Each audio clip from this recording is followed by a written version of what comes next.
Hi everyone, a very good morning. Happy Easter, Easter Sunday. Who can believe that? Where's the year going? We are live here at Snetterton for our second day of live streaming of our BRSCC meeting here. Predominantly Mazdas, but we've got the Citroen C1s, a thrilling 5-hour race in prospect for them. But before that, before we get into our lunch break, 5 20-minute races BRSCC style, which, as we did yesterday, brilliant timetable, superbly executed very quickly.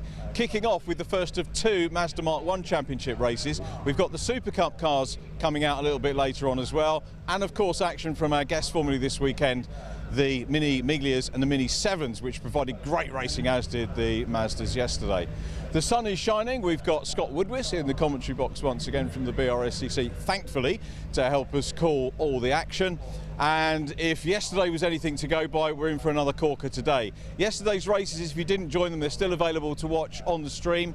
And we had 2 Mazda races with photo finishes, cars side by side after 20 minutes after they went across the finish line. Absolutely amazing action. The Minis were swapping places like nobody's business. We had the Zeo Sports prototypes whetting our appetite for what should be a great season for them. And we had the Track Sport Trophy as well. Absolutely fantastic day. The countdown board behind me, behind Jeremy, our cameraman, tells us this 1 minute to go. You've heard the whistle. It means I've got to get into pit lane. So we'll go into pit lane and leave these boys. Fraser Fenwick on pole position, took yesterday's race win and still got the scuffs on the car from the Silverstone round. Enough probably from me. Let's go and get the grid, the rundown of the race and the race itself from Scott Woodwis.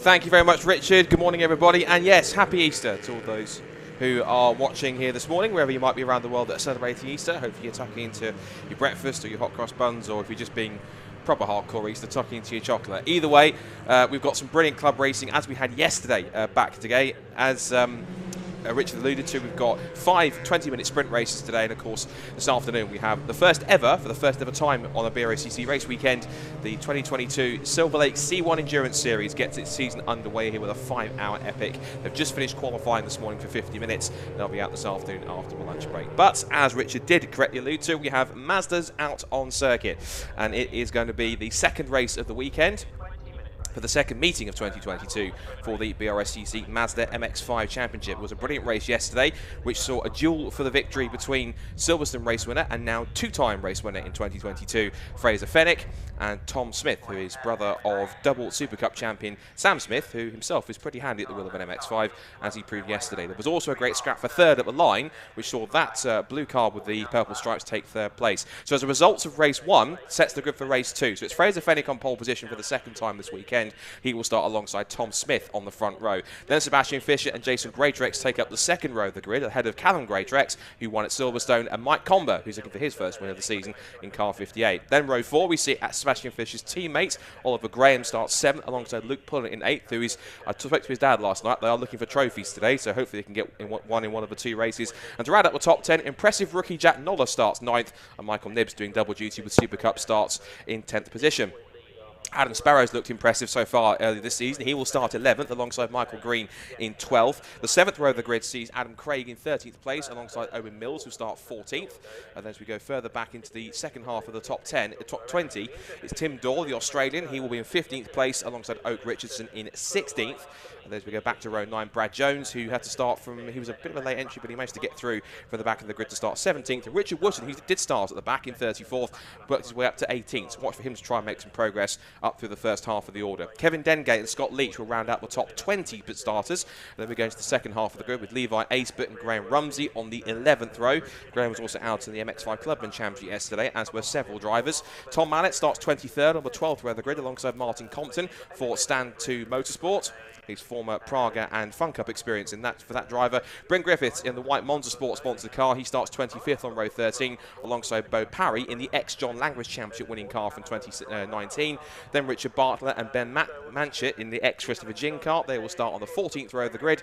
Rounding out the top 30, we have Darryl Radwell and Christopher Abbott in car number 9. And still they come. There's a couple more rows to go as we go to row 16 with Keith Dalton and Aidan Edgar. And then right at the back of the grid, last but by no means least, we will have on row 17 We have Ollie Walden and Ozzy McLean, and that should make up the... No, there's still a row to go. There's 18 rows of cars, I tell a lie, because we also have Steve Foden, who had problems yesterday, but he managed to still finish the race, if not in 35th. And Courtney Milnes, who starts at the back of the grid after she retired yesterday after making contact with Michael Green, and that unfortunately damaged her suspension and her steering, and she was out of the race at Agostini Hairpin. So the cars then form up onto the grid for our second race of the weekend for the MX-5 Championship. Fraser Fenwick on pole in the grey and black livery. That's a tribute to his late, I think his grandfather or great-grandfather, who was in active service during the, I think it was the First or Second World War, and so that's a tribute to him. There's Sebastian Fischer. He's already a race winner in the MX-5 Championship in his career, but not so far this season, but he has been looking pretty strong as the season goes on. Watch out for the two Greatrex cars. Just off to the right of camera there is Jason Greatrex. To the left there, the red and white cars, Callum Greatrex. Both of them took a race win each at Silverstone. Mike Combers is also always a formidable driver as well.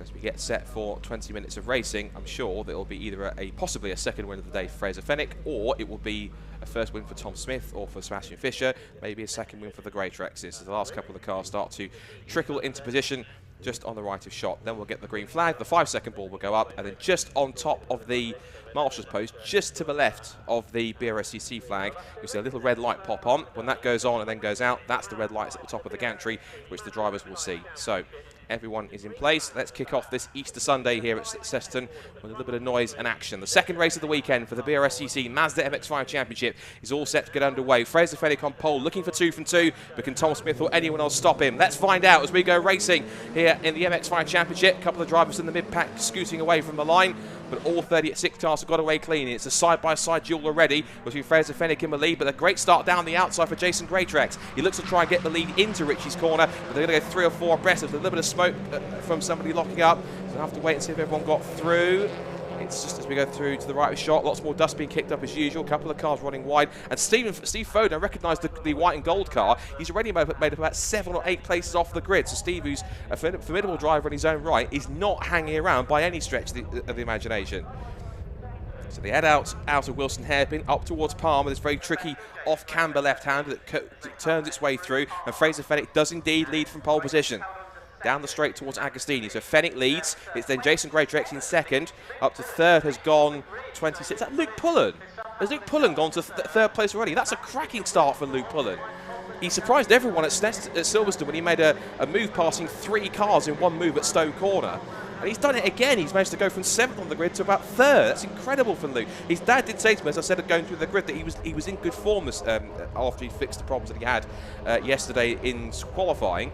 And now he's managed to pick his way up through the grid. They said he was hunting for trophies, and I think, not that I didn't take him seriously, but he's definitely going for it. He's on the tail of Jason Greatrex as they turn their way out through Williams for the first time and onto a long Bentley straight. Combers up to 4th, and Tom Smith is the big loser out of that when he started on the front row in 2nd place, and he's down to 7th already. So he's now got to try and make up some time. Also trying to make up positions is Jack Noller after he started 9th, and he's down to about 12th. Look at them as they fan out all the way through as Jason Greatrex dives up the inside into the complex of Brundle Nelson, and he takes the lead on this opening lap of the Mazda MX-5 Championship. Race number 2 at Snetterton this weekend, but the front pack already trying to get away early doors here. There's Adam Sparrow ahead of Michael Nibs. Also in there too is Brad Jones making good progress, and there in the green and white car, that's Richard Wootton. He started at the back of the grid yesterday in 34th, picked his way through to 18th. He was one of the big movers from yesterday's action. Out through the bomb hole for the first time. The cars glinting in the morning sunshine here as they go through Coram. They flick left through Murray's and then back up through the gears again to start the climb up centre straight to the end of lap 1. So the first racing lap of the day is complete, and it will be Jason Greatrex who leads them across the line to lead lap number 1. It's a Fraser Fenwick tucked in the slipstream in 2nd place, pulling away from Luke Pullen in 3rd. It's 3 for 4th place between Comber, Callum Greatrex and Fischer. Tom Smith is 7th, Ollie Graham is 8th, Adam Sparrow's 9th, and then Jack Noller still maintains a top 10 place in P10. And it's Brad Jones, Michael Nibs, Tim Doyle, Oak Richardson, Adam Craig, Dengate, Wootton, Foden. Steve Foden, I should mention, started back in 35th on the grid. He's practically passed half the field in one lap. He's gone from 35th to 18th in a single lap from a standing start. That is sensational from Steve Foden. Great stuff. You can tell he's not hanging around this morning. Where he had his Weetabix or something else that went into his morning porridge. He's certainly woken up this morning. So out of the left-hander at Palmer, back down towards Agostini, and it's now Fraser Fenwick's turn to go on the offensive. The hunter becomes the hunted in Jason Greydrex's case. Up the inside goes Tom Smith. That's a move on Sebastian Fischer. That'll be him looking for 6th position. As they now come up to the left-hander at Hamilton again on the 2nd lap of the race. All these MX-5s are identical 1.6 litre NA models, or Mark 1s then in some cases. You can pick up one of these cars, a race-ready car, for about as little as £6,000 or £7,000. Some of the more perceptibly well put together cars, or by some of the bigger teams, are around about sort of £9,000 or £10,000, depending on build time and perceptive build quality. This opening group of 8 cars starting to break away now, so the car that's in a bit of no man's land at this point appears to be, I think, Michael Nibbs, because Adam Sparrow, I should say, not Adam Sparrow. Michael Nibbs is back there, but he's in 10th or 11th place. Luke Pullen under attack from Mike Comber into Brundle, but he manages to hold on and gets it stopped for Nelson. You also see there, looking a bit impatient with Sebastian Fischer. He's now dropped back to 7th place, just in front of his teammate Oliver Graham as they come out of the complex. Well, I'll be intrigued to see how much progress Steve Foden has made already so far. There he is in the white and gold car. He's just past Michael Green. He's made up another couple of places, but I don't know how much more places he's made from 18th at the end of the first lap. Murray's top 8 altogether. You just sense that this is probably going to be the lead group for the majority of the race. And if the likes of Adam Sparrow, Jack Noller and Michael Nibbs are also going to latch on, if they do, it'll be an 11-car train for the lead. We had something similar to this at Silverstone, so it just proves how competitive this championship is regularly, but particularly this year as well. We don't have the top 3 from last year's championship back in here racing, because we've got Ollie Allwood, who's moved on to, I believe, Ginetta Racing. You can see here, that's Oak Richardson making a move on Brad Jones into Ritchie's. Well, gets a bit robust, just clips the right rear corner, but he manages to back out of it before it becomes anything more serious. And as they now come back towards the hairpin, has another look up the inside, locks up, gets sideways, uses the rear-wheel drive to try and pitch the car around the hairpin, which he does, and it actually works. You wouldn't have thought getting sideways around that corner would have really helped, but it looks like Oak managed to make it stick, and now either he's had a problem or has just missed a gear, because he's now lost 2 spots, one to Tim Dorr. I didn't catch the other car who he was following him, so we'll probably have to look at that in a second. Meanwhile, change for the lead once again. Fraser Fenwick is back into the lead here at Snetterton. Now, you see here that 9th, 10th and 11th are catching up. There's Jack Noller up the inside of Adam Sparrow. There's that second group of cars headed by Brad Jones. And in that group now, you can see, is Steve Foden. Watch for that white car with the gold stripe down the middle. There it is. That's Steve Foden. Normally his car is a regular black and gold car, but I remember I was talking to his dad Ian, and they were testing at Alton Park with his regular black and gold car, and it had quite a sizable accident. So they had to salvage quite a few of the good condition parts that were still feasible to use from that black and gold car, fit them to what is that be his spare car, which is what the white and gold car is. So it's kind of a hybrid of the 2 cars that he has. So he's going to try and work as hard as he can to get himself up the order. I think his black car will be restored at some point. But there is Steve. His next target will be Oak Richardson. The toe that he has on the straight will certainly help, and they can be lining him up. Speaking of lining up, they're all lining up now behind the new leader, which is again Jason Greydrex. He retakes the lead. So far it's been between these 2. Pullen is right on their tail over the curb on the exit, so he's really looking racy this morning. And Tom Smith has also made a bit of progress. He's now back up to 4th position, so he wasn't up far back as 7th. But he's picked his way back up into the top 4, so good stuff from yesterday's 2nd place man. See here this next group of cars headed by Brad Jones, who is trying to get away as quickly as possible, but it is this leading octuplet as they come up through Murray's again to end another lap. Across the line, this will be to end lap number 3, I believe. Yes, so there will be 3 laps in the book. The first proper flying lap of the race went to fastest lap went to Jack Noller. Let's see if anyone else lowers that. It was a 2:21.077. It does get lowered. First of all by Luke Pullen, and then quickly by Tom Smith, who puts in a 2:20.394. So that's fastest lap of the race for him so far.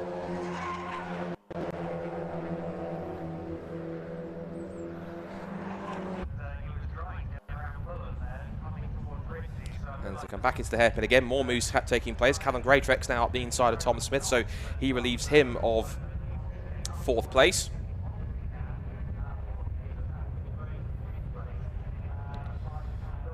They come back through Palmer's again. Just sense maybe Luke Pullen could be in a good position here. He's looked fairly strong so far. He was somebody who I remember, I think it was back at Cabell Park in 2020, right when the season was starting for the MX-5s, just as everyone was coming out of the first part of the COVID pandemic. I remember talking to Ali Bray at Cabell Park, and he was saying to me just during testing that Luke Pullen was looking pretty special in terms of testing. He got to grips with these cars very quickly, and so he was definitely one to watch. And did make his mark at some points during 2021, but this year, just for this season, just looked as though he stepped it up a little bit more, and so he's just really showing the pace here, and he's starting to become one of the lead AB Motorsport drivers. That lead AB Motorsport title appears to be taken by Fraser Fennick now, because he's up there as the top driver in the field. It's not top of the pile just yet, because he's just at the moment second place, back behind Jason Greatrex. But you can just see in the slipstream here on the Bentley Straight, everyone just closing up, using the toes. They come towards the complex of Rundle Nelson. I think that's Callum Greatrex trying to move out on Luke Pullen, getting a small push from Tom Smith. I think that's helped him, because up the inside he goes into Brundle. Now Pullen will go round the outside to defend the inside line for Nelson, which he does, takes the inside run. He runs Callum out of road, which he's entitled to do because he holds the line. Here comes Tom Smith. Oh, close your eyes, 3 abreast into Bromhole. That's not going to work, but somehow around the outside goes Callum Greatrex, and he holds on, but for how much longer? Because Tom Smith will get the run now up through the right-hander at Coram. But he closes the door. Now Pullen's got 2 wheels onto the grass as he gets himself back in front. And look at that. Tom Smith got caught out so much that Sebastian Fischer sneaks up the inside. Hello, Tom. Remember me? Up the inside, and through he goes into 5th position. They're all running wide on the exit of Murray's. That'll be track limits sensors going like crazy on the exit of that final corner. And this has now allowed the top 2 of Greatrex and Fraser Fennick to just get away a little bit. It's kind of similar to what we had yesterday when we had Fennick and Smith in the top 2 positions pulling away at that point. And they kind of went off into their own race. It was only in the last couple of laps they decided to battle amongst each other for victory. And Fraser only just held off Tom by the narrowest of margins.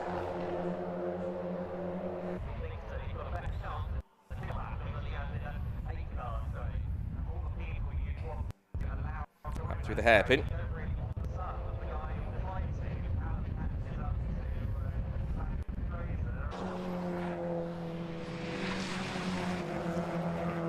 Through the right hand of the leaders, come back through into Ritchie's. Just saw there was, I think that was possibly Tom Mallet having a scrap with, I think it was Bryn Griffiths, and definitely Graham Rumsey was in there.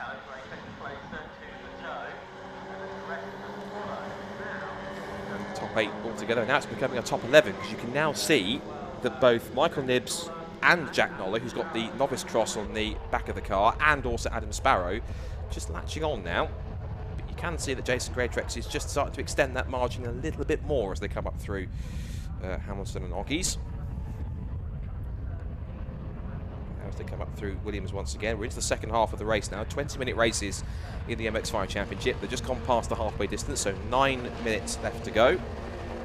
A bit more of a position change around, because we see now that both Tom Smith and Sebastian Fischer have got through. So Smith has passed both Pullen and Fischer, but also Fischer has passed Pullen in the process as well. So the sequence now is Jason Greatrex leading the way, Fennick in 2nd place, Callum Greatrex is 3rd, and now it's Tom Smith back up to 4th place, Sebastian Fischer is 5th, Pullen's been shuffled back down to 6th ahead of Fischer's teammate Oliver Graham, just in the black, blue and orange car.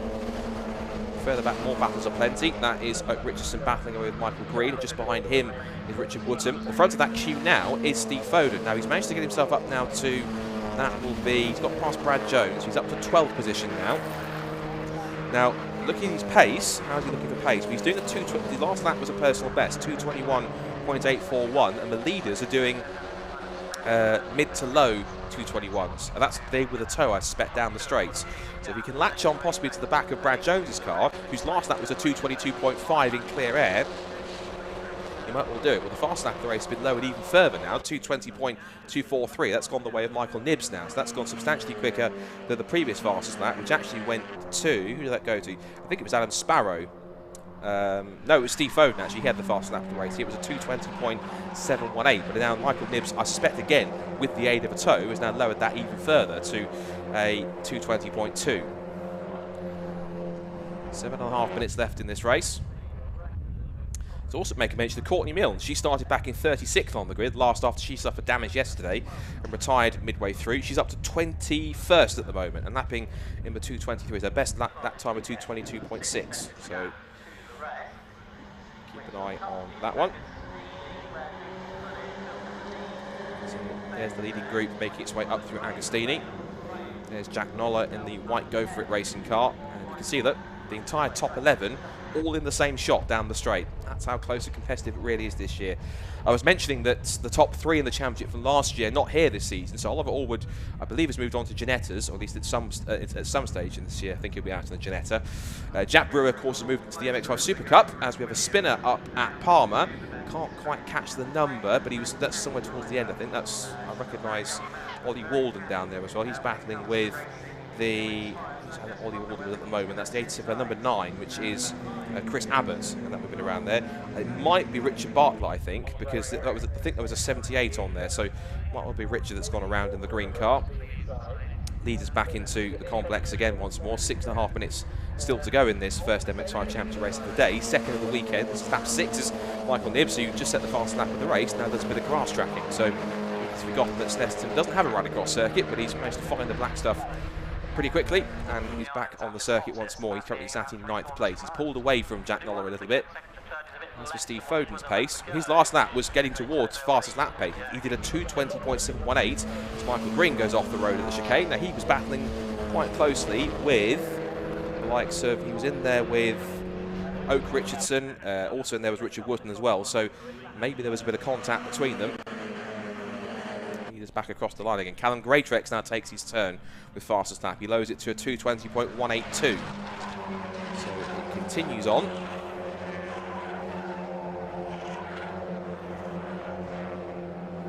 5.5 minutes to go. And again, back up the inside, change for the lead. Fraser Fennick goes for it up the inside. And if that gap is big enough, it might well invite Callum to make a move on Jason for second place too.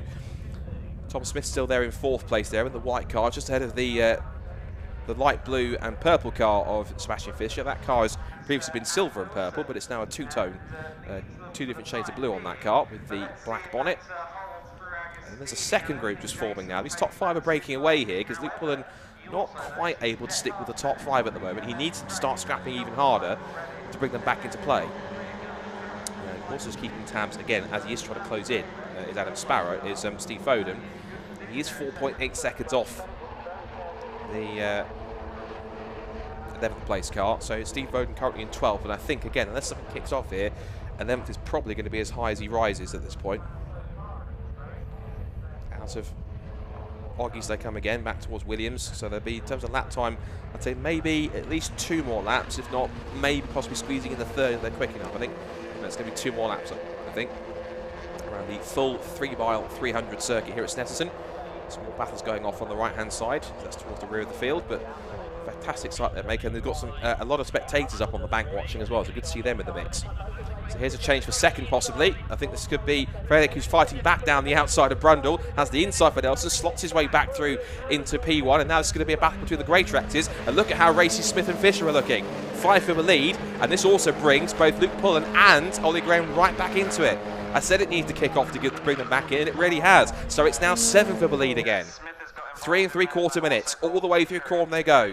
Oh, and sideways for Callum Greatrex midway through Coram. He's pushing. I don't think he was helped there by Tom Smith. I think he was simply just lost a little bit of grip on the apex of the corner, just trying to put his foot down, and just the rear end just kicked out.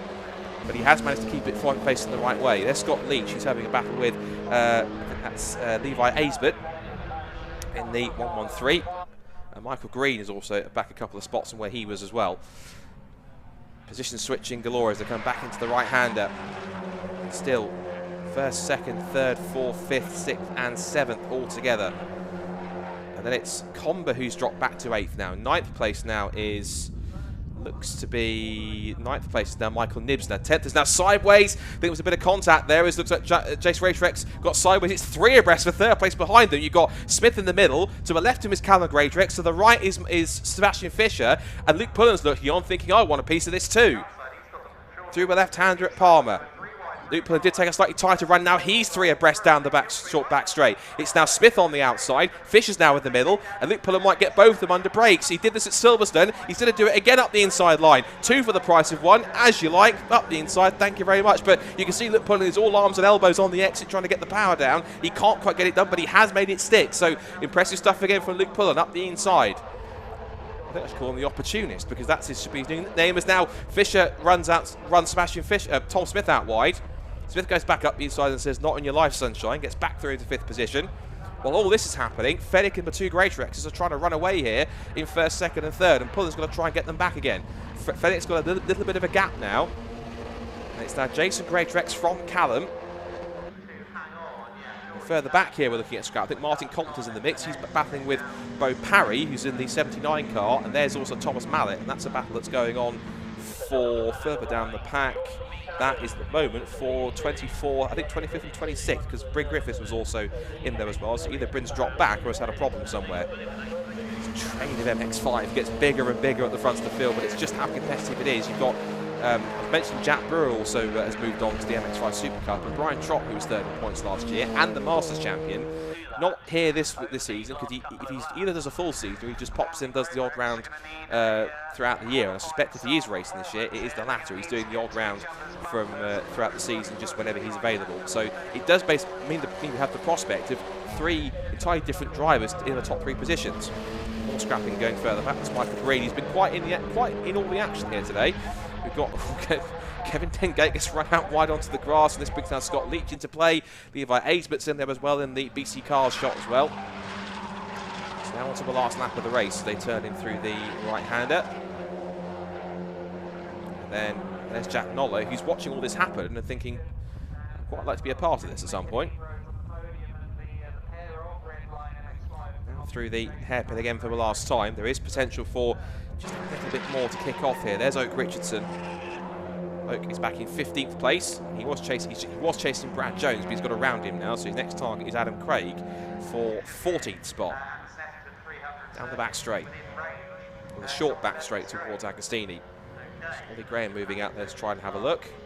At the moment, it is Fraser Fenwick who has this one under control. And unless the Great Rexes can do anything about that, they will stay that way. Might not stay the same here between Mike Comber and Sebastian Fisher. They're both arms and elbows again. And Comber tried to get down the inside, found the door was shut on the exit, and now he's under threat from Oliver Graham. And also you can see they're just closing onto the rear of Steve Foden, appears to be Adam Sparrow. So he's not too far away. I want to check his lap times again because he was see where he was going. He's 12th place. He's done another personal best last time by 2:20.599. In fact, out of the top 12 cars, the only other person that did a 2-minute 20 lap time was Fraser Fenwick. Everyone else was so preoccupied with scrapping amongst themselves. They all did 2:21. So out of the top 12, Steve Foden was the second fastest car. And they're coming up to lap Aidan Edgar in the car number 5.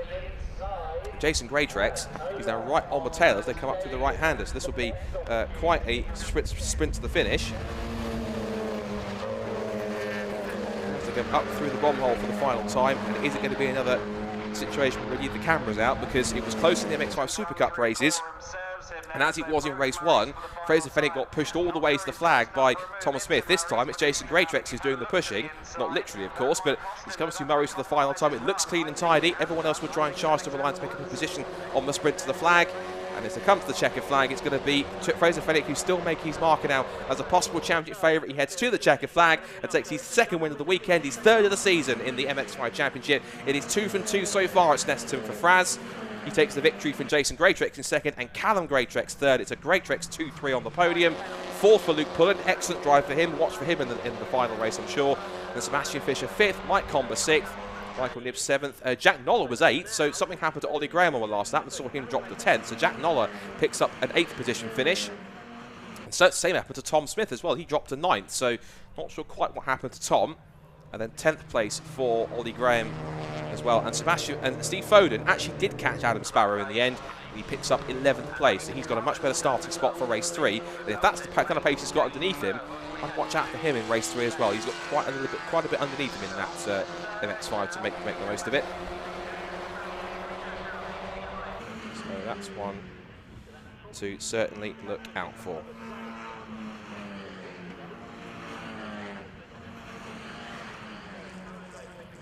So cars coming across the line to take the checkered flag. With 3 drivers being penalised, but like I say, this is changing all the time. So these results And there is the 66 car. That is a little further back. Another one of the Go For It racing cars. That's Ozzie McLean. So another sort of relative newcomer to the paddock. And as they come round to head into Parc Ferme, I'm sure we'll head to Richard down there shortly when he's got the top 3 down to have a chat with our drivers. I think there's one more car left to come take the flag, and Nicky's Keith Dalton. So, Keith Dalton, Nicky's is coming to the pit lane, so I think he'll finish in pit lane, looks like, if he doesn't already. So, another energetic and excellent first race for today to kick off Sunday's action on this Easter Sunday here at Snetterton for our BRSCC live race weekend. Still 4 more sprint races to go before lunch break, and then our Silverlake C1 Endurance season opener for 2022. The first C1 Endurance race to take place on a BRSCC weekend with the BRSCC. So we can now, before we head to Parc Ferme, have a look at the results from race number 1. So Fraser Fenwick then takes victory in the second race of the weekend for the Mazda MX-5 Championship. Jason Greatrex his first Masters home and takes second ahead of Callum Greatrex in third. Luke Pullen is fourth from Oliver Graham. Then it's Mike Comber, Mike Nibbs, Jack Noller, Tom Smith and Sebastian Fisher who rounds up the top 10. So it looks like Graham possibly had a bit of a transponder issue maybe. But 11th for Steve Foden, good pace in that car. Watch for him in race 3. Adam Sparrow 12th, then it's Tim Dorr, Adam Craig, Oak Richardson, Brad Jones, Owen Mills, Richard Wooten, Courtney Milnes for the back of the grid to 19th, and Michael Green was in all sorts of antics and finishes 20th. Then Levi Aisbert, Scott Leach, Kevin Dengate, who got round wide onto the grass, Tom Mallet, Bo Parry, Martin Compton, Ben Manchett, Richard Bartlett, Christopher Abbott and Ollie Walden rounds up the top 30. And then the last few cars that came through to finish 36, we had Darryl Radwell and Ozzie McLean, and we lost Keith Dalton, Bryn Griffiths, Aidan Edgar and Graham Rumsey, and Callum Greatrex also took the fastest lap of the race with a 2 minutes 20.182. That's an extra bonus point as well. So I think we're good to head down for the first time in the Parc Ferme to have a chat to our top 3 drivers from that second MX-5 Championship race. Here's Richard, I'm sure, with a very happy Fraser Fenwick. Thanks very much indeed, Scott. Fraser Fenwick, well done. Thank you. Another win, a double third one of the year. Championship's getting that kind of, table's getting that kind of flavour to it because the top 3 coming from Silverstone were the top 3 in the race. Tell us about your race though, it wasn't easy, was it? No, definitely not, definitely not. Like I said yesterday in the interview, it's the straights down here that really keep the race closest. But it's, you know, it's very hard. Really happy with the car and everything. I couldn't have been here without the team and all my sponsors and everything. So massive shout out to all of them. Oh, top man. Do you know what I like about this championship as well? A, it's competitive, but also the age ranges are competitive because you were racing there for the overall win with the Masters winner. Yes, yeah. I mean, it's exactly that. You know, it shows that talent isn't age thing. You know, there's talent no matter what age you are. That's why I really enjoy it, but I'm really happy with that race. Well done, mate. Let's see if we can catch up with Jason, who just congratulates his son Callum. We'll do one each, I think, which is Jason, well done, congratulations. Nice to see you, and congratulations, Masters class winner, but you're not really probably that bothered about Masters. But I was just saying to Fraser there that, you know, the championship has this sort of pattern developing now. The top 3 of the championship from Silverstone, top 3 in that race. But you had the lead for a bit, and cat and mouse around here, isn't it? Yeah, it's real hard to keep the lead. The tow ranger's massive. I was just able to fly past Fraser on the straight. But yeah, once I got in front, he was sort of bumping me, trying to make a little gap, but it just weren't happening. The group behind was still there constantly. So in the end, we were just battling it out then at the end.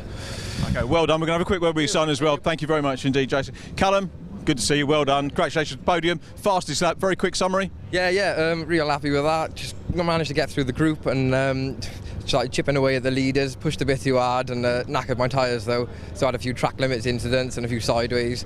But yeah, managed to catch him in the end, but not quite enough time to do anything. Cracking racing, mate. Well done. We'll see you again later on. Thank you. That's Callum Greatrex there. Jason second, Masters winner, and overall winner Fraser Fenwick. Back to Scott for the build-up for the next race, which I think is a mini race, isn't it? Mini 7s next.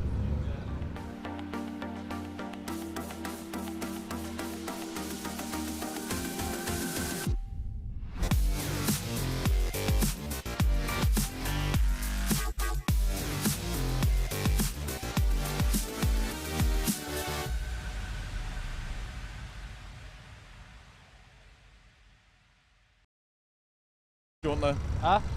Oh yeah. It is indeed minis, Richard. Thank you very much for that. Good to hear from our top 3 from that second MX-5 Championship race. More from them later on this afternoon for their third and final one. But you enjoyed them yesterday. Now they're back for more today. It's the second race of 2 for the Mini 7 Racing Club this weekend. First for the Mini 7s and 7S category, which put on a fantastic display of racing, as Mini 7s always do. And of course, they're ready for more slipstreaming and sensational racing in the sunshine on this Easter Sunday morning here at Snetterton. The grid is partially partially reversed for this second race. So it's the same. It's taken from the result of race 1 yesterday, but partially reversed. So I think it's the top 6 that get reversed on this one, not the top 8. Because I think I can see just on 8th position on the grid there on the right-hand side, the orange car of Mike Jordan, who took yesterday's victory. So I believe it is the top 8 cars that are reversed for this second race of the weekend. So we'll give you the grid as they come up on the grid. So it's Graham Davis then who'll start on pole position for this second Mini 7 race. Joe Polly starts alongside him on the front row of the grid. And then Darren Thomas and Spencer Wanstall. So if you remember seeing that car at Silverstone, at one point it was barrel rolling out of the race. But thank you, Spencer. Put it on the front row yesterday and finished 5th yesterday in race 1. He starts 4th for race 2. Then Glenn Woodbridge. And then our top 3 from yesterday, Joe Thompson, who finished 3rd. Conor O'Brien starts 7th after finishing 2nd. And yesterday's race 1 winner and championship leader, Mike Jordan, will start in 8th. But it's Leon Window and Tina Cooper who round out the top 10 for the Mini 7s, followed by Julian Proctor and Paul Woodbridge. And then we have Johnny Kent and Jordan Sims, followed by Lee Roberts, who rounds out the 15 cars in the Mini 7 class. Then for the more entry-level 7S category, which is a slightly bigger contingent, they also have a top 8, which is reversed, I think. So they have Ben Seafried and Ryan Taylor on the front row of the grid for their set for the Mini 7S cars, followed by Matthew Ayres and Matthew Page. And then we have Damien Harrington and Fraser Hack, and then Michael Winkworth, so it's the top 7 that's reversed. I apologise. And it's Michael Winkworth who starts in 7th place after he won yesterday's 7S category class. David Rees will start alongside him in 8th. As he should be at least. Dave Rees is there alongside Lee Pullman. And there should be Dean Stanton and John Coburn Evans. Followed by Jeff Williams and Ollie Handley, who had a problem yesterday and pulled off at the end of the race. And then Ben Butler, Jonathan Page, and Chris Pryor to round out what should be, if all is present and correct, a total 32 car grid, or 31 car grid, I think we should have. So 31 minis in ME7 7Ss combined in total here at Snetterton. So the cars are headed off onto their formation lap. We'll quickly recap you with what happened yesterday. It was mainly a 3-way fight for the win between eventual winner Mike Jordan, and then he was battling along with Conor O'Brien and Joe Thompson. And Joe was kind of biding his time a little bit, but managed to get himself in there and into the mix for the battle, and hopefully be trying to get himself towards the front. And once again, from 6th on the grid, he had the advantage of starting geographically in front of the 2 men that he was battling for the win. As they went their way around onto the formation lap, and we put some warmth into those small little Dunlop tyres that they run. Of course, the Championship is supported by both Dunlop tyres and Mini Spares. It's been called the Dunlop Mini 7 Championship, supported by Mini Spares. And for those who haven't seen these cars before, well, first of all, where have you been? Because these cars have been racing for more than over 60 years, or since the 60s.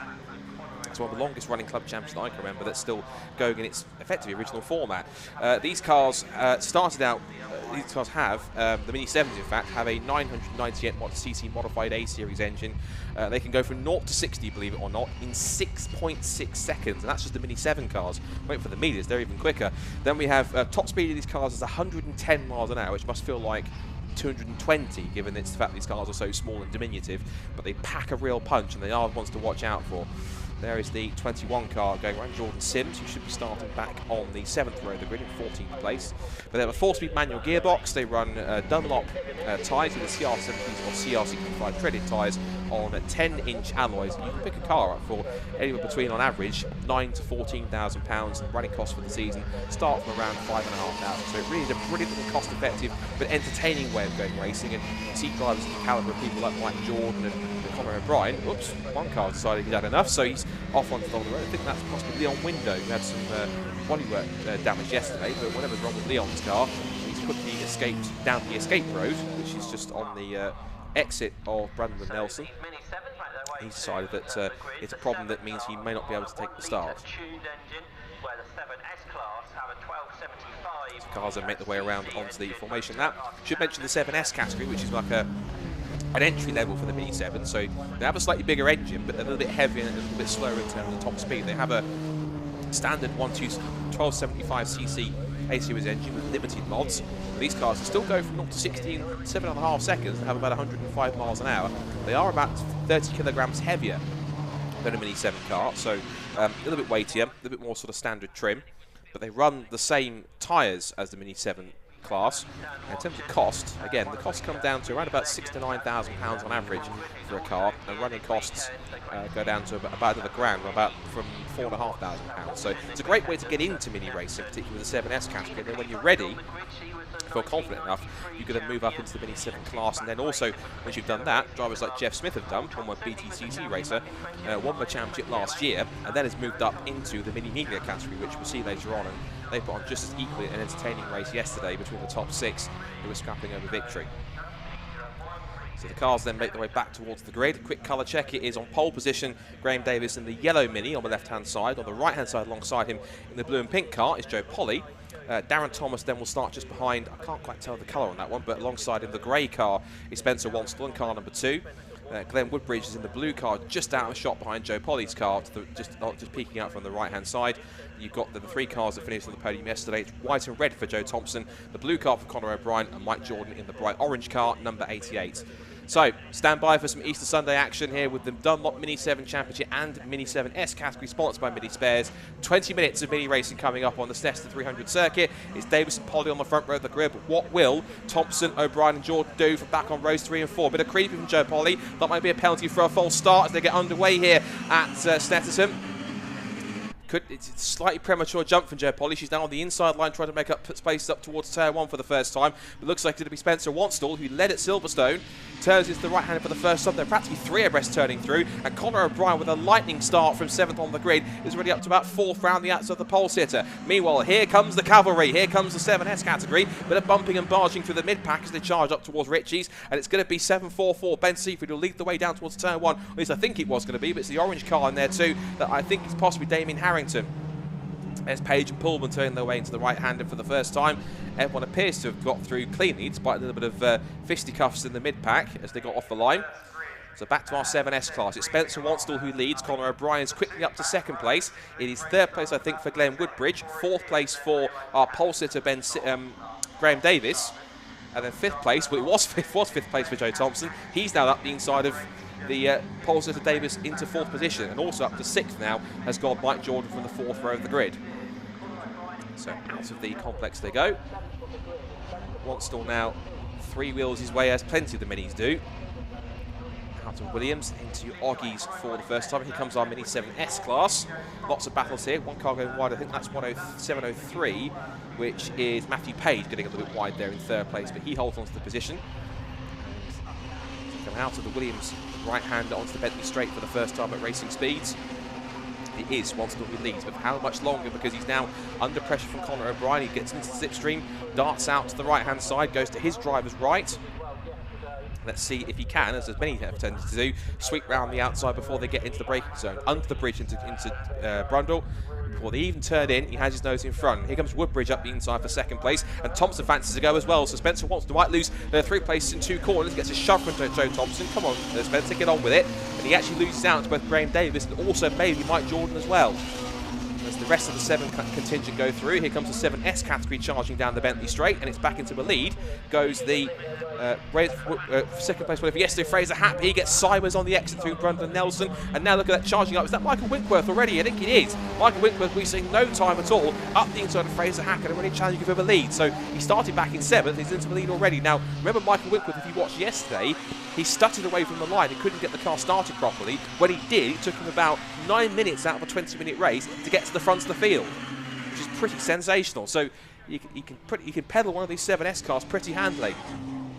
So O'Brien leads the way at the end of lap 1 here in this 2nd Dunlop Mini 7 race, supported by Mini Spares. It's O'Brien who leads the way, Woodbridge in 2nd place, Wanstall in 3rd, but putting Woodbridge under pressure. Thompson in 4th place at the moment. Then it's 5th place for Mike Jordan, yesterday's race winner and championship leader. And there's Joe Polly, who I suspect sadly might get a penalty for her slightly jump start. Meanwhile, almost 3 abreast of the lead in the 7S category. Where do you look with Mini 7s? But that's the whole point, because they are such good fun cars to watch and to race. They're really going at it this morning. Brilliant stuff. Back now to our Mini 7 cars, and you can see here that Conor O'Brien is absolutely flying out the front end. He's really got a gap of 1.8 seconds in the first lap alone. So Conor O'Brien doing his best now to try and escape up the road to try and get away from the chasing pack, because they're so busy battling amongst each other. This might well work to his advantage. Looks like Spencer Wanstall's got back to second place. There he is in the grey car, number 2. As I said, good to see that. Good to see hit that car and Spencer out, because the last time I saw Spencer from Silverstone, he was in the lead of that second race, and he probably won't thank me for reminding people that he clipped the curb at Vale, and it just tipped the car over into a barrel roll. Thankfully, he was okay, and the roll cage was as sturdy and well-built roll cage made sure that he was okay, and he was able to clamber out relatively unscathed, if not completely. But unfortunately, couldn't say the same for the car, because either that's a spare car or, incredibly, that's been rebuilt since it last raced at Silverstone. So Conor O'Brien running up the road now. Not so much for Wanstall, though. He's been caught by Woodbridge. He looks to the inside line for Brundle. It'll put him on the outside for Nelson, but it's not going to stop him, because you can pass around the outside in Mini Se7ens. They with the lock wheels, they get sideways, and off onto the grass goes Woodbridge. And somehow Spencer Wanstall still comes out of that on top. And then we see now, looks like...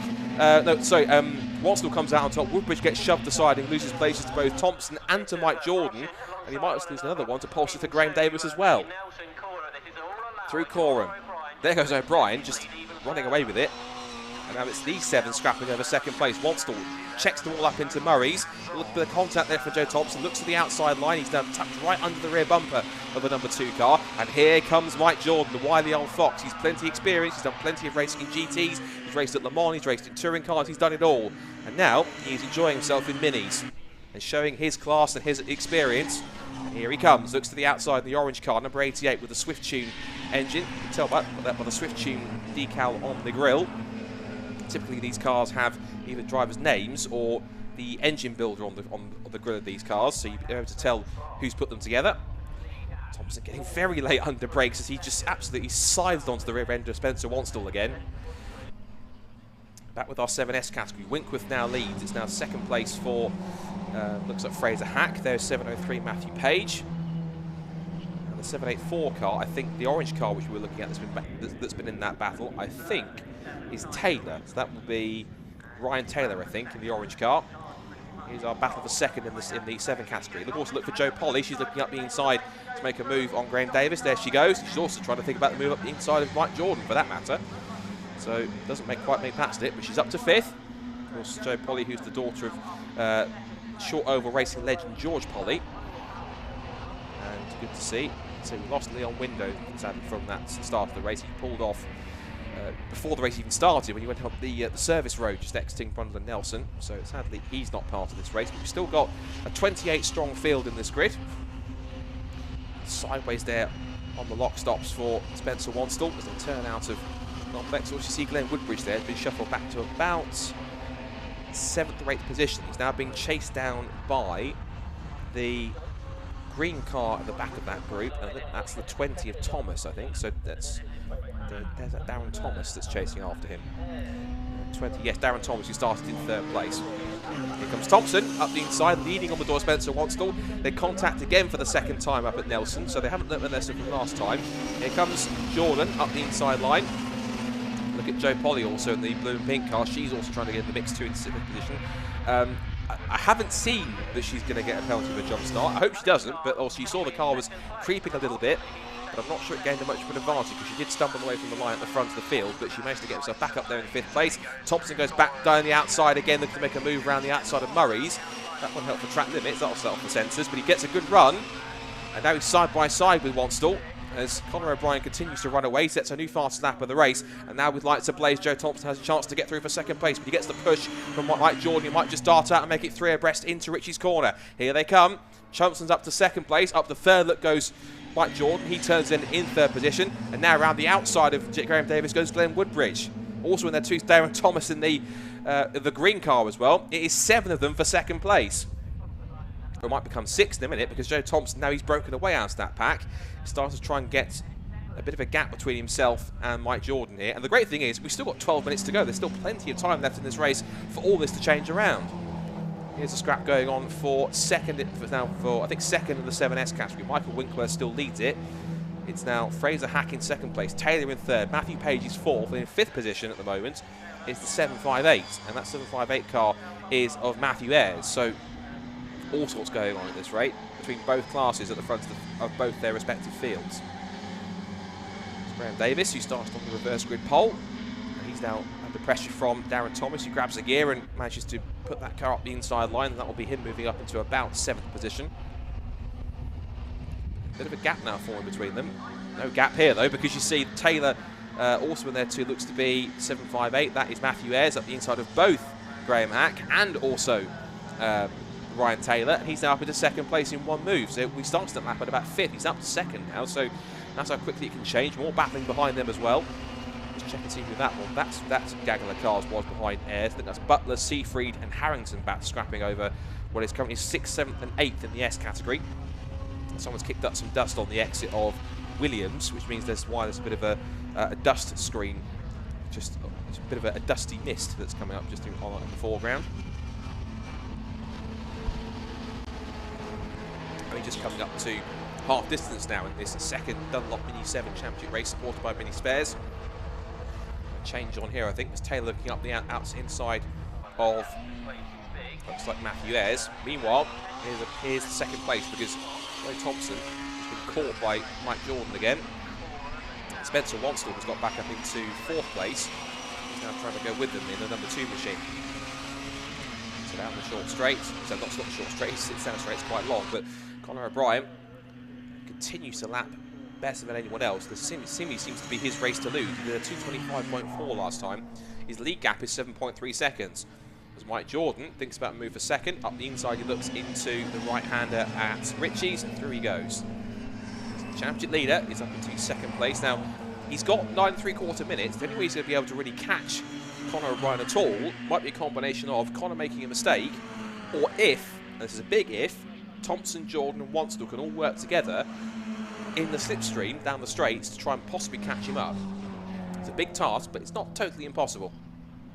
Here's battle on for 2nd in the S category. Ryan Taylor goes round the outside of Fraser Hack. Also in there too. Watch out for, that's possibly I think Matthew Ayres. I think Jonathan Page is in there too somewhere in the 703 car. Here's our scrap for 2nd, 3rd and 4th in the Mini 7s. Jordan, Thompson and Wanstall all together. Still Glenn Woodbridge in 5th at the moment. He was scrapping, he was having quite a fight with Joe Polly. In fact, they're still going at it. Polly was having a look up the inside to try and get past Woodbridge, but I think Glenn had enough of his car in front to try and defend that one up towards the left-hander at Hamilton. Head out of Hockeys again. This is on lap 5. You have so much fun in these cars, you don't realise that you're not doing that many laps number one, but it doesn't really matter because the racing is that good. It feels like, to these cars, a circuit like Snetterton feels like the Nürburgring. It's that long, but it's that sort of long a lap. You can do so much in a 2.5, 3 minute lap, which is pretty incredible. So there goes Conor O'Brien in the blue and pink car, glinting away in the sunshine. About to come through 2nd, 3rd and 4th, all together now. You can see the shiny chrome parts on the front of these cars shining away as they come up through the bomb hole again to end another lap. Once more, there's no change in 2nd, 3rd and 4th. And I wonder possibly if Joe Thompson, he sat back a little bit in the first race. He was watching what was going on between Conor O'Brien and Mike Jordan for the duration. He managed to get his elbows out a little bit more in the 2nd race. He managed to kind of make some moves and pitch it up the inside and into a little bit of fisticuffs with Spencer Wanston on the exit of Nelson. And with it back to our 7S category. Still, Michael Winkworth dominating the way as Conor O'Brien sets in the fast in that race, 2:24.494 in the 7s.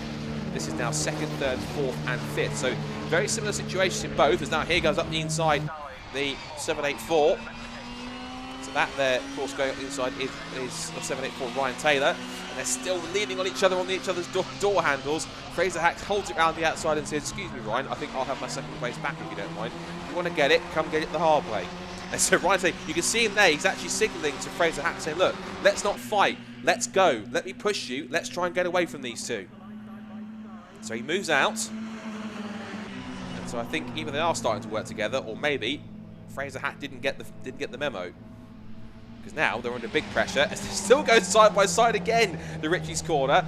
Taylor takes them wide outside line. They're still being attacked by Ayres and Page here for 4th and 5th. So if there was it was a tactic to try and work together, it's not. Either signal hasn't got through, or they're just ignoring each other because Hack goes back up the inside. They're still side by side in the exit because Taylor was side by side one car into the corner. He's side by side against somebody else on the exit because he's now got the 703 car Matthew Page alongside him to his outside to try and steal 3rd place away.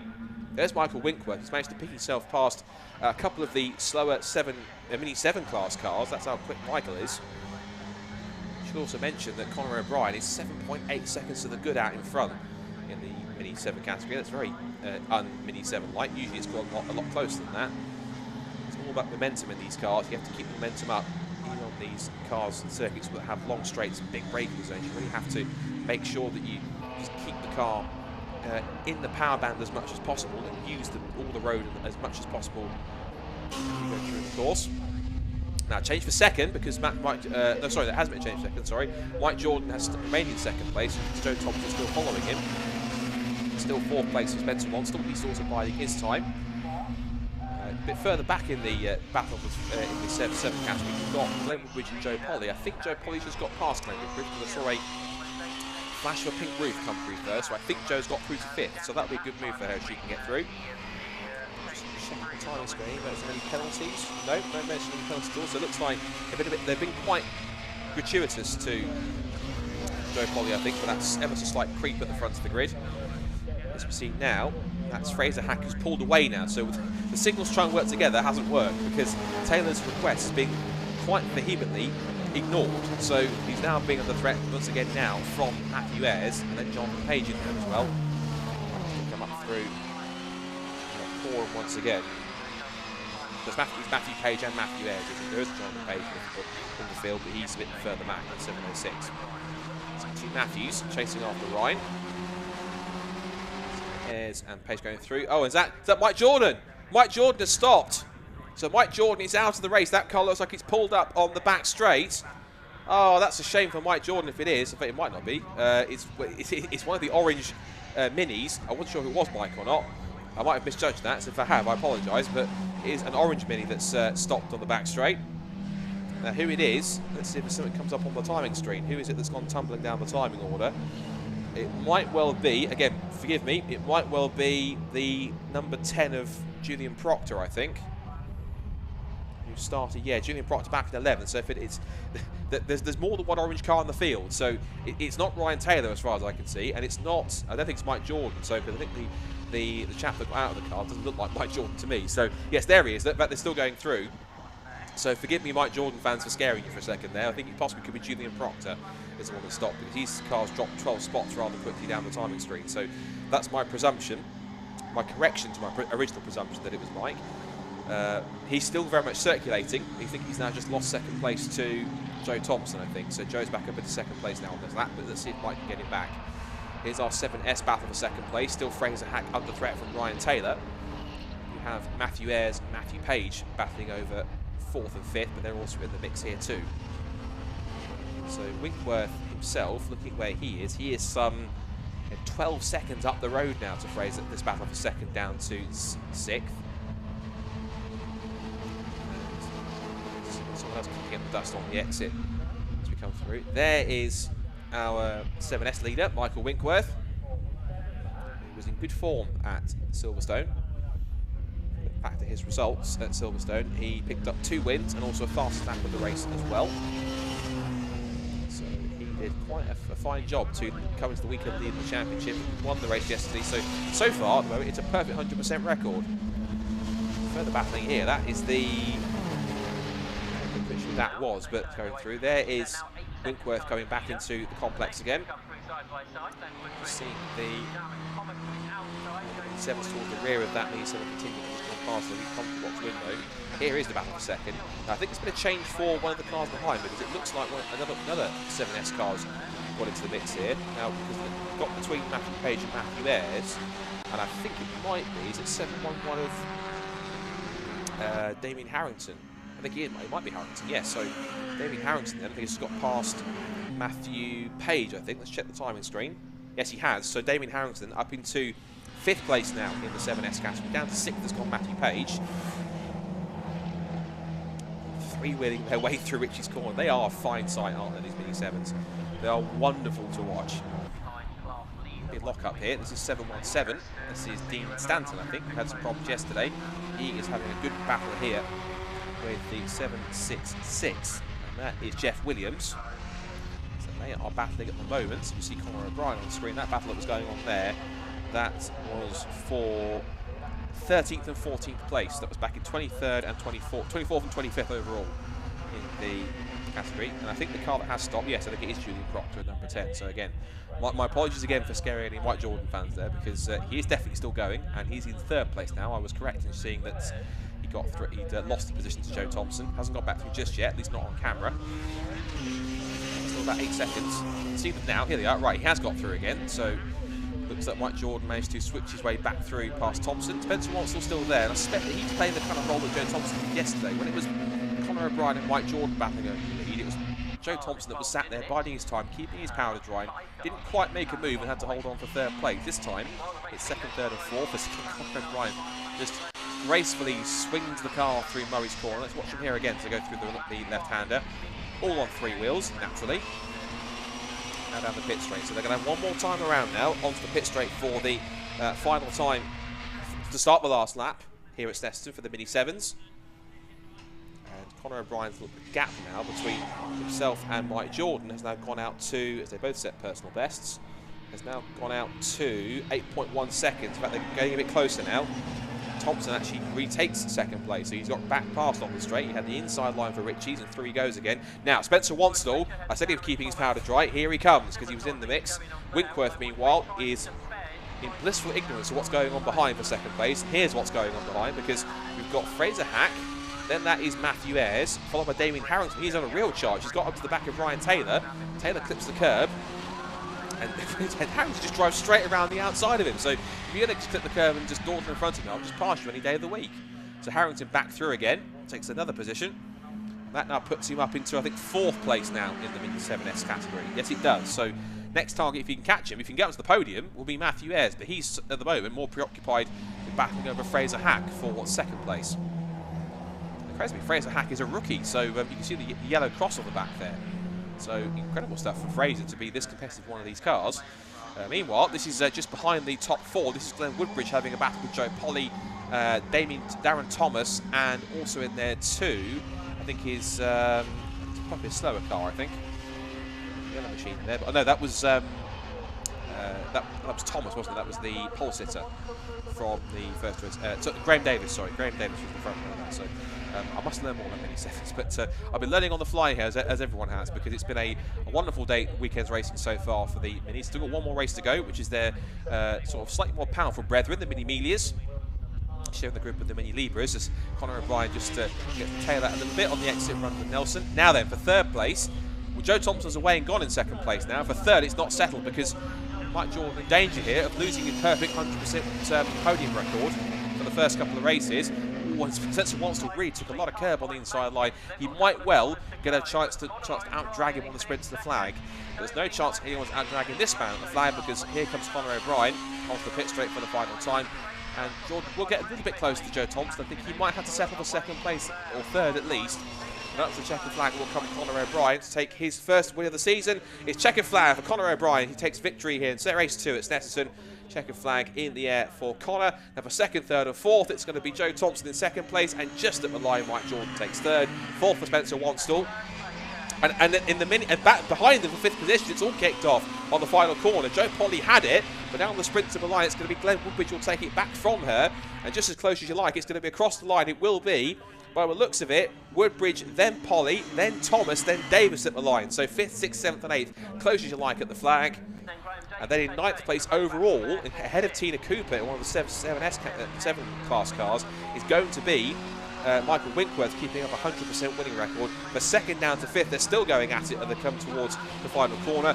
It's going to be a perfect 100% record so far. 4 races in the 7S category, 4 wins for Michael Winkworth. Great work from him so far this year. Tina Cooper finishes 10th overall, and then quick as you like for 2nd, 3rd, 4th and 5th. Hack, Ayre, Harris, Harrington and Page all across there. In fact, coming across the line. In fact, Taylor actually lost out at the end, so we lost Taylor somewhere in the end. Somewhere on the last lap, so it was quite frantic in that back in the 2nd. We've actually, we've lost Ryan Taylor somewhere, so the orange car of Ryan has had a problem on the last lap, I'm afraid. He has not come through. So, I'm not sure what happened, whether it was contact or a mechanical issue. Either way, that's a shame to see that Ryan Taylor, who was up there in that battle for so long, does not make the flag, or if he does, he's quite farther back. Here's our battle that we looked at earlier on, Dean Stanton. He locks up into the final corner. He's been enjoying a little private battle here with the 766 of Jeff Williams. They will come across the line to complete their race and their weekend in what looks to be 23rd and 24th places overall, and they will take 13th and 14th, those 12th and 13th in the Me7S category, because of course we lost Ryan Taylor somewhere. Here comes also John Coburn-Evans, former MX-5 racer, across the line. He finishes 25th overall and 14th in class. And sadly, unless he does come through at the end, we will lose Ryan Taylor on the last lap, as we also lost Proctor, Sims and Window before the race even started. So, magnificent stuff for the Mini-7s, and it's Conor O'Brien takes his first win of the season, followed by Joe Thompson in second place, then Mike Jordan in third, Spencer Wanstall fourth, Glenn Woodbridge fifth, Joe Polly sixth, then Darren Thomas, Graham Davis, and then ninth overall and winner of the S category is Michael Winkworth, 4 out of 4 for him. Then Tina Cooper, an excellent driver, she rounds out the top 10. Then it's Fraser Hack, Matthew Ayres, Damien Harrington, and Matthew Page, second to fifth in the S category. Paul Woodbridge comes next in 15th place, followed by Ben Seafried, then Jonathan Page, Chris Bryant, Ben Butler, and David Rees rounds up the top 20. And then the rest of the order is Lee Pullman, Johnny Kent, Dean Stanton, Jeff Williams and John Coburn-Evans to round up the 25 finishers. And the 4 cars we lost was on the final lap Ryan Taylor, Julian Proctor, who stopped on the back straight, and also through that race in the opening laps we lost Jordan Sims, and before the race even started, Leon Window as well. And Conor Bryan also gets the fastest lap of the race to boot as well. Perfect day's morning's effort. And let's see what Conor and co thought of that race. They're going to be down in the Parc Fermé area with Richard John Neal. Yeah, spot on, Scott. Conor does actually look like he's been in a race. You got a win by a long way and fastest lap. Congratulations, Sulkers. Oh yes, he didn't know. What happened to pitboarding? Did you not get pitboards? Yeah, I got one, but it was showing me the gap behind, so I could know whether to let off or not. Yeah, that was nothing to worry about, was it? No, I thought I'd do a quick one in the middle. That's when the fastest lap come, but yeah, I got away at the start and just got the hammer down and it worked, luckily. But yeah, happy with that. You beat Mike Jordan finally. Yeah, finally beat him, and he's finished third, which I'm not too happy about. Yeah, it's good. And the car still looks mint, so for next time out, not a lot to do, I guess, as you got the pace. Yeah, I hope so, because we had to do a lot before this one. Yeah. So yeah, I think the engine needs a good check over, but other than that, it's brilliant once we've sorted it out. Okay, well, congratulations on the win. Good to see you twice on the podium this weekend. Conor O'Brien, our winner. Let's go down and grab second place Joe Thompson, having a quick chat at the moment. We'll go in, and he's done. Look at that, Adam's done. Let's go pick up the, Joe, congratulations. Thank you. P2, let's have another little chat with you. I know you want that top meeting like this, don't yeah, we do. Next time, make it the top step. Yeah, we will try, yeah. If you can give us more of that turbo, that boost. Obviously, Conor was down up a bit, but we'll go a bit more for next time, I think. Absolutely right. Conor was down the road, so there was nothing you and Mike could do about him, and you ended up squabbling, which probably kept you back from the leader. Yeah, definitely. That's what gave him the lead to start with. Once you break that toe, he's long gone. And obviously, because there was a group, I think 4 or 5 of us at the start that let him get away. And then once he'd got that gap, we broke into our little 3, and then there was no way we were going to catch him after that because he just broke the toe. What are those early laps like when you're starting from rows 3 and 4? Interesting, we'll leave it at that. Brilliant, Joe, congratulations. Great to see you. Double podium this weekend. I'm going to interrupt Mike Jordan's conversation. So sorry to interrupt, Mike. Great to see you on the podium again.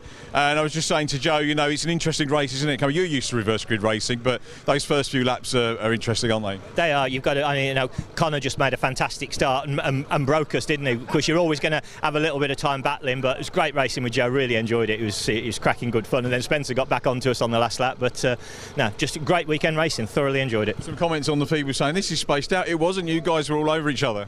No, no, we were absolutely all over each other and no contact or nothing. You know, it was just really super good racing. Well, great to see you on double podium, Mike. Congratulations. I think the championship lead intact as well, so that's good. And Michael Winkworth, if we can find him, is Michael here. He's going to be our S-Class winner. Michael Winkworth, I'm going to go try and find him. Stay with me. Michael Winkworth. Is Michael here? Michael Winkworth? He's not here. We're trying to get the club winners. We've got Fraser Hack was second. Michael might be down here, so just come down here because we've got these class here. Let's have a look and see if we can get Michael. Michael Winkworth. Michael. We got him. Hello, mate. Well done. Congratulations, Michael Winkworth. I think the only unbeaten person in the formula at the moment. Well done. Thank you very much. Yeah, it was a good race. I managed to get a much better start than yesterday, which helped for the rest of the race, and just managed to get a gap and break the toe, and then just managed to keep that distance nicely to get the win. So yeah, really happy. So 4th win in the season. How difficult is it to keep the momentum going? It is pretty hard. Yeah, it ain't easy. It definitely ain't easy. So yeah, all in all, good weekend. So yeah, Great to see you, Adam. Well done on the much. double win. And so we managed to get our S-Class winner and our top 3 overall. Let's hand you back to Scott for a look at the BRSCC Mazda MX-5 Super Cup grid, which is up next.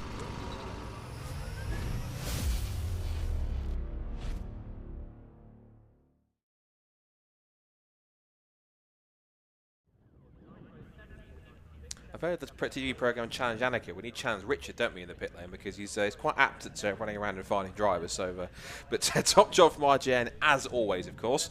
Right, speaking of top job, or top work, in fact, we've got some top work, I'm sure, about to happen here in our third and final race of the weekend for the BRSCC Mazda MX-5 Super Cup. Now, the first 2 races yesterday, they were joined by the MX-5 Super Cup Clubman Championship for their first couple of races for the first few contingent that were incorporated onto the grid. They're not here today, so it's simply just the all remaining, I think, 38 or so Mazda MX-5 Super Cup cars which are on the grid. The final couple of the cars just rolling into position, I think, out of the assembly area. Now, there is a partially reversed grid here, so I think the top 6 are reversed as per the draw from yesterday. So as per yesterday's results, with the top 6 reversed, it puts John Langridge on pole position for race number 3. Alongside him is one of the superstars this weekend, Lee Bresnu, starts on the front row again. Will Blackwood Chambers, definitely one to watch today from 3rd, as is also Richard Amos from 4th. Then yesterday's top 2 are Patrick Fletcher in 5th, and yesterday's second race winner in Adam Bessel. Then it's Colin Bysouth and Will Morris, one of his better weekends so far in an MX-5 Super Cup car. He will start in 8th, alongside last year's City Car Cup champion turned current Masters point leader in Nick Grindrod in 9th place. Then it's Braden Fletcher who will start alongside him in 10th. Then it's Tom Selden and James Cousins who will look at how we want to try and put right not having an issue yesterday in the start of the second race. He will start back in 12th. Then it's Simon Baldwin and Martin Tolley on the 7th row of the grid, followed by Jack Brewer and then Alex Miller, who rounds out the top 16. And then going towards the bottom of the top 20, we've got in the 9th row of the grid, Xavier Brooke and Christopher Richardson, as the cars head off onto the formation lap in the background. And then rounding off the top 20, we've got Scott Wright and Stephen New. So Stephen New is one of the front-running contenders in the club class, as is also Scott Wright. He'll be looking to try and get some more good points. Bruce Robinson comes next in 21st on the grid. He starts alongside George Grant in 22nd place. And then Seamus Haney and Clive Chisnell on the 12th row of the grid, Haney and Chisnell together. And then going on to row 13, former BMW Compact Cup race Tom Griffiths. Not the best weekend for him so far, but he will start back in 13th row of the grid, 25th position, alongside Matt Pickford. Then it's Adrian Burge and Alexander Jones on the grid. Still a few more cars to go. It's a big grid of cars for the MX-5 Super Cup, as it always tends to be. Michael Liz Walton, and then some of the cars that had some troubles yesterday. So Michael Nibbs will start 30th on the grid. A couple of disqualifications also yesterday. We were supposed to have Dan Parris-Smith. I don't think he'll be there because he had some problems with the engine, so he might not be here today. So sadly, it might be a lone start for Kevin Brent on row 16. Christopher Ginn and Nick Rutter will be on the 17th row of the grid. And then towards the back we have Andrew Flynn and then Declan Lee, who was disqualified yesterday, as was also, I'm afraid, Ali Bray as well. So Ali Bray will start back in 37th on the grid, and also with the disqualification, at least the back row start as well, will be Kevin Sylvain. So 19 rows of cars, 38 at least expected MX-5 Super Cup cars. I think we might have at least lost, I'm afraid to say, Daniel Parris-Smith after he had some problems yesterday with his engine getting a bit buzzed. So I'm afraid that he might not be out for this third race. If he is, that'll be a brilliant effort, and so it'll be good to see him, but I don't think we'll expect him on the grid, I'm afraid. So, cars making their way up on the formation lap. For those who've never seen the Mazda MX-5 Super Cup before, well, first of all, where have you been? But secondly, these cars are Mark III NC generation Mazda MX-5s, and the cars can either run the Mark III or what they call the 3.5 facelift front end, like Nick Rindrod does on that car. They run a 2-litre Mazda engine. They also run Avon tyres, Gaz shocks, and a couple of other dedicated things. I think they have a free choice of exhaust system as well. And these cars produce on a dedicated championship map about 140 brake horsepower. They're about 150 kilograms heavier than a Mark I MX-5 race car. And from what I've learned from many drivers, yes, they feel a little bit more planted initially, but they do snap easier because the tyres they've got underneath them are a little bit grippier. So you can get them sideways, but if the tyres suddenly grip, the cars will suddenly go snap one way and then the other. So it's a car which is relatively user-friendly when you get before the limit. Then when you get onto it, it starts to get a little bit tricky. So it's another one of those cars that's it's easy to get to grips with, but then slightly difficult to really master and get on top of them in terms of getting the optimal grip range when the car starts to slide around. So watch for some of that to happen. So we have two classes in the MX-5 Super Cup. There's the Pro category for those who are the arguably fastest drivers on the grid, so the cars that are typically towards the front of the field, and those who might be a bit more career-minded in their racing escapades, some of the younger drivers in the field. And then you have the Club class, which is quite simply for those drivers who are more enthusiasts of racing. They like to go racing because they like the fun of it, the competition, the social aspect, the camaraderie. They simply just want to go racing, just enjoy themselves and just live out a hobby or a dream or an ambition. There's also, within the entire MX-5 grid, a Masters contest. That's for drivers aged 45 and over. And as I say, Nick Grindrod, who is in the MX-5s for the first time this year after he was the City Car Cup champion at a runaway rate, won 12 of the 14 races last year on the first ever City Car Cup season to dominate that championship and become champion. But he's also in the past, of course, been a former pickup truck racing champion, so he is no stranger to rear-wheel drive, and it's no surprise that he's up there towards the front as well.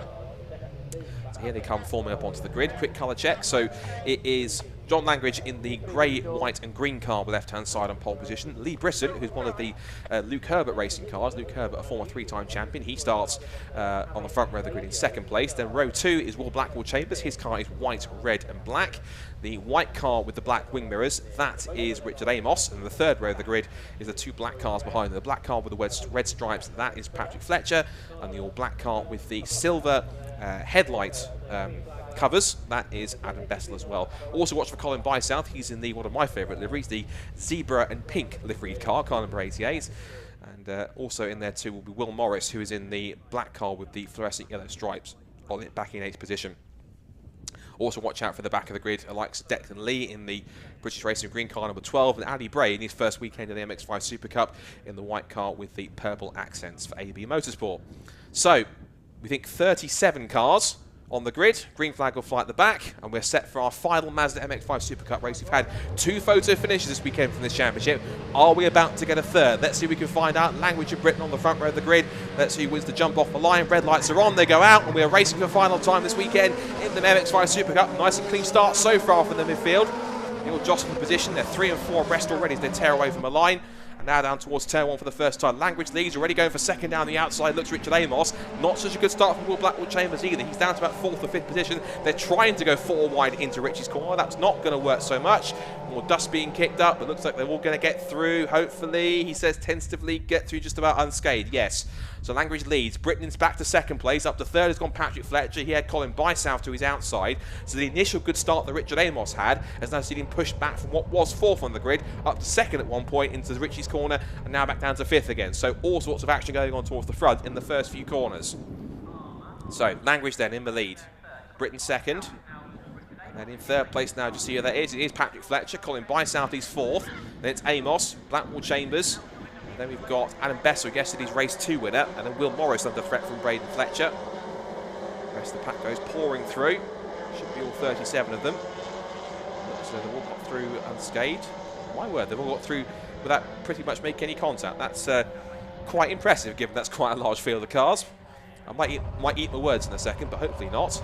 Anyway, through Oggies for the first time, and it's Language then, who, believe it or not, hasn't won an MX-5 Super Cup race. He's been a former Mazda MX-5 Mark 1 champion. And this is his 3rd season in the MX-5 Super Cup, but he hasn't yet won a race here. Now, let's see if this reverse grid race helps him out. There's Michael Nibbs finding the outside curve at Williams' corner for the 2nd time today, as he did that in the Mark 1s earlier on. They all spread out 2-3 abreast down that long back straight. Big lock up from Patrick Fletcher, trying to force his way up the inside of his teammates, Lee Brisson, because Patrick Fletcher this season is running with Luke Herbert Racing. He was running as an independent, but he's now joined Luke Herbert's squad. Of course, Luke Herbert, the former 3-time MX-5 champion, and there, number 13, is his actual title-winning car at the hands of Tom Selden. So he had a decent qualifying yesterday, put himself up on the 2nd row of the grid. But his race pace possibly needs a bit more development, but he's got plenty of time to do it. And of course, having the tutelage of one of the best MX-5 Super Cup drivers ever in Luke Herbert certainly is not something he takes for granted at all, I know. So he will certainly keep on improving as the season goes on. Lee Britton certainly learned a lot, as has Patrick Fletcher from Luke. Across the line they go to end lap 1. So it's Langley, Britton, Fletcher, then it's Colin Bysouth in 4th place, Amos 5th, Will Blackwell Chambers 6th, it's Bezel 7th, Will Morris 8th, Braden Fletcher 9th, and Nick Grindrod up to 10th place. Good start from Nick as well, so decent stuff from the outgoing City Car Cup champion. Of course, he's doing a full season of Super Cup this year, not City Cup of Super Cup, not City Car Cup at all this year. So Langridge then, who has had run with a couple of teams so far. He's run with Blink Motorsport. in the past, and I think he has also done a little bit of work with Hills Motorsport, but now he's running with Miller Motorsport, running alongside Alex Miller, who I think he's just there having a scrap with Nick Grindrod and I think that's possibly Will Morris, I think. So, yeah, Braden Fletcher's got past Will Morris, so that's now that was a battle for 9th, 10th, 11th. So, good work from Alex. He's been having one of his best overall weekends in the Super Cup so far. Back to Agostini. We've got a breakaway group of about 7 cars now. It's John Langridge in the lead, all the way down to Adam Beslin 7th. There's James Cousins, by the way. 13th place for him. That's not quite where anyone expected him to be, I don't think, because he will be hoping he can get himself a little bit higher up the order. Mr. Phil goes through lots of battles in the midfield and towards the back. Again, it's like in all the MX-5 championships that the BRSCC runs, it's very much the case that you've either got someone to race at the front, in the midfield, or towards the back. There is always somebody around your skill level that you can have a race with, have a battle with on track, have a bit of a duel, have a few overtakes with, and essentially just have some fun with and a bit of camaraderie with as well. And I know the social evening last night was in full swing. And in full swing right now, it's a scrap for the lead because John Langridge here is holding that the tide. He's got Patrick Fletcher and Colin Bysouth, who punches the back of Patrick Fletcher's car. Off the road goes Patrick through no fault of his own. Colin Bysouth just shows his braking point a bit there and just whacked the back of Patrick's car. Now he's dropped back down to about 8th or 9th place. He's gone behind Nick Grindrod. That's put him back down to about 9th or 10th, I think. So Colin Bysouth, that was a bit cheeky there. He might well get a penalty for that, unless he has a good case to argue against that. But what that has done is given John Langridge actually a bit of breathing space. He's now got a few car lengths now to defend. But look at this almost endless train of lead group cars being tailed off by Jack Brewer. Then the next group comes through, and you've got in there Chris Richardson in the green car, number 96, Michael Nibbs, who's struggling a little bit, and then you've also got Martin Tolley, and I think that's also Ali Bray as well. So Ali Bray has shot up the order, I think, if that is him. Yes, it is, 18th place for Ali, so a little bit of a big sort out, it looks like, that's gone on in the mid-pack somewhere. More dust being kicked up on the exit, as now Langridge comes under threat from a new challenger, this time Colin Bysouth. Colin has won races in the Super Cup before, but that lead group is getting bigger and bigger. You can see they've got Simon Baldwin, Tom Griffiths is in there, Jack Brewer's trying desperately to hold on. And I wonder if Michael Nibbs now can start to lead these 4 towards it, because it'll get ever bigger. If they do catch up, it'll become an 18-car train. And truthfully, if it does happen, I've never seen a lead group in MX-5 Super Cup this big.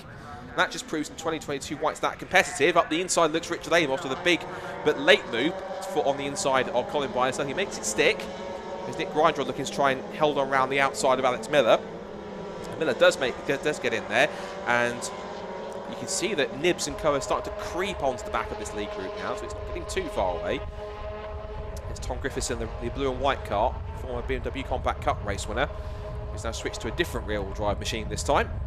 Simon Baldwin going back to some old school colours now. He was in for a while they did run the chrome blue and orange with the orange stripes. Now they've gone back to a different colour scheme, the black car with the orange stripes. His James Blake Baldwin, his sibling, has run previously, because James Blake Baldwin, like many drivers in this championship, have gone on to the likes of Racing Ginetta Super Cup.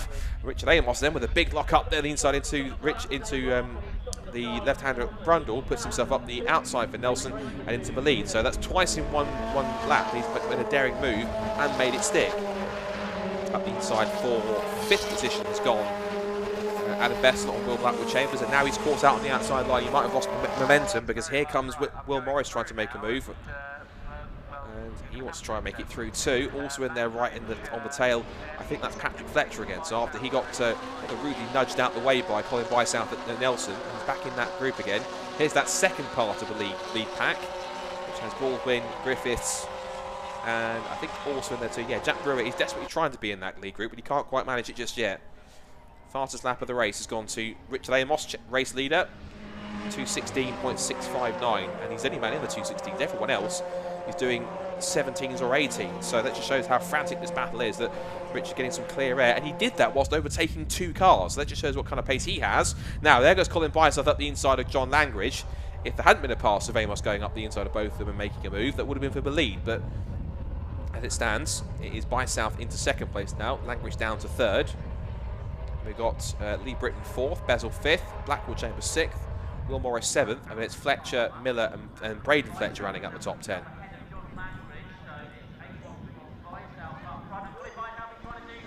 Up The inside, that's Colin Biasad. A little nudge there on the inside of Richard Amos. It might just push him wide on the exit. He did this before to Patrick Fletcher, and it worked the first time, even though it was a bit more robust than he would have liked. Doesn't quite work on this occasion. Richard Amos, who can get his elbows out when he needs to as well, doesn't quite make that one stick. Here comes Lee Brisson. Big dive up the inside for the number 50 car. The red machine in 4th place, but that's killed his momentum as a result of that.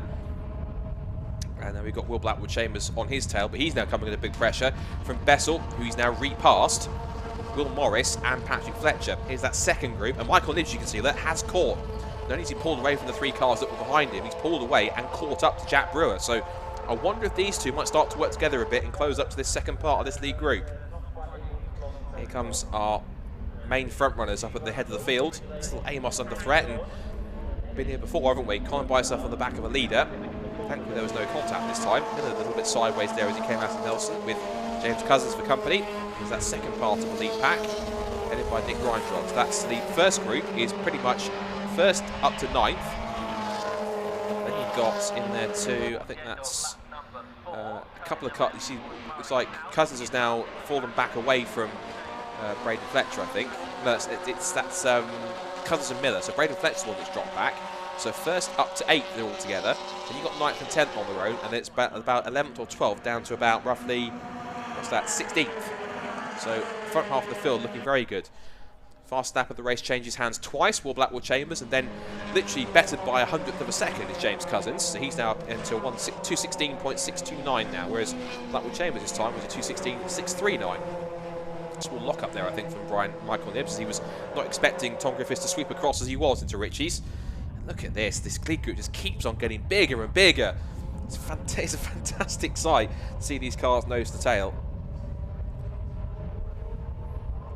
Up now through the left-hander, more cars battling back here. Quite a few of the BC Cars contingent here in this scrap. You've got, I think, Bruce Robinson's in there, so is Clive Chisnell, Matt Pickford's in there too. There's Adrian Burge and a couple more in there, so lots going on with some of Brian Chandler's cars. Here comes Patrick Fletcher up the inside. He's got past Will Morris. Now he's past Adam Bessel. His next target's going to be Will Blackwood Chambers, who's got some good pace in amongst him. And Will was telling me last night that kind of he gets to that point where he's got that D3 in front of him, but he just needs to find that little bit more to kind of stick his elbows out and get involved in the battle. He's right there. He gets that close to the strap of the leaders, but just needs to find that little bit extra to be able to send it up the inside or make a move to try and break them up a little bit. He just seems to need to find that. He's in 5th position at the moment. He's on the tail of both Lee Britton and John Langridge. He's not that far away from a podium. And he's still got 9 1/4 minutes to make it happen. A couple of cars running wide here. And that is that James Cousins has gone wide, I think, possibly. I thought we could stick with that. It's either that or Michael Nibs, one of the two. It looked like it was a bit of blue and red on that, or blue and orange, but I think it's either Michael Nibs or James Cousins that's gone wide there.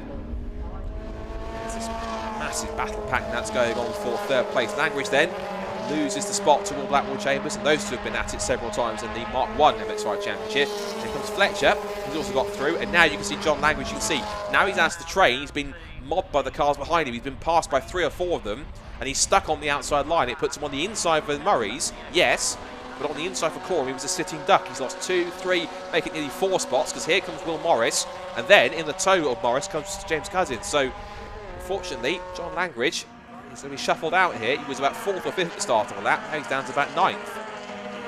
Across the line he goes. Yeah, 9th position across the line, as he lost that just behind James Cousins. New fastest lap of the race from Lee Britton. So Lee Britton has now dipped the fastest lap down into a 2:16.619. So he literally took the fast lap of the race, I think, by the looks of it, by 1/1000th of a second. That's how close it got. So he's definitely chipped away at this fastest lap very quickly. 8 minutes to go in this final MX-5 Super Cup race of the weekend.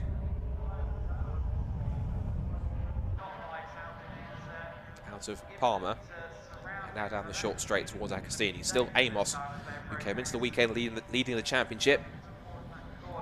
By South, who's thankfully back this season after sort of a couple of on-off seasons racing.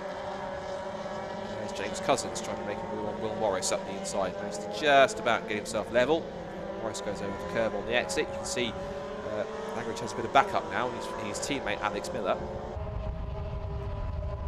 And now as the top 4 go through the top of the circuit,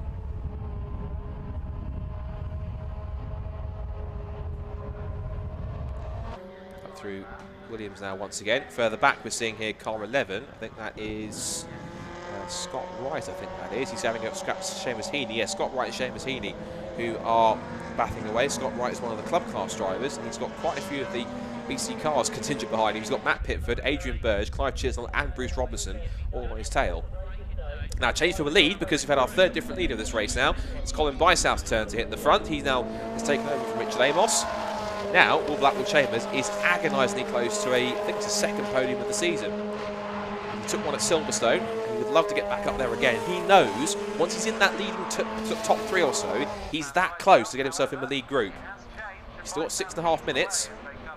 Bysouth also is a win in this championship, as is Amos. Lee Britton hasn't got a win just yet. He's been close to a podium, but he got his first one yesterday. And he's got the taste for it now, looking very impressive. He was last year's Super Cup Rookie of the Year, and with good reason, because look at the pace he's made. New fastest lap of the race changes hands twice again. Colin Bryson in a 2:16, and then Will Blackwood Chambers pumps in a 2:15.9, so he's the first man so far in this race that's done a sub 2:16 lap time. So impressive stuff from Will. Further back, James Cousins battling away with Will Morris, and big dive up the inside. Lee Britton was never going to get that stop, right up the inside line, and passing both of them in one move goes Will Blackwood Chambers. Thanks very much, boys. And that was all started by Lee Britton going straight up the inside, braking way too late, couldn't get it stopped. Richard Amos had to go wide in avoidance, and Will Blackwood Chambers held the inside line and said, right, 2 for the price of 1, don't mind if I do. He has lost, to be fair though, second place back to Richard Amos, and now, look who's also back in the mix, it's Patrick Fletcher. But poor Lee Britton went from hero to zero in one move. He made that massive dive up the inside. A proper Leroy Jenkins moment. Up the inside he went, couldn't get it stopped, and out onto the edge of the circuit. Almost careful not to go straight onto the grass and up the road to Thetford. But even so, Colin Bysouth, through all of that, has quite a few gaps now to allow him to not relax totally, but at least not be under so much pressure. But the battle will certainly be on for second place. Will's car, he was also telling me as well that he blew his engine in Friday testing. So what they did was they sourced another engine, refitted it, took it carefully through practice and qualifying, and then managed to make sure the car was running okay, and it was. And then thankfully, the engine underneath it seems to be working just fine. And I think, looking at, I can see just behind the timing tower, he's looking at second place, and they defending for third, I think. 4.5 minutes to go. Just keep this pace up. He won't be there. There's contact again. Lee Britton tags Patrick Fletcher for the second time. Patrick Fletcher gets tagged at Nelson. What is it about Patrick in that corner? He's got tagged for the second, first by Colin Bysouth, and then again by Lee Britton. He's waiting for a gap in the traffic. He now slots in, I think, just around Simon Baldwin. But poor Patrick Fletcher can't get a break in this third race. First of all, gets nudged by Colin Bysouth off onto the grass, and then gets tagged by Lee Britton again. Lee Britton's not had the best of racing laps on this third race here at Snetterton. He sent it deep into the hairpin, then makes contact with Patrick Fletcher. So I think the clerk of the course might want to work with him on that one. So just under 3 3/4 minutes to go then. Bysouth leads, Amos second. Blackwood Chambers in third. Then it's Bessel, Britton. Slightly battle-scarred Lee Britton, shall we say. 6th for Cousins, 7th for Will Morris, 8th for John Langridge, 9th for Alex Miller. And Tom Griffiths rounds out the top 10 at this point. Here comes Lee Britton again, testing his brakes. So just seeing how strong they are, but how late he can break into that corner. And he has not quite got around Adam Bressel on that occasion, but they're all stacking up behind him. Here he goes again. I can see him just trying to make a move up the inside into Palmer. Is that one going to work? No, it didn't, but it has put Adam Bessel out wide. I think a few drivers might have something to say to Lee about this race afterwards, because he's certainly, credit where credit's due, he's certainly getting gutsy out there, but he's not make himself all that popular, I don't think. But it's hard racing out there, although the contact with Patrick Fletcher was a bit indisputable, but we'll leave that for the stewards. So he's up to 4th, Lee Britton 5th, you've got in there in that group, Cousins, Morris, Langridge, Miller, Griffiths in there too, and Bessel looking pretty aggressive. He wants to try and get the undercut here on Lee Britton and try and get him back again, which he might try and do. He's that close. Just to watch for Alex Miller at the back of that group. He's just playing a bit of rear gunner action for sort of John Langridge here in this second part of leading gap. 2.5 minutes left in this final MX-5 Super Cup race of the weekend, and it has been pretty much non-stop, back and forth all the way. Now, Richard Amos has managed to close that gap a little bit visibly to Colin Bysouth, and he is bringing Will Blackwood Chambers with him. Now, remember what we had in the last couple of races? We had quite a close photo finish, and it all kicked off on the final lap. We're approaching the final lap for this final race, so if not for the leaders, I said that something might be about to happen between this lot, because there's 6 of them together. That's a shame. That is one of the AB Motorsport, BC Cars motorcars that's out of the race. Couldn't quite catch the number. I thought maybe 52. That's Martin Compton. So, no, sorry, that's the MX-5 Championship grid. So we'll look at that in a second. But now to come off the pit straight to start the last lap of the weekend for the MX-5 Super Cup. Now, Colin Bysouth is away, but not so much. He's got the fast lap of the race, but Blackwood Chambers immediately gets it back, and he's putting Amos under pressure. Amos goes to the middle of the road to try and defend. Blackwood Chambers looks to the outside to try and get the undercut and the switch back through Ritchie to set him up for Wilson. Tired to run on the exit. Is Blackwood Chambers going to try and send it up the inside somewhere into the hairpin? There's the battle of a third. Blackwood Chambers looks for it. He looks down the outside to try and get again. That switchback exiting the hairpin.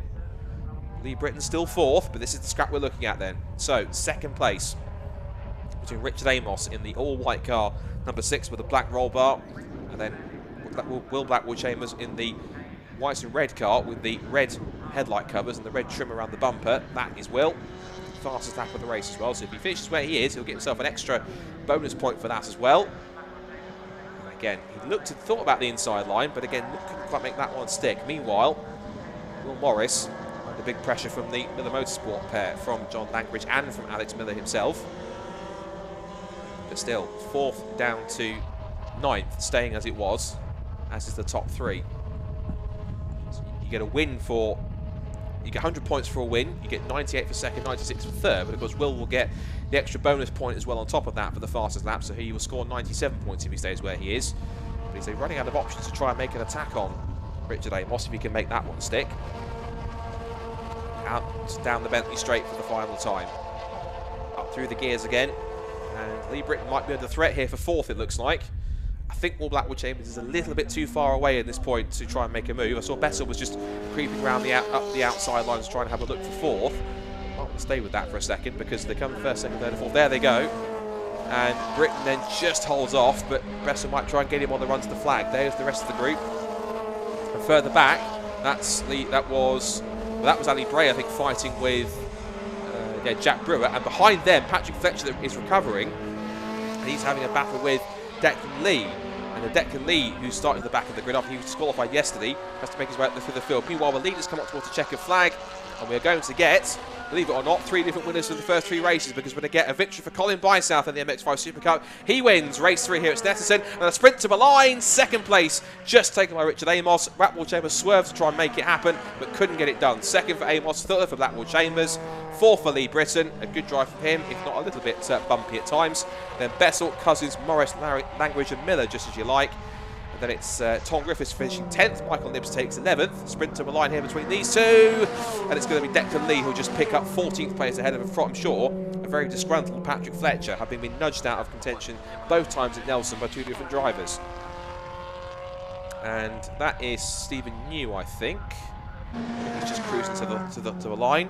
In terms of the club class winners, I think it's Stephen New, I think, that's picked up that one. Well, no, it says Simon Baldwin, but I think he's not supposed to be classified in club class. So I think the winning club class has gone to Stephen New, I think, once again. Across the line go the rest of our contenders, of which there is a lot of them. It's only about half the grid that's come through yet. We've still got quite a few cars to come through and start. We lost throughout this race, just looking at the timing stream, we lost Tom Selden, we lost George Grant, sadly, further back in the pack. We also lost Braden Fletcher in the pit lane, and also Matt Pickford, I'm afraid. So we lost out of the 35 starters that we had. So it wasn't quite the same size grid that we had. We were expecting 38, but we had 35 start. And we lost in that race another 4. So 31 cars look like they'll take the flag. We lost Nick Grindrod as well, so problems for Nick at some point. And Patrick Fletcher was in the pit lane as well. So I suspect maybe, I don't want to preemptively put 2 and 2 together, but maybe Nick Grindrod had a problem there at some point. Either that or maybe a transponder issue. But shame for Nick if he did have problems. But I'm sure he'll come back fighting next time out when we see the MX-5 Super Cup battling again. They'll be back at Silverstone, I believe, next month on the Grand Prix circuit when they're supporting the Silverlake C1 Endurance Series 24 hours. Of course, they're coming up later on this afternoon. So, I suspect that neither Grindrod or Sylvain may not come through, I think, because they haven't come through just yet. Either they've stopped or... Ah, here we go. I just see one of the cars just at the top of the circuit. So we're going to get someone else taking the checker flag. I think it is Grindrod. Looks like it's a yellow and red car. Yes, it is. So Nick Grindrod was up there quite high, but sadly, whatever happened to Nick, I'm afraid, sees him finish back in 30th place. So Kevin Sylvain is showing as having stopped on circuit as well. So that looks to be the last car that's come through in the results. So here is the result from race number 3 of the MX-5 Super Cup. A win for Colin Bysouth, and Richard then was in second place. And Will Blackwell Chambers, I'm sure, when he speaks to Richard, will be very, very happy with third place. Lee Britton 4th after a rather clumsy race, shall we say. Then Adam Bessel 5th, James Cousins 6th, Will Morris 7th, John Langridge 8th, Alex Miller 9th, and Tom Griffiths rounds out the top 10. Good work from him to get into the top 10 after he's had a bit of an anonymous weekend so far. Michael Nibbs is 11th. Good drive from Ali Bray from the back of the grid, start to finish 12th, ahead of Jack Brewer, Declan Lee, who also came from the back to 14th. Patrick Fletcher will be very agreed with 15th place. Then 16th for Simon Baldwin from Hutchinson. So Richardson, Tolley, Rutter, and Xavier Brook, and then Stephen New, I think, won the club class from Scott Wright, and then it was Seamus Heaney, Clive Chisnell, Adrian Burge, Kevin Brent, Bruce Robinson, Alex Jones, Liz Walton, and then Nick Grindrod, who finished back in 30th place. And we lost from that race Kevin Sylvain, Matt Pickford, Braden Fletcher, George Grant, and Tom Selden. And to add even more pleasure for Will, fast lap of the race for him too. So let's see how the top 3 found that in another energetic and exciting MX-5 Super Cup race. There with Richard down in Parc Ferme.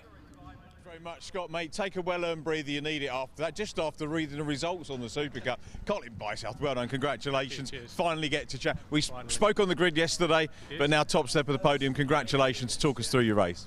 Well, felt like a different car, to be honest. It was a different day, maybe slightly different conditions, and it was perfect. I ignore the G's, I felt like I was on top of it for the first time this weekend, and season 2 actually. Yeah. A lot of traffic to get through, so that it's not just when you qualify and you go off the front in qualifying, that's one thing, but having to deal with traffic in a reverse grid race is quite another. That's what racing's about. That really is, and I really enjoyed coming through actually. I was being quite measured. The only sort of potential negative I had for that race was getting into the back of Fletcher. Got a bit crossed up on the brakes coming off the back straight, but we'll see how it goes in the Clark's room afterwards. But other than that, it's my first ever win in perfect drive conditions, which is what I've been chasing for since I started racing. So that's really, really good. Poor old Patrick had another ding from somebody else as well later. Yeah. It's a shame. I feel for him. Yeah.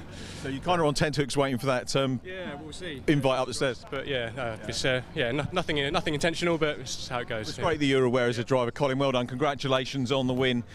We need to talk. Richard Amos is having a little natter here at the moment. He's in second position with our circuit commentator Adam. So we'll see if we can get Richard again. We've had a couple of chats with him already this weekend.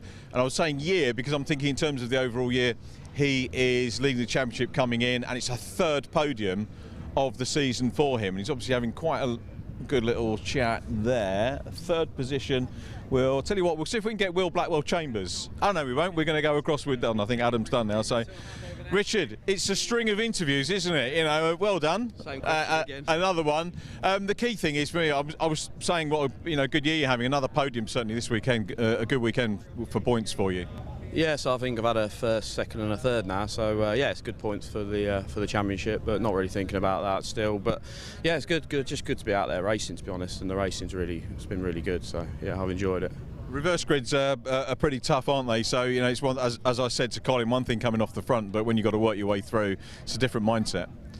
Yeah, well, I was actually further forward than I was for my qualifying, so I was actually better off with a reverse grid than what I was before. So it's just good fun, isn't it? So yeah, as long as everyone enjoys themselves, that's all that matters, isn't it? So yeah, I'm sure you did. We've certainly enjoyed watching you 3 podiums. Well done. Cheers, Richard Amos, thank you very much for that. Not sure if we've got time. We've got cars on the grid for our second and final mini race of the day. We saw the Mini 7s earlier on. Now we've got the ones that are, call it a step up. The entertainment's just as entertaining, we've got to say. The Mini Miglias. So for the Minis, back to Scott.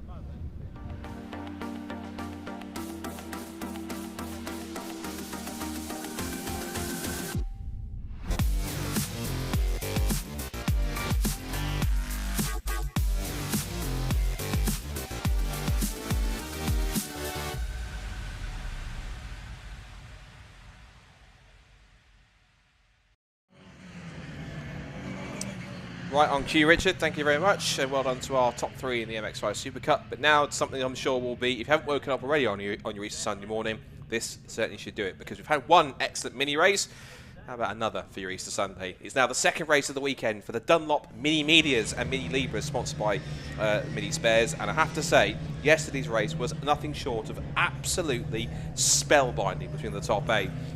As mini Miglia racing always tends to be. The Se7ens were great, don't get me wrong, they were absolutely fantastic on both races, but the Miglias are just that tiny bit step up in pace and in competition and in how much they battle towards the front. And they are cool looking cars, they are faster than you think, and they put on a massive display of great racing. Here's the grid then, which I think is a reverse grid from yesterday partially. So Rob Howard will start in pole position alongside Colin Peacock on the front row of the grid. Then Ashley Davis and Ben Colburn will start on the second row. And then we've got Kane Aston and Jeff Smith on the third row of the grid. And then it will be the fourth row that we're coming through for Aaron Smith and Rupert Deeth, who won yesterday's first race. The top 8 reversed for this second race for the Dunlop Mini Miglias. Then we go to row 5, where we see Lewis Selby, who's in the Napa Racing UK liveried car in 9th place. Alongside him is Phil Bullen-Brown. And then back is Mark Sims and Sean King on the 6th row of the grid, ahead of Darren Cox, who's the man behind the race and WTF1 and World's Fastest Game and everything else. And we'll talk about him in a second. He starts on the 7th row of the grid alongside Larry Waugh in car 71. And then Robert Humphreys and Tony LeMay come next on row 8, followed by Darren Mason and Kieran McDonald, who round off the 18 cars that we should see starting in the Mini Miglia class. And then we have, hopefully, if the 3 cars that couldn't make it yesterday do get out, we should have Richard Colburn and then Phil Harvey on the next row of the grid, and then followed then should be hopefully Peter Hills and Lee Stanton. But the fact we show unknown competitor on the screen might well suggest that sadly neither of them did get out. So it looks like we've got again just the one Mini Libra racer, and possibly I think we lost maybe Darren Mason I think on the grid. So we should have 17 Mini Miglias and 1 of the Mini Libra category. And they are out on their formation lap for their second race here in what is still beautiful Easter Sunday conditions here at Snetterton. It's clear skies, warm weather, decent temperatures, and a bit of a breeze in the air. I call that perfect conditions for motor racing. What a better series to complement that alongside the Mazda we've had, the Mini Se7ens, than the Mini Miglias. So if you haven't watched these before, again, if you haven't watched these, strap yourselves in, because if you didn't see yesterday's race, again, first of all, where were you? Secondly, it was an absolute treat in the front of the grid. The first 7 or 8 cars all together in that lead group, battling against each other. That car right there, the silver and orange car, number 23, that took victory yesterday. There's Lewis Selby's car that will start in 9th place. That's the Napa Racing UK car, with a livery very much akin to that you'll see on both Dan Cavendish and Ash Sutton's cars this year, as they race for Motorbase in the British Touring Car Championship and in Imperial Ford Focuses. So, just for those who've never seen these before but don't know the specs on these cars, these Mini Miglias are damn impressive. So, how impressive? Well, they've got a modified 1293cc A series engine, but in terms of the stats, check this out. For a Mini, they can go from 0 to 60 4.5 seconds. Top speed 125 miles an hour. Minimum weight on these cars 660 kilograms. They are only 10 kilograms heavier than a Mini 7 car, and they absolutely go like pocket rockets down the straight, as they were yesterday. They are quick in the corners, they're quick on the straights, they're quick in packs, quick on their own. They're just quick all round, and they are cool looking cars as well. Look, with their big wide flared arches, short little 10-inch wheels on Dunlop tyres. They are crossbite tyres, and they are short, they are small, but they are fast, they are rapid, they are bulky, which means they are good in a straight line. I can use every superlative descriptive adjective as well to describe these cars, but they are such good fun to watch, such good fun to race, and no wonder the Mini 7 Club has been going for since the 60s with these fantastic machines. So, quick colour check. Rob Howard in the turquoise car will start on pole position alongside Colin Peacock in the bright red car alongside him. Ashley Davis is in the blue car just behind Colin Peacock's red car. It's the green and orange car of Ben Colburn, but also watch for Kane Aston and Rupert Deeth in the silver car with the orange wheel arches. So, you ready for this one? We had a great race yesterday. Let's see if they can top it here on Sunday morning. Race 2 for the Dunlop Mini Miglias and Mini Libras here at Snetterton. Red lights are on, red lights are out, and we are Mini Miglia racing at Snetterton. Strong start from everyone off the grid. Everyone's getting away pretty cleanly. And now the sprint down towards Red Gate Ritchie's begins. It's 3, nay 4, nearly 5 abreast down towards Ritchie's corner. That will never work, and it doesn't. It's Kane Aston and Colin Peacock make contact. Somehow he stands on the anchors and holds on to that one. But 5, I know they're small cars, but 5 abreast into Ritchie's corner was never going to work. I appreciate their enthusiasm and their attempt to do it. It was never going to work. Kane Aston sideways on the apex. It's only 2 corners and they've kicked off already. It's fantastic. So, Out through the Wilson hairpin, now down the short straight. Colin Peacock in the red car they see already motoring his way through after he got the nudge from Kane Aston. That was simply just 5 cars trying to go into one, and just everyone compressed together, so it was not really anyone's fault in that point. It was simply a circumstance of how the cars were laid out. But Jeff Smith then, former British touring car man and last year's Mini 7 champion, in the lead then as they come towards Agostini for the first time. They are absolutely charging into Agostini. Look at them, they're leaning on their door handles, 3-wheeling, nay 2-wheeling through the corner. There's Richard Colburn, who is in the Sol Mini Libra car. Those cars are slightly more modified. They're invitational free formula category. Any A-series block, but they have to run special balance, success balance as well, depending on power and performance. So they're a little bit slower than the Miglias, but they are allows for a bit more slightly more open modification on those cars compared to others. So Smith, Aston, Aaron Smith again. Looks like up to 4th has gone Ashley Davis. Like he started 3rd on the grid, so he's actually lost a spot, pardon me. Now they come charging down the back straight for the first time, and look at them. They might be small little cars, but they've got packed such a punch in the straight line, 125 miles an hour, and they are little rocket ships down the back straight. Here they come into the complex. Aston now takes the lead. Now former champion Kane Aston, and 2nd place for Smith. There's Aaron Smith in 3rd, Davies 4th, Colburn 5th, Poleman, Rob Howard in 6th, Selby's up to 7th, Rupert Deeth after he started in 8th place is still there. Phil Bull and Brown in 9th place now. P10 is Darren Cox, who of course is the man behind of course, as I say, WTF1. He was part of Nissan's GT Academy program, the media side of things, and of course now trying racing his hand race for the first time. And what better series to choose than Mini Miglias? Filter through Murray's corner, one after the other, bit clip of the curve. There's Darren in car 66. I think that's possibly an ex-Endaf Owens car. So good to see that car still operational. It's a car with an Owens tuned machine. Side by side across the line. That's only end of lap 1 now. Gassed into the inside line, but it's Jeff Smith with the run into Ritchie's and gets back into the lead. Aaron Smith in 3rd place. Then it's Colburn, Howard, Selby, Deeth, Bull and Brown and Cox rounding up the top 10. Then Sims, Colin Peacock up to 12th again after he got Manoj from Aston at turn 1. And then King, Humphreys, McDonald, LeMay and War and Richard Colburn at the back of the field. So all 18 cars that started still survive and they're still in contention. So Smith 1-2 now. Jeff ahead of Aaron. As I said, Jeff was last year's Mini 7 champion, stepping up to Mini Minis, but of course those who know him from other escapades. He's also raced in the British Touring Car Championship, hence of course he helped inspire the Jeff Army that follows him around wherever he goes. I'm sure there's some of them either watching trackside or here on the stream.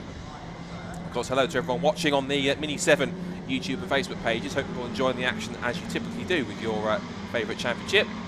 Lewis Selby there was up the inside of Rob Howard to dispose him of another position. So the pole man has now been shuffled down to about 8th now, because he's now lost out to both, I think, Rob Howard and... Sorry, Rob Howard's lost out to both Lewis Selby and now Rupert Deeth. So Rupert Deeth up past both of them into 6th. So I think Rupert's certainly not hanging around. He was yesterday's race winner. There is Rupert in the silver car with the orange wheel arches. Literally 3-wheeled their way through Williams Corner. There is the 89 car. That is Sean King, started 12th, currently showing as being about 13th or 14th place. Back towards the complex of Brundle and Nelson. They're side by side for 4th. They're about 3 abreast for the lead. As now Aaron Smith takes his turn. We've had about 4 different leaders in 2 laps. It's incredible to see that so many different position changes between this lot. There is Ashley Davis in car 87. Finished in 5th place yesterday. Here they go, leaning on their door handles through Corham. And Rupert Deeth is already on the back of that lead group. He's in the mix now. There he is, in the silver car, so it's now the top 6 practically altogether. Aston in the tow. Smith, the 2 Smiths now, bumper to bumper as they come down the pit straight. And now we see Jeff Smith move out. Aston has the tow of Aaron Smith. I wouldn't put it past them going 3 abreast, but they might well try it. They thought about it, but it is Smith side by side as Jeff sweeps out around the outside of Aaron. Chops off the bumper. And Kane Aston's still in there. And now we've got Ben Colburn, Ashley Davis and Rupert Deeth. And Deeth is having a run on Davis for 5th position. Back towards the hairpin. Gets a slightly wider approach. Deeth looks round the outside. And you can do that if you've got enough confidence. Also in there, so you see Darren Cox has lost the place to Colin Peacock. So Colin actually is absolutely motoring. And there's also a bit of a missed gear, I think, from Phil Bull and Brown. So that was literally two cars in the space of 1 corner. So Colin Peacock has got some great pace at the moment. Colin's pace at the moment, his last lap was a 2:13.8, so he's actually lapping around sort of leader's pace at the moment. Fastest lap of the race has gone to Rupert Deeth. He's now into 5th place. He's passed Ashley Davis. He's still 4th, and big move up the inside again for Phil Bull and Brown. He was never going to get that stopped. Big dive up the inside, just about gets it anchored up to stop going on the grass. And Colin Peacock must have got the fright of his life seeing that car starving up the inside. But he maintains what should be 9th place now. Yeah, so he's still in 9th place as Colin on the comeback trail after the contact at the start of the race. And again, not intentional contact, it was simply just a circumstance of the cars going 5 abreast and something had to give. Someone had to try and find some room, and Ken Aston simply just instantly moved across and tagged Colin's car. Thankfully, Colin stood on the anchors and got it stopped. Or at least he managed to stop it going off the road and compromising his race further, but he found himself right towards the back of the field. Now, Ben, 3 of them going for the lead here again as Kane Aston takes his turn, takes a double toe from both the Smiths, down the outside at Brundle, up the inside at Nelson, clips the curb and through he goes. But will he stay there? The answer is of course no, he won't. And here goes Ben Colburn, makes contact with Jeff Smith, and Colburn goes off the road. Colburn off the road, Davies trying ambitiously to go round the outside of Jeff Smith on the exit of Brundle and Nelson. I didn't realise these many Miglia cars were good for rallycross as well, because he's kept his footing across the grass. That's impressive stuff from Ben, but he needs to find the grey stuff, not the green stuff. He's lost a couple of places. Let's see where that shuffled him down the order. Possibly a couple of places. Where is he? Just watch him down the timing screen. But now it's Kane Aston who takes his turn to lead a lap this time. So Aston will lead. It's then Aaron Smith in 2nd place, Jeff Smith 3rd, and here comes Rupert Death in 4th. Watch for him. Here they come. They will go 3 abreast. Here we go. Smith's either side of Aston into turn 1, and it's Aaron Smith who sweeps across and takes the lead. Jeff Smith in 2nd place, Ken Aston 3rd, and look at the run that Rupert Death has as well. He's already going down the outside. Ashley Davis is going with him. There's Aaron Smith. Here comes everyone else for 2nd. Who gets it? It's going to be Jeff Smith. Then it's Aston, then Rupert Death, then Ashley Davis. Despite getting the good runs, no one changed their position at all.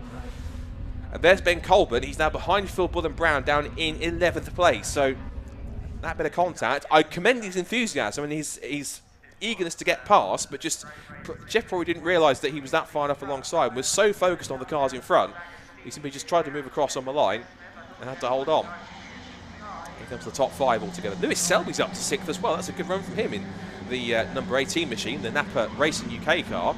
He's sort of quietly moved his way up now there. You can see the car just about middle of the shot there. 6th position, Lewis Selby. Watch for him, because look at his lap times. He did a 2:13.7 last time. It was the 2nd fastest car in the top 6. Only car that was faster was, you guessed it, Rupert Death in 4th place. And that's the thing, it's because you're battling so much in this pack, the more you battle with the cars around you, it just slows you down and affects your lap times. So the cars that have that clear air will have a proper toe from somebody that they can use to get the extra speed on the straights or a clear road around them in the corners. That's where the faster laps come from, not from the front runners in the first 3 or 4 places if they're that close together, but for the cars that are behind that have the clear track where they can do that. 3 abreast again into the complex, and it almost works, but Jeff Smith goes around the outside of both Aaron Smith and Kane Aston over the curb. And now he gets Aaron Smith back to his inside. They're side by side, back towards the right hand at the bomb hole. Aaron Smith has his nose in front. Jeff Smith turns and runs a little bit wide. Here comes Kane Aston. Open the door. Excuse me. I'll come back through if you don't mind. And here comes Rupert Death. He'll give Kane Aston the push through Coram. I'm not getting my breath back yet. Okay, still got one more sprint race to go. But the Mini Miglias did this yesterday. They almost left me breathless. They're doing it again, and there's still 11 minutes to go. Death runs wide on the exit of Murray's. He's now going to lose out possibly to Ashley Davis if he gets the toe. Now it's Aaron Smith's turn to lead down the pit straight. So, at the moment, Aaron Smith, Kane Aston, Jeff Smith, then Death, Davis, and Lewis Selby in that lead 6 now. Here comes Aston, up the inside. Well, up the outside he goes. Smith tries to defend that inside line, but again, with so much grip on these Dunlop tyres, trying to go down the outside is more than a common occurrence, so it happens more often than normal. Jeff Smith in there too. They're side by side on the exit. Here comes Aaron Smith there with Kane Aston, who made that pretty decent move around the outside. So, case in point, you can easily make a move around the outside if you want to, and he made it happen. Here comes Jeff Smith trying to do the same to Aaron Smith this time through Palmer. And again, watch out for Lewis Selby in 6th. And Colin Peacock is back up to 7th place in the red car behind. He's got past Rob Butler, who was up there, no, so Rob Howard in the turquoise car in there. The red car just in the shot in the background. He's up to 7th. What's his lap times like? He did a 2:13.486, and he was the fastest man, faster than the 6 cars in front of him. And again, that's all the pack racing that's going on. The fact they're scrapping and moving around all the time. The cars behind, though, are simply just putting their foot down and racing as hard as they can. Those are the cars that are finding them a time and setting the personal bests and closing the gap. And it's what we say about pack racing. Once you get a pack fighting amongst each other, the cars behind that are having a better time of it start to latch on, and the group gets bigger and bigger and bigger. It's now 6 cars in the lead. It'll become 7 shortly if Colin Peacock keeps up this progress. So watch out for that red car. There he is, just at the edge of shot, just with the turquoise car of Rob Howard just behind him. Who's going to lead this time out of Brundle and Nelson? It looks like it's going to be Aaron Smith this time. Kane Aston second, then Jeff Smith third, Deethy in fourth, Davis fifth, still Selby in sixth position. Stuff here. Well, the only drivers are missing Rick is Andy Jordan, but not here this weekend sadly due to other commitments. Of course, Mikey's here this weekend, but racing, as you've seen, racing the Mini 7s, got a win in the third place. Miglia here, putting on one awesome show here, as they always do wherever they go. They've supported the British Touring Car Championship, they've supported DTM, and with good reason, because they bring fantastic grid numbers and brilliant racing alongside it, and they are a perfect complement to any race weekend, I have to say, genuinely. Here they come again. Aston this time looks to the outside line. Is he going to be able to make it through this time? Down the outside? Of course he is down the outside. It's a Mini Miglia. They can always pass around the outside, and he's done that just so once more. Davis is also under big pressure for Lewis Selby as well. And I wonder, with Colin Peacock's pace, is this where he stops? Unless these guys kick off once again. He's pushing hard, I'll give you that. He really is going for it, but he really is having to work hard to try and catch up to these 6 again. There's 8.25 minutes left on the clock. But again, it's one of those races where you kind of want to say, hide the checker flag, because you don't want this race to end. And flash of the headlights there from Kane Aston in sequence, just to try and let one of the back markers know that he's on his way. I think that might be the 89 of King, I think, that he's got to try and get past as a back marker. He'll be a help in terms of a tow, but a hindrance if he holds him up. So he's going to be very careful how he picks his way through, because again, these cars not only are about pace and raceability, but it's also about momentum. Same with the Mini 7s. If you make one small mistake and you move one inch out of line, and the rest of the pack will be straight on you to try and make a move and take full advantage. So there is Sean King. He's in the 89 car. Now, this will benefit Aston getting a tow here, because these are quite boxy, small cars. They do punch quite a large hole in the air as Lewis Selby tries to keep untouched with the top 5. Because they are quite boxy, when they get in the slipstream, they punch quite a large hole in the air, so the cars behind can close up and take full advantage of a massive slipstream down the straight. Good driving from Sean King. Well done for getting out of the way of the leaders there. It was good, thoughtful driving from him to make sure he wasn't getting involved. That's all the top 6 past, and then carries on with his own race. And both Colin Peacock and Rob Butler have, Rob Howard, forgive me, Rob Howard have found themselves dropping away in 7th and 8th position, so they're a little bit out of it now. So I think possibly 7th place is as high as Rob Howard, as Colin Peacock will rise after his earlier contact at the start. You have to say, the race winner surely has to come from one of these 6 cars, primarily these 4, I think, out of this leading group of 6, because it's both the Smiths, Aston and Deep all together. Okay, and Aston now with the fastest lap of the race, 2:12.167, so they're getting close to sub 2:12s now. Ooh, and Aaron Smith, I thought he was going around the outside, but instead he tried to go for a last-minute switchback into Ritchie's, and found Kane Aston put his car parked right on the apex. That was never going to work. That could have been quite an accident if that happened. The race carries on though, and now as they come down the straight towards the left-hander Palmer, still as they go on, here is the further back, this is the number 71 car, and that is the 71 car of Larry Waugh, running on his own in, whereabouts he, 15th position, so he's a bit further back behind Tony LeMay. 5.75 minutes to go. Still this magnificent 6-pack of cars at the front of the field in this second Dunlop Mini Miglia Championship race, supported by Mini Spares. You can see why, again, they're three-wheeling through these corners. They're so stiffly sprung, these little Mini Miglias. They do three-wheel quite a lot. If you watch them through every single corner, they will just lift the inside rear wheel, whichever corner they're going into. Case in point, there they go again. Look, 3 wheels on their wagon through the corner. But it is a great sight. Wherever they go, as they have done here this weekend, they provide fantastic entertainment, these Mini Miglias, and with good reason. 5 minutes to go. Here comes, I think that looks like Aaron Smith. Yes, he does. Round the outside. Of course he is. And he thinks about it. Oh, and there's contact. He hits the back of Kane Aston's car. Kane saves it, and there's more contact. Now, Aaron Smith backs off a little bit. This gives Jess Smith the run up the inside. Up he goes to 2nd place. He's dislodged front bumper and something else. I think more bodywork flies off from Aaron Smith's car through the bomb hole. It might affect him a bit aerodynamically, because he'll have air that's going through the hole in the vacant headlight socket, socket where that was. You have Jeff Smith right on the tail of Ken Astin, throws that car into the apex at Murray's. There goes 7th and 8th. There's Peacock and Howard.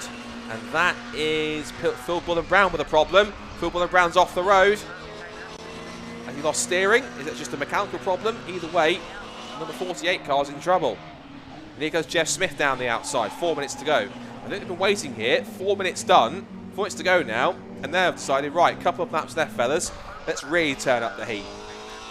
Phil Bull and Brown, I'm afraid, will not see the checker flag. His car's way off the road, so that shouldn't be anything more than maybe just a brief local single yellow, I think. But we'll wait and see what Clark of the course, Tony Weatherly, decides to do with that one. I suspect it would just be maybe just a local yellow that's covered there for a moment until he gets the driver out to the car. 3 3/4 minutes left.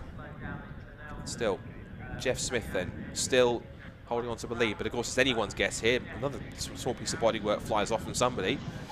Can't quite tell who. I suspect maybe it's the slightly battle-scarred Aaron Smith car that's losing pieces of, or further pieces of its face, shall we say. And Rupert Deeth is not quite in there. Here's Richard Colburn, who's in our Soul Mini Libra category, so he, of course, will get points for that as well.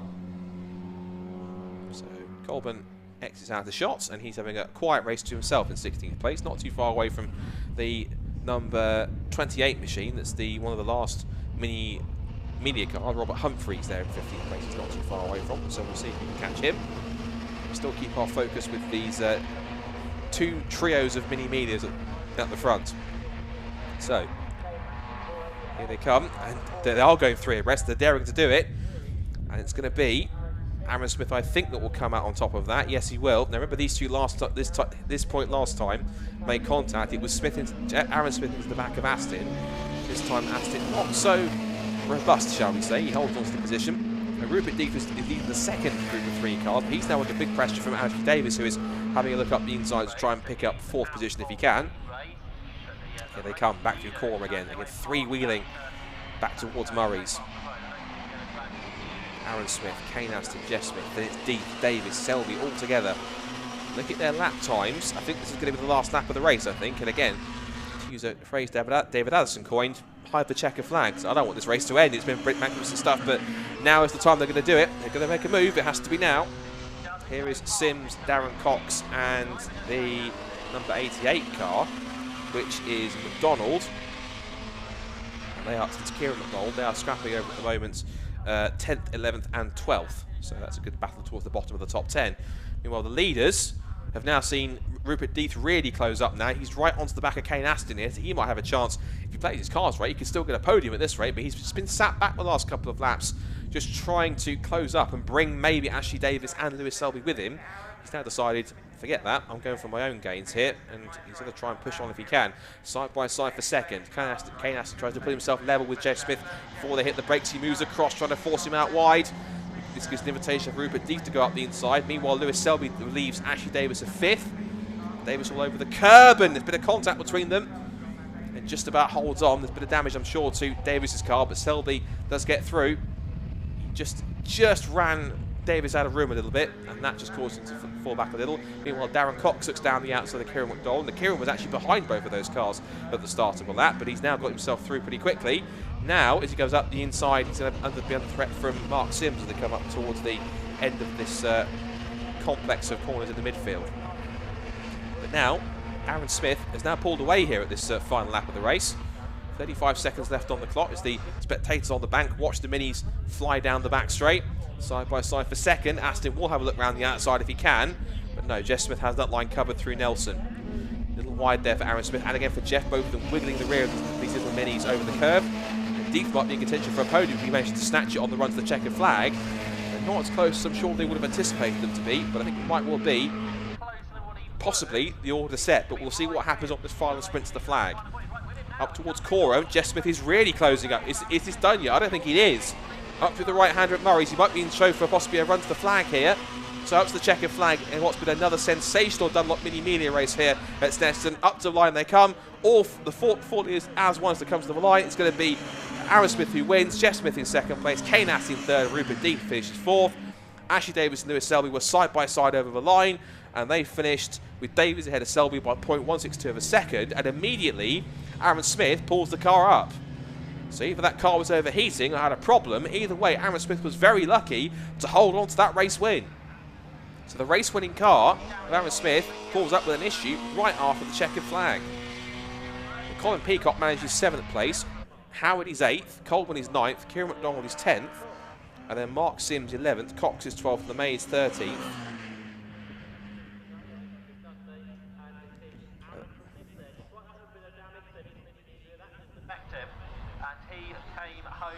And we're seeing here Humphreys now coming through in 28th place of 15th.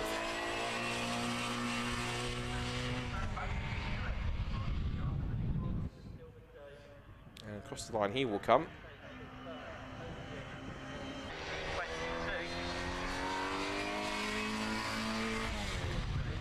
And Richard Colburn will come across as the sole Mini Libra contingent. He will come across the line to finish in 16th place overall. And the two cars looks like we did lose. Well, it looks like if Sean King has come through, looks like he stopped somewhere. But if he's finished already, if not, I'm afraid we've lost Sean King in the closing stages. We lost Phil Bullen-Brown after we saw his car going off with a problem. There is Phil Bullen-Brown's car. Phil has the car, so obviously he's perfectly okay. But the car sadly not so mechanically, which is a shame.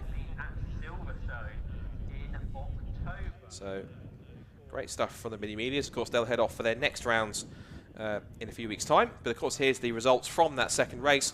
And Aaron Smith then holds on just after his car expires at the end. He wins from Jeff Smith and Kane Aston on the podium, followed by Rupert Death in 4th, Ashley Davis 5th, Lewis Selby 6th. And the top 4 was covered by less than a second, 8/10 between them. Then it's 5th for Davis, 6th for Selby, 7th for... get back to that result actually. 7th for Peacock, 8th for Rob Howard, 9th for Ben Colburn, 10th for Kieran McDonald, then Mark Sims, followed by Darren Cox, Tony LeMay, Larry Ward, Robert Humphreys, and our sole Mini Libra driver, which of course was Richard Colburn. And of course then Phil Bullen-Brown and Sean King did not finish. So I think we can go down to Parc Fermé, who for the final time we can have a chat to our Mini drivers. Here's Richard with our top 3 for that second incredible Mini Miglia race. Well, we're going to caveat that. Unfortunately, Aaron Smith apparently pulled off the circuit before he could come round, so very clearly got a problem. So we're going to have to try and catch up with Jeff Smith instead. Jeff is over here, so Jeremy will go this way and grab Jeff Smith, who's still working on the car. Jeff, we're going to interrupt you because you're our top... he's doing the tyre pressures, and well done, mate. Thank you. Another cracking race. I mean, it's absolutely superb. I say it every time, people get fed up with it, but it is great racing. Oh, it's mega, and it's so close, and yeah, again, just enough respect, and there's a bit of rubbing now and again, but no, it's really good close racing. Aaron didn't make it round. Did you see anything wrong with the car? No, I didn't, to be honest. No, he come over the start line, obviously pulled it over, so. How do you keep your concentration and your cool when the racing is like that? I think it's called life, isn't it? You're there to live. It's a metaphor, isn't it? You get it wrong, you're going to get hurt. So yeah, it's just I don't know. It's an instinct, I guess, isn't it, with drivers? So yeah. As I drove in, I was remarking how all of the cars look immaculate, and you've just done, completed 2 fantastic races this weekend, and it is gleaming, this car. Maybe that's why Aaron pulled off, because he's lost the front headlight and I think the bumper. Right.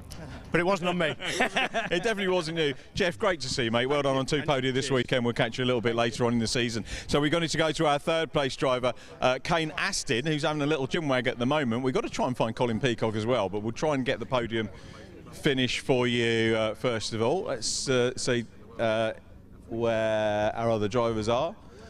Let's have a quick look. At the moment, the podium interview is still going. There was one Libra class car in that race, which was Richard Colburn. I don't think Richard's here either.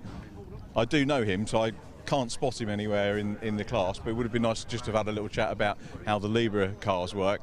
But another cracking race, wasn't it, under the sunshine here. We've got one more sprint race to come, which is the Mazda MX-5s, and we'll be seeing those in just a moment. And right, final podium, just waiting for Adam to finish up, and we will be with you. I'll tell you what, I bet the one thing is Scott's glad for the break, because those races absolutely breathless and very well called indeed. That's, actually, while we're doing that, Joe Polly's here. Joe, I'm going to grab a quick word with you. We're waiting for our last interview. Here we go. Joe, you were out earlier on. Good race? Yeah, it was. It was a really good race, actually. It was hard work, yeah. Kept me on my toes. A lot of place swapping all the way around for the whole race. So, yeah, really good. I was saying to Jeff, you know, just how immaculate these cars are. It works in both classes, don't they? I mean, the love and attention that goes into the cars extremely well detailed, even after the racing. Yeah, definitely. And to race as close as we do and come off like with no marks on the car is really good. It's a testament to how good all the drivers are. That's really good. Great to catch up with you. Can you point Colin Peacock out to me, please? Because I've got to try and catch him. Is he here? He is on the weighbridge there. He's on the way. We're going to go over and have a... Joe, thanks for chatting to us, and well done, Jeff, for that. Let's go and see if we can pick up Colin on the... Oh, there he is. He's in the garage. I'm going to drag him out. So, Colin, so really sorry to bother you, fella, but we were just wondering if we could have a quick word with you about the organisation and great racing. And thank you very much. Tell us about your role in the club, first of all. Well, I try to do this organising the circuits we go to, the clubs we go to, like the BRSCC, and try to make everyone want to join the club and make the racing great. So have a look at the regulations, although I don't really know where the engine is in some cases. I think it's in the front, but I'm not really, that's about as technical as I get. It's a fantastic club. I know the BRSCC are delighted to have you guys along, and the fans are as well. It's been super racing. It's complemented the Mazdas and the sports cars, the C1 superb. Yeah, we try to be clean. You know, we try to make it. I mean, look at the grids. I mean, it was just right up there, 7 or 8 in the sort of leading pack. The same yesterday. Anyone can win it. It's out the top 8. Qualifying is really quite, and it's just a series that's growing and growing. Believe it or not, we've been going since 1966, and we're getting bigger and bigger grids since ever really. We got Brands Hatch Mini Festival. We're with you again in July with Donington Park. We really like the coverage, by the way, just to compliment you on the coverage. Thank you very much, very kind. It goes directly on our Facebook page. We're getting a lot of viewers, so we really like that. So that's a really good job. And then we're with you for the season ending at Silverstone. It's an international circuit. We look forward to that. And I'll tell you what, it's not just the iconic Mini. Everyone loves a Mini anyway, but what you guys do as a club to bring the racing out, and I said to Jeff, the cars are absolutely immaculate. Yeah, and the social side as well. I think you should also emphasise that. We had a hog roast last night. One of the drivers paid for that, the charity thing. Yeah, it's a really great weekend away, and everyone seems to love it. More the merrier. Look forward to seeing you again. Colin, thanks ever so much for your time. Colin Peacock there from the Mini 7 Racing Club. Things are getting a little bit noisy behind me, as you can hear. Also, out on track for our final Mazda race of the weekend. The Mark 1's back to Scott Woodwis for the grid and the rundown.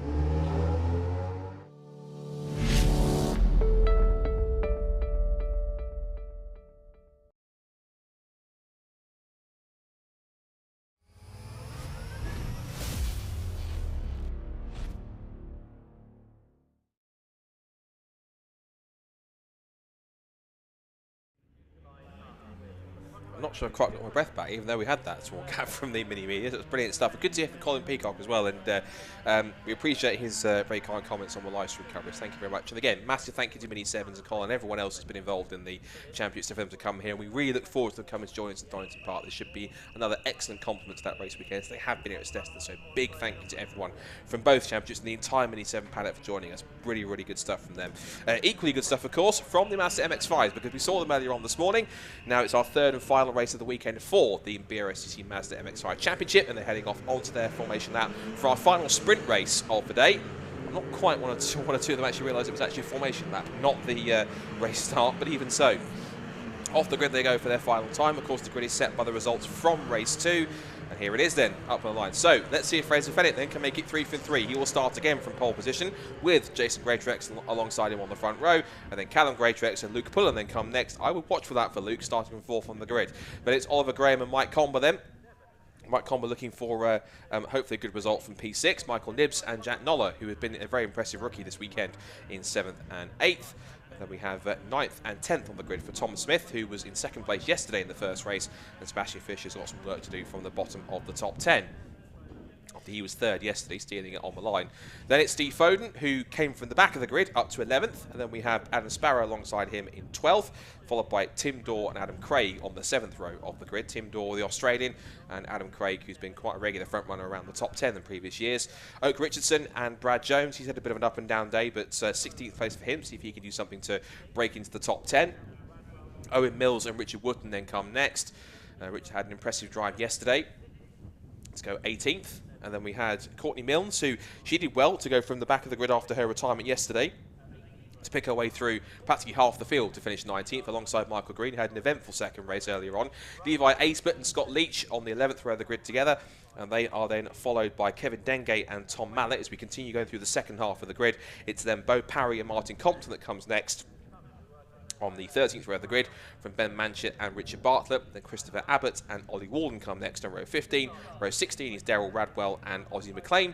Row 17, Keith Dalton and Bryn Griffiths. And then we have Aidan Edgar and Graham Rumsey to round out the 36 car grid that we have for our final Mazda MX-5 Championship race and our final sprint race action before we gear ourselves up after a lunch break for 5 hours of C1 endurance racing coming up this afternoon. Just the last few cars on the grid on screen just scrolling their way through. And so, as we mentioned, it's been 2 wins so far, 3 wins out of 5 races so far for Fraser Fenwick. So, without doubt, I'm sure we'll leave here this weekend as the championship leader. Came into the weekend as points leader. And we had Callum and Jason Greatrex equal on points coming into it in 2nd and 3rd place. They both took a win each at Snetterton. So we've actually had 3 different winners from the first 5 races. But we'll see if possibly the likes of Callum and Jason can do something about that. Luke Pullen also, as I've talked about a few times, is one to watch for from 4th on the grid. Ones to watch out for, I'm sure, in that lead group. Ollie Graham, Mike Comber, Michael Nibbs will be in there, Jack Noller. And I'll be intrigued to see what Steve Foden can do. He came from the back of the grid. He was on leader pace, starting from, I think, basically 35th on the grid up to 11th. He took half the field in 1 lap and then steadily picked his way back up to 11th from there. So if he can get a good start, as quick as it was in race, as quick as the start he got in race 2, I'd be intrigued to see how far he can get up on this opening lap when they're all quite close together. So everyone making their way out through Murray's. The cars make their way around onto the grid. Of course, this is our last MX-5 racing action of the weekend. There have been, as they always are, magnificent entertainment all throughout the weekend. We've had, of course, the MX-5 Championship, the MX-5 Clubman Championship yesterday, where we saw victories for guest driver Thomas Langford and also for Declan McDonald. It was quite funny, actually. Declan McDonald said he wasn't planning to do a full season, but given his results so far this season, he might have to rethink that and look at his calendar again, because his son's racing in minis, but he might well have to come back and do more of a full season if he finds himself in contention for the Championship. Plenty of drivers in contention for the Championship, of course, this weekend too, and throughout this season. As you see there's Oliver Graham's car, waiting to get going with Michael Comber alongside him. But it's the grey and black car, Fraser Fenwick on pole position. 2 red and white red line cars of 3rd and 4th. We have Oliver Graham, Luke Pullen's car in white and purple as the rest begin to rise. Watch for the red lights at the top right of the screen, and will flash up. And when they go out, final 20 minutes of Mazda MX-5 action will be underway then. So Fraser looking for 3 out of 3. Can it be a 2nd win of the season for either Jason or Callum Greatrex? Or can the likes of Pullen or Graham or Comber do anything about that? 5-second board is up then. For one last time here at Snetterton, we are set to go Mazda MX-5 racing then. 36 Mark 1s on the grid. Red lights are up, revs are rising. Underway for the final time. Clean start so far. They all rocket away from the line as one, and let's see who now wins the sprint down towards turn 1 for the first time. They go 3 abreast in the mid-pack several times. It's side by side, and on the outside line looks Jason Greatrex. Can he sweep round the outside? No, he can't. Because Fraser Fenwick is much deeper on the brakes, up the inside on the apex, and through he goes back into the lead. More dust being kicked up, as usual, through the typical turn 1 dust at Ritchie's. They all climb, and there goes Luke Puller. So to watch out for him. He goes sidling up the outside of everyone for 3rd place. As Callum Greatrex, and also a rather cheeky move from Michael Nibbs on the inside there too. He was trying to make it past Callum Greatrex and Luke Puller in one move to make it 3 abreast on the outside. Out of the Wilson hairpin, named after the late great Justin Wilson. And of course then through Palmer, named after Dr. Jonathan Palmer himself, owner of MSV and several circuits including Snetterton. But now, it's a bit of a repeat of what we saw in race 1, as now Luke Pullen has the inside for 3rd place, but it's Fenwick who leads into the Agostini hairpin. It's then Jason Greatrex 2nd, Pullen's up to 3rd now. And as for Steve Foden, I think he's still round about sort of roughly 12th or 11th place, so we'll see where he is in the order. Whether he got a good start or not, we'll have to wait and see. But here are our leaders out of the left-hander at Hamilton, back towards Oggy. And I can see Steve Foden, he's up to 9th, so up to 9th place. So he started 11th, up 2 spots now. As they come up through Williams once again. Nice run on the apex curb. Look at this fantastic trade of MX-5. A little wide there for Adam Sparrow. Runs wide over the curb. That'll put him under pressure from Tim Dorr as he kicks up dust in everyone else's face. Loses 1, 2, 3, maybe 4 places in the mid-pack now. So he's got some work to do on this opening lap. Here they come. 4 of them for the lead into the complex. And now back up the inside for the first part of the complex. Goes Jason Greytrex, and here comes Luke Pullen up the inside to make it an AV Motorsport 1-2. They all Constantina up, but Pullen gets the job done. So up into second place he goes. And now here comes Mike Combat and Michael Nibbs and Jet Callum Greytrex, who's got stuck on the outside line. We've seen this so many times so far this weekend. You get stuck on the outside, you get a train of cars up the inside line, and they all start powering through. And that looks like, it looked like Luke Pullen was under threat from Jason Greytrex into the first part of quorum. But thankfully, Jason backed off, and now that's put Michael Combat right on his tail. He's looking up the inside for the right-left-hander at Murray's. He bites the curb. Over the exit curve goes Jason Greytrex, and now here comes both Michael Nibbs and Tom Smith and Callum Greytrex and Oliver Graham and also Steve Foden. So end of the first lap of racing then as they come across the line. Fenwick leads it then, Pullen second, and everyone else trying to be third, headed by Jason Greytrex. And Fraser Fenwick is already 1.3 seconds to the good out in front in the lead, so good stuff from him so far. Michael Nibbs getting gets stuck into the cut and thrust of the action here, as there is plenty of MX-5 racing, as you can see. Now then, let's see what Luke Pullen can do here in second place. He's going to try and chase after his teammate. They're 4 abreast behind them. As round the outside of Sebastian Fischer goes the ever-charging Steve Foden. He ended that first lap in 8th, so he started 11th, up 3 spots. So he's in that lead group now. Now he's in there. Let's see what he and his engine can do.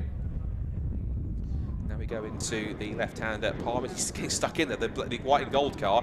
He's battling with, it looks like, I think Jack Noller. And also in there too, I think it's Callum Greytrex bouncing around somewhere. There he is, just on the outside line, passing Ollie Graham. Michael Nibbs is in there too, and also watch for Sebastian Fischer. And I have to say also, an impressive start so far for Tim Dorr, the Australian. He's in the yellow and green car. There he is in the middle of shot, into, I think, 12th place now, because he's just lost a spot, I think, to Michael Green. But up in the top 12, really good start from the Australian. Good stuff from Tim. Over on the grass on the exit is Jack Noller. That gives an easy passage up the outside, exiting Williams for Steve Foden, and he's made the move stick as they turn out through Oggies. So he will now have the place moved up. He's now behind Callum Greytrex, and up the inside looks Sebastian Fischer. So not just content with being relieved of 1 place. Fischer will make it 2. Here comes Michael Green and will give his teammate a friendly bump draft down the back straight to help him get through, and that will also help Green's momentum down the back straight all 2 as well. So Fraser Fenwick then continues to hold on to the lead, but looks like Pullen's got a decent pace here in second place. It's Mike Comber 3rd, Greytrex 4th, Tom Smith 5th. Then it's Nibbs, Graham, Callum Greytrex, Steve Foden, and then this next big battle pack of cars going on. Fischer leads it. Up inside goes Michael Green, almost elbows Jack Noller out of the way, and they're all trying to be in that mix. You've got trying to work them all out. We've got Tim Dorr in there, Brad Jones, and also Oak Richardson, and everyone else trying to get into the top 10. Brilliant stuff. So, coming up to quarter distance already in the second lap of racing. Look at them, all piled in together. You've got Adam Sparrows in there as well. Adam Craig is in there trying to get into the mix. Really, really good stuff so far. Fraser Fenwick gets the fast lap of the race, which then immediately gets taken by Luke Pullen, who was half a second quicker on that lap. So, is this the race that Luke Pullen finally announced himself properly in the MX-5 Championship? I don't want to say that too preemptively, but he's looking impressive so far. He's within a second of his teammate. Oh, Brad Jones just punches the rear of Tim Dorr's car. Come on, Tim, get on with it. Bit more pace through the apex, sunshine. Here goes Steve Foden in the white and gold car. Oak Richardson says, right, you got to try and make that move. Up the inside, I'm coming. So all sorts going on here. Adam Sparrow's dropped back a little bit. He's now fighting with, just in front of him, Adam Craig. Behind him was also Courtney Mills and Owen Mills. So all sorts going on in the midfield. But it's an AB Motorsport 1-2.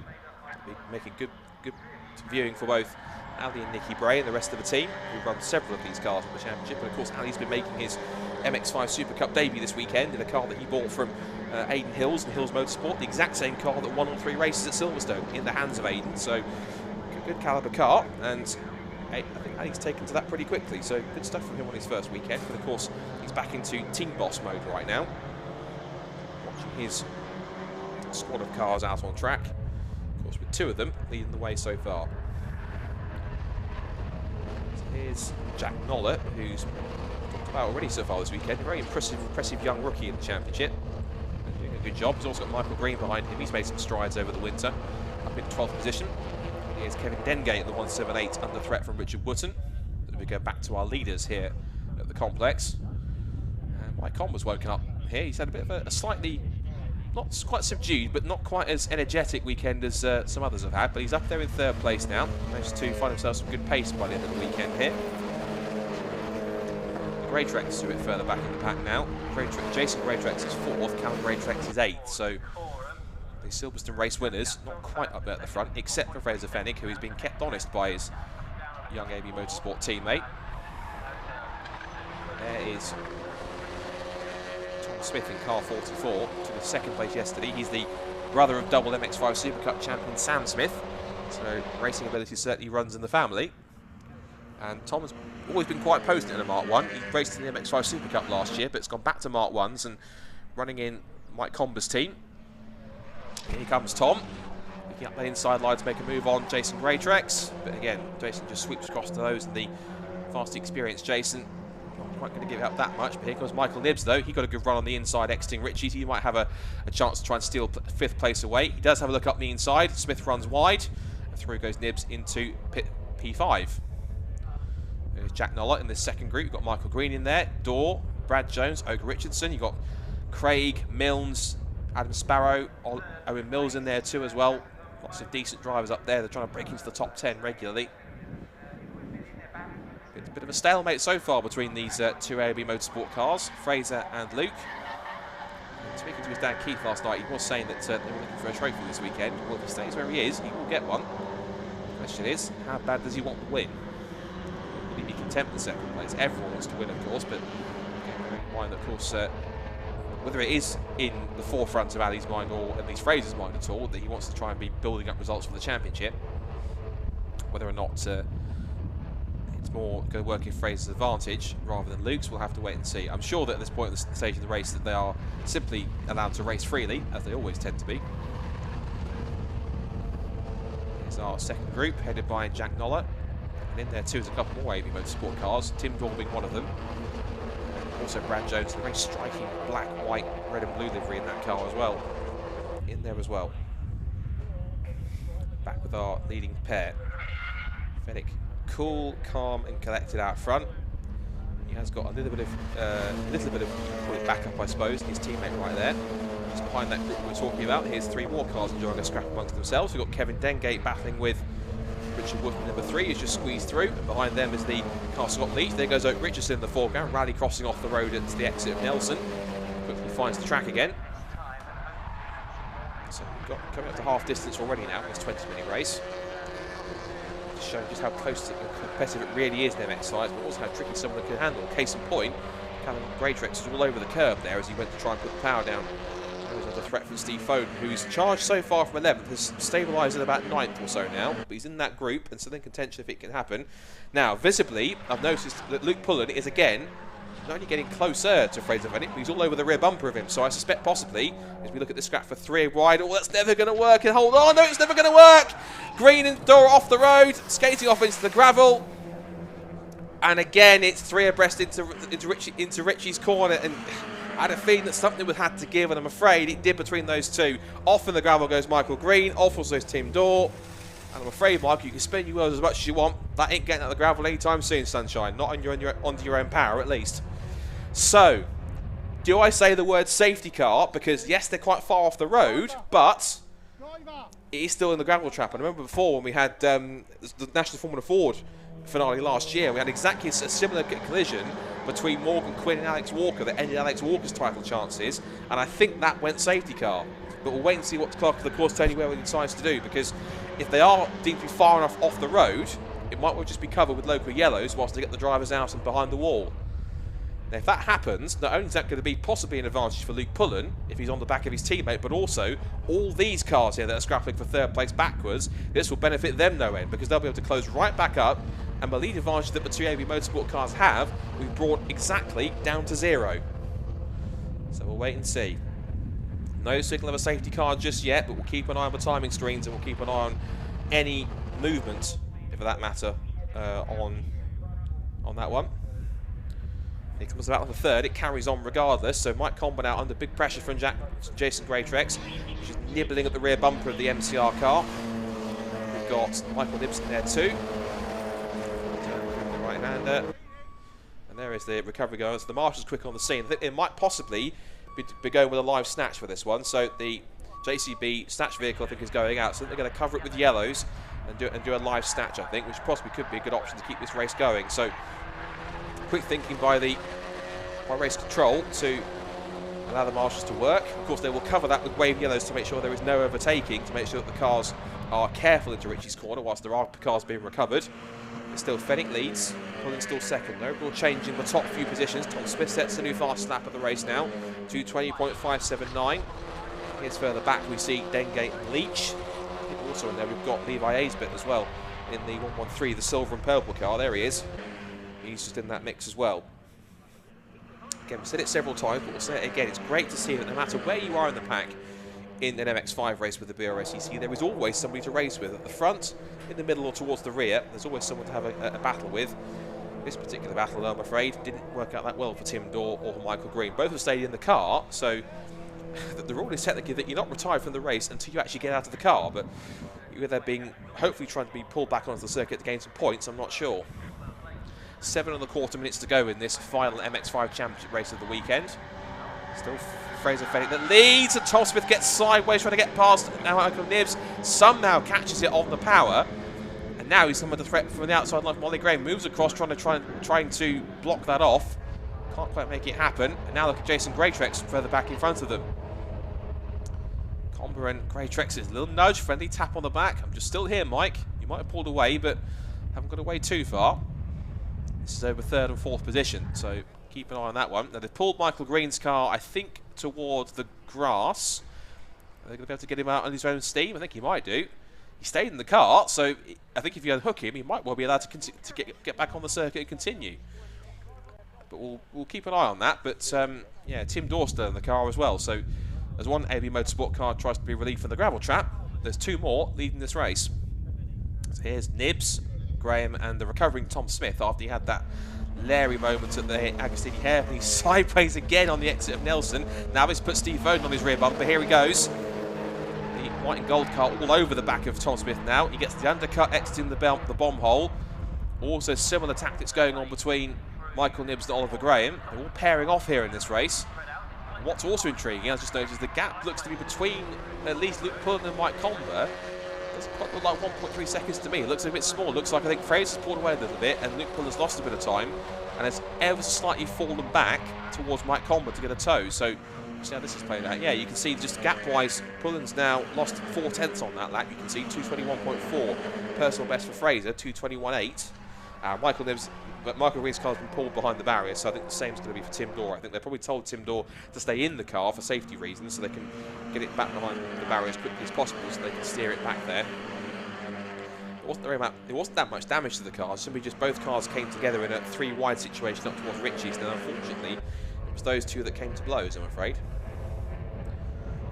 Here is that lead group, continuing to get bigger and bigger. It looks like, no, Steve Foden, I thought he might have got past Tom Smith, but he hasn't just yet. 5 minutes to go now. Visibly, you can see Fraser Fenwick has got the gap out to a second. So at the moment, Fraser looks as though currently he's on course for a hat-trick. But of course, as we know, in motorsport, it is never over until the checkered flag flies. So anything can happen. It is that unpredictable a sport, is motorsport, as we all know. Comes, it looks like that Michael Nibs the threat from Oliver Graham. It was. They're walking away, I think, is either Tim Dorr or Michael Green.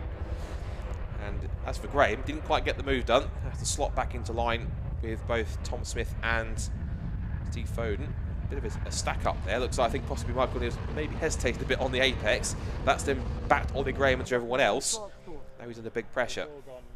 There's both the cars of Michael Green and Tim Dorr. Again, just a bit dusty, but the cars don't look at all that much damage. There was a bit of door-to-door contact, but apart from that, should be something they can quickly buff out back at AB headquarters. I'm sure that car will be back going again for the next rounds coming up at Silverstone. So 4 minutes to go now, and still the top four as it was. Looks like for fifth it's about to kick off in a minute because Michael Nibs has got two very racy MX-5s behind him in Oliver Graham and Tom Smith, and Steve Foden has also lost a place to Sebastian Fischer as well, so that's a key thing too. It looks like Fraser Fenwick looks pretty comfortable now, as he was in the first two races. He was put under a lot of pressure in the first race from Tom Smith, then he was sort of pressured all the way mainly from Jason Greytrex in race 2, but now he's got Luke Pullen behind him. You might feel he's got a bit of a cushion, a bit of a buffer between himself and the likes of Mike Comber and co. splits coming from pit there. I saw possibly the marshals are.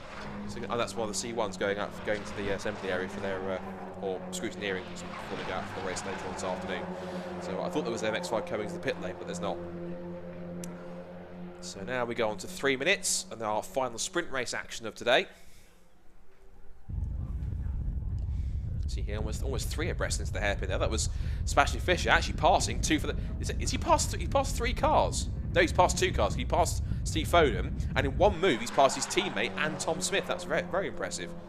So a good move from Sebastian. That would have put him up to. What would that put him up to? That would put him up, I think, to 7th place now. So no, 6th. So he's up to 6th place now on the tail of Michael Knibb. So a late charge from Sebastian Fischer now on this second to last lap. I think they'll probably cross the line with about roughly, I'd say, maybe 40 or 50 seconds left to go, I think. So this one more lap around the Snetterton 300 circuit. Of course, preparations being made now for our afternoon race, which is, of course, the first ever race with the BRSCC for the ever popular Silverlake C1 Endurance Series. 57 Citroen C1s on that grid. Not quite as many Mazda MX-5s, but of course still plenty in this grid as well. Of course, 36 in total. Great effects bouncing over the curb on the exit as he tries to keep touch with the cars in this second leading group. And this is interesting. So Fraser Fenwick continues to lead now, but there's 2 battles going on here. You've got the battle for second, third, and fourth, and then Michael Knibbs going all over the road to try and defend from Sebastian Fischer, who really has woken up in these closing stages. He's got quite a bit of pace in this number 81 car. Also, here comes Steve Foden. He's got past Ollie Graham again, and up the inside into the bomb hole. Job done. He's got past Tom Smith as well, so that's another place gained. And Smith might lose another one because Ollie Graham got a good exit from the bomb hole and was side by side with him before they hit the long right-hander. Back through Murray's. Pullen doing the defending. If he can hold on to second place, I think if I'm right, it'll be one of, if not his best result of his MX-5 racing career. I think his best result, I think, was possibly a third, if not just off the podium last year. They sweep past the pit wall, and with about 50 odd seconds to go, they're on to the final lap of this weekend for the MX-5s. And then the work will be done. Here comes Michael Knibbs, now with the threat from a charging Sebastian Fischer.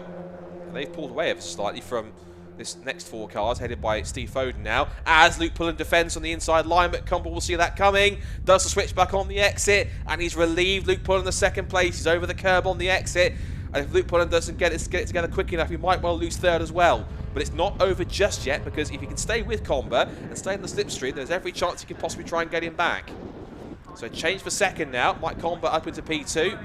It's now Pullen down to P3, and Pullen's not finished. He goes into the slipstream, goes right to the edge of the circuit. You can see here that Greytrix is trying to go with them there on the outside line, takes the wide approach to Agostini. Behind them, here comes Fischer up the inside of Mike Knibbs, gets the move completed. And this will try and get him back by just nibbling at the rear bumper on the exit, but he can't quite make that one stick either. Can't find a way through. But here comes Luke Pullen. He's going to try and send one up the inside. Like to Oggies, he's not, but if he carries close and gets a good run through Oggies and then through Williams, he'd been a great chance to get some slipstream, but dipping a wheel onto the grass won't really help him too much. Unless Greytrix gives him a push, I can't quite see him getting past down the pit straight unless he can get himself a good toe up towards Brundle and Nelson. There's Callum Greytrix, who's again bouncing off the road. Off the road has gone Courtney Milnes at Hamilton, so she rejoins, but she was 11th place. She was around sort of Jack Noller, Brad Jones territory. Meanwhile, here goes Luke Pullen. They're almost 3 abreast into the complex at Brundle. And Luke Pullen has to back out of it. He stays third, but he's all over the back of Mike Comber here. It could be a photo finish for second place, unless Greytrix gets his elbows out as well, and possibly takes place in this battle too. Through the bomb hole for the final time.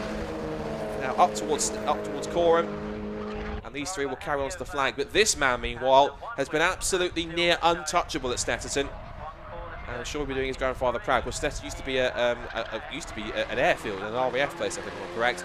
But of course, he's doing his grandfather proud and the rest of his team proud. He comes up to the checkered flag as the battle for 5th carries on, but he's going to take a perfect hat-trick. It'll be 4 from 6 races. He's marking himself out as a championship contender this year. Fraser Fenwick does the hat-trick at Snetterton. He wins race 3. It's then Mike Comber 2nd, and Luke Pullen does get a podium in 3rd. It's then Jason Greytrix 4th. Michael Knibbs just steals 5th back again at the checkered flag from Sebastian Fischer. Steve Foden 7th. Then it's Tom Smith in 8th. Ollie Graham 9th, and Callum Greytrix rounding out the top 10. Courtney Milnes won't come through in 11th. I think that might be Jack Noller, in fact. So Jack Noller gets 11th. She dropped down the order quite far, actually. Where is she? Comes through. Is that her now coming through? I think it might be. Yeah, 777 comes through. So Courtney Milnes dropped to 17th at the end, 18th at the end of that. So I think either transponder's not behaving or she come through properly. But either way, Jack Noller finishing 11th place. Brad Jones is 12th, and then other drivers coming through. In fact, yeah, Courtney did come through 17th. So a bit of a delayed transponder there, but excellent stuff from Fraser Fenwick. He has been the man to beat all the way through, and of course from his days of competing in the Jeunesse Junior Scholarship, which of course where RJM initially first met him, he's come on in leaps and bounds. And of course, you've had one or two young drivers coming through, and I think Zach Oates was another one that came through the ranks as a young Jeunesse driver, and a couple of others that have come through and tried their hand in the championship at MX-5s. Good proving ground for them. It's almost like Caterham, it's almost like the Formula Ford to sports cars in many cases, because they're small, skinny tyres, not that much aero, they move around a lot, and they give really good racecraft, a good ability to learn how to drive a car with just mechanical grip on its own. These cars don't really provide any aero grip apart from the overbody aerodynamics that they have. It's quite a sleek shape, the Mark 1 MX-5, of course, but really good proving grounds for drivers of any age, both younger drivers and new. It's good to see some younger drivers coming through the championship now and starting to develop their skills in these championships and go on to maybe the Mark 3s and then go to stuff like GTs, like Ginettas, and of course, and Mazda is becoming a proper proving ground now for future GT stars coming through, so it's good to see there's a few more of them coming in. One of the last few cars coming across the line. And I think that's just about it. We've got one more car to come through, which is Richard Wootton. That was Ozzy McLean coming across the line, but Richard Wootton, I think, might be the last one to come through if he hasn't already. I want to say a big shout out as well, of course, to the main support sponsor for the MX-5 Championship, LMA Motorsport. Thanks for all their support as well. We'll talk about them in a second. But Fraser Fenwick then is the man to beat, and he hasn't been beaten all weekend. He wins race 3 here at Snetterton, followed by Mike Comber, and I'm sure a delighted podium for Luke Pullen in 3rd, Jason Greatrex 4th, and top Masters driver from Michael Nibb, Sebastian Fisher, Steve Foden 7th after starting 11th. Then it's from Smith, Graham, and then in 10th place, Callum Greatrex. Jack Noller was 11th from Brad Jones, Owen Mills, Oak Richardson, Adam Craig, Adam Sparrow, Courtney Milnes after she went off on the final lap at Hamilton. Then Aisbett, Leach, and Parry. Then Mallet, Compton, Griffiths, Dengate, Manchett, Radwell, Abbott, Bartlett, Dalton, and Walden round out the top 30 drivers. And the last few to round out the result before we hand over to Richard in a second as it scrolls through. Here's Ozzy McLean and Richard Wootton, and then we lost Michael Green, Tim Dawn, Aidan Edgar, and Tom Smith also gets the fastest lap. He gets a bonus point towards his score as well. Right, for our final MX-5 top 3, let's head back down to Richard. I'm sure we'll have 3 very excited and very relieved drivers in there, including hat-trick hero, Fraser Fenwick. Thanks very much indeed, Scott. You know what, I haven't seen Fraser Fenwick for 4 or 5 years, and then 3 times top step of the podium. Well done, mate. Congratulations. We can talk about the wins again, but there's an intriguing graphic on the front of your car, so I'm going to whiz Jeremy around here just to have a quick look. And tell us a little bit about the graphic on the front of your car. So this is my granddad. He did 33 years in the RAF, travelling all over the world for it, and he's the reason I'm here now. He loved his cars and he did a bit of karting himself, then took on to my dad. My dad did the karting, and now here I am now, so he's the main reason I am here, doing what I'm doing best. Absolutely great. We love it when there's a family connection, and that service was absolutely fantastic. Definitely, thank you. Great to see you again. I'm going to catch the other guys, but well done on a superb hat-trick, Fraser Fenwick. Let's grab a quick word with Mike Comber. First time on the podium this weekend. My first chat with you ever, Mike. Congratulations. And a hard-fought race because Luke was in second. They were away, and then you caught them and managed to get past. Yeah, exactly that. Yeah, it was. Yeah, it was a good race. I owe a lot of thanks to Jason behind me. We're trying to sort of like work together to try and get Luke, and obviously the leader, but Fraser. But yeah, he worked with me. If he didn't work with me, then we'd have been in a battle for the last place on the podium. But it allowed us to be in the chance on the last lap to try and get 1 more position or 2 more. And lucky for Jason, he was with me all the way, and he just missed out on the podium. But Luke's a great driver, and he said that he had some issues at the end, so fair play to him to sort of keep that pace that he had all the way to the end if he did have a struggling last few 3 laps. Good to see you get that first podium of the weekend, and now you've got to regroup for the next event. Yeah, that's it. Yeah. I think we're a little bit down on power, or there's something with the car that's maybe got a bit more resistance than normal. It's just affecting me out the corner. So obviously with Silverstone GP coming up next, it's a bit of a power circuit, so we've got to get those things right, and then hopefully a few more podiums on the way. I look forward to seeing you there. Yeah, brilliant. I'd like to thank AB Motorsport, Ali Bray and Nikki. Their support's been great. They're good friends of mine, although we're competing on track in a way. But as a friend, he helps me out a lot, and you know, he's sort of like had some help through us for the Mark III. So a big thanks to them, and also the guys in MCR and the guys from Fruttington Garage. Great help. Excellent, thanks. There's a bit of an AB theme, isn't there, going through the three? So we're going to grab a quick word with the third one, Luke Pullen. Which way should we go? We go this way, Luke. Well done. Lovely to see you, mate. Well done. Scott Woodwis, the commentator, was sort of postulating as to whether that's your best result. When you were in P2, we were thinking it might have been, but you tell us. Yeah, it would have been joint best. So we got P2 at Donington last year. Okay. Then my only other podium was a P3 at Brands Hatch, final round of the season. So it's good to be back on the podium. They've not got glass trophies this year. They got like nice metal ones. So I can't wait to put that on the shelf. And but yeah, just cracking fun out there. Racing with these boys at the front. It's a bit of an ego boost, really, because we all know how fast they are. So it's a real pleasure to be up there. You were catching Fraser at the early stages of the race and thought he was going to be under pressure, and then just maybe sort of fell into the clutches of the chasers. Yeah, I was with Fraz, and we obviously being teammates before the race. We had a little chat. And we just said it's like we'll try and get past the red line, boys, and then try and stick it up at the front, which we did for a while. But later on, I think about 3 or 4 laps to go, I came through turn 2, and there was a bit of a clunk in the car as I was turning. It might have been benign, and it might have just done a mental thing with me as the tyres were going off as well. But since then, I just felt a little bit loose on the rear coming out of the slower corners. So, as I say, it's racing driver excuses. Mike was probably just quicker than me at the latter end, but yeah, great fun. Well done, great to see you on the podium. Thank you very much for chatting to us. Enjoy the rest of your day. Early bar for these guys are going to go off. We've got 5 hours of C1 racing coming up a little bit later on, but that's our final Mazda races of the weekend. It's been great. I can tell you this is the closest I've been to the Mazda paddock for a long time, and I can tell you that everybody has come up with a smile on their face, loved the racing, loved the organisation. There's a real lot of camaraderie here, which is absolutely superb to know. We have now got a little bit of a lunch break coming up, but before that, Scott will do a little bit of homework just to tie things up for the afternoon, and he'll give you a cue time to join us for the C1 race, which is coming up after lunch. So from the Mazda podium, let's hand you back to Scott Woodwis. Thank you, Richard, and thank you to our top 3 in the Mazdas again. Fantastic job as always, of course, Miglia, of course, consummate professional as he always is.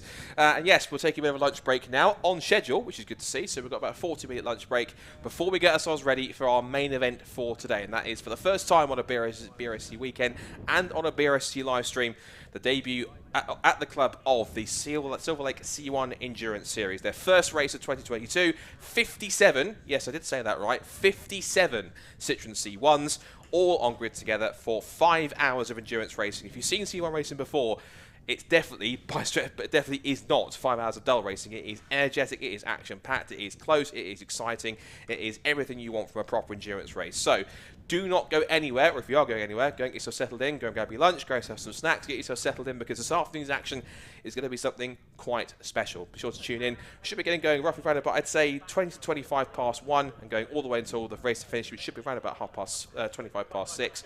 So, get yourselves ready. See you on endurance action coming up this afternoon after the lunch break. But until then, and for the moment, from myself, Scott Woodwis, from Richard O'Neill, from all of us here at Snetterton, enjoy your lunch break. We'll be back in about 40 minutes or so for our main event of our first C1 endurance race of the season. Stay tuned.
Welcome back to Snetterton, and can we call it our feature race? They've all been a feature today.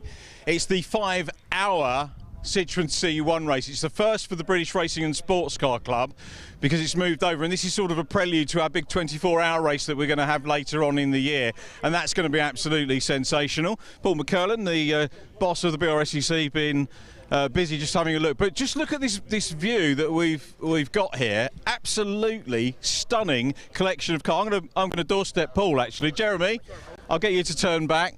Paul McCurlin here. Big moment for the club. Yeah, first race for C1 Endurance with us, and we fielded the biggest grid that they've had at this venue, so what a start. Great. It's going to be a superb 5 hours. We're looking forward to it. And great weekend as well, though, so far. Full credit to BRSCC for all the BRSCC Mazda racing that we've had, the sports cars, the saloon cars and sports yesterday. Mega stuff. Yeah, it's a big meeting. 300 plus cars, lots of sessions, and yeah, we're delivering. We're doing well. We've got to deliver now. We've got to get off the track. So that means that Jeremy and I have to part ways. So I'm going to give him the microphone and the radio, and I'm going over that side. Thank you, mate. Thank you very much, Richard. Yes, he'll be joining me in the commentary box very, very shortly for this one. We'll also be joined by Adam Weller, who's going to be doing both a bit of double duty, doing pit lane duties for both the circuit and for the live stream. And he's going to be giving us a few interviews whilst we're in the circuit. But of course, Arjen's going to hotfoot it over here in a second just to come and join me in the box. What will be quite an intense 5 hours of racing coming up for the first ever time for the BRSCC for the Se7ens C1 Racing Club. And as you can see on the screen, it is a packed grid for the Se7ens C1s. The specialist Silverlake C1 safety car is heading off onto its formation lap, so the cars are heading off onto the rolling lap, which means we can probably try and quickly give you, not drivers so much, we'll talk about those through the race, but of course this mammoth grid of 57 cars to try and pick your way through. Let's see if we can go from the top and get through as many as we can. So from the top, this is the grid for the first ever Silverlake C1 Racing Series race here for the BRSCC. 5 hours in store. So on pole is car number 345, Emax Motorsport. Alongside them will start 434, Bacon Racing with Liquid Molly. Row 2 of the grid is number 326, #Blessed, and number 466, CAT DT. Then next on row 3, it's 420, the Wombles, and first of the two Patrick Watts racing cars in the grid on row 3. Row 4 is On the Edge Motorsport and Quattro Formaggio, which in Italian, of course, translates to 4 cheeses. Then we've got row 5 to round up the top 10, which is Patrick Watts Racing 2, number 507, and 310 Scuderia Polo Rosso. Row 6, which is Track Toys Racing and WRC Developments, followed by row 7, which is Red Sky Racing 527 and 448, one of the Team Hard cars. Yes, that Team Hard from British Touring Cars and all sorts of other motorsport. Row 8 is Hardcore Model Makers and Oakley Motorsport, and then it's row 9 for MH Racing and CSC Racing /FDL. Rounding up the top 20 is Rich Pop Racing and TOF Racing, followed by Fighting Talk and JTR on the 11th row of the grid. Row 12 is More Win Motorsport and 457 Silverlake Racing. Row 13 is Jelly Snake Racing and the second of the Silverlake Racing cars, 458.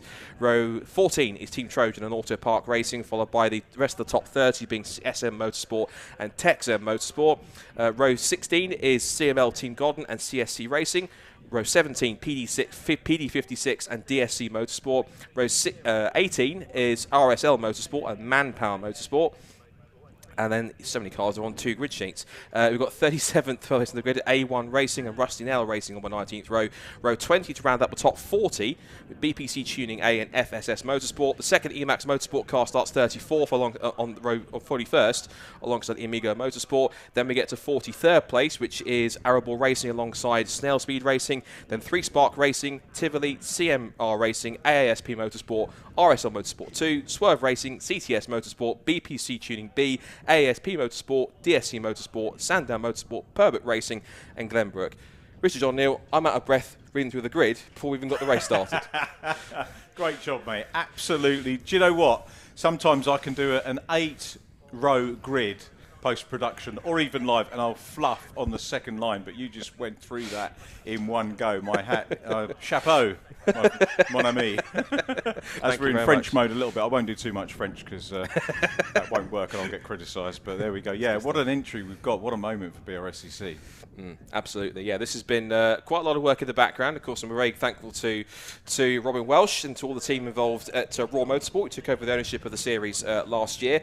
There's been a lot of work in the background to bring them across the BRSCC BRSCC, and of course we're very pleased to have them. And of course it's, as we talked about, history for the club. It's, of course, it's a popular series, but it's the first time we've had them on a weekend, host them as a club. First race for them on a BRSCC weekend as a BRSCC series. So for this is going to be something which our live stream viewers haven't seen for a while. They might have seen it in other live streams around the Club Motorsport, but for us on here, bit of a first time here for us this afternoon on Easter weekend, no doubt.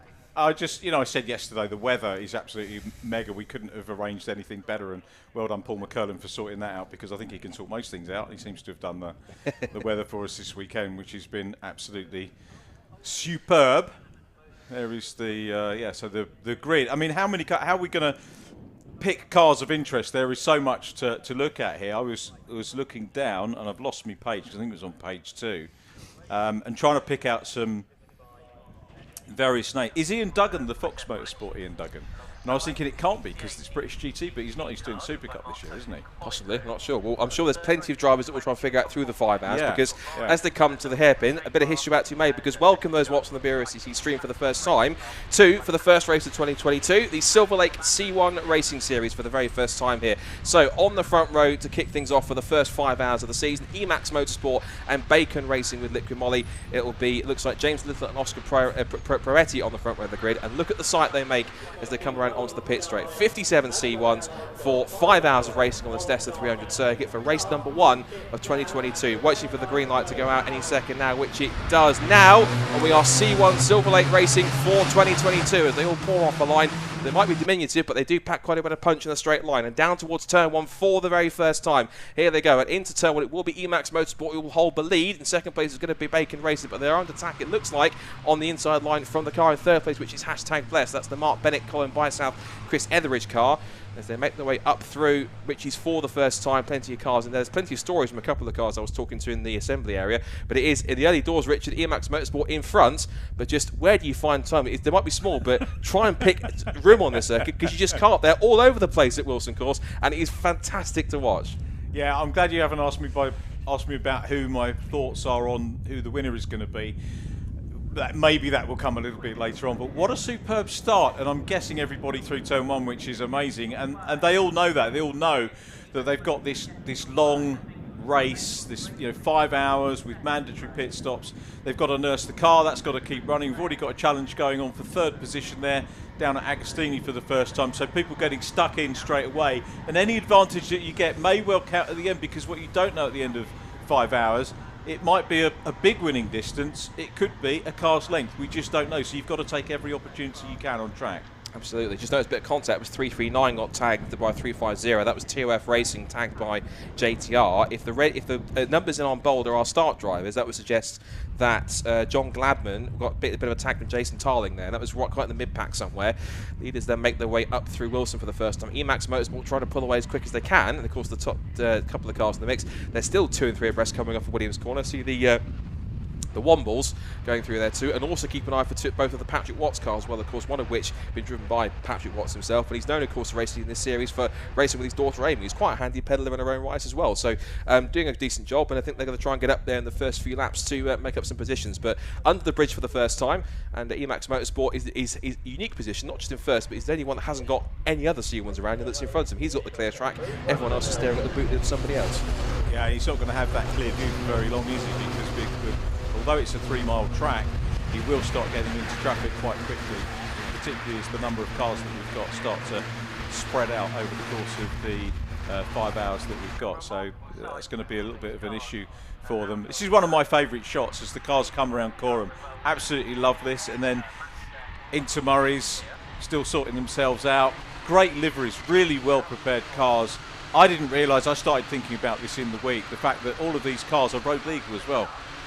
Yep, they all have to. One unique thing about this series, that all cars have to have an MOT to be able to race. Yeah. A valid MOT, which is pretty interesting. I've not seen that before since road sports. Even the Caterham Academy cars that we have to pass and be road legal as well.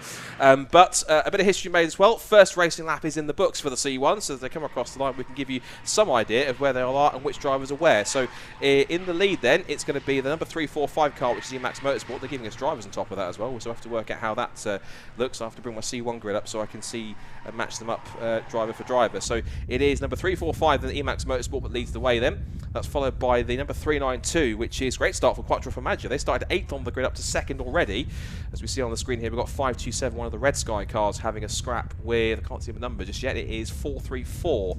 And 434 is quite far back in the order. There might be quite a lot of this between me and Richard trying to look through the drivers' course. We've got on the timing screen, it shows us names, but it doesn't show us the team, names of the drivers, but not the team names just yet. So 434, if I look on the order for their entry. Oscar Proietti and Sandro Proietti. That's who I remember back in the day racing in Auto Italia. Oh, yes, BRSCC Auto Italia, probably before you were born, Scott, but there we are. So. Probably. It was 1990s for me, so it probably was in the, anything 80s backwards. Scott, this is now going to make me feel like granddad, which is what Paul O'Neill normally does in the in the commentary. I'm not sure. I could do a Northern accent, but I'd probably offend Paul and many other Northerners, so I'm not going to do that. Oh, no, do it. We were up for offending Paul. Maybe later when I'm 4.5 hours in, I'm starting to feel a bit crazy. Right, we have got at least on our timing screen on the left-hand side can give us actually team name, which is good. So we've got the best of both worlds. So Emax Motorsport leads the way then in car 345. It's Quattro Formaggio in 2nd place. Started 8th and up to 2nd place already. Hashtag Blessed stayed 3rd where they started. And then we've got Scuderia Polo Rosso, looks like in car 310's also made a good start. They started 10th and have climbed up to 4th place on this opening lap. Cat DT is 5th. The first of the Patrick Watts cars is 6th. Bacon Racing were the big losers in that one. They started 2nd and back in 6th now. So they're battling one of the red 527 cars. That was the Red Sky Racing cars in there. That's the Jonathan Shepherd, David Shepherd, Rachel Shepherd car. And then we've got the Wombles in 9th place in car 420.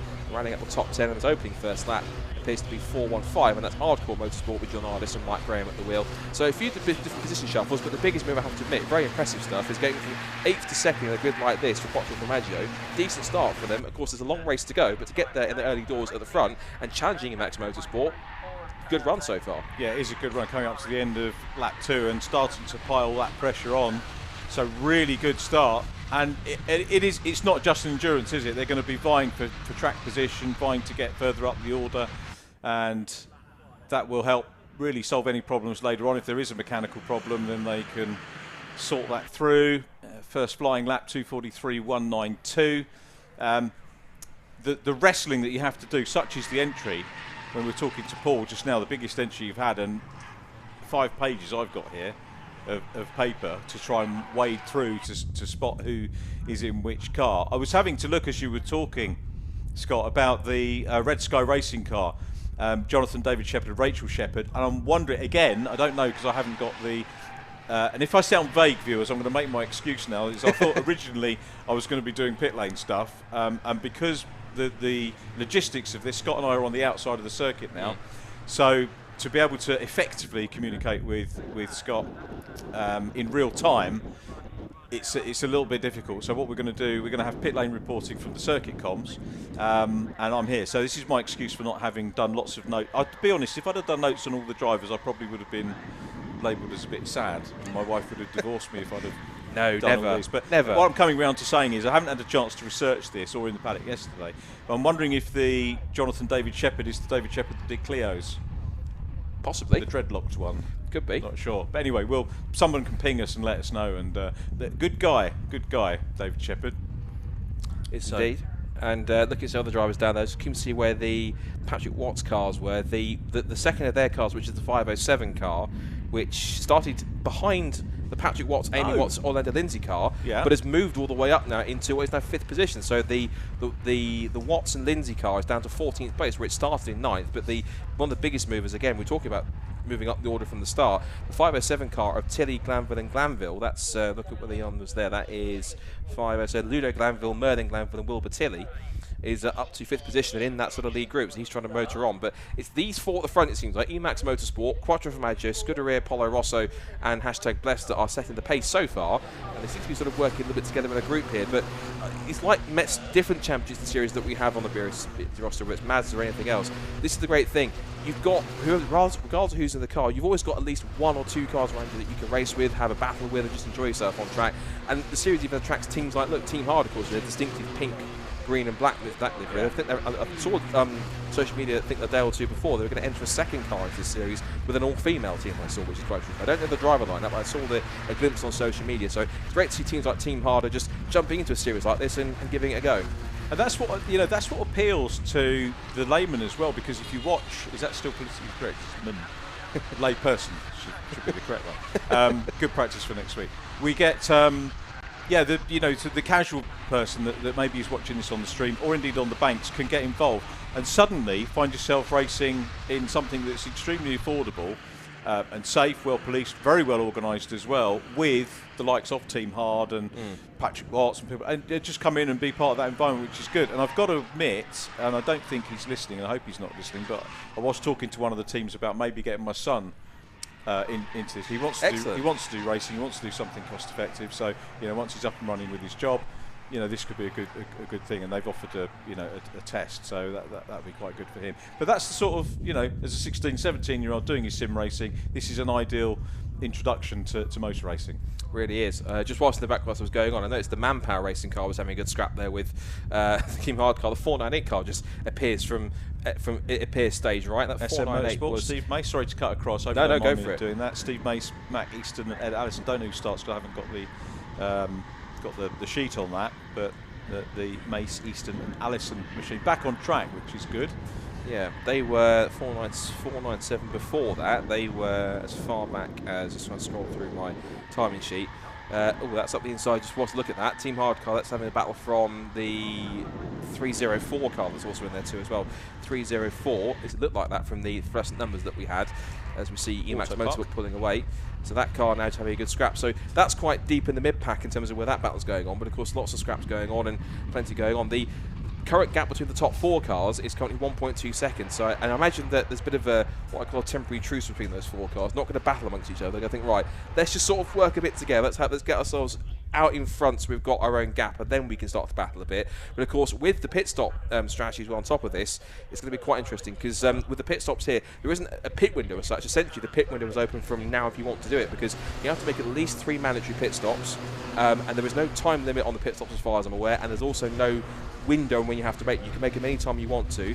But the one thing you can't do with the introduced this year is that you can't pit under the safety car. Because if you do, I think it's what I know from Charlotte, who's become the coordinator. Charlotte, who looks after the Club Sport Trophy, but also has been helping C1s recently and come on board as coordinator for them. I think it's a 6-minute time penalty if you pit under the safety car. I think they've done that to try and mix a bit of strategy balls, to try and take out some of the elements a little bit of Triple trying to predict the safety car and then come in and try and take full advantage of it. They're trying to level it up a bit more to kind of make it one wall for everyone. But of course, what that does bring into is the element of, you've got to manage your fuel. These are only 1-litre engine cars, but if you do push them too hard, and you push too hard on the fuel, if you then get a safety car and you can't pit, that can catch you out big time.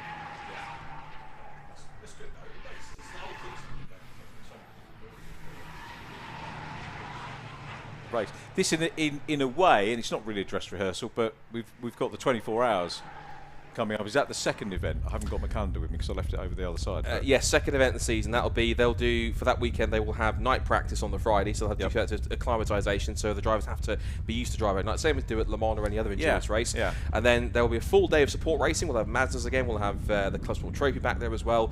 They're expecting about 50-odd cars for Club Sport Trophy, which is mega, because particularly the Grand Prix circuit's pulled quite a lot of drivers in. And then pretty much about 5 o'clock on Saturday afternoon for 24 hours.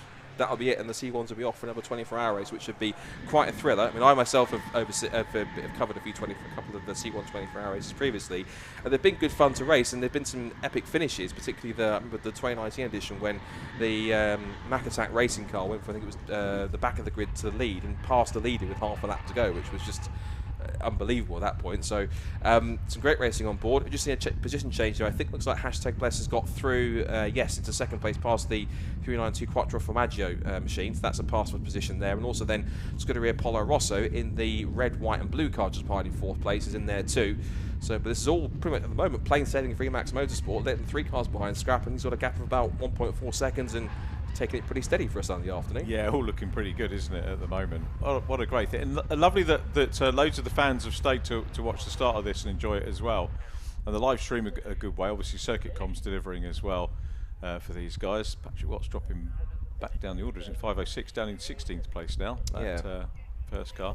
I was going to say about Patrick Watts. There was I was chatting to Nick Grundrod this morning, and his dad. Yes. Who I know from days ago, and you rightly mentioned on the commentary that he was obviously C1 champion and pickup truck champion. And before that, I think did some. Remember him having a Westfield. He was Westfield racer as well. But I first met him when he was racing on the short ovals, Grand Prix midgets, and he was a. This is what makes me feel old, because I went to his 21st birthday party many years ago. Now he's a master. I mean, it's just not fair, is it? Anyway, going back to the Patrick Watts connection, was that at the time Nick was racing in Grand Prix midgets, there was Nick went into Westfields, and Westfield actually built a short oval Grand Prix midget car. Oh wow! There was talk of getting Patrick in there. I don't think it ever happened, unfortunately, but we could have seen Nick and Patrick on. Nick's not in this now, but. There you go. That was a complete waste of 30 seconds of your life. No, not at all. Not at all. It's good insight. It's fantastic. And it's a long race, so we've got plenty to talk about, which is great. Battle going on here on track here. I think it was 420 and 527. So one of the 420s, the Wombles car, and that's battling with one of the 527. That's one of the. That's the politically correct Wombles team name, isn't it? Yes. Yeah. Yes. I did wonder how you were going to cope with that. We'll just, if you take close to that car, there is a different extension to that name. But I think just for parts of being slightly politically correct, but we'll just mention them as the Wombles, shall we say, on that side. As we look at this battle here, this was for 6th, 7th, 8th, 9th and 10th, because I think you've got Artco Racing, Cat DT, the Wombles, Red Sky Racing and Oakley Motorsport. Somebody in the chat was talking about they want to put the money on Oakley Motorsport because they missed out on their last race because the pit crew didn't put enough fuel in, so their next stop was still finished 4th, so they could be ones to watch out for later on in the race. The Patrick Watts car 507, just in the middle of the shot there, that's the car that overtook the team leader, if you want to call it in inverted commas. So that 507 car, if I look at that, that's the car that's been driven by Tilly and the Glanvilles, so that's one there. And the other one, of course, as you rightfully pointed out, which is Patrick Watts, Amy Watts and Orlando Lindsay, who did do a little bit of MX-5 racing, but is now into the C1s. One car in the pit lane already, that's 437's coming, looks like with an early stop and an early problem by the looks of things. 437. James Riley and Ryan Glenister, BCP Tuning B. Yeah, so I'm looking to see where they were when they came in. 437. So they've come in and they've come in 52nd place. So problems for the gold car number 437 already, I'm afraid. So that car is, I'm afraid, looks like the first casualty. It looks like it's been possibly pushed back into the box, if not trying to be sorted out to get back on track. So 2 seconds now is the advantage for Emax Motorsport over our scrap for 2nd, 3rd and 4th, and they're covered by less than a second with Blessed, #Blessed, Quattro Formaggio and Scuderia Polo Rosso. And then we have this small gap to the second of the Patrick Watts racing cars, or Patrick Watts Racing 2, which is 507. Then we have the Ardco car in 6th position. And Cat DT, the Wombles, Red Sky Racing and Oakley Motorsport round out the top 10. There's some good battles going on for 2nd back to 4th position. Then the Patrick Watts car, then No Man's Land in 5th.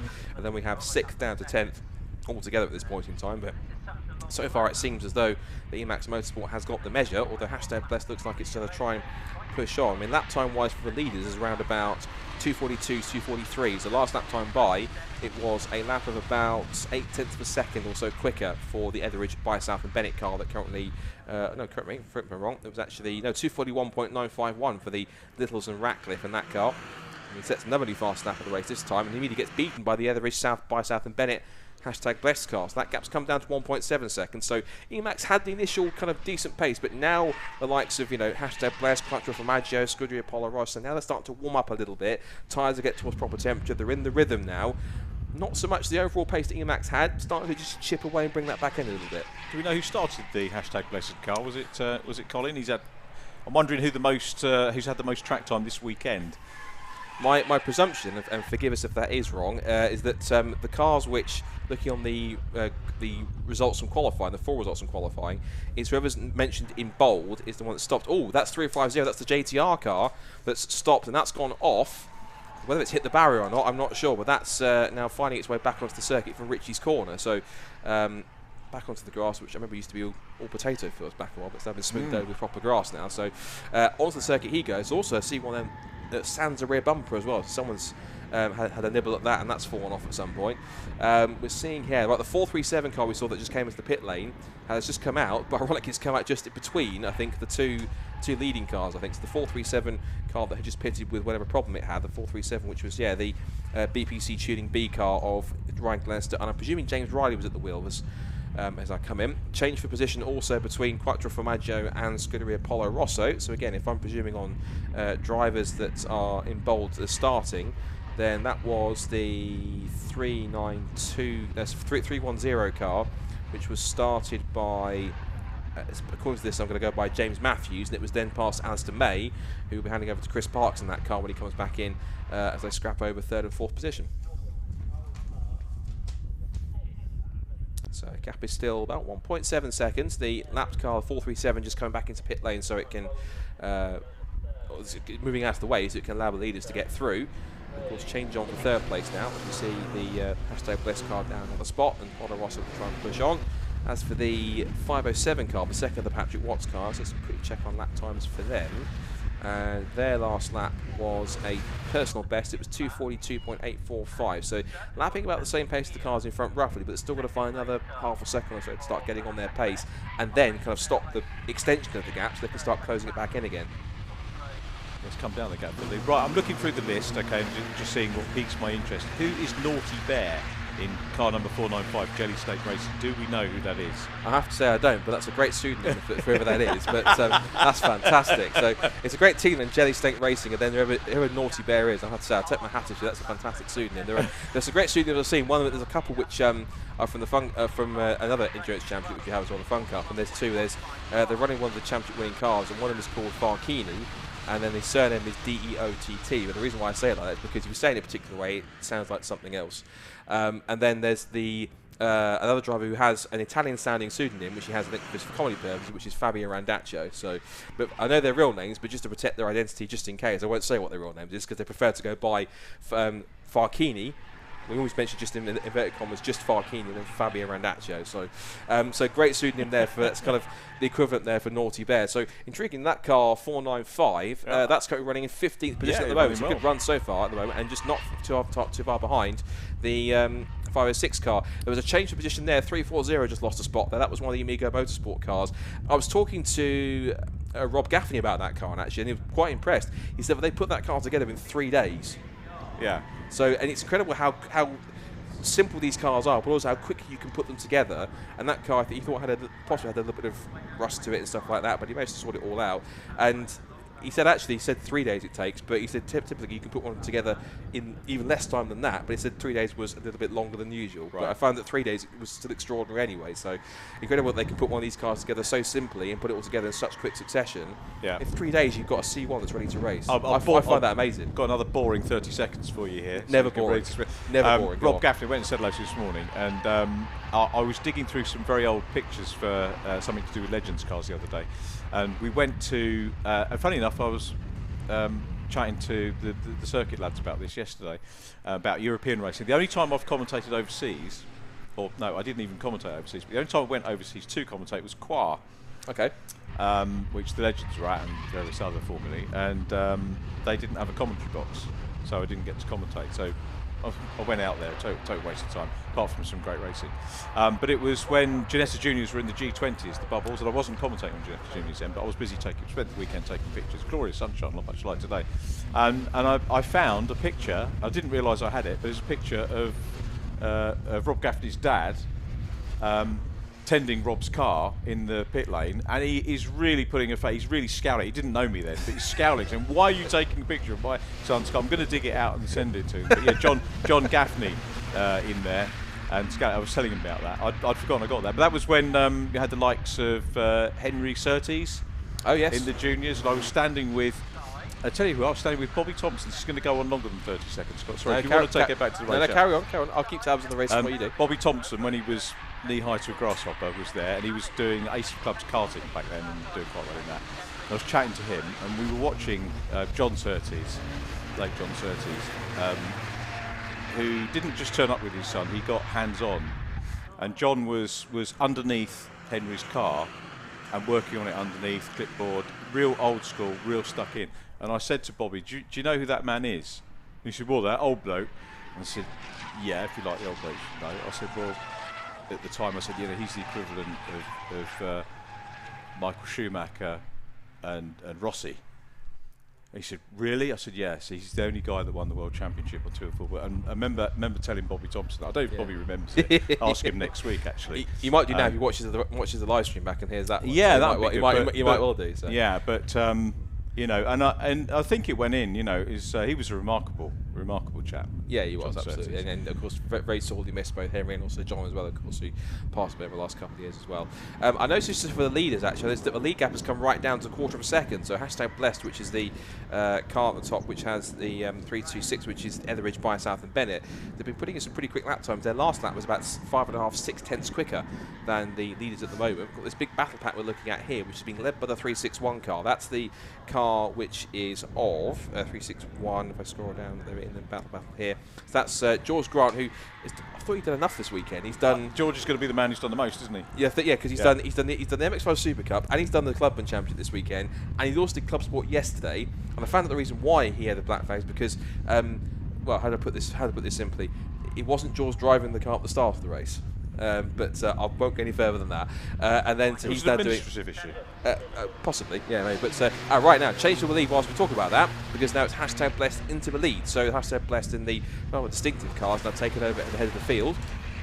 And again, remember with the pit stops, they have to make have to make 3 pit stops minimum mandatory, and they have to do that. And then once the to make 3 minimum mandatory, there's no minimum pit time and there's no pit window, so they can make them whenever they want, but they have to make pit. The only time they can't pit, as I was reliably informed by Charlotte, the coordinator, is that they can't pit under the safety car, because otherwise they will get a 6-minute time penalty because of it. So they've got to be careful when they make those stops. So it doesn't have to be a 2-minute pit stop or anything like that, Lou? Not as far as I'm aware, no. So it can that be. Rule would only come in really if you only had one driver, wouldn't it? Just to make sure that you. Yes. Yeah, in lesser, I would imagine so, yeah. And there are different rules as well, I think, for different pit stop lengths and for how many pit stops you have to make when you go to races over 6 hours. So the majority of the races that they run are less than 6 hours, because they're only the 5-hour races for the start of the season, and then for most of the races after the 24 hours are 3-hour affairs. There's a couple of weekends where they have double headers as well. I know Croft this year as well, they're going to do 2 3-hour races, one on Saturday and one on Sunday. So bit of mix up. Of course, they're going to have an into the night race as well at Anglesey too, which I know is going to be something that a lot of the drivers are looking forward to. So plenty of action going on there. There's the 350 car. That's the JTR car which went off earlier on, but that's now getting back on there. We're looking at 508 and 520. They're having a good scrap, and that is over. This is over 26 down to 28. So the 508 car is Bingham, Willis, and the Mondays, and that's. Cole Fitzpatrick, Dunn Lafferty has gone through in 520, so change the position between those 2 cars. 508, 520 is RSL Motorsport. I think 508 is the Team Trojan car. Charlie Bingham looks like I think he started that car, and then Rob Cole looks like he started the RSL Motorsport car that he's sharing with Daz Dunn, Mac Fitzpatrick, and Hugh Lafferty. So changing the mix there. We're coming up to the first half an hour. At the end of the first half an hour of racing. And it is now still, as we say, the hashtag Blessed car with Etheridge, by South and Bennett that leads the way.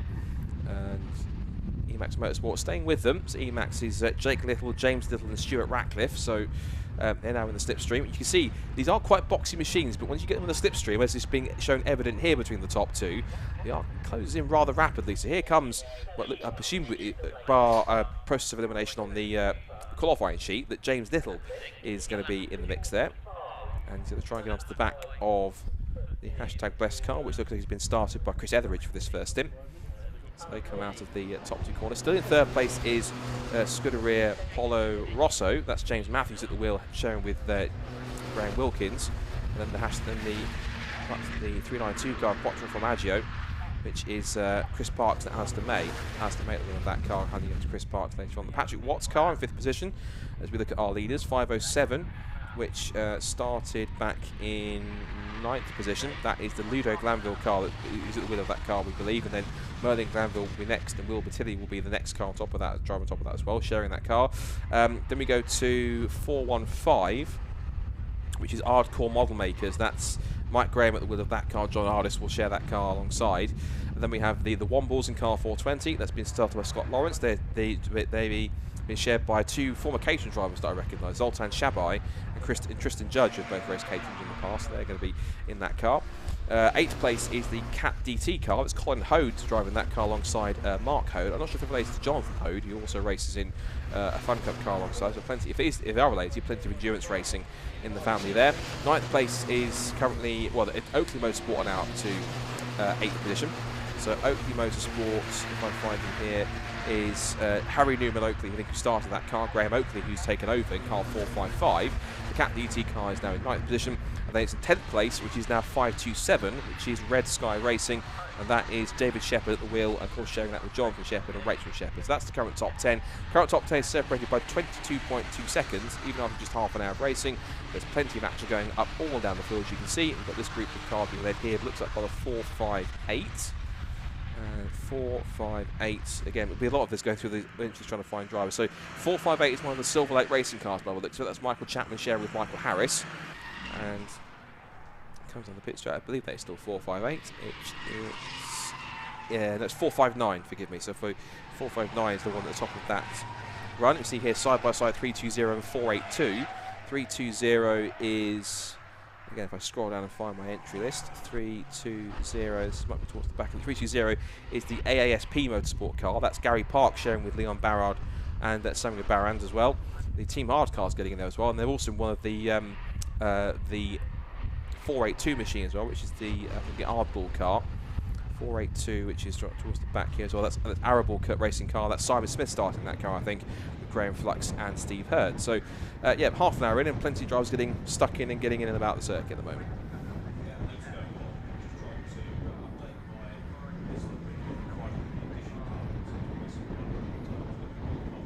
Six, Scott, which isn't on my list, so maybe you've got an updated one. I should probably look at what's going on the, because my list jumps from 415 to 417. I've got 416 as A1 Racing, and that's got Rob Hall and Luke Atkinson in that car. So they qualified 37th, and 416, just to give a position update on that, 416 appears to be at the moment. If I then possibly scroll down, they were making some moves, because I noticed them creep into the top 22, which is what we've got, as you can see, on the results grid at the moment. And the reason I noticed that is I was keeping an eye on Manpower Racing, who will we see them next week? I can't remember if they're in JCWs. Paul Manning, James Manning and Andrew Godfrey, who had crept into the top 22, but then got passed by A1.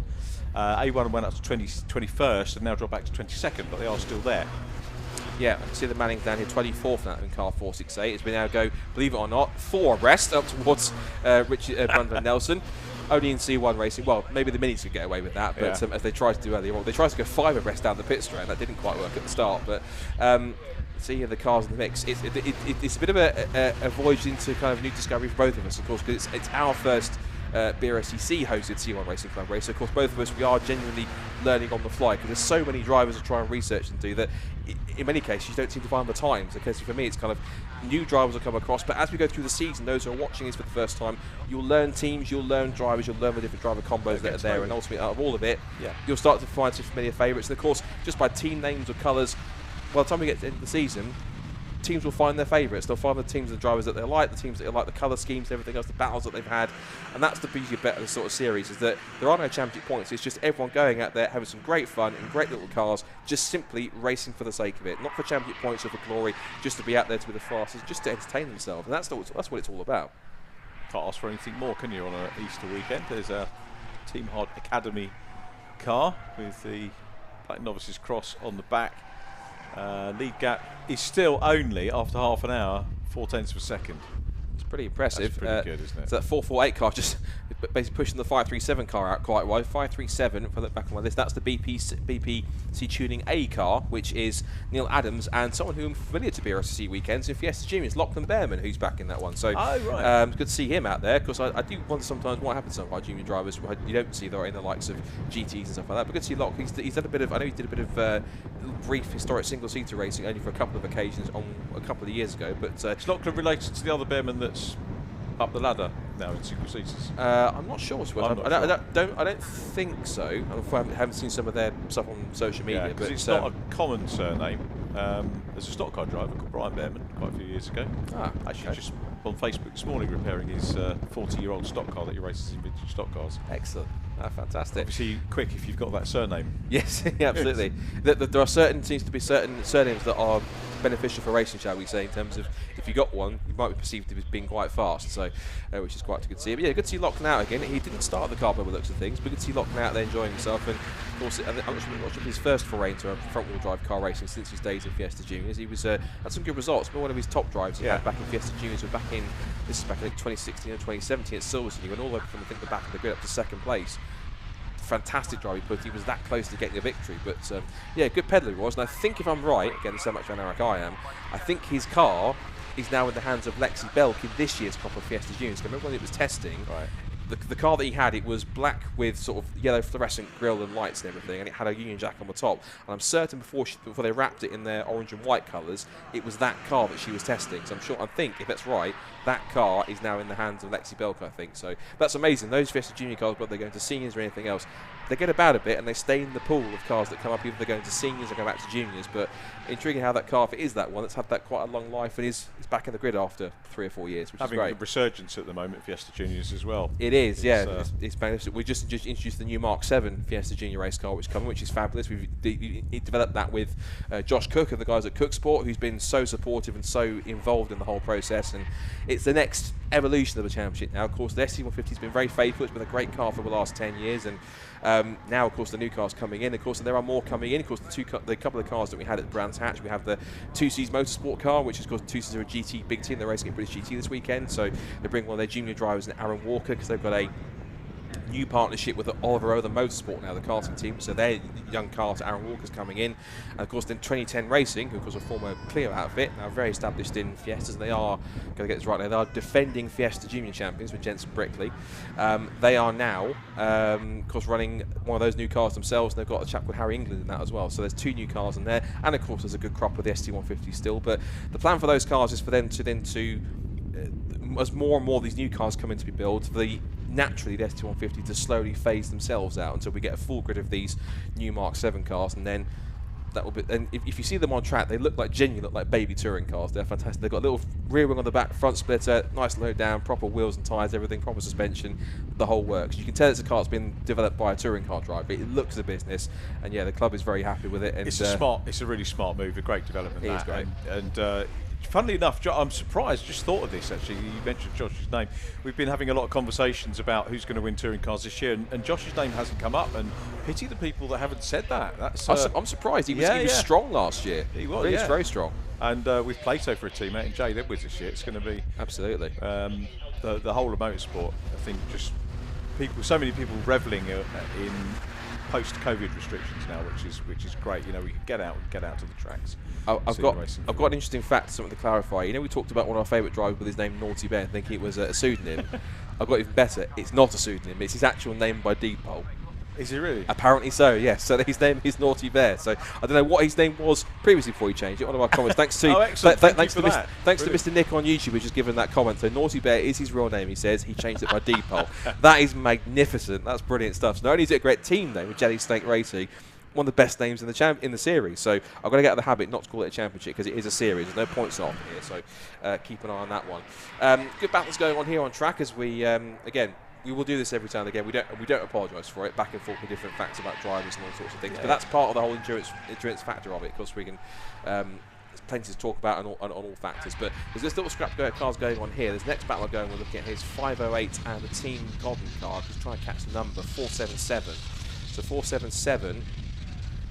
Team Golden car, if I find that, which is Michael Golden, Cameron Golden, and Tim Bennett. I don't know if that's the same Tim Bennett that raced in Fiestas previously, but if it is, it might well be. And they qualified in 31st. If I look on the timing screen, whereabouts are they battling? They're battling the 508 car as well, which is Team Trojan, I think. So 477.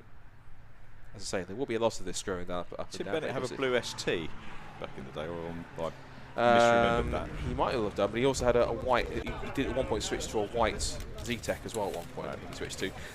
Pit stop for 520. So that car's coming in. That looks like possibly a wheel change, maybe, or something tightened up on that car. The RSL Motorsport car's pitted, so that car where 520 started. 520, I think it was further back actually. 520 was. Grid.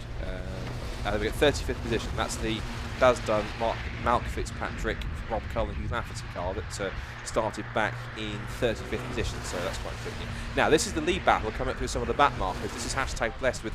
We've got maybe some drivers popping up here to give us who's actually the wheel of each one, because all these different teams use what they call a system called hue tags. What it simply is where when they do a pit stop, they have a tag marker just I think somewhere at the end of the pit lane here. Where when they come out the pit lane, they have to essentially hold the tag up against it, and actually signifies on the TSL timer screen who the driver is. So it's cool. his system. So it actually gives us an idea, actually, thankfully, on the timing screen as to who the drivers are in. So I think the presumptions that we made, hopefully, seem to be quite true, because Chris Etheridge does appear to be at the wheel of the number 326 car. Is Jake Little at the wheel of the 345? And then it looks like James Matthews at 310. So it seems as though that, thankfully, TSL seems to signify that those who are bold on the timing sheet that we got on the qualifying results appears to be the driver that did actually start the race, which is quite helpful. So that's good to see. So thank you to TSL for sorting that one out for us. We'll just check 434, because 434 was Bacon Racing with Litcombe while he's there. Emax Motorsport car explores all the limits of the track at Wilson Hairpin and just a little bit more. There's 539, which is also a little bit further back also. So the lead gap now is Tim Tordoff. Tim Tordoff. There's another racing name called Tim Tordoff.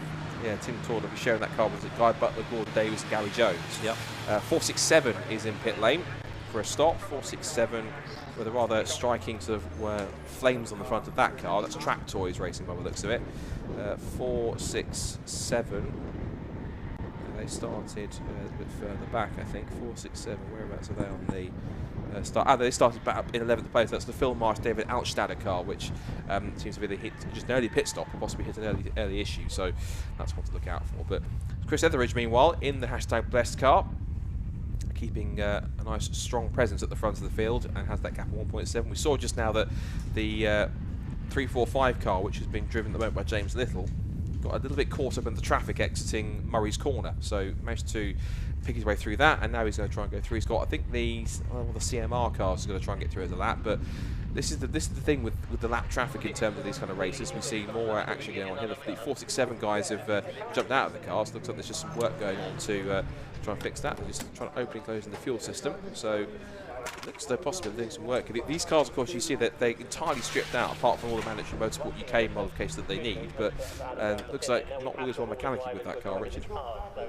Sorry, was that not as well with that car? That doesn't do right, does it? No head under the bonnet, not a great sight for 467. Maybe the simplicity of the car means they can get it back out. As you're saying, Rob Gaffney reckons he can turn a complete car around in 3 days or less. It's Colin Hode they're having a conversation, and a couple of their drivers are having a chat with possibly one of their teammates who are discussing what's going on. Here's our race leaders again. #Blessed have got that gap to Emax Motorsport. So 1.7 seconds before at the line. Careful with the curb there, right, Chris? No, I've seen what happens at Silverstone when, as I mentioned on the commentary earlier on, what happens when a Mini 7 clips a curb too hard and goes over, because that was Spencer Wanstall in the second Mini 7s race. But thankfully that car got back out and run. But I thankfully haven't seen exactly what happens to one of these cars. And hopefully we don't when it does clip the curb a bit too hard. But so we're going to the top two. And then the next car coming through is going to be just there, the red and white car, the bumper. There's 314 on screen. That is CMR Racing. That's the Cogswells.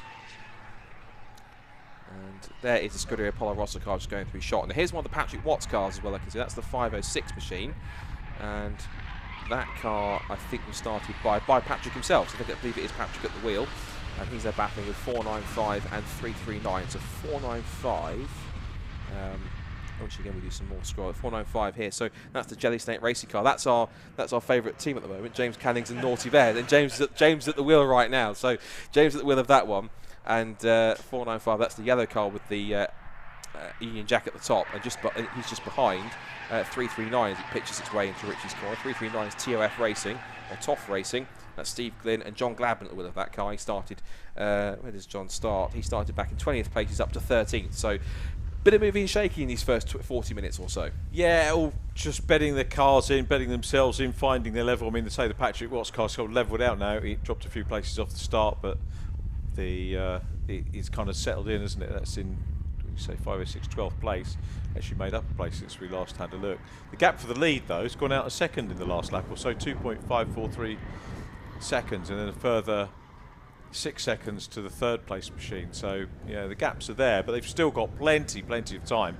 And of course, the driver abilities are going to be different, aren't they, across the team? So absolutely, we've got drivers of caliber like Patrick Watts, to guys who I know also I'm certain that Nick Padmore's in this race as well, because he was sharing with Graham Hill, I think, in one of the as I said, the smile across your face. You had a chat with him in the assembly area at some point, but or in the pit lane. But yeah, Nick Padmore, who if he wasn't racing one of these, he almost certainly would have been in the Mini Miglia, because he was usually now these days at a Mini Miglia race. And of course, before that, he was a regular in the, and I guess in some cases still is, in the historic Formula 1 circles, where he's raced at Williams before. So he gets about a bit, doesn't Nick? But he races quite a few different bits of decent machinery. But there is quite a contrast, I think, between a Citroen C1 endurance car, a Mini Miglia, and a Williams Grand Prix car. Three different quite machines, but I'm sure three that he enjoys just as equally as any others. But I mean, better secret possibly, he enjoys this more than the Williams.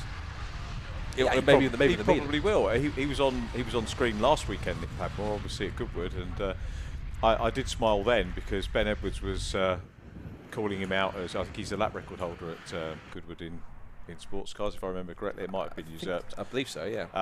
But Ben called him out as historic Formula 1 driver. For me, Nick Padmore, a driver, a memory of a driver is where you've had the most contact with him, and for me, Nick was always BRSCC Formula First. That was the first time that I got to meet him and commentated on all the races in his Formula First year. Yeah. And he's a relatively local driver, came from Reigate when I used to live in Oxted in Surrey.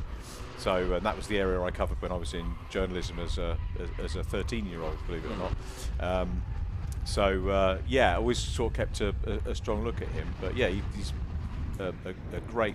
When you see what the likes of Nick Padmore does in historic Formula 1 cars, you realise that there are so many drivers who haven't had budgets over the years that, if it was on purely talent, could go all the way. Yeah, absolutely. There's, I think, one of my favourite, just to keep watching the action here, there's a bit of battle going on here between 307 and 458. So that's 307, 458. Thankfully on the timing screen now, it's got into the first 30-40 minutes. It has now updated, so that gives us, if we look on the screen now, it gives us both the team name and also, say, with this U-Tag system, which driver out of them is on there. So I can look on the timing screen and see not only the team name, but also say that Chris Etheridge is still at the wheel, of course, #blessed, and so on and so forth. But this is two of the cars a bit further back that are battling amongst each other. I was going to mention one of my, hands down my favourite, for example, to go slightly off topic again, my favourite audiobook of all time, absolutely without question, is Jason Plato's. It's absolutely. I haven't read that yet. You not just read it, you need to listen to it, because the audiobook he reads himself, and how he tells some of the stories is absolutely magnificent. But there's one thing he does say which is quite intriguing towards the end, which is about driver talent. He says, with these days, and we talk about the budgets of people going racing, how much they have to spend, and it's something point he quite said is that one of the best drivers in the world could be stacking shelves at Tesco, and because they don't have the money to go racing, if they never have it, we'll never know. Yeah, and it's amazing when you get some. There's some great drivers out there who maybe just, whether they just have some natural ability, whether in a drive car, or they go in sim race or do something else, and they have some great ability, but just don't have the extra money to be able to go and go forward, because they just haven't been shown the ropes and how to market themselves or anything else. But on top of that, and you get some brilliant drivers who, in their ability, should go further, but just for one reason or another, just sadly don't get to do that. But there are some great drivers out there that I think should make the top, but others who, if they don't get a chance to do it, if they race in a series like this, we get a chance to properly appreciate them and for the drivers that they are. So it's one of the reasons I like national racing, and I prefer to call it national racing rather than club racing. And the reason I've stayed in working in and around this level is because there are so many great drivers who could, without doubt, do the business further up, and I like being in a company, and I like watching them. Yeah, absolutely. Can't disagree with that more. This club racing does find us some real gems of motorsport that kind of should, again, we both agree, should be at higher places, but of course we get to enjoy their talents at lower levels. And there are drivers who, and I mean this politely when I say this, there are drivers who their talent has outgrown the championship that they're in, if that makes sense, in terms of they are, again, I hate this in the politest way I can put it, they are too talented in some cases for the championship they're in. Big fish in a small pond. Yeah, but essentially, they get to prove what they can do in that point against everyone else. Anyone who can match them, it raises their stature, because of course means they can go against them and actually so they are just as quick. Yeah, I mean, I've been involved in championships before, when I was talking about midget racing and stuff, like people said to the top guys, why don't you back off? Why don't you let other people win? Well, no, they've got to come and race to our level, and people generally do race to the level of the best driver in the championship. So it's a good thing. It's a great thing to have. Definitely. I remember in the pickup truck championship, had Andrew Jordan came along for a couple of races at Brands Hatch, and as you'd expect, he was there at the front, at the sharp end, borrowed truck, wasn't used to it, hadn't done testing, but the others had to up the game, and it was great to see. Magnificent. Paul O'Neill I can throw into that as well, because he's done many a Mazda MX-5 SuperCup race, and I know for a fact he's still on a couple of his don't mention Richard podcasts. if that's probably I wasn't going to allude about how his last SuperCup race ended, but I guess that's probably the reason. I can't remember what it was, but if pause listening. Sorry for bringing back bad memories. But no, I'm not. But you're not. Sorry. So you can ride him next week. But I think he had contact with Richard Starring. But Richard Starring is one of the nicest men in motor racing. A true gentleman. He is, and one thing is all for certain: get bundled with a Porsche Boxer with ABS, he will fly, as anything. But I was going to mention Paul O'Neill, and I've heard about him talk about this in a couple of his podcasts that he does or something. I think it was with Abby East, I think it was. That's 380. I just know 386 has been the wars a little bit. 386 that's come in. So we go back to our sheets to try and figure out through. That's Perbrook Racing, which actually was towards the back of the grid field, and that's was up as high as about roughly 50th place or so. So that made up some spots from where it started at the back of the grid, but that car sadly's had one or two issues and ding on the front. Yeah, one or two scuffs on that one, but they should be able to get that car back out. Of course, this will probably count as one of their pit stops that they've had.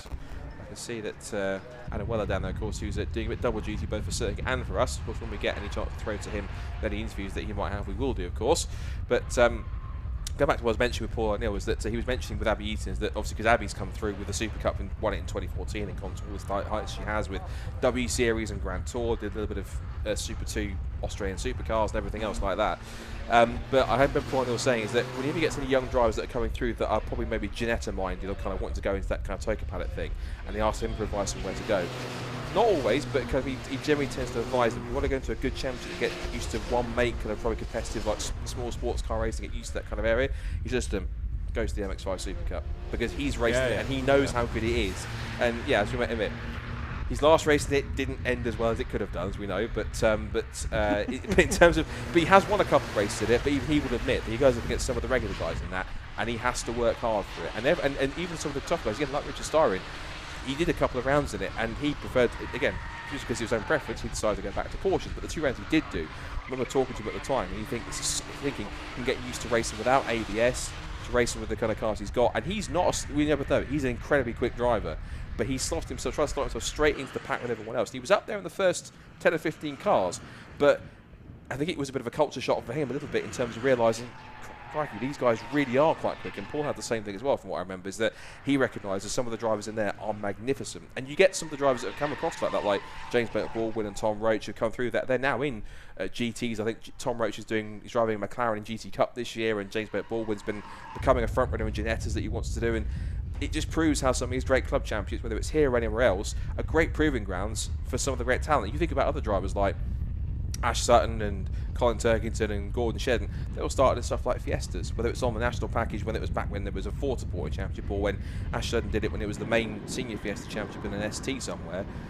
Everyone's got to start somewhere. Everyone's got to start their best, whether it's Carter or anyone else. I don't recall him getting any decent results in the Fiestas either at the time. I don't think so, but I think he then started moving to Formula Vs, and that's when he kind of started to pick up his pace, and then he went into, on top of that, Clios and everything else. That's when he started to find his form, and of course now he's gone on he's now quickly becoming one of the best touring car drivers in the world. Yeah, one of the most exciting to watch. Absolutely. Everyone always wants to. And it's amazing that some of the greatest drivers in the world that can exist, and they come from such humble beginnings and stuff like club racing, which is amazing. It's great stories. He's always got time for you as well, Ash. Yeah, he'll always chat, which is great. Most drivers do, to be fair. He's also a very handy sim racer. I can give you that as well. Is he's he? Great. Yeah, he's a very handy sim racer. He's I can't remember exactly the team he ran with, but he's done a lot with particular. For those I'm watching and know Ash at the sim race team, forgive me if I don't remember it, but he's got some guys that he knows from having raced in sim racing before that kind of gone with him and appreciate the stuff that he's done. So yeah, he's got and he still sim races himself from time to time. He still gets out and does a little bit. He's one of these sickening people that's good at everything. Yeah, a little bit. Yeah, yeah. I'm not jealous at all. No, of course we're not. Absolutely not at all. Right, one thing I want to mention, go back to our racing, of course, is that lead gap's come back down again because it has gone from what was 2.5 seconds to come back down to a second. I suspect traffic has had something to do with that. Cause of course, we're in that stage now, of course, with different pace levels and different drivers in there. The first couple of pit stops are starting to happen now with a few teams. Is that through the traffic, it's benefiting one driver over the other, of course, and it's drivers at different levels. So if they're running their own race, they're battling other cars for their own position. So the leaders have to kind of, because the rule is always with these lap back markers that you have to essentially, if you're back marker, hold your line and not move across unless you kind of have a moment to move out of the way. And it's the faster car's responsibility to then go through and find a clean method to get past. So whilst they're battling at one point, of course, it's the driver's responsibility who's leading, the faster driver that's lapping, to be able to try and get through without any contact. Looking at a battle here on track, this is between one of the cars. I can see it's got some, I think, Great Ormond Street Hospital sponsorship or decals on the side of this car for 303 and 487. And this is a battle that's going on. If I scroll further up my timing screen, 303, and that is going on for, where's 303 got to? Further up the order, I think, towards the front. Let's look at 303. It might be 309, but it's Fighting. Yes, Fighting Talk, which is the 309. They started in 21st place. Stuart Monument at the wheel, and he's sharing that car with Ollie Samways, who's become a regular in the BRSCC Club Sport Trophy with a Toyota MR2. And he's got Neil Chillystone and Michael Russell showing that car as well throughout this race as well. And they were battling away with the Fighting Talk 309. And they were battling away with the MH Racing car. And the MH Racing car was 487.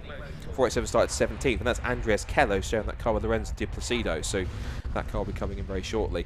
The highest placed car so far that's made any kind of a pit stop, I don't think is within the top 10 yet. And the highest placed car that's made any form of pit stop is the SM Motorsport car, and that's got Mace at the wheel of it now, who's currently sat in 36th position. But just looking on track now, we've got the Wombles here, who are having a scrap with the highest placed of the two Patrick Watts cars. This is now the Wilbur Tilley car having a battle with the Tristan Judge. In fact, it looks like I think Tristan Judge has got ahead of Wilbur Tilley now, so that's a position swap for them. So up to 6th position has gone Tristan Judge, down to 7th has gone Wilbur Tilley.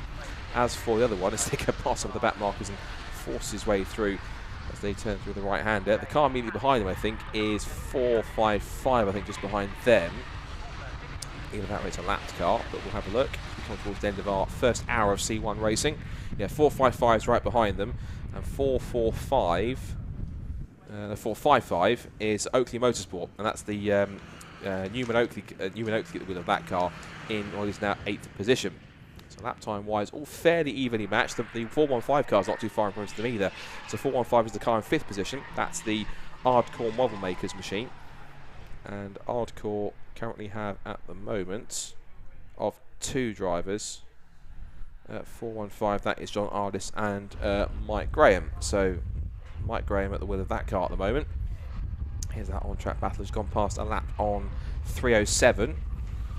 So there's a scroll down to find 307 on my timing sheets. That was the Tivoli car, and that's Jonathan Page, who I think that's the same Jonathan Page. I think it is. Yeah, I think it is actually. That's a team of Mini 7 drivers have just been out, or Mini Miglia drivers just been out. So we've got Team Tivoli, which is Jonathan Page, Larry Warren, Matthew Page, and Johnny Kent, all of which were out in Minis earlier on this weekend. So not content with just racing one small car, the guys jump in another one and go for another 5 hours. So again, racing drivers can't get enough, can they?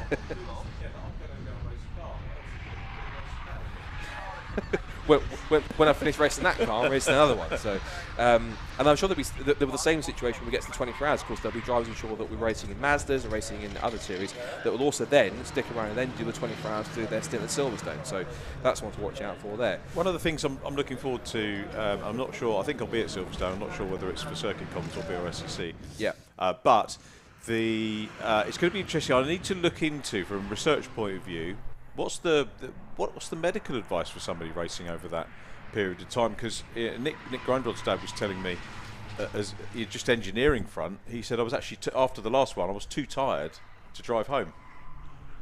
So there's going to have this, someone's going to be offering medical advice about, what the drivers do in terms of, recommended sleep and rest.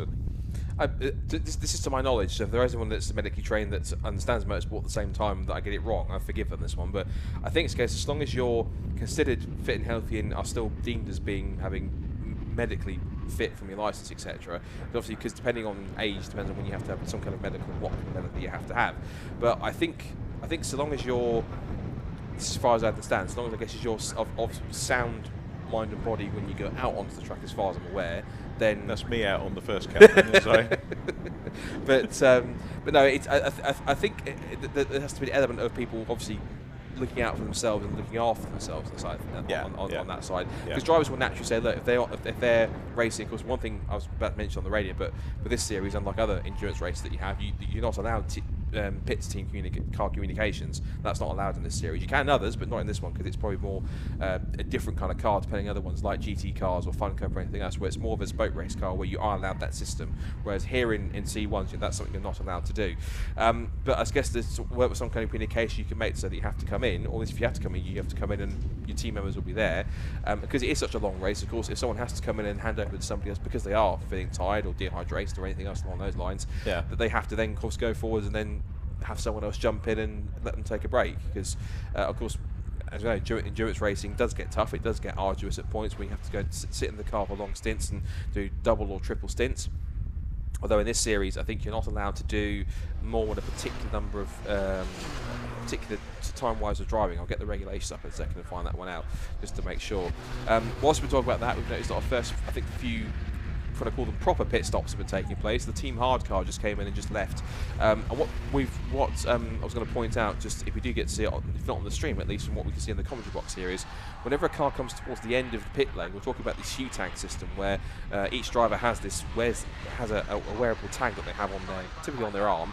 And what their task is that they have a sensor plate or a sensor at the end of the pit lane, which in order to complete the pit stop and facilitate on the timing screen that the timing change system has happened, they'll come to the end of the pit lane and they will essentially stick their arm either out the window or up towards the window, so that then the sensor or the reader can then read the tag, and it will then feed it back to the timing system to suggest, right, that person is now in the car of, say, car 437, for example. There's now been a change of driver, and it will update the timing system to say this driver is now at the on board of this car. So that's when, if you look on TSL Timing, on the TSL Timing website, you'll see that you'll have, as I mentioned, not just the driver name, but on the name it will say both the team name and then dash the first initial and the surname of whichever driver is at the wheel of the car. And of course that will change throughout the race as they make pit stops and then scan themselves out at the end of the pit lane to confirm the driver change, to say, right, this driver has now gone out, this driver has now got in, and now that race can carry on. So watch out for the driver changes on the end. Those driver names will change on the left hand side when we get to the end of get towards it.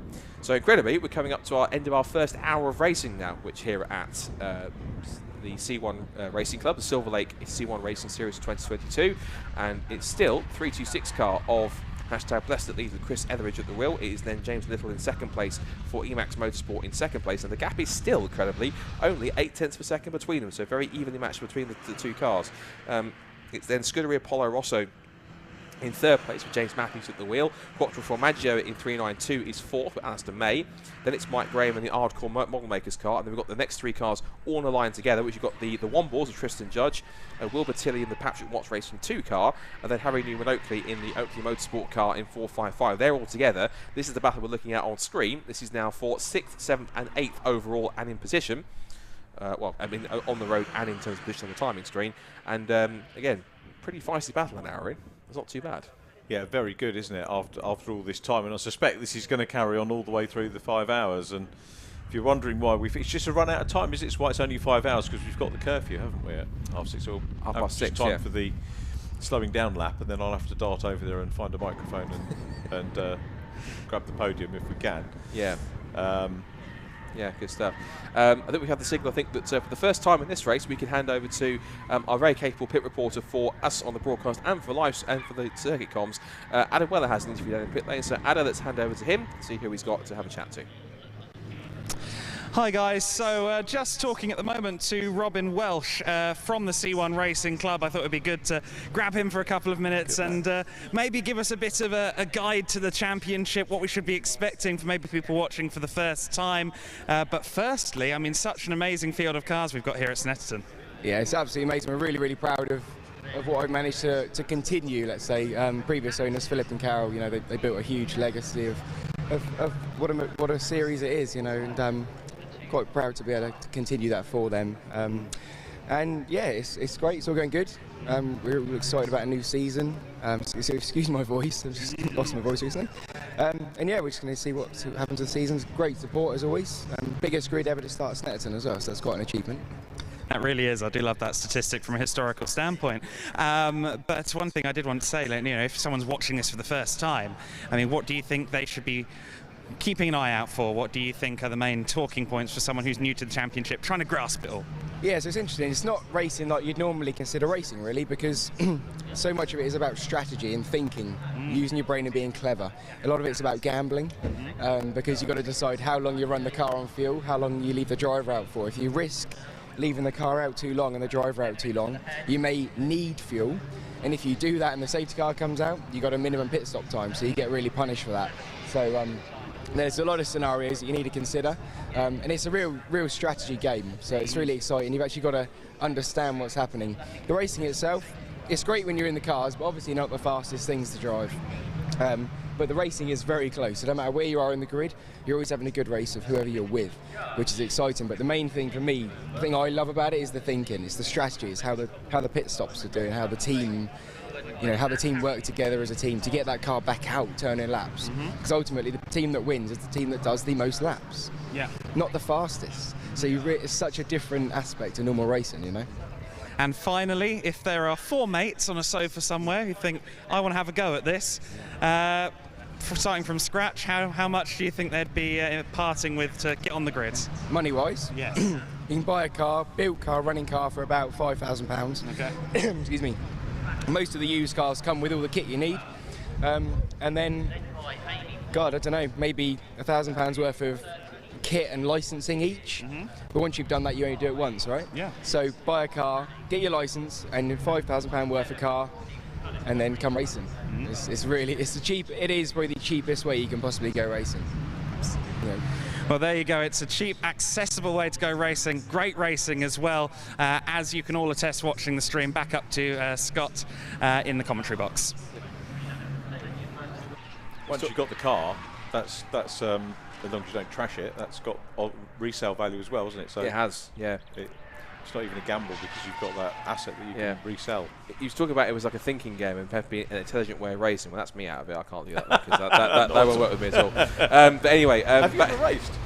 No, but I'd like to. I have an invitation to do my ARDS test.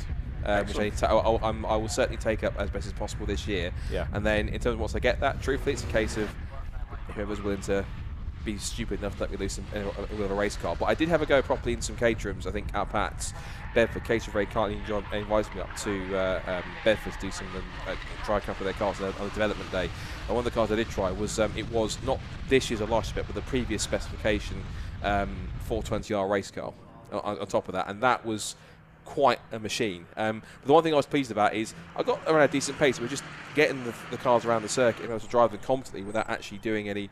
And it wasn't a case of me just possibly went at 30 miles an hour. I pushed them as hard as I could, but it was just a case of I wasn't on the pace of anyone who races them regularly. But I was at least came away with it thinking, right, I've driven all lots of sims and what have you, done some ride and drive karting and stuff, but I can actually drive a car on a circuit now, and actually I can competently do it. So the next step is to race something, but what it is and when, who knows? But we'll have to wait and see when that happens. I need to get my license first, then we'll think about that. But yeah, in terms of intelligent racing, I'm probably out of that. So there you go. I can't pass that at all. Anyway, back to our leaders. We had a couple more pit stops happening in the background as well. Not for our leaders just yet, because Chris Etheridge and James Little are still circulating pretty much together. It's still separated by about a second or so. It's amazing how that gap has stayed static. It stayed static for so long after it came down, because it went out to about 2.5 seconds, and then I'm suspecting the traffic trying to get through Lappery and lapped cars that it's just brought the Emax car back together behind Chris Etheridge in the lead, I suspect. Yeah, their pit stops are going to be crucial, aren't they? Absolutely, particularly, and that's what Robin was talking about, the element of thinking, right, how do we outthink the other team and think when we're going to come in?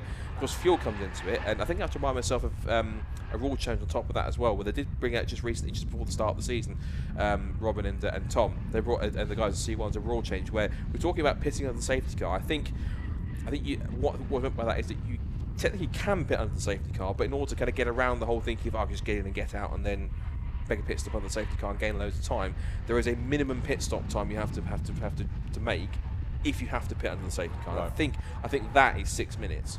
Right. So that's actually 6 minutes there. So if you do come into the pit lane in the safety car, you can do it, but obviously in order to make sure that you gain little to zero advantage over everyone else, you have to sit in the pit lane for a minimum of 6 minutes.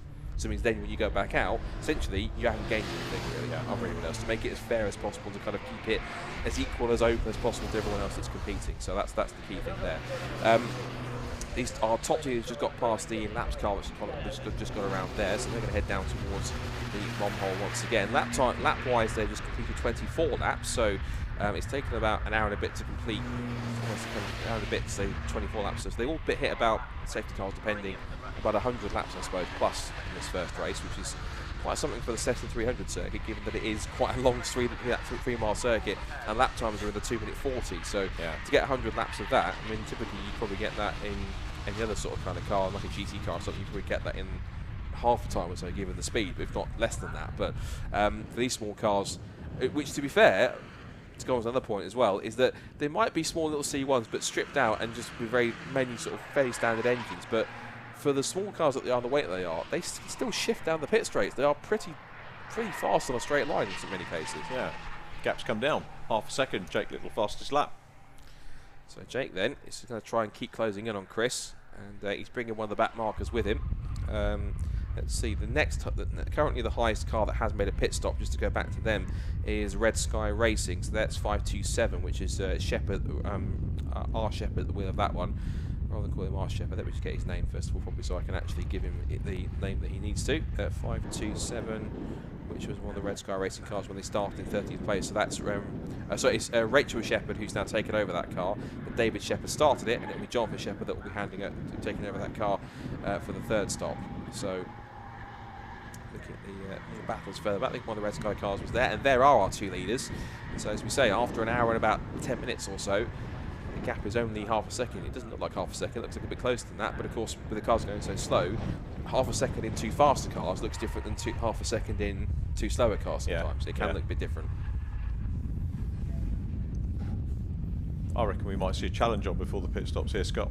Possibly. It's a possibility. The fact, as I was talking about earlier on, that these cars are so, because they're so, I mean it's in a nice way, so they're so blunt and boxy, they're not that aerodynamic. Therefore, that ultimately, if you want good close racing, technically, you want a car that is not as aerodynamic as anyone else, or one that can punch a hole through the air quite large, so you can get lots of cars following and getting a big tow. That's why occasional racing works so well. The minis work so well earlier on, and with these cars as well, because they are so boxy and so small and so unaerodynamic.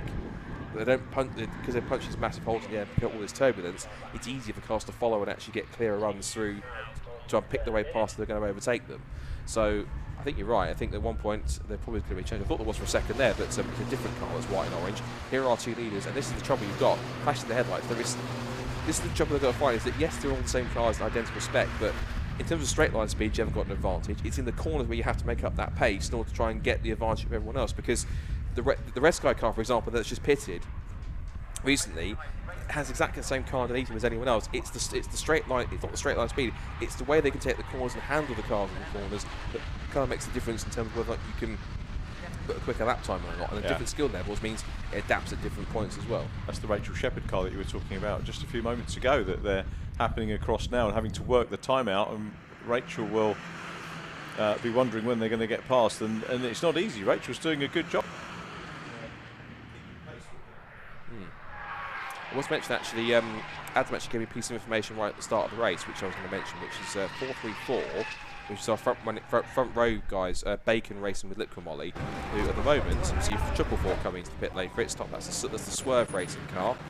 So 444 in for its first of its stops, and 444, find the name, so that is now in Chidgey.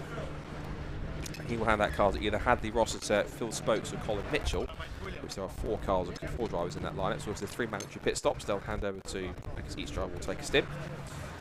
But the front row starting car, which was the Liquid Molly car, that had a apparently had some kind of a front axle issue. What issue did it have on there? It had it had no third gear, so they entered with a very significant issue. So they had a gearbox issue just as they started the race. So 434 had that issue, and because of that, they are now probably a bit further back now. 434. Where have they dropped to in the order now? Because I can't see them in the top 10. To be honest, they've dropped way down the order. 434 is. I can't even see them on the timing screen towards the bottom. So I know they are there, but they're out. They're down in 55th position. So problems that they've had means they've had to pit. They've had to pit twice since the start of the race. But from front row to the back of the field, it's not quite a way they want to start the season, is it? No, it's not. Definitely not. Tivoli car in the pit lane. Johnny Kent, Larry Waugh, Matthew and Jonathan Page sorting their driver change out after an hour and a quarter. And as you can see from the timing screen, less than a tenth still for the battle between first and second. And in that group, there's these cars in the 4th and 6th in the queue. But again, Richard, look at the traffic they're going to try and get around here. Yeah. 3 cars, and they're in their own battle as well. Non-stop work. And they're in their own battle as well, which means that they can't just jump out of the way and think, oh, I'll let the leader through. They're going to be a compromise between letting the leader have enough room, but also not losing enough momentum that they lose touch with the cars in front when they're battling. So it's a really tricky balance with some of these back markers. But to be fair to Chris Etheridge, he has sived his way through 2 of them. And oh, that was close. That was the either 5.66 or 5.56 he was trying to get around. But so he was very, very close. And this is the thing with DAP cars, is that you really have to be careful. As that 5.56 car did him a favour, he went into the pit lane, either because he spooked him out of the way, I think that was his mandatory stop. But that's the key thing with these with back markers, is that, and going back to Robin's talk about being smart, you've got to be smart when you go into your back markers. You've got to realise you can't get all of them at once. You have to try and pick them off as best you can.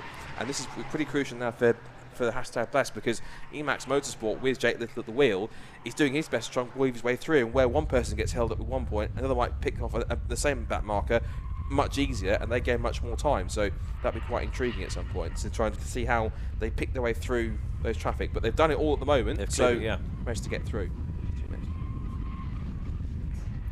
So 3-4-5 car on the outside line at Palmer. As you'll have seen all through the course of the meeting thus far, goes off camber there, very slightly downhill. It was really inspired when the team here put together the infield section, you have to say. I mean, who'd have known that there was another great race circuit to come out of it? Now we're down at Agostini, and Etheridge still there. 7/10 as they went across the line last time. Quick look into the garages at the Team Hard outfit with their customary pink liveries. Enjoying now. Are they watching the stream? Give us a wave, lads, if you're watching the stream. We won't get that for 15 seconds from where we go out here, because there is that broadcast delay. Don't know whether we'll actually be able to stay with the shot that long to see if we do get away from them or not. No, we're not going to. Okay. Someone can maybe tell us if they're watching it. Can't see anything on there. Should have brought my other screen over to see that. So there is the Blessed car, which is still your race leader. 7/10 cleared down the Bentley straight. Only just got used to calling it that. Stretching his legs a little bit now. And Jake Little maybe just dropping a little bit of ground at the moment. 16 seconds back to James Matthews running in the Scuderia Polo Rosso 310 car in 3rd position. We'll have to change over a couple of times with Graham Wilkins, but it's really these two. Actually, that gap, 2nd to 3rd, has been wavering. At one point it was 13, it went to 19, and it's back to 16. And I have to say, I agree with what Scott was saying, that it's going to be the traffic, when the cars happen across the traffic, that causes them the problems. So we were looking in the garage at the Team Hard mechanics and engineers that are there, and we just saw the car go through shot. Tom Irvin, Sam May and Adam Marshall in their car going around Rich's, heading down towards the Montreal hairpin.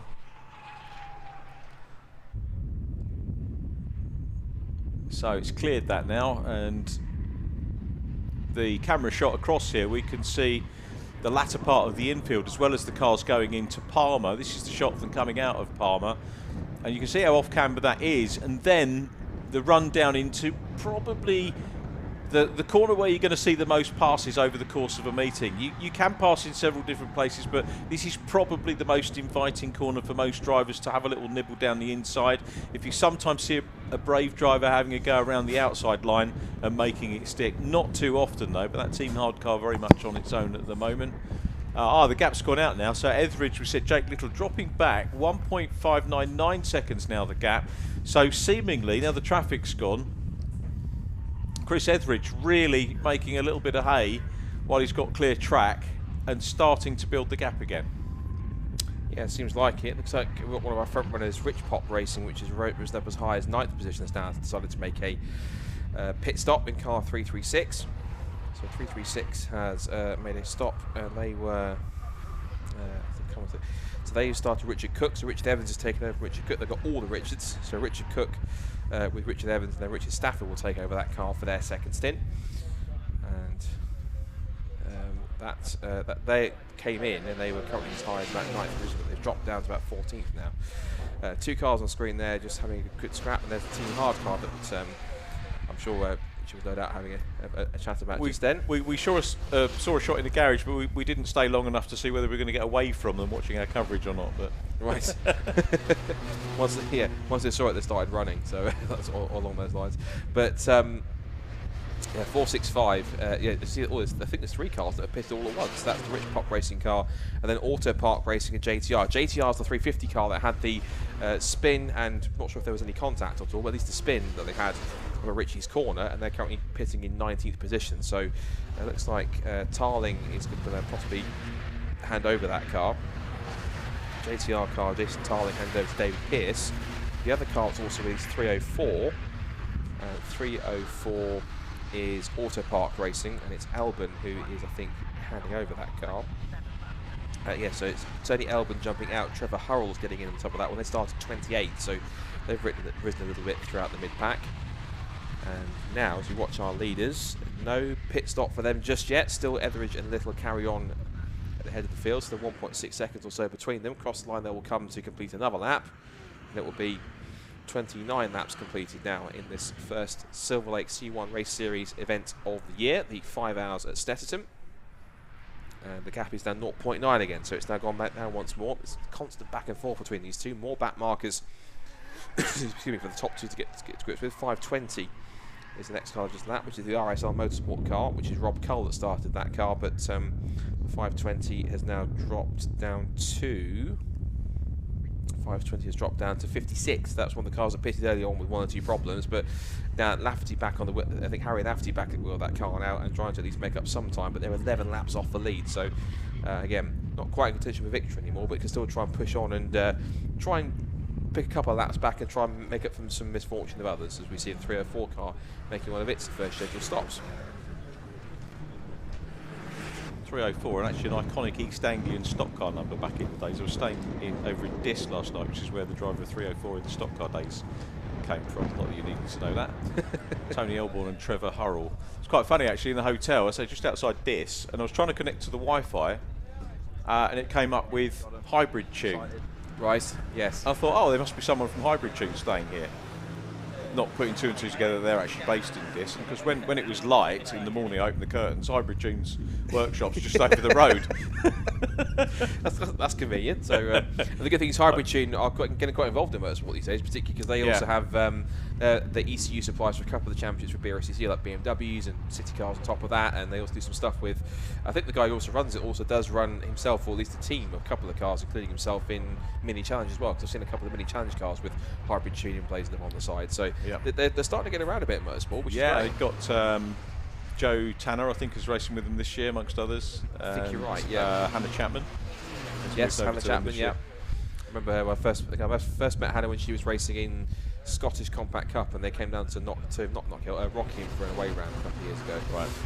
When Rockingham, of course, existed, which it sadly doesn't anymore. But yeah, the Scottish BMW came down for an away round to Rockingham, and they put and the minis as well. They've had 2 separate races, and yeah, they've got quite a good show. And Hannah's of course progressed quite well to the point where she's now got to becoming a more national-based sort of racing with minis and stuff. So she's progressing nicely for what I can see.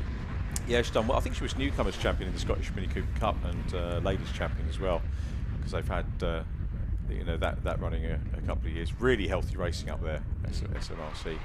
And we've got the sort of unofficial. I don't really like sort of singling out lady races particularly. It's nice if it gets more girls involved or thinking that they can do it. But yeah, most of them, like Lydia Walmsley, want to race on their own terms. And I know. Abby Pulling felt very compromised about going into W Series, because when actually it's here when I first spoke to her in the when she was doing Ginetta Challenge, and I asked her about that, and she said, I don't really, it's not really where I want to be.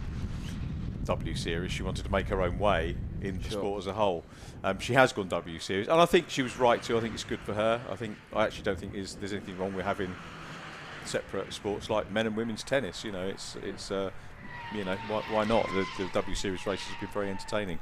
Yeah, Yeah, no, I think for me, in terms of, I've sometimes got into the habit of kind of if a driver who happened to be female was doing well, I kind of sort of talk as if it was like a surprising. Whereas I'm trying to get out of the habit more, because it's kind of, if they're a good racing driver, their gender or their creed or their race or that should be second. First of all, if they've got the talent, regardless of who they are or what gender they have, that's all that should matter and all that does matter. If you've got the talent, your age, to a certain extent, your gender, anything else, all that is secondary. If you've got the talent, you can race a race car, get in it and race it, and do the job, and that's all that matters, and all that should matter. So, and that's the main thing. So, I think one of the best examples, it's might sound like a left field example of like equality within sort of motorsport. It's a good example of it. If anyone's played the PC game Motorsport Manager, because the good thing is a PC game doesn't know about, doesn't really see gender in terms of male or female. But literally, you'll get some of the top drivers in that championship, or you'll generate drivers that are the fastest ones, and they happen to be either male or female, but they'll be good. And I think that's quite great in terms of, that's an example of, doesn't matter if you're male or female, if you've got the pace in there, and they've got the abilities to do so, they're up at the front, they're up at the front. So that's the only thing that should matter in many cases. Of course, a talented racing driver is a talented racing driver. End of. If you're a girl and your initials are AP, you're on to a winner though, because you've had Abby Powell, Abby Pulling, Alicia Parmowski. Yes, very true. Yes, yeah, very true. Yeah. Unless you get, they should put have P as your middle name. If you can't have P as your surname, have initial of P as your middle name. That might work that time. So yeah, good stuff. But now moving up towards the middle of our second hour, and this is the battle going on here. This is the scrap that's going on for 6th and 7th place on tracks. This is the second of the leading Patrick Watts racing car. It's officially called Patrick Watts Racing 2. And the 455 car, which is just behind it in 8th position. So that's the scrap that's going on between 455. That's Oakley Motorsport with Newman Oakley at the wheel, and then we've got Wilbur Tilley in the Patrick Watts 2 racing car over 6th and 7th positions. Just ahead of them, because of Quattro Formaggio in the in the 392 car just here. They've got these almost Demon Tweaks like sort of running man on the side of that car, and the Formagio's got Alistair May at the wheel. No one so far, at least currently in the race so far, no one from the top 25 currently in the race at the moment have made a pit stop. The highest placed cars that have made the pit stop, as we talk about them, is the Silverlake racing car 457. 457, that's Tony Cooper and Sam Stride. So Tony Cooper at the wheel of that car, well, he was at the wheel of that car, now I think Sam Stride has taken over, if I correct myself on that one, which is Silverlake Racing. No, so it's Sam Stride who took over that, who started that car, and Tony Cooper's now taken over. So there's been a change there, down in 25th position. Any other ones that have taken stop? So it looks as though at this point in time that the cars are at the front, possibly even they've got the pace, but they might have fueled up maybe a bit heavier, or just found that they've got the pace to be able to push towards the front. And because of that, it seems as though that they're able to hold their own at the front of the field without sort of being compromised too much on the weight of the fuel, which is interesting. I can just quickly see a board that's being held out, which on the back of it says stop go penalty, and we are getting part stop go penalty. So let's work this one out. So there's a stop go penalty that's been handed out to car 537, which is, let's see if we find that on our time screen. 537 is we scroll down.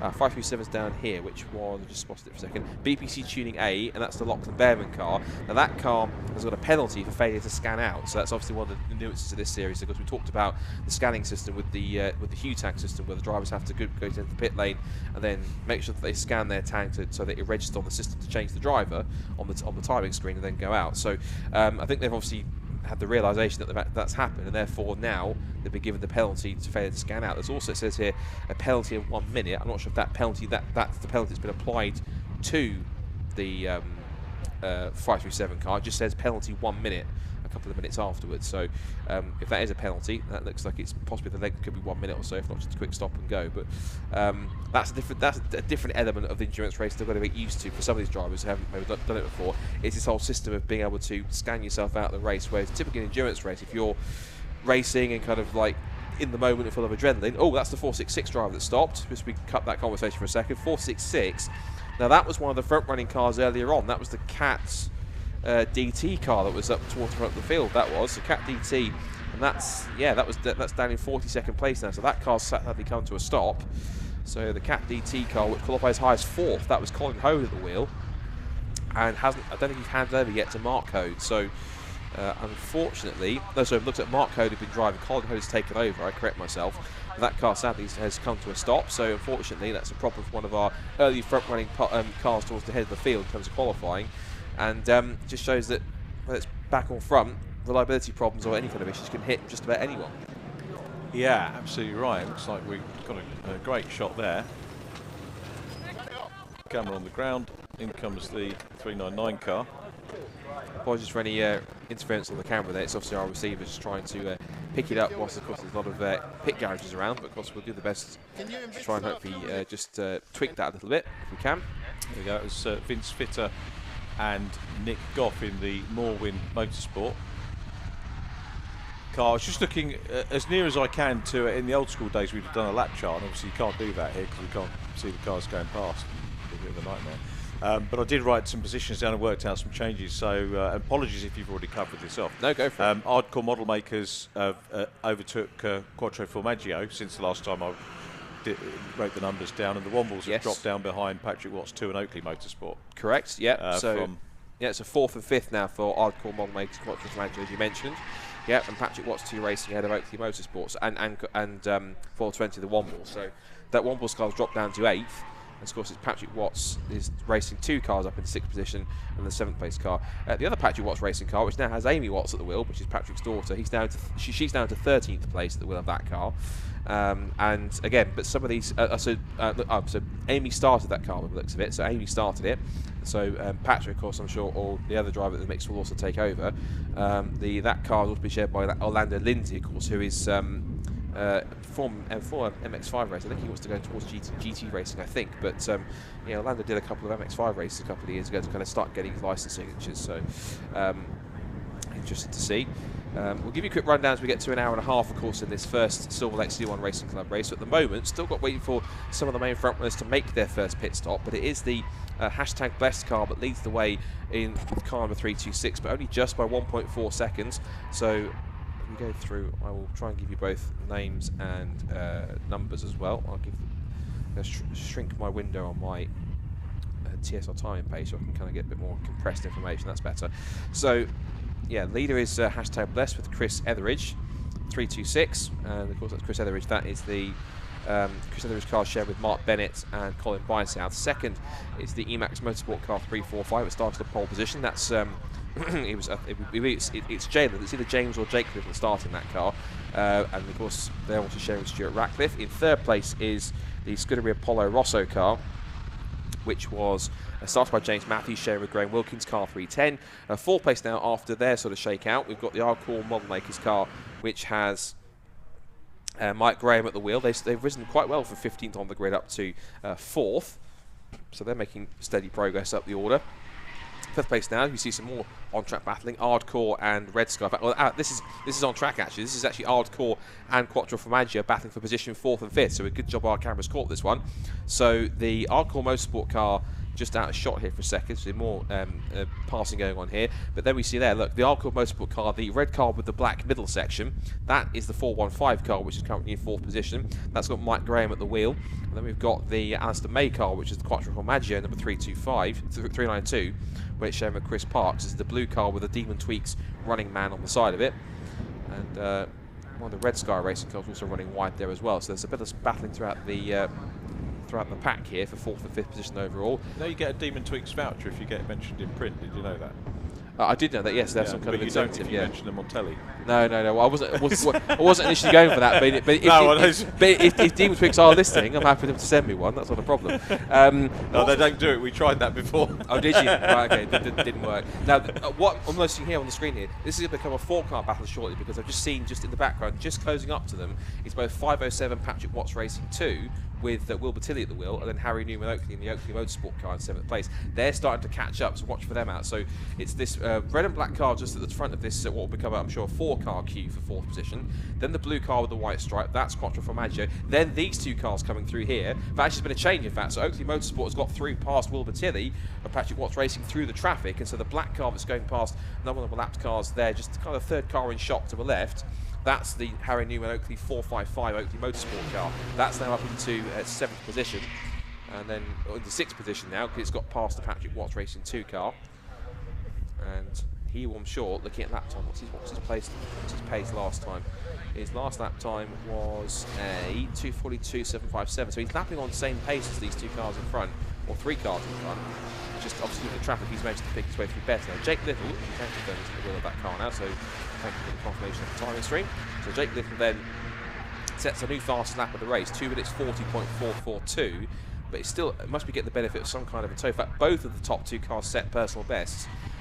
Well, in fact, it would have been that would have been a new fastest lap of the race for Chris Etheridge had then Jake Little not come along and immediately stole it back about half a second later. So, bit of a trade-off between these 2 cars. I call it punch and counter-punch in terms of where one car closes in and tries to close the gap in, another one pulls it back again, and so it keeps very equal. So very evenly matched, these 2, but it might be a different story when they change drivers and have different drivers in there to try and extend the gap or try and pass one another. Yeah. I've got a feeling this is going to be one of those races where you get top 2 really close, I mean, say within a second of each other, and then it's going to be extinguished by the pit stops.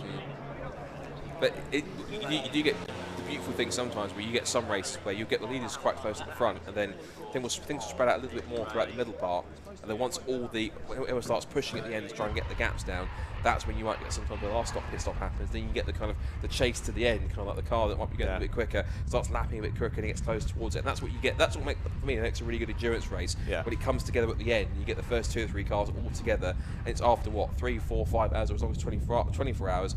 You get the cars still that close to having that close a battle, even after all that time. It's magnificent. Well, after this time, you know, we've been going just over 90 minutes now, and these 2 are the 2 cars, first and second, that you can see in shot now. This is how close it is after. Those guys are going to be loving it. I'm enjoying watching this. This is great sport from both of these guys. I wonder where that dust was coming from. I think it's one of the service trucks from somewhere around that's just been running through the middle and caused a bit of an impromptu dust screen across the back straight. So I thought it was a car going off the road on the exit of the hairpin, but it's not. It's actually one of the service trucks or the pickup loaders going on the infield section between the barriers and kicking up the dust. So I'm not sure one or 2 drivers, including the leaders, would have appreciated that too much, but still close racing between these 2, and it looks like it's going to be quite intense all the way to the end. Just in the outside the commentary box with F339 just stopping and scanning its tag, so away it goes. So we'd have expected, if you were chopping the race up into, was it 3 stops or 2? Well, they can make them any time, as far as I understand. There's no particular set pit windows. Yeah. Essentially, from start to finish, as long as you pit at least 3, a minimum of 3 mandatory pit stops. A minimum of 3, right, okay. So if we divided the 5 hours by 3, we would have expected to stop for these guys. So it's definitely tactics at play. Yeah, definitely tactics at play here. And it's definitely a case of who can possibly, they might possibly fill these cars up to the brim, but of course put their fastest drivers in to try and push them forwards, because they've obviously got overall quite a skilled driver entry across the board on both of them. So it's just a matter of how they can pick their way through. Now they've got this next group of traffic they've got to try and get past. This is the car actually 340 I was mentioning earlier on. Rob pointed this out to me. This is the car which they built in 3 days. Wow. Which they did. So great stuff. I think someone wanted to build a car. Wanted them to build a car. So they picked one up, picked it up, and then I think it was. They said they did it in. Is that why it's not in the top 20 at the moment? Sorry, Rob. Still going to bet it in. Still going to get some mileage on it, but or which it hasn't already been pottering around town somewhere before we picked it up. But no, it's. I think Rob's got 3 cars in this race, and he's obviously trying to push forwards and try to get them as high as possible. He's just built a 4th one as well, you were saying. Oh, okay, yeah. So he's probably got a 4th one, which I suspect will probably. I'd be surprised, I guess, if it wasn't out of the 24 hours, given it's been built in for that reason. If not, it's probably just a spare car or someone you can sell on to somebody else, which is quite great. And you talking about something you're absolutely correct, is that this is one of the one of the series where when you sell the car, the resale value, because there's so many of them, never really goes away. It's because whatever you sold buy the car for, typically you could probably sell it for exactly the same, if not a little bit more, if you do well in it and it has maybe some race winning credential possibly. So someone getting wanting to make sure their few tags on. That's the 508 car. 508. I'll try myself with that one. 508 Team Trojan.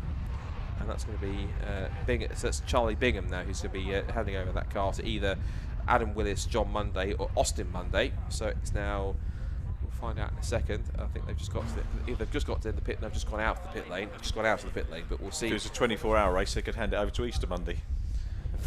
Sorry, I won't. Very good, very good. I I thought it was a David Allen there for a second with the amount of pun that was. Oh, no, it wasn't that bad, was it? No. Although, no, I think there's yours and there's David's. He's a different level. There's bad words, a different level. He's all very good. Yeah. So, but he does plenty when he does the captions for the BRSCC yearbook. He finds different puns you have to applaud him for. So, but I'm sure there'll be plenty of those next week when you go to was it Donington the first round? Yeah, plenty of those next week. Right, safety car's been deployed. It's usually the yellow at the top of the screen with the timing signals that the safety car has been deployed. Now, for the reason we don't know just yet, obviously we'll look around the circuit and see if we can catch it. But for the first time, I think for the first time all weekend. Yeah, you first spotted time all weekend we've yesterday. had the safety car. Which, to be fair, that's credit to all the drivers this weekend. Of course, they've had lots of racing. 1 or 2 cars have gone off at points and stuff like that. But fair play to the clerk of the course and the race control team and to the drivers out there for mostly behaving themselves and doing well.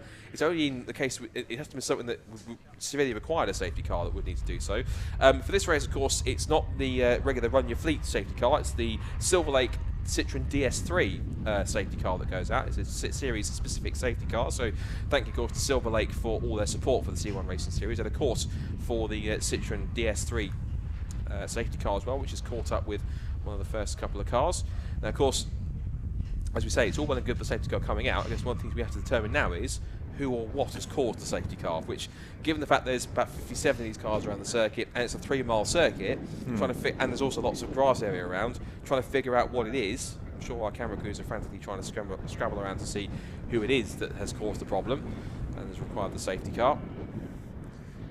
It will give us a chance to take a bit of a breather as well, and just kind of, because even though it's quite hard racing at the front, both in the lead and also in that group from 4th down to 7th as well. There's been also lots of back and forth stuff between them, so it will give us a chance to just reset a little bit and just hang fire and just see where we are with the order. So what it does do, I remember, of course, with the rule this year, they're allowing the rule this year, we'll get to that in a second, because they're allowing lapped cars through so they can find the leader. Because the rule is this year they've just brought in is that if you pit under the safety car, you can do so, but you have to have a minimum pit stop time, and I think it's 6 minutes. Yeah. So you can pit, but it won't be one of those cases like in any form of motor racing when the safety car comes out and you think, right, I'll get a free pit stop and go in quickly in and out. It doesn't work like that this year. It's a case of, right, if you pit, you can do, but you won't gain any of the time advantage that perceptively you would have done before. For example, 330 here, whether or not they were scheduled to make a pit stop anyway, we'll have to wait and see, but they might get held at the end of the pit lane or not, but whether or not they... I'm not quite sure what the rule is in terms of if you're in the pit lane when the safety car comes out. Yeah. It might be the case, because it might be with the case here, they've just come in. Just if the guy's in, you can't punish the guy for going into I'd say before the safety car. No, I'd say so on that one. So I think it's anyone who then crosses the line and comes in after the safety car's been called, that's when they come in because they're reacting to a safety car. I just got to say, I love the process with the fire extinguisher on hand as well. It's just such attention to detail, and it's a common sense thing, but safety absolutely paramount while that refueling goes on. That was good to see. It was great that Jeremy picked that up for us in pit lane. Yeah, absolutely. Of course, safety always, of course, as the tagline, but as the phrase goes, motorsport is dangerous. But of course, all the precautions taken, particularly in races where there are refueling wells, so they do have someone on standby with them, with a fire extinguisher to make sure. I know they've kind of either had different methods of refueling that they have, and it's the same process for other endurance series that we have, like Class World Trophy as well. They have some drivers that are there right now. We've got the low loader going back off the circuit, and is that the Cat DT car that's stopped? I wonder if they've thrown the safety car to allow them to retrieve the car back to the pit lane, which is interesting because that car's been behind the barrier for quite a while. So I suspect possibly they put it out in order to allow the flatbed. I think so. Yeah, I think it was. Yeah. So it's had an effect on the race for the second time, shall we say? First by putting a bit of a dust bowl on the back straight, and now it's had to call into action. But I understand the reason why they've had to put the safety car out, because of course in order to get the truck over to the other side of the circuit, they can't do that at racing speed, otherwise it would put quite a few cars in danger. So they had to put the safety car out so they can go and retrieve that car safely. And of course what it does mean now is it bunches everyone back up into this race. It does bring now the likes of Scuderia Polo Rosso, Quattro Formaggio, Oakley Motorsport, Patrick Watts Racing 2 and others into the mix and close them back up to the leading two cars. Of course, they've picked up the leader, but there will be lapped cars in between the top two cars that are now nose to tail again, as they have been for the last hour and 40 minutes, and the cars that are battling for sort of third backwards down to 6th. There's the Scuderia Polo Rosso car, which is in red there. There's Quattro Formaggio in the blue and white. 455 there, the black car. That's Untitled Motorsport. And there's the Patrick Watts white car 507. So watch out for that one. So the order then at the moment is Etheridge still leads, Jake Little in 2nd place for Emax Motorsport, James Matthews 3rd for Scuderia Polo Rosso, Alistair May is still 4th for Quattro Formaggio, Harry Newman Oakley in the Oakley Motorsport car is 5th, Wilbur Tilley in the Patrick Watts Racing 2 car is in 6th position, 7th place for CSC Racing with Cunliffe at the wheel. 417 that one, so that's Steve Cunliffe. He'll be handing over to Dave Scotting when he has his pit stop. 8th place for Jelly Snake Racing, of course with Cannings and the wonderfully named Naughty Bear, because he's yet to get into the car just yet, but that'll be quite a laugh when we get that in there. And then we get 9th place is MH Racing, which is Andreas Keller, and then 10th position has Amy Watts at the wheel of the Patrick Watts Racing car in 506. That's the top 10 so far. Has indeed, yeah, so it's good progress up there. Some of that alongside genuine pace would have been other cars around them stopping to kind of make their pit stops, but of course they will get something of a true order of the guys. We'll get something of an order of as exactly where people sit. Essentially, kind of when the first set of pit stops, have all completely shaken out. But because there are some cars which are going longer than others, depending on how much they fuel for the start of the race, or to be how they've been able to cut off of their fuel in order to be able to run a bit longer. So 3 minutes and 17 seconds left on. 3 hours and 6 minutes. We've got time would have flown with 3 minutes and 17 seconds, but it wasn't quite that. Hasn't gone quite that fast. I'll look at the rest of the schedule which we've got for the Silverlake C1 Race Series. Of course, the next race coming up for them is indeed the big one. It is the centrepiece. It is the in 20th, 21st, 22nd of May, it is the Silverstone 24 Hours. It's back for another year. The year after that, then they go to their special Into the Night race they're going to run, which will be at Anglesey in North Wales. And that'll be another 5-hour affair. Then they will have a round at Donington Park on the national circuit, 3 hours for them in towards the beginning of July. There's a little bit of a break, about a month and a half or so, before they go to Brands Hatch for another 3-hour race towards the end of August at Brands Hatch Indy. And then they finish the season with 2 double headers, 2 pairs of 3-hour races. The first of which is on the middle of September at Croft, and then the middle of October back here at Snetterton. So they start the season at Snetterton and they finish at Snetterton, but this time instead of a 5-hour race, it's split into 2 3-hour races. So 1 on Saturday, 1 on Sunday to finish off the season. So a busy season for everyone involved in C1 Racing Club, but it gives them plenty of track time, plenty of racing, and plenty of fun along the way. Yes. We have, yes. They're with us twice. At Anglesey, and also they'll be out, not on live stream sadly, but they'll also be out with us at our meeting on Saturday, October 22nd, which is at Alton Park. So they'll be with us for a second meeting there. But yeah, go to Alton Park with us in October as well. So the 2 of those. But yeah, I think I've myself seen Legends also myself too, and they're just as much as any of those small racing cars. Great fun to watch. I know you've been associated with them for a long time, and you're a big advocate for them as well. And I have to admit, I can see why, because way back when I first started commentating, I think 2013, 2014 was doing circuit comms and stuff like that, and Legends is one of the ones that I sort of counted a couple of times, and yeah, Legends are always absolutely bang on the money in terms of good fun to watch.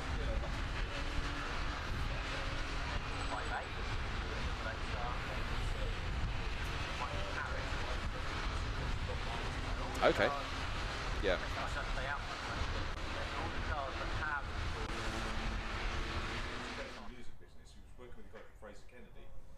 Fraser was director of the Montreux Jazz Festival for many years, and they came in together. Phil runs it now, but Fraser was on. So they brought it along to BRSCC when John Nichols was here. John was still running it.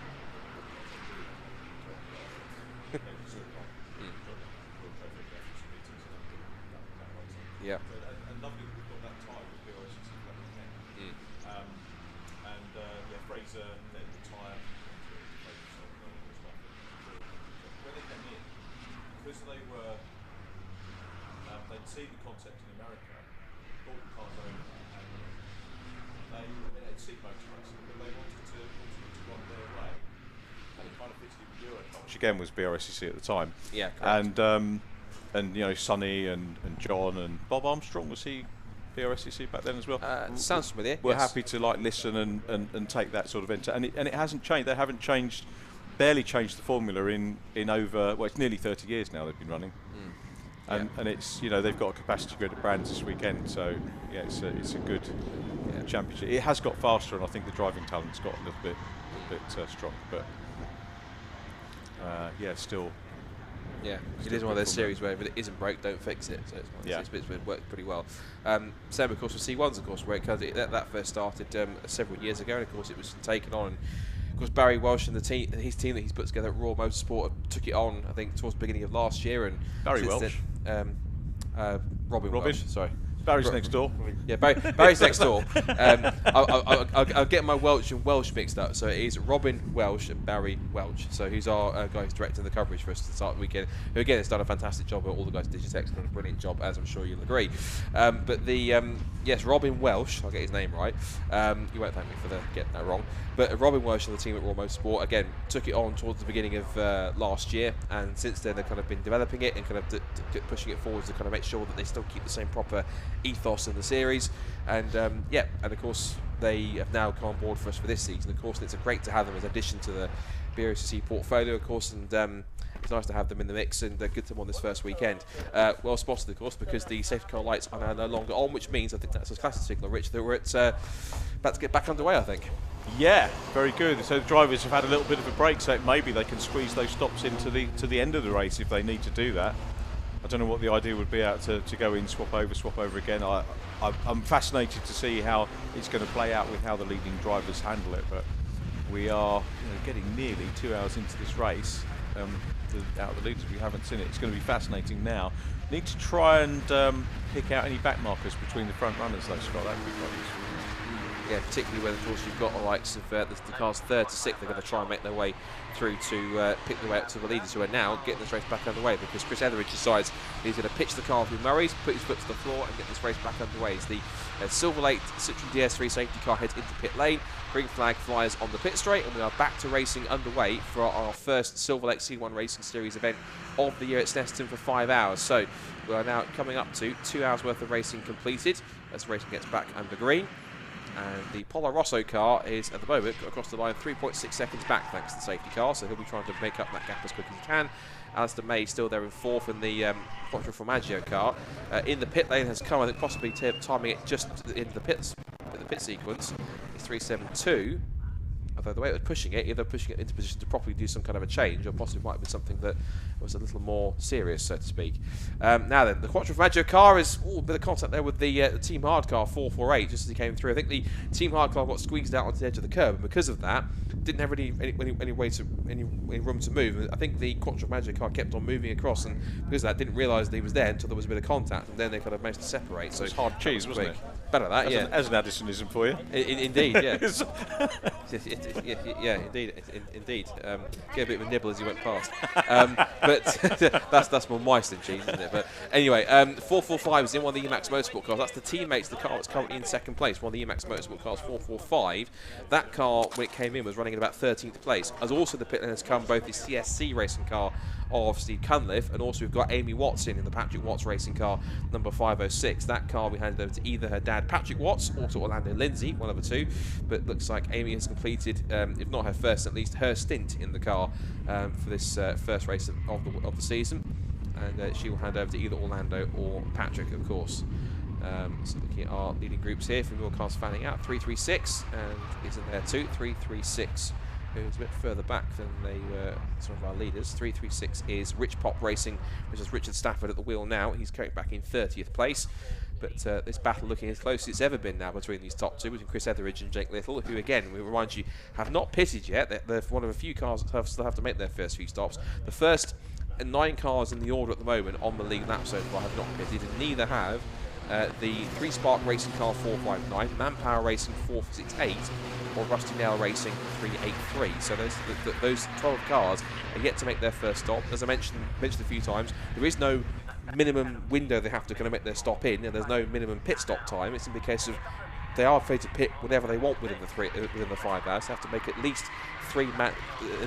mandatory 3 stops in order to keep within the rules. Otherwise, there will be a penalty for doing so. With the top 2 pulling away as they would be, a couple more cars diving in for pit lane that haven't pitted just yet. I think that might be one of the cars that's back in possibly around about 14th to 16th place, but I'll figure out who that is when it pops up on the timing screen. Right, 2 of them are coming that we're waiting for, that we're back in 14th to 16th. We've got, yeah, that was 3 Spark Racing have come in. That's Taylor handing over the car. I think James Manning is also going to be handing over the Manpower Motorsport car.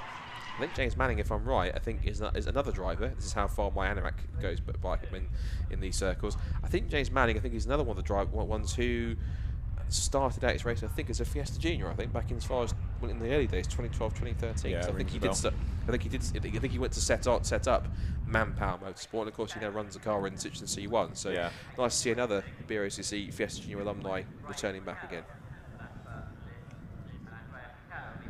So we believe that these top 2 are going to be pitting in about 2 laps, we've just been told, I think. So it means if they do come in together, it'll make quite not just a battle on track, but a battle of the pits to see who can do the quickest pit stop time. Because, of course, again, no minimum pit time means they simply just get in, get the driver out, get it back in. If you have to refuel quickly, get out as fast as possible. And they've got to remember, of course, to scan themselves. We're just seeing it here, the 372 car. We see a couple of cars out there. They stop and put their arm up. Right. And then, of course, once they go back out again, once it confirms that they must get like a green light that comes up on the sensor that they have, it then confirms that they've then completed their pit stop and done the driver change. It will then update TSL to come on top there, so to be able to then switch the driver over so it's the correct one on the screen. So watching out for that one in terms of who changes to what, and I think he properly registers when they come around and do the first couple of laps to then register who that driver is with their tag. So we're waiting for our top 2 to make a pit stop. Chris and Jake, good 2 hours. I mean, this might be obviously the swan song of this particular battle between the 2 drivers, I'd imagine. But what a good 2 hours they've done. They have done very much, and they've been very evenly matched as well, which has been quite impressive to see. So those 2 really have been the class of the field so far. But of course, once we get the second drivers in, the interesting point will then be as to how they can take full advantage of that and possibly try and pull away. Of course, they've both got 3 drivers in their car each. Of course, they'll be obviously sharing, splitting obviously I'm sure they're driving into 3 stints. So Jake Little will hand over to either James Little or Stuart Ratcliffe, whereas Chris Etheridge will hand over to either Mark Bennett or Colin Bysouth, who is another driver who's been doing double duty because he was a SuperCup and won a race earlier on, of course. So fresh from winning the 3rd race of SuperCup, he's now jumping straight back into a SuperCup car. Bit of fisticuffs there between 328 and 498. Is that right? Yes, 498. So 328 and 498. 328 is the WRC Developments car. David Drinkwater will in that car. I think he had a one-off appearance last year back in the City Car Cup, and I think the Nankang sponsored the car. The Nankang, of course, are the main tyre supply for the C1s. Wearing exactly the same identical Nankang rubber. The left hand at Murray's back off the straight again. There's a car 458 that's also in there too. That's that's a battle possibly for position maybe, because WRC developed, because 458 is the Silverlake racing car with Harris at the wheel, so that's a position-based battle going on there. These are the top 2 once again putting a lap on one of the back markers, possibly I think 448. I think they were putting a lap on there first. I saw from a distance, so 448. There is a 448. I'm not seeing things. 44. Could be 498 actually, because 498 is SM Motorsport, so might be one of them, I think, potentially. 448's Team Hard. 448's Team Hard, so I think it is a different car because that's showing a different number, I think, but we'll get to that in a second. Scuderia Polo Rosso just going through in 3rd place in the shot. And I think here we've got a scrap going on between. This is for position now. This is now 4th, 5th and 6th. This is between Oakley Motorsport, Patrick Watts Racing 2 and Quattro Formaggio. So that might be a battle to watch out for just behind them. So the 3 cars that were scrapping there in 4th, 5th and 6th. And yeah, 2 hours in, and they're not and neither this battle or that battle for 4th is letting up at all. No, they carry on, don't they? Absolutely do. And Matthew Williams, onto the Revit straight. Yeah, that's old school. Yeah. Otherwise known, it was Bentley Straight these days, because you're absolutely right. Of course, it was the Revit Straight before, and back in the days when it was a simpler layout, of course, of Snetterton. Of course, it was just the few riches into the right-hander at Sierra onto that back straight rather than the big technical infill sections, of course. But it's changed formidably at Snetterton. But of course, some will say the worst because they prefer the older circuit, some for the better. Now then, what could be for the better for Emax Motorsport is if they can make the move here, because they're all over the back of it, but still can't get past hashtag Pless. This is the key thing. What I'm also intrigued by is that Scuderia Polo Rosso was in that group of 4 cars battling for 3rd. They've now pulled away substantially and have left these 3 battling here, right here, scrapping amongst themselves. So it's You have to keep tabs on these two leading groups here as they come back through. Here's our leading top two, still nose to tail. Well, we're being told they're going to pit, so whether that is right or not, but yeah, we did have a signal from one of our director guys that they were going to come in and pit in the next 2 laps. And are they going to pit? The answer is not Freemax, not Freemax, but the leader does. So the leader comes #blessed. Chris Etheridge brings the number 326 car into the pit lane for its mandatory stop, and here it comes. So gets the signal. Chris Etheridge will jump out, and it's either going to be Mark Bennett or Colin Bysouth that will get in. So the rule is also you have to pit at a 45-degree angle as well for safety reasons. So out will jump Chris Etheridge. So headbutts as he gets out of the car. I thought there's that one. Yeah, thanks for driving stint. Whack as he gets out. I'm trying to figure out if that is that might well be Colin Bysouth, I think, because I recognise sort of the slightly grey sort of overalls that he's got. Scuderia Polo Rosso also in as well. So that's the car that's come in from what was 3rd position. So Emax Motorsport takes over as the leader. So 310 making its pit stop now. Also the 458 Silverlake Racing car is in too. That's the 458 with Harris at the wheel. 458. Michael Harris was at the wheel. Michael Chapman will take over that car when the pit stop's finished. Very quick turnaround, very smooth.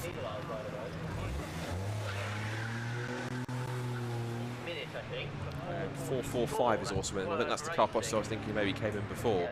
You'll see them just there, just heading to the end of the pit lane, and then quickly then make sure they can scan their tag. And that confirms the driver change, and away they go. Of course, we saw earlier on that if you don't scan your driver tag, you get a penalty for it. So they're going to be very careful to make sure that it's confirmed and they do that. Otherwise, there could be consequences later on. But that means that I think it's possibly Colin Bysouth that has gone out. Yes, it is, but I can confirm that. The tag has instantly changed over, so it is Colin Bysouth that's taken over the what was the race leading car. This now leaves Jake Little out on his own for the first time in ages. So yes, a bit of Billy No Mate's time for him. Yeah. He'll probably come in the next lap now. Hand over to somebody else who can try and get in the battle. But this is with the thing in terms of, because there's no mandatory, because in this series you don't necessarily need pit stop. You don't need tyre changes. Essentially, the whole concept of getting an undercut only determined on, I guess, 1, how much fuel you put in the car, 2, whoever's getting in to jump in to replace the original driver is somebody else, whether they're fast or slower. Yeah. So whether or not, if an undercut in this series, it seems though that you have to put your fast driver in, either fuel up less or fuel up more, or have a fast driver in to do that. So I think we can actually possibly quickly go down to the pit lane, who I'm presuming possibly that having a chat with our leader, our former leader or somebody else. We're going to hand over to Adam William of the pit lane, who's got an interview with one of our drivers down in there as we head towards the 2-hour mark in this race, as the leader also comes in for Emax Motorsport. Adam, down to you. So then Chris Etheridge with me here in the pit lane, and Chris, fresh out of the leading car, a great stint for the 326 #blessed team. Talk us through it out there. It looked relatively like plain sailing. It was good fun. There was, to start with, I just had no pace for the first couple of laps and just dropped back a bit. But then I got into my rhythm and just picked them off and got into the lead. And couldn't shake the Emax team. They were right behind me, and we were just pulling away together, which suited us fine.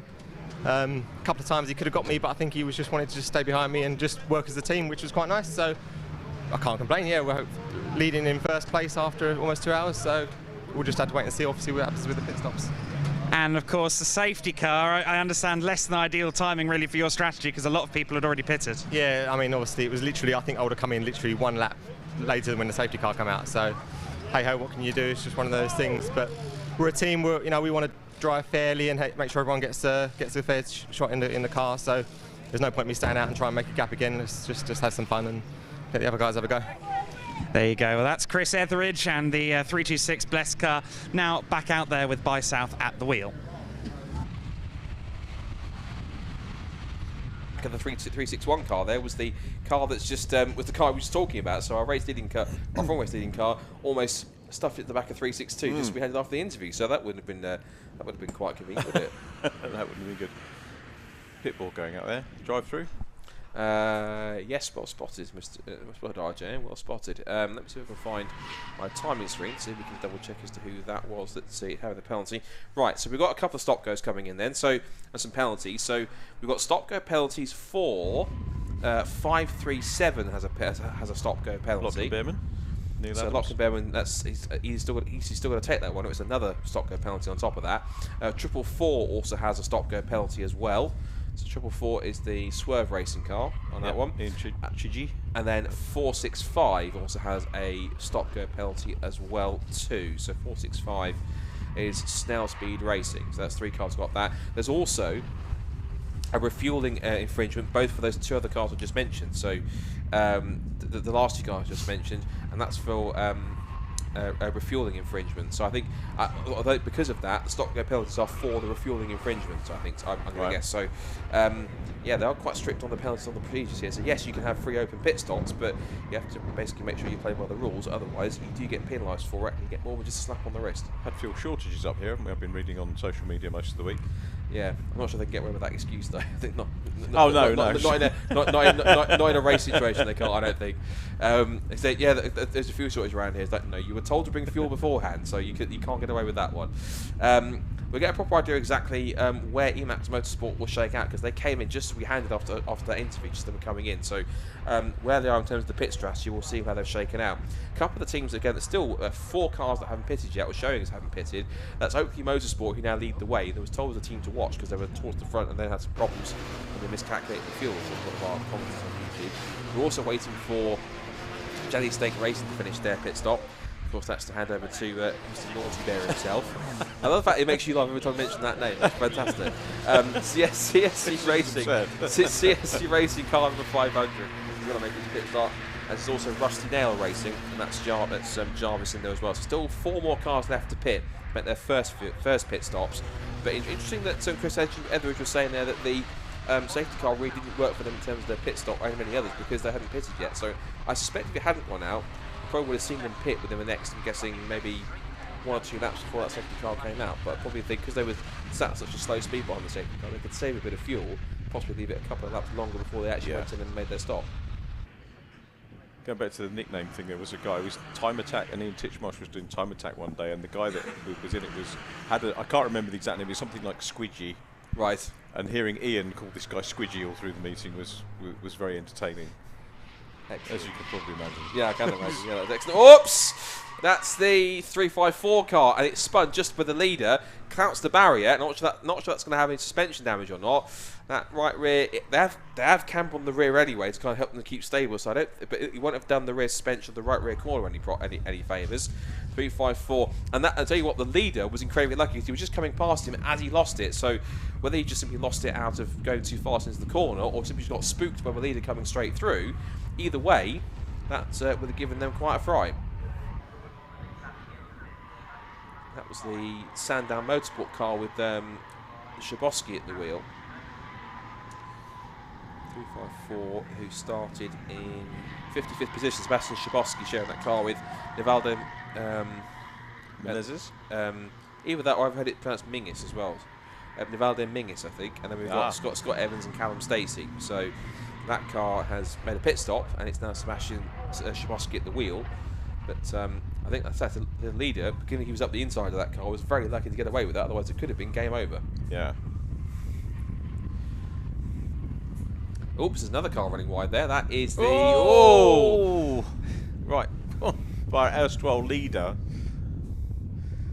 Wow. You just got to be in the right place at the right time, haven't you? Yeah, it's been one of those... I'm not sure what's happened this lap, but that's twice now he's had near misses with other cars, and he's got to be careful here. He's coming past the... Looks like, I think that's the 507. That's the highest placed Patrick Watts racing car I think he's coming past. Yeah. That I don't think has... no, that car hasn't pitted yet, so... Yes, it has. Sorry, forgive. But I think he's going to try and get past him on the track. Let's see where it's has to take place. Still showing a second, so they're actually putting a lap on that car, it looks like. So, or he's getting a lap back in some ways. The Patrick Watts Racing 2 car that came in, I think that's Melvin Glanville's come at the wheel of that now. So the 507 car has, yes, Merlin Glanville, forgive me. So Will Batilli's handed over. Merlin Glanville has taken over, and it'll be Ludo Granville that takes over on that one instead. And then the only car now left to pit that's shown having not pitted yet is the Rusty Nail Racing car with Richard Jarvis at the wheel in car 383. And they've done quite a decent stint, looking about where they started, up in 3rd place, but they are now currently... That's an impressive run, actually. That's Rob Jarvis, forgive me, not Richard Jarvis, sharing with John Clement. And that car started 38th, and they're up now into third position right now. Bear in mind they haven't actually stopped yet. So, but 38th to third, do that in about 2 and a bit hours. That's mighty impressive, given how these cars are that fairly equal. So, impressive stuff there from Rusty Now Racing. Good job from them. There goes the 507 car. And that car, of course, the BRSCC car's got through. Now, I'm just looking at the lap times. Now, this actually has really worked out the best for Emax for the #Bless team, because looking at where Emax Motorsport came out again from their pit stop, they're out back in 5th. Yeah. So they're way back in many cases. I wonder if we saw fuel go into Colin Bicel's car though, so he might have to refuel later on and make it a longer stop. That's a good shout. That's a very good shout. It may well be that case, because obviously the pit stop sometimes, I've seen it before in other series where they either don't need to fuel or they'll short fuel just to get them out there so they can get the track position, but then possibly worry about the fuel strategy later, or try and throw the gamble and hopefully there's a safety car so they can then not use as much fuel towards the end and save a bit. We're coming towards not far off, probably next 20 odd minutes or so, getting to half distance in this first Silverlake C1 Racing Series race. It looks like it's #Blessed who have the advantage with Colin Bicel's at the wheel in car 326. At the moment, the Oakley Motorsport car has just finished. It's just finishing its pit stop. So Harry Newman Oakley in car 455. After that car started in 16th place. Harry Newman Oakley handing that car over to Graham Oakley. As going in second place, then third for the Rusty Now Racing, who have now pitted. So, as the last car we waited to pit for has now pitted, let's hand over to Adam, who has another interview for us down in the pit lane. So here with James Matthews with the Scuderia Polo Rosso team, the 310 car, and James, fresh out of the car, I think pitted from 3rd position. Safety car, not ideal timing, but it looked like a strong stint for you. Yeah, we had a good start, came from 10th on the grid, worked our way up to 4th after the first lap and took 3rd a couple of laps after. But yeah, safety car was really poor timing because I think we got quite a gap and everybody closed back up. But yeah, up against our minimum time in the car, which I think the leaders were as well. So both came in, and then it's over to Graham now. Experienced team, good car. I mean, you've done it all before in these C1 races. I'm sure that even with that slight setback on the timing with the safety car, you're still in this, aren't you? Yeah, I think we'll still be giving it a go. Yeah, we've been racing since the first race here, like 4 years ago now, I think, and we've loved it ever since. So yeah, great to be here, and let's give it a go. Scuderia Polo Rosso, one of the most beloved teams in the paddock. Great to see them so high up in the order in that first stint, and let's see how they recover from that slight setback with the safety car. Yeah, thank you, Adam, and good to hear from the James Matthews from the Scuderia Polo Rosso squad, who of course are doing pretty well at the moment. Throughout the pit stops, they've dropped down to 15th, so they've got some work to do to pick themselves back up in this next stint. We're looking at a few more cars having a scrap. It's one of the Red Sky Racing cars having a battle with the Team Hard cars out there, 448, which is currently sat at the moment. If I scroll down on my timing screen, 448 currently in 26th position. And Team Hard has got a few academy drivers there, and Adam Marshall, Sam May, Tom Urban and Jake Owens, who are kind of learning the ropes here. Of course, Team Hard are well established in all sorts of motorsport, including, of course, British Touring Car Championship. They've raced in British GT before, they've done GT Cup, Brit Car, and all sorts of different championships like Minis, VWs. They've had a couple of drivers in junior racing of several formats, and now, of course, they're giving C1 racing a go for the first time. Good to have such an established team as Team Hard.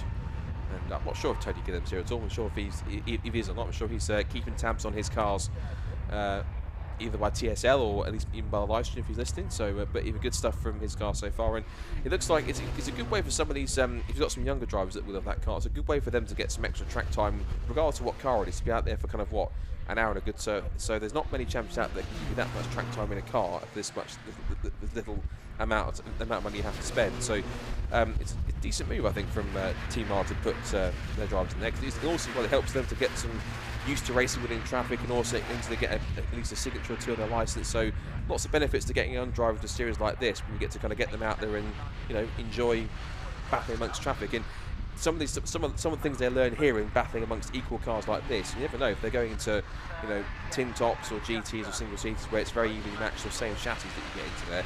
There's stuff that could be learning here, these younger drivers, which, for all we know, could potentially benefit them massively when they get to the higher ranks.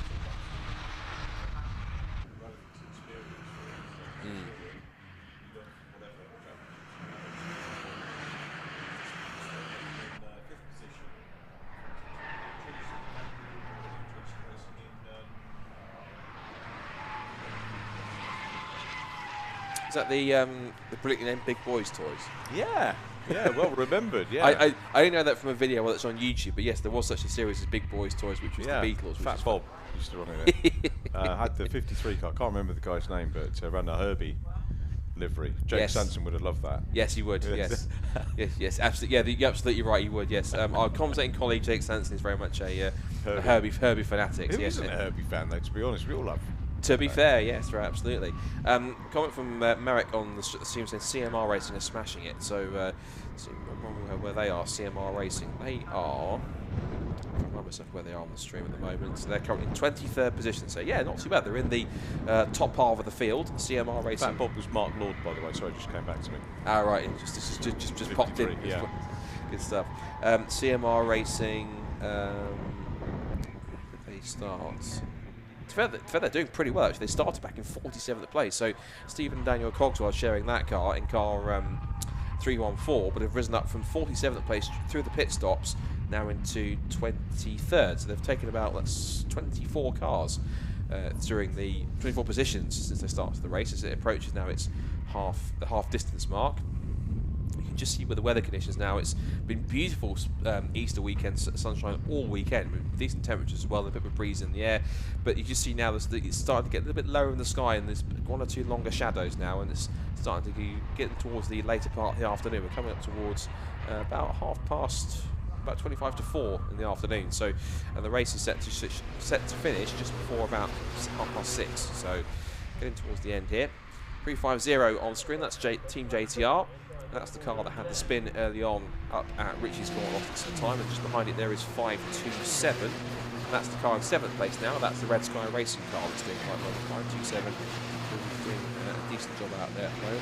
527 is being driven by Rachel Shepherd, and showing that, of course, with David and Jonathan Shepherd. When it started 13th, now up to 7th place. They're coming towards half distance. Rachel's doing well there. Very well indeed. Not quite sure who she's going to hand over to when she comes into end her stint in a while. Change from 4. Neil Chelliston up into 4th place now, up ahead of the Emax motorsport car. Yeah, that's timing screen. Yeah, that's correct. So Viking Talk doing a good job.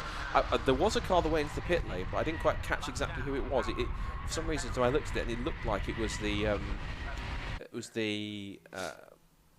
It looked like it was the Emax motorsport car, but it wasn't. I think it might have been actually, because they might get it going again. It might well have been the CAT DT car that stopped, the Hode car. In the pit lane now to make its pit stop is Team Hard, which is talking about them. So their car is in for a stop, the teamhard.com Academy machine. So the car, they've brought also in the pit lane now is Sandown Motorsports. So that was the car that had the spin and clashed into the barriers just by the leader at Richie's Corner. Team Hard, so that's Irvin getting out the car then. So that's Tom Irvin getting out. It'll either be Adam Marshall, Sam May, or Jake Owens that takes over. And Tom Irvin, off comes the helmet and the hands device and the balaclava. So the next driver is already. I think they're waiting for a signal. I think as all with most, I don't know, they're waiting for the refilling to finish before they're ready to go. As you rightly pointed out, good to see the fire extinguisher on hand to make sure there's no overspill causing problems when they've finished. And excellent to see Tom Owen, who I think looks like has to have the use of a wheelchair. So that's pretty impressive stuff for Tom to be in the car and actually to be able to race it in his in that situation. So that's a fantastic effort from Tom to do so. Reminds me of the guys who are racing in British GT. That's the Team Brit guys, which is Bobby Trundley, who I know from racing at Daytona karting, who is supremely quick in what he does. He's brilliant. He's so fast. First time I saw it the Daytona 24 Hours at Milton Keynes. Such a fast car driver. I'm so glad he's getting the opportunity to showcase his talent. But his co-driver is a chap called Aaron Morgan, who is a former BMW Compact Cup racer, but he's never become part of Team Britain. He has to have the use of a wheelchair. But they've become the first, use the term they use, the first disabled team, if you want to use that term, of drivers that are competing in British GT in its history. Wow. And they're racing in Team Brit. I think they're with a McLaren. So and they'll be out tomorrow for their first races in British GT. The fact that they're out there sort of dismisses the phrase disabled. It does, yeah, absolutely. Yeah, that's great. That's superb, Scott. Yeah, I didn't. No, I know. I didn't want to use that name, but that's the term which when they posted about it, British GT use the term. No, they use it. Yeah. So, but you see what I mean in terms of it's a great achievement for them. But because for describe Bobby, because I know he has autism. So and to be fair, if they didn't use the term themselves, I mean, and they can take the term and use it and own it, and that's fine. And they use that for awareness. For people to know what they're doing, what their achievements are. So fair play to them. Excellent. Interesting. Leaders just come in. So that's the hashtag blessed cars just pitted again for the second time. Whether it's just a quick turnaround for a pit stop or this is something a bit more than that. I hope it's not more than just a simple quick pit stop. If it is another pit stop, after that first one. The Team Hard Academy car is coming in. I think they are doing a driver's change. So that's a very short stint for Colin Brysath in that car. He's only got into what, 20 minutes, half an hour ago? Yeah, that's not if that. So not a long stint at all. That's interesting. But they, like I said to you before, I wasn't sure they'd refueled first time out, but they are appearing to be doing it now because the fuel can is there. So I wonder maybe. I think you're right on and the whole. Colin's on extinguisher duty. Fire marshal as well as driver. Yeah, so he's just got out. There's been given a job to do. Rather than sit there and take a drink, he's like, no, get your fire extinguisher and make sure that we're not going to burst into flames. 386 in for a pit stop. And I suspect also going to make a point that I think we talked about Emax Motorsport dropping down to 15th. I suspect that was them taking fuel. Yeah. And that's the reason why they had a longer stop, because they had to take the fuel maybe to stop them from dropping down earlier on and having to maybe take a stop later on. Although those who are fueling earlier kind of come towards the risk of possibly, if they don't manage their fuel, maybe come to a point where they have to make a splash and dash, and that could be a difficult thing in terms of strategy, particularly when you go up against teams that if they decide to refuel halfway through, so then they've got enough to get through to the end of the race. Yeah. I do love watching pit stops. Interesting whether Colin gets back in, because that might be the strategy design that he did the first driver change and then comes in for the second of the 3 mandatory stops. Yeah. Assists with the refueling, during which he has time to get back in the car as well. If I was doing it that way, I wouldn't have the driver on the fuel duty unless there was some time frame for getting the fuel away. I don't think we're going to see that. We've got the 527, the Red Sky car, in between. Maybe if our director can sort of hold that shot. It looks like the refueling's finished on 326 because they're just tipping the last bits in. Yeah, just 527, of course, we're seeing the pit stop. That's the Red Sky team. They're putting on their pit stop. And because there is because where the Emax Motorsport is, that's just this car that's parked next to them. In fact, there might be 386 actually. I thought there is another driver, but it actually looks like it's 386 that possibly helping up with their refueling.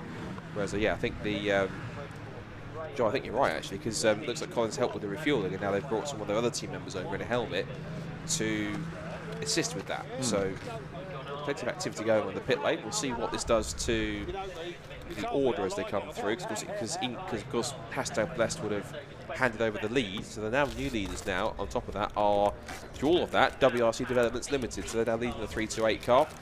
Fighting Talk is now up to second place, so of course Emax Motorsport, through all of that actually, is now climbing back into back above hashtag Blessed now. So this is intriguing now. The 2 early leaders that we had have now been broken up by this pit stop sequence, which means either they will, as I mentioned, come together again at the end of the race, or they'll sort of this is where they're going to sit for the majority, because it depends on how other teams get through and how they make their pit stops, and how much fuel they take, if any, to change over. It's always fascinating to see how these pan out. It's been the Rachel Shepherd, who was up in the top 10 in the 527 car, which we're looking at, now on the timing screen 31st. So the pit stops can make a huge impact. The pink jerry can goes away for the 326 car, the erstwhile leader. Officials absolutely everywhere monitoring what's going on. Oh, good old tank tape. That's a staple of pit crews, isn't it? These days in any colour. I like how you can colour code the tape now. So if you have to tape something up, you can at least get it in red or white or blue or green. So whatever colour code you've got, it looks like you're trying to make some effort to make it look tidy. So rather than just streaks of black all over it when you put the tape over. But yes, in terms of the, I can't want to say great advertising for Flex Tape as a sponsor. That is it. But of course, I'm not sure you want to crash the car and then use flex tape, just advertise it on the side of the car instead. But looks like somebody on the exit. This is one of the course vehicles, the recovery vehicles again. It's a little bit more, bit of haze there. I think possibly some of the dust being kicked up. I think, but either that was just a really just beautiful, hazy, sunny afternoon on Easter Sunday, possibly because it's been some great racing all the way through. And spot of endurance racing this afternoon, because complement the sprint racing we had this morning. This is 307. So 307 is heading its way out of Williams and onto the back straight. 307. Do we have a marker on the proper TSL page? I'm looking at my phone, unfortunately, which isn't the biggest monitor, but is there an indicator to say how many stops they've had? Yes, if you look on the TSL page, on the column on the right-hand side here, if you're watching on TSL timing, the column that says PS is pit stops. Oh, right, okay. So everyone has at least... Oh, yeah, I have got it on the phone. I have to scroll it across. My apologies. Thank you, Scott. Thank goodness we've got you here. This will good for something. But we've got one pit stop completed by everybody. The one team that's made the most pit stops and most pit visits is Team Godden. They've made 6 pit stops or 6 visits to pit lane. So that hasn't... They love it. It's been a race that's... yeah, they love being a pit lane. But looks like that hasn't quite gone to plan with their race, I think, which is probably an understatement. But 51st for them at the moment. Someone also asked how Purbeck Racing are getting on. That's a 386 car, which started towards the back. That's Kevin Williams and Peter Hewitt. That car is currently sat on the timing screen in the 50s. That is in 53rd position. So that car currently going in 53rd at the moment, 5 laps off the lead. So I think they've just made a pit stop as well. So their last lap time was 7 minutes 51 seconds, which is not a regular lap time. That's a pit stop lap time, just coming in and out. There is the 326 car. Hashtag blessed. Now you're right, that does still have Colin Pius at the wheel, so he did get out to help out with the refuelling. He's now got back out in roughly about the same position that Emax Motorsport were in when they came out in pits, which is 15th place. So that must be, by all intents and purposes, that must be simply just whether they refuel or not that caused the strategy. And it goes back to Robin's comment earlier on when Adam had a chat with him, is that it is all about the strategy level. It is in many cases with endurance racing, but particularly with cars with a different pace level like these, you arguably have more time to think about the strategy, more time to think about, right, how much fuel do we use, how much fuel can we calculate. And there are some teams that will go as far as that. They will try and calculate how much fuel they use on a lap in order to measure how far they can go or how hard they can push before they have to make a pit stop and then come and refuel again. So it does get down to those finite details of exactly how much fuel you're using per lap on average in order to try and work out how long you can go before you have to go and make a stop and how much fuel you can get away with in a stint before you have to make, before you start getting too heavy or get into a full tank. Without being too over-analytical from my point of view, we're nearly at the halfway stage and that erstwhile leader has just refueled, so they might think they've got just, that might be it for their fuel stops. So strategy would therefore be driver change to Colin, change the driver, come in again, Colin helps with the refuel and jumps back in. The next stop will be the last one, but they won't refuel. That could be a key strategy, but we'll see how that one plays out as we get towards it. And you're right, we are getting towards half distance. 2 hours 35 minutes left to go on the clock in this first Silverlake C1 Racing Club Endurance Series. Just looking at the Auto Park team is going for a pit stop as well. So the current order at the moment, we've still got lots of teams to make their second stops, but the current order right now is WRC Developments Limited with David Drinkwater at the wheel, who leads the way by 19 seconds from car 309, which is the Fighting Talk team. And Fighting Talk has at the wheel of that car at the moment Neil Chillystone. Stuart Monument was at the wheel of that earlier on, so he's handed over to Neil Chillystone in the pit stop. Whereas Stuart Ratcliffe is now third in Emax Motorsport, who was battling for the lead with hashtag blessed earlier on. Fourth is now the Hardcore Model Makers team with Jay Ardis at the wheel, and that is John Ardis, who handed over from Mike Graham, his partner. Sixth position is the DSC Motorsport team 531. They started 34th, and then that's now Billy Selly at the wheel, sharing with Matthew Cousins. We then have the Wombles with Zoltan Shabai, former Caterham racer in car 420, and he's currently in 7th place. 8th place now is TOF Racing, and that is car 339. Car 339 starts in 20th place. That is Steve Glenn, who handed over from John Gladman. And then in 10th position is the first of the 2 Patrick Watts racing cars in car 506. The only thing is, car 506 doesn't have a name next to it, so whether or not they had the tag's not working properly or just hasn't registered on the system, either way, we can tell you it is either. Well, I think I think it is either Amy Watts. Well, it's not Amy Watts. It's either Patrick Watts or Orlando Lindsay, because Amy Watts was the one who started the car and brought it in. So it's either Patrick at the wheel or Orlando Lindsay. We know that as much. And then the others, they're second in their cars. It's been running ahead of them for most of the race. Is now in 11th place, and that now has Merlin Glanville at the wheel in car 507. It's car 399. We saw had that great shot of the camera on the ground when it came in just past it. So that's a good thing to look at. 399 for them, as you saw them on screen. They are quite far down. 29th position for More Win Motorsport. And that's Nick Goff and Vince Fitter. So that's Nick Goff at the wheel. Vince Fitter started that car, so Nick Goff at the wheel now. And Team Hardcar, after it made its pit stop, is now in 39th position. That's that's now the 448 car, and 448 has now got Sam May at the wheel. So somebody running wide at the last corner at Murray. So there's some dust being kicked up there. Couldn't quite catch exactly who it was, but one car diving for the pits. 354 in for a stop. 354. 359 screen here. On my 254. That's the Sandown Motorsport car. That's the car that we saw earlier on, getting very close with the leader as we go almost 3 abreast into Richie's corner. And one of those cars is the 527 Red Sky car. But yeah, the Sandown Motorsport car just coming in for a pit stop. That's the 354 machine, which has Sebastian Schabowski at the wheel, and it's showing with Nivaldo Mingus, Scott Evans, and Callum Stacey.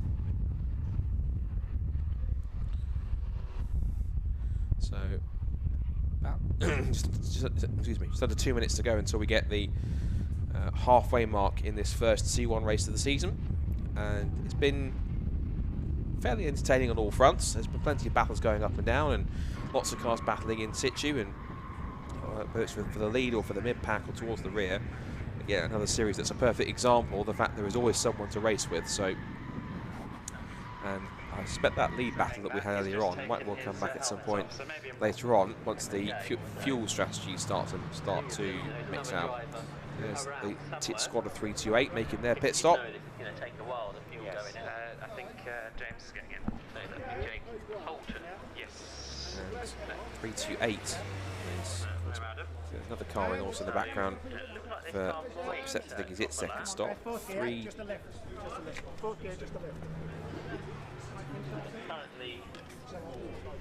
halfway around the lap is leader. Yeah, Neil Chilling, race leader, just heading up towards the S's, up towards Brundle now. Incredibly complex thing to get into the rules and to get allowed and get past. It's a magnificent job. I know it's been going on for ages, but you know, a heck of a lot of work. Yeah, indeed, and there's a lot of work that goes on behind the scenes to make these sort of things happen. Of course, the work you have to do to make sure that you comply with Motorsport UK rules. Of course, they have all the different people that have a designated company from Motorsport UK that will come and watch the pit stops to make sure that everything's been doing right, and if there is anything that is wrong, it gets reported to the clerk of the course, and that's where some of the penalties come from. So just people are very fastidious in terms of making sure that all the pit stops are done absolutely right. If anyone does transgress any of the rules, then yeah, they do get punished for it with a penalty. So that's the key thing to watch out for. That's 372 making move up the inside. Oh, scares 539 out, so I didn't expect that one, did he? Go up the inside and thought, let's turn. Oh, goodness me, there's a car there on the right hand side. 539. Back on the that's the Glenbrook car. That's the car that started back at the back of the field. That's the Guy Butler, Tim Tordoff, Gordon Davies, Gary Jones car. Just behind it is the Amigo Motorsport car that I mentioned, 340, that got built in 3 days according to Rob. And that car, for the record, 340, started in 42nd place. Ian Duggan with Lewis Barr and Adam Bryan. And it sounds like there's a tyre change going on for the 328 car. It is. Sounds like, yeah, well heard. Yeah, so the distinct sound of wheel guns, so I couldn't mistake that for anything else. It's the nuts, isn't it, that sound? Absolutely. in more than one way. I got that one. Yes. And that can be some tactics sometimes, because some teams will have worn tyres, but technically in some cases, if this makes sense, having worn Nankang tyres, sometimes for some teams is a bit of an advantage, isn't it? Because of course then, if you look carefully, some of them, there is not as much tread on them as they started, shall we say. And you're presumably not allowed to tyre shape them.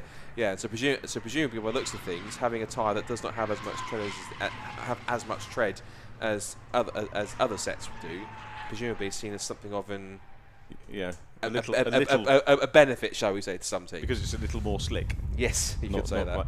Yeah, the some championships you'll see people actually buffing or shaving the tyres to get rid of some of the. You think I just find that. I mean, I understand why they do it, but from a money perspective, you buy a brand new tyre and then chop off half the rubber.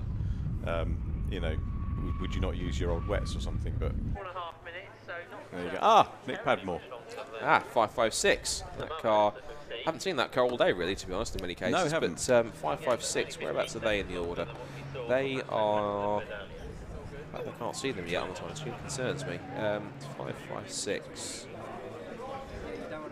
Here we are, 27th place in there. So, and I think that they've gained an extra driver. I think because it says Graham Hill and Nick Padmore on the side, but we're seeing R. Bartlett. So I'm not sure if that means Richard Bartlett, as in the driver who is sharing with PD56.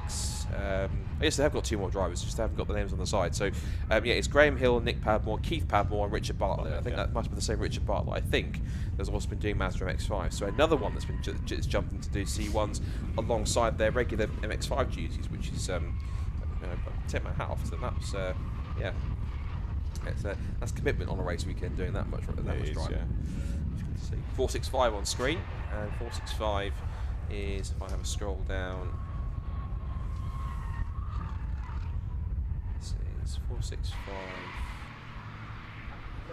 So a Snell speed race. That's one of the cars which had some kind of a penalty earlier on, I think, for a refueling infringement. A couple more cars have had some stop goes and some refueling infringements. So 416 and 527 have refueling infringements, and I think possibly are getting 3-minute penalties. I think, which I presume the stop goes.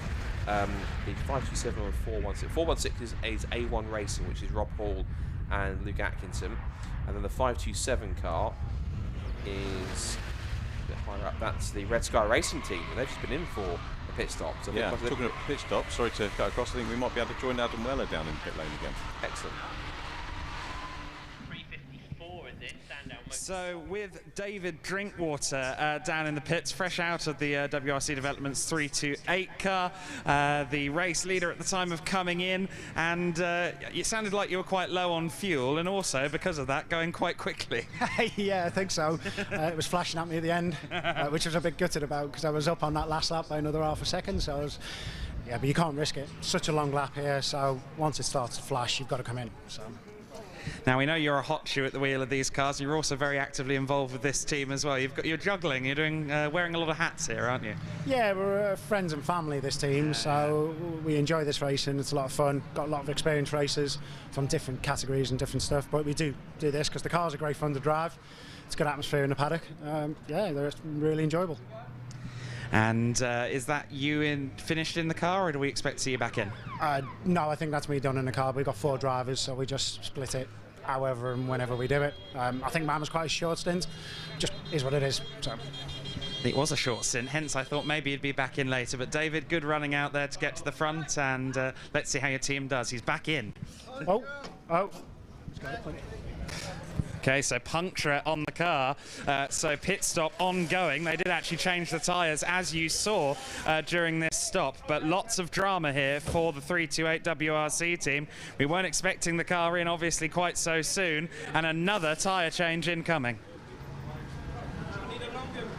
I think it's safe to say that that's not quite a pit stop they were expecting, and we were talking about kind of teams wanting to use tyres that are a bit more slick, shall we say, based on the try up in there, but possibly a tyre that's possibly was a bit too slick, shall we say, and a bit too worn, I think, in that case. Is front left they're changing here, but if you look at the tyre looking very carefully, that's not, you can see, that's a bit of a, I think another term is that's a scrub tyre in many cases, where they've kind of scrubbed away much of the thing. But I know they do tyre shape to kind of get rid of some of the surface, not rubber, but some of the surface oils that's on the tyre to kind of get it active, to kind of get them going. Sometimes you call it a heat cycle or a scrub tyre, where they kind of manage to scrub some of that off on the top. And so I still sometimes I look at some tyres. I think it was early yesterday morning, at some of the C1 tyres up close, and you see sometimes because of the oil, you can see it sort of becomes a little bit blue in some cases. You think the tyre, you think you think it's a bit odd, but that's the oil on the film of oil on the tyre to kind of initially kind of help protect it or kind of make it last, I guess, so to speak. And then when it goes out, when you burn that off, then you start to get to use some of the rubber all the way down towards the camber if you want to use it that far. Yeah. So yeah, impromptu stop for them, drink water. Wasn't quite Kirst the commentator, was Kirst the presenter, wasn't it? When he came the blame is entirely with Adam Weller on that one. Well, they can hear that one, right? Adam, that was entirely your fault. So, no, we're kidding. I should appreciate what he's done, and yeah. again, first time for meeting him actually this weekend. A nice guy, really good to make his acquaintance. Yeah, I know Adam from the days when he was more of a member of the Downforce radio team, and he's come quite a lot in his commentary career in the last 2 or 3 years. He's doing quite a few bits and pieces in Europe the next few weeks. Yeah. Great to see. So good on him for doing that, and good to have him here this weekend, and for him to helping us out in the pit lane, as well as his for the live stream, just as well as his pit lane duties for the circuit comms with Josh Barrett, who's also another very capable young commentator who I've worked with several times and does a good job in his own right as well. There's already leaders #blessed. We should check the timing screen if they are leaders again, which they aren't just yet. They're currently sat in 12th position, but of course they have made us a second stop, so it means that they've got still, I think, one more to do that's an official stop, so to speak, before they then allow everything else to shake out.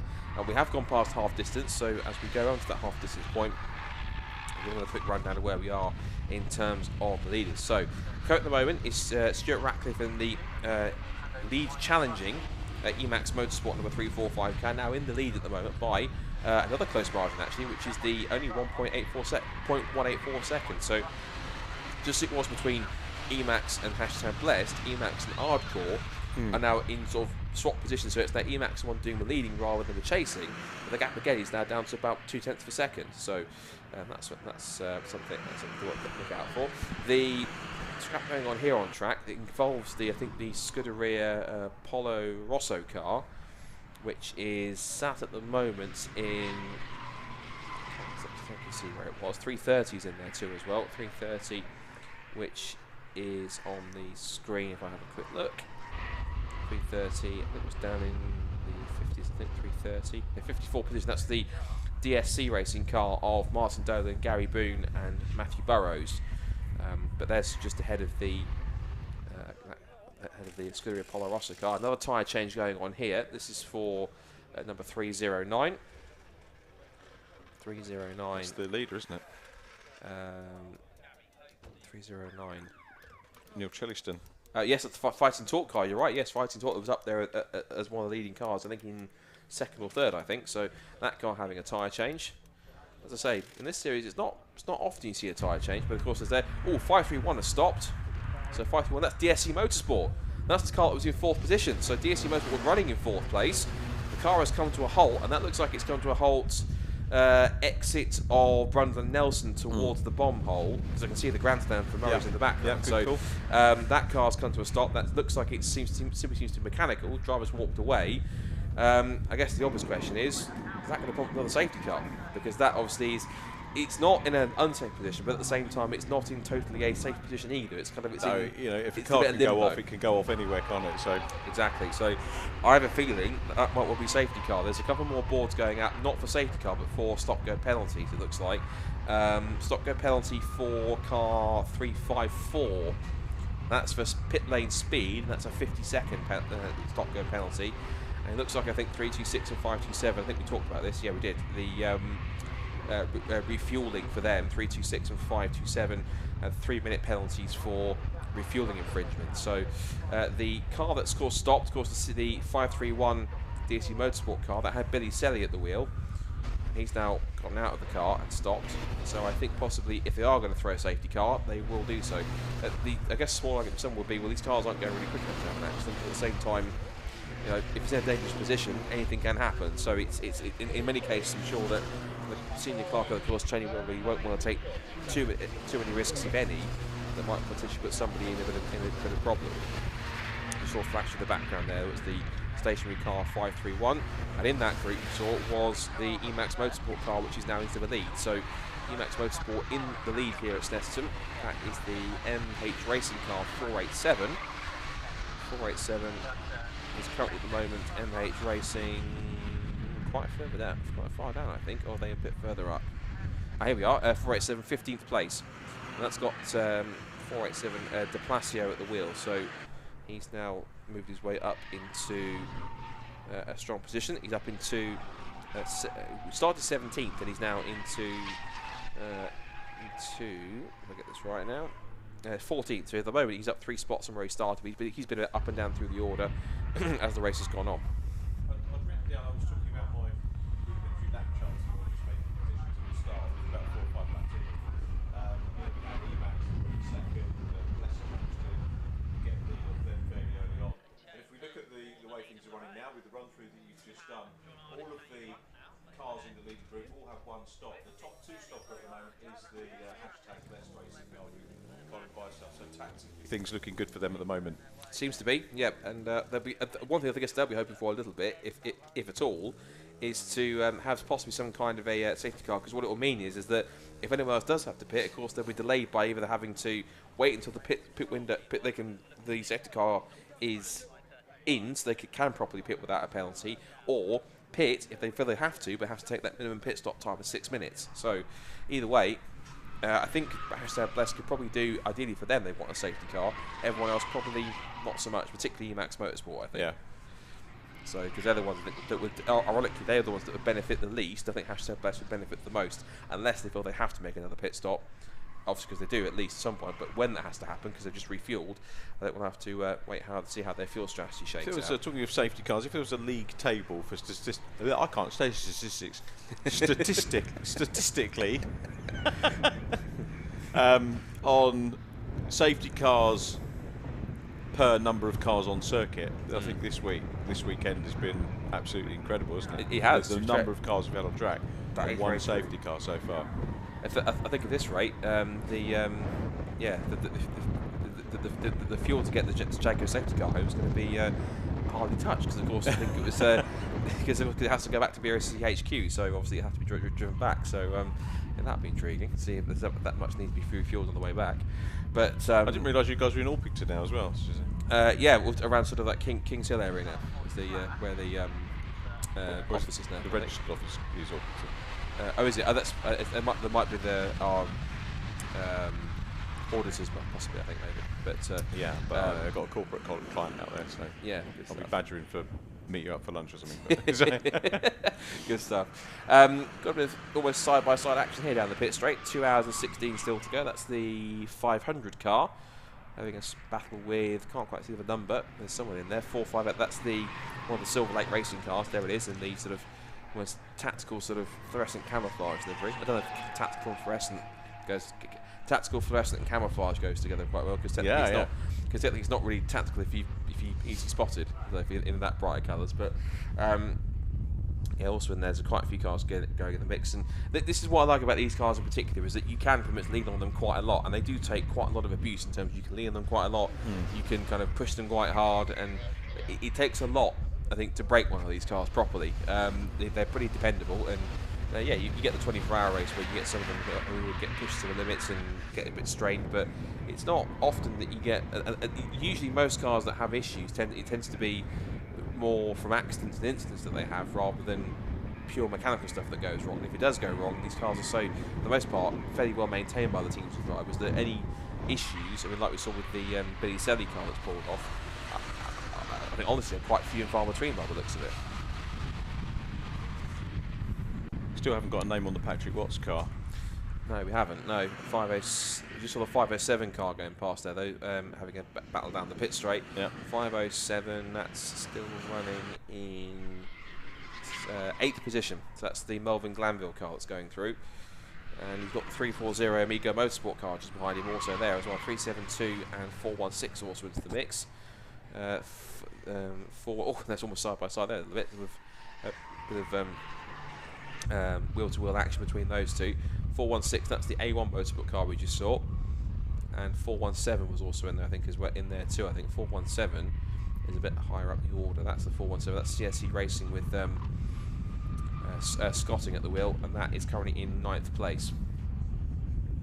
So inside the second half of the race now. 2.25 hours remain. And with a bit of lead change, actually, just noticed on the timing screen, we had Ardcore Model Makers has now taken over from Stuart Ratcliffe in the Emax Motorsport car. So a changeover for them. That's a great static shot again of the cars coming down the pit lane.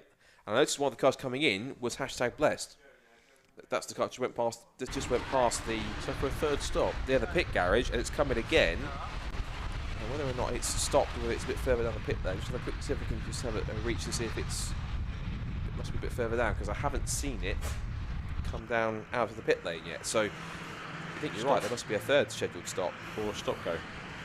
Possibly. Yeah. Let's have a look. See. No. Yes, you're right. You're absolutely right, Miss RGM. Because guess. that is A guess. Yeah, but you're absolutely right on the guess, and that is for a refueling infringement. 3-minute penalty. So then that throws the race wide open now again, because Hashtag Blessed, either they were trying to kind of play the fuel strategy and got it wrong, or simply just made a simple mistake when they were trying to get their car refueled properly. But either way, there's something in the refueling process, one way or another, that hasn't gone right, and because of that, they've been pinged with a 3-minute stop-go penalty. So that has not really worked out in Hashtag Blessed's favour. It has now for Emax Motorsport and for hardcore model makers, but it looks as though for that battle we had earlier on, it's definitely advantage Emax. They seem to have had the almost the last laugh at this point, whereas Hashtag Blessed, fair play to try and play the strategy, but for whatever reason something hasn't worked out, and I'm afraid that it's come back to bite them. It has. Well, you know, we're talking 3-minute penalty. You just to put that into context, it's best lap of the race so far. 2 minutes 40 by the Emax Motorsport car, so they've got the fastest lap anyway, and effectively now got another 3 minutes advantage over their early race rival. So that's a lap given to them. Over a lap, just over a lap, and that's a lap that, unless you get safety cars, is not really easily won back. No, really, and it's the time coming in and out as well. Exactly, because the pace at the front between those two cars is so evenly matched that trying to get a lap back on Emax, a car or a team like Emax, unless they hit major problems, is going to be nigh on impossible, because the pace is so equal and the pace is so similar between both cars.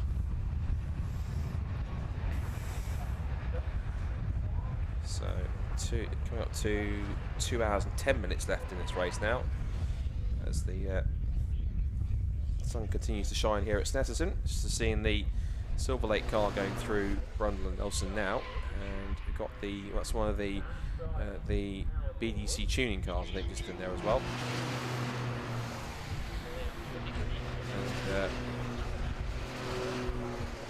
And back here, that's the Manpower Motorsport car. So that's the James Manning run car. Of course, we talked about James Manning earlier on. Ex-Fiesta Junior, right when it first started in 2012, if I'm right, but maybe a handful of races in 2013, I think. But definitely someone who has raced in FJC before. There's a JTR car, which is still circulating at the moment, car 350. 350 currently finds itself in 34th position with Tarling at the wheel, so Jason Tarling. So he's taken over again from David Pearce. So I think Tarling started that car, Pearce then took over for a first stint, and then for the second stint, Jason's come back in again. I just spotted the Hashtag Blessed car has just come out of its 3-minute stop and go. That was a long go, wasn't it? The time you come in and go out, I'd say 3 minutes. Yeah, definitely. Colin Bicef still in the car. They've still done their, and of course they're now showing us having done 3 stops, one of which was a penalty. Let's just have a look and see. Now the best 2 stopper now is the Silverlake racing car, Scott, that we were just talking about. Yeah. And then Fighting Torque and Emax Motorsport 445 car, yeah, which has done 2 stops as well, as opposed to the 345 car, which is running P2 at the moment, 3 seconds down on the hardcore model makers, which is getting away at the moment. So John Ardis doing a good stint. In the early stage of the race, they were running in 5th position, getting up ahead of Quattro Formaggio. Can you name 4 cheeses off the top of your head? Mozzarella, cheddar, goat's cheese, and Edam. Well done. Was it impromptu quiz in this? That was very good. Race, excellent stuff.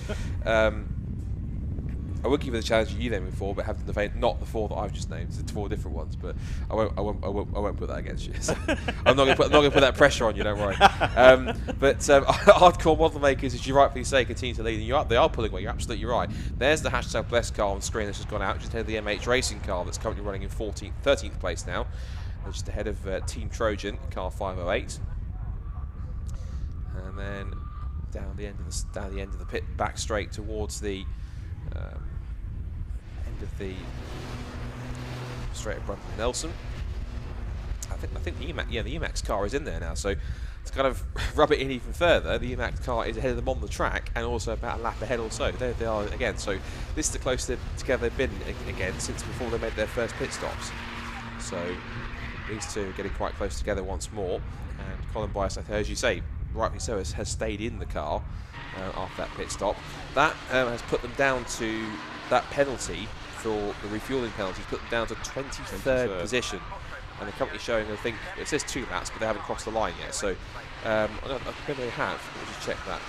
They're 2 laps off the lead. So that's again, they will not get that back unless Emax hits problems, or there is a safety car which they're allowed to be waved through if they happen to be caught by the safety car when they're ahead of Emax.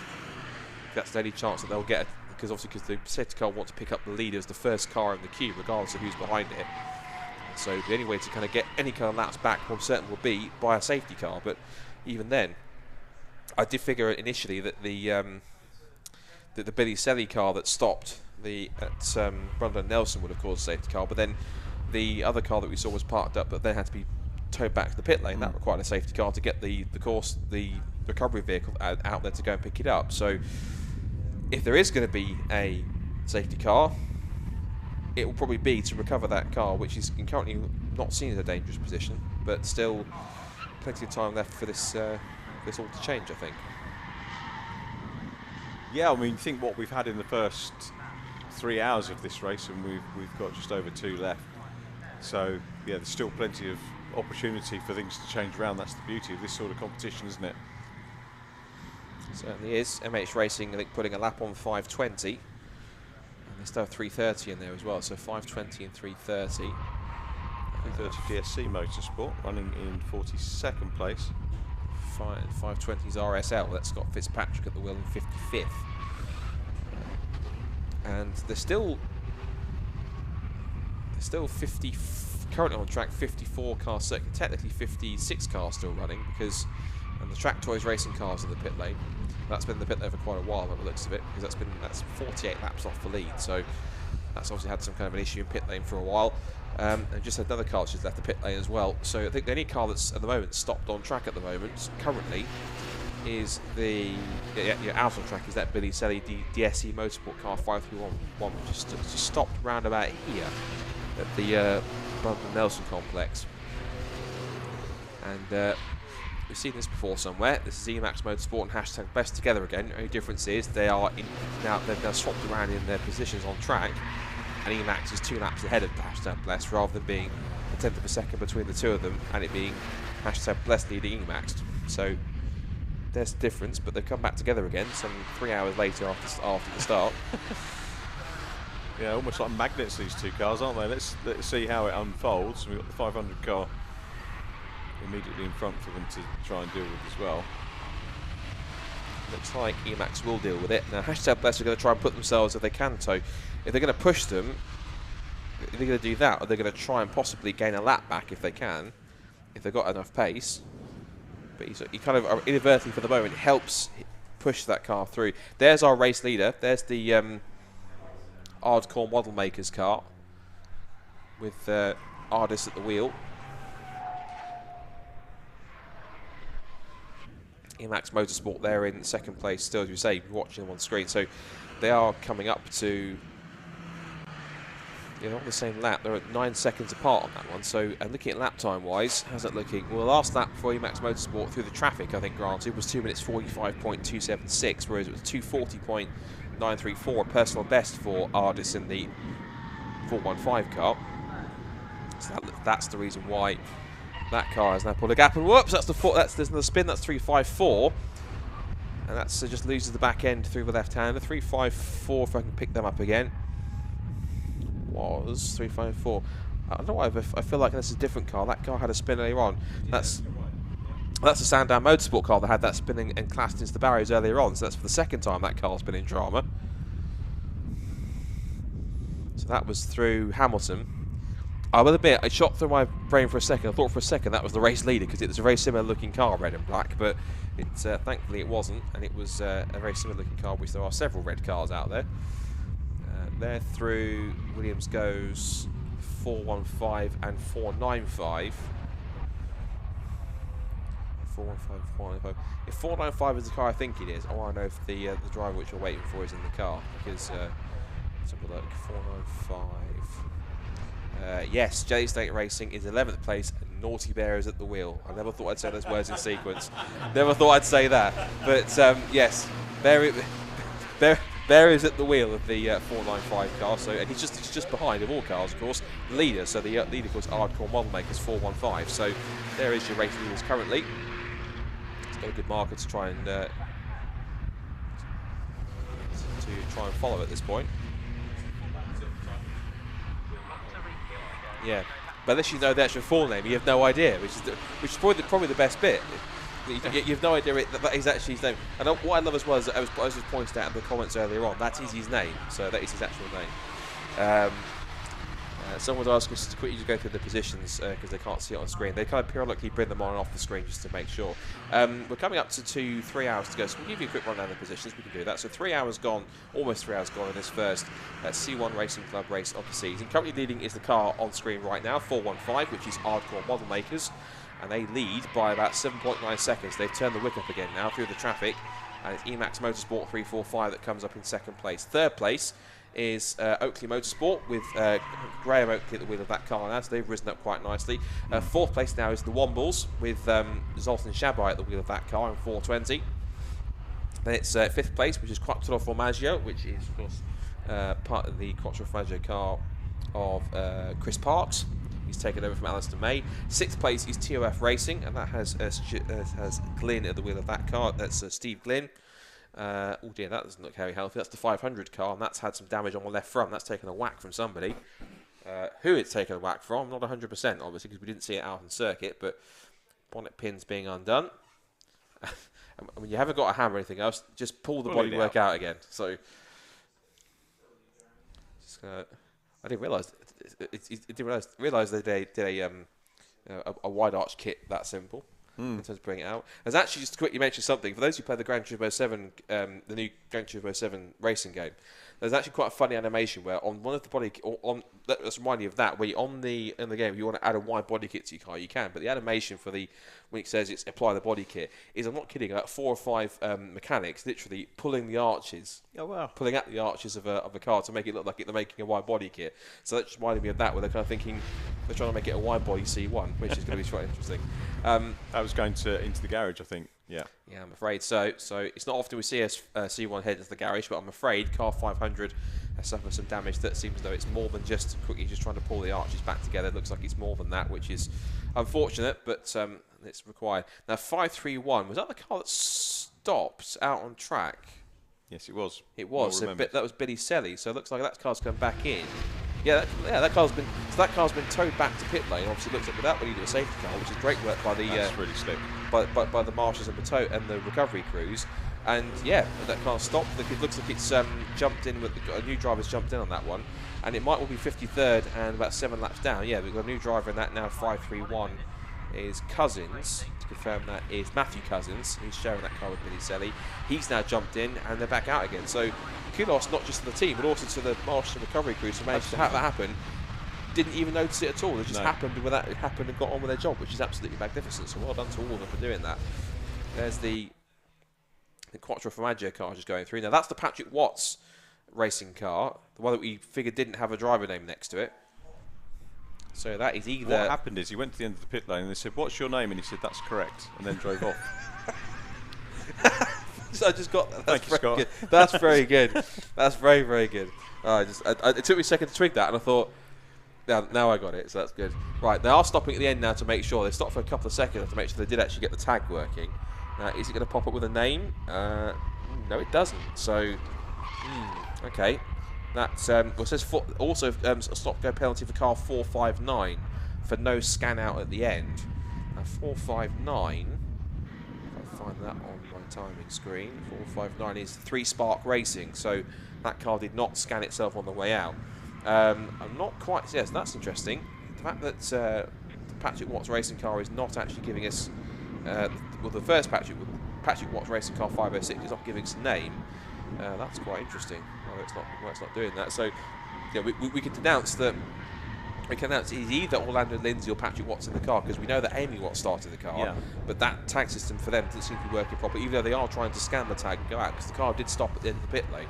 So they are trying to scan it properly, but either just there's a glitch in the system where it's not registering it or not. But they're down to 12th after a pit stop they've just made. So Jelly Snake Racing up to 10th with Bear at the wheel.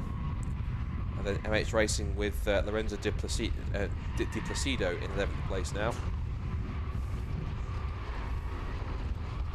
1 hour 58 left to go on the clock. We're getting back down to the Jelly Snake Racing car is into 10th place after that pit stop sequence. And also Rich Pop Racing has popped up into 9th place now. Richard Stafford at the wheel of that car.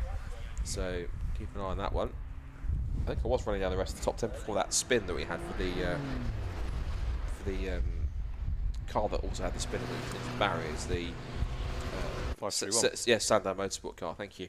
340 is in, and that's the Amigo Motorsport car, the one that got built in 3 days. So that's the Bar, Duggan and, I get the third name, but that kind of Bar, Duggan and Brian. There we go. The camera was swinging around too much, so I couldn't see it. We nicely fade over across to our former leading hashtag Blessed Machine, still with Colin Bias out at the wheel. It's had a busy enough day today. A successful day today. He had the victory in the third SuperCup race, MX-5 SuperCup race, and now behind the wheel of the ASSOCIATION C1. And fortunes haven't quite been the same compared to that, but nevertheless, cars are finding their own competitors. And that's it. And what I've also noticed there, just on track, if I'm not mistaken, it looks like Colin Biasad has got a lap back, or at least unlapped himself on the Max Motorsport car, I think. Because that's handy, but he's got another 3 miles to do it again. He has, yeah. But I'll be intrigued to see the pace difference, though, because, yeah, you can see now, in terms of track position, that has changed. There's the Scuderia Polo Rosso car making a move on track. Scuderia Polo Rosso, for the record, where have they popped down to? 19th position now. So they are now currently in 19th. 310, and that's now Graham Wilkins at the wheel, because James Matthews originally drove that car.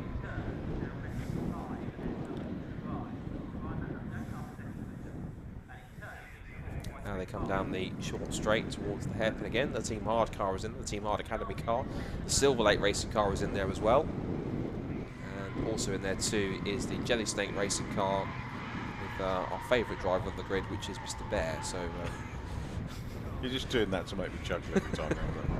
Well, I mean, because he's actually in the car, so it's hard not to say his name. Sure. It's hard not to say his name, but yeah, I will agree. It's fantastic. There's I think one of the best examples of someone doing that kind of thing is when there's lots going on here. Oh, that was the just off screen there for a second. We saw that was the hashtag Bless car was diving up inside of 3 cars and one move into Oggies, but he's really getting stuck in there to try and get through, and they're all packing up between each other here. I was going to mention that in terms of unique names that are actually their names, there's a brilliant driver who's in the Northern Super Classic Formula 4 Championship, and I promise you this is his actual name by Deepole, but he's known as Juicy Brucey. Oh, not Bruce Evans? If that is his surname, I'm not sure, but all I know is Juicy Brucey. He drives a rather heavily stickered, shall we say, Formula 4 with all different types of stickers and things. So, right, yeah, it used to be Bruce Evans raced up there. Is he Welsh? I think he is possibly. Yeah. So mad as a box of frogs as well. Sounds like him. That's definitely. But yeah, but great character. Yeah, he is. And he's also good. He's also a decent Formula 4 driver. Actually, he was second in I think Super Classic BR Super Classic C in the point standings in Northern Formula 4 last year. So he's he can pedal it in class when he needs to. He's really do. Yeah, he still races. He still wears his hat and still has red overalls and heads around the paddock. And yeah, he was out at Alton Park just this last weekend in the opening rounds of the Northern Super Classic Formula 4. So yeah, there are some drivers who choose different pseudonyms, different proper names, but it's good to know there is someone out there just as mad as Mr. Bear that's out on circuit. So Scuderia Polo Rosso out on track that you can see a bit further back. There's Silverlake And then there's the #best car. There it goes. The hardcore model makers machine was just coming out of pit lane as well. Scott, sorry to cut across you there. No, but well spotted. Thank you, well spotted on that one. So he's coming out back into 9th position. So they've done well, haven't they, with another stop? They have actually, yeah. And yeah, you're right. They've got one more stop to make after that. So top 2 stopper. Indeed. And Emax Motorsport are still holding on to a lead there. Oakley Motorsport 2nd. The One Ball's now 3rd, and then Quattro Formaggio 4th. TOF Racing 5th. We've got the Patrick Watts Racing 2 car with Melvin Glanville. CSC Racing and FDL in 7th place, with Carl 417. The Jelly Snake Racing car in 8th. As Richard rightly pointed out, the hardcore model makers car is down to 9th, and the Alfred's pit stop. And the MH Racing car with Lorenzo de Placido is now into 10th place as well. If he changed his name by deep pole like Naughty Bear to Placebo, it would have no effect. Chalk another one up for yourself. That was a good one. That one. That was very good. I'm sure Addison would do a better one. He really would, because he's spot on with those, isn't he? When he's you two in the commentary box together, I'm sure you two will be bouncing each other like anyone's guessed. Well, funny enough, it's not the first time we mentioned this weekend, but Power Tour we used to do. I did box 2 and he did box 1 of the old Power Tour days, which was terrific fun. Excellent, no, good stuff. That was the days of that was the first days of British GT and F3 on the it was, wasn't it? Yeah. Now called GB3 and GB4, which I think the general public haven't got a clue what it is. Yeah, but I know with those back days, that was the days when it wasn't GT3, it was British GT in particular. That was the days when it was more GT2 cars on top of anything else that kind of would fit into it. The mixture of cars that you had Vipers and Melissa Storm and all sorts of unique cars that would turn up, and you had the wonderfully unique Cintura would turn up as well. The V10 sort of almost like sports prototype thing with a closed top. That was a beautiful car. That was on top of that too. Richard Dean on top of that. So, and amazing, that was a British GT car, not like an LMP or anything. But and then we also went out to go do the FIA GT round at Laguna Seca the same year as well. And I think it was always notable fan because it ran with car 0 with number 0 rather than, which you can't do these days anymore now. According to Motorsport UK, you're not allowed to. So which is interesting. Remember one of them, Takuma Sato, was in Formula 3 at that time and won a race, and the event manager or director was John Taylor, who used to be the Ford rally man and rallycross, and they had a major panic because Sato in the race couldn't find the Japanese flag or the Japanese national anthem. Right. It was a big panic. Did they manage to in the end, or did they not? They did, yes, they did. They did. Yeah. But there was a big scrabble, and all we could hear in the headphones was, "Where is it? Where is it?" And lots of choice language. Hopefully not broadcast over the tannoy. It wasn't broadcast, no. John Taylor was many things, but he didn't. He knew when to respect the mic. He was a great character. Excellent. That sounds fantastic. 350 getting into it. That's JTR car with Naughty Bear in the Jelly Snake car, and then we've got the Emax car in there too as well. 345. Liquid Molly get a lot of exposure, don't they? I think particularly from the sort of touring car world, and Bradley Gravitt, who posts a picture every day on Insta. And I don't blame him. I love his car. It's one of the best livery cars at JCW's. Yeah. So it's nice to see Liquid Molly on there. I think they do quite a lot of support. They do. Yeah, that's of course we've got one of the cars out there which has got Liquid Molly backing on it. Or it's part of the team name is Liquid Molly. It's the one that's down. It's the car that started on the front row of the grid, but they had that gear problem. That's the car in 52nd place with Proietti at the wheel. Bacon Racing with Liquid Molly. I'm sure there's a play on words there with how they're spelt Bacon or B-A-Y-C-O-N. I'm sure there's a big play on words there somewhere.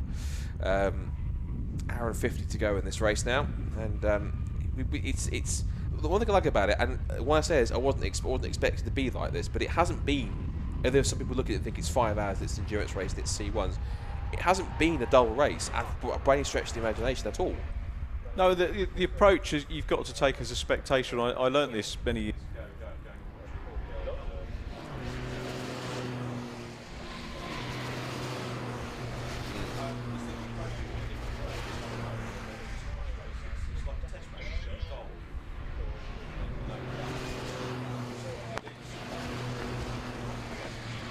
It is. You could, yeah. And I imagine there's probably a lot of spectators either watching at home or watching here at the circuit if they're watching, probably sat there and just enjoying themselves. They've probably got their as I used to do when it comes to touring cars. When I was younger as a kid, we'd sit there with like our picnic chairs and you have your cooler or everything else. The weather was fantastic. You sit there and you sit there and just appreciate some good motorsport that's going on, and just, you know, and people like these cars because they're quirky, they're small, they're quite sort of decent in a straight line, and they're fun. They overtake each other, and there's a strategy element in there as well. And of course, the motorsport fans, true motorsport fans, appreciate that strategy element where it's not just cars going around the circuit. It's the kind of the tactical element of it, thinking, where do I need to pit? How long can I go on the fuel? It's all these different things you have to think about whilst you're driving, not just the pits, but whilst you're behind the wheel. And it really is a proper game of, I always like to call it, it's a proper game of motorsport chess out there, kind of like thinking, right, well, what move am I making here? How many laps can I go on the fuel here? But when have we got to stop? When have we got to try and make a stop here? When can we change tyres, if we're going to change tyres? Or do we or not? It's all these things you have to think about in order to try and put together the right strategy. And depending on the circuit conditions and the circuit you're in, the situation you're in, even though some people use the term, there's never really a perfect strategy, because it can evolve, or you can have a strategy in place that looks perfect, and then a safety car gets thrown, you lose a wheel, lose a puncture, and all of a sudden, that's it, it's gone. So strategies change and evolve, and you get some races where, yeah, you put the strategy in place and it pretty much goes on paper and it works like clockwork, but others, you have an issue, and it's simply, or like with #Blessed, they had their strategy when they were working with the pit stops, then they got the fuel penalty, which is 3 minutes, they had to stop there, and now suddenly they find themselves a lap off the lead now in 18th place, have to do it all again to try and pick up that lost time they've got, and they've got only because we're quite deep in the race now, and 45 minutes to go, and it's like, for them, their race plans have gone a little bit out the window, but as the saying goes, that's motor racing.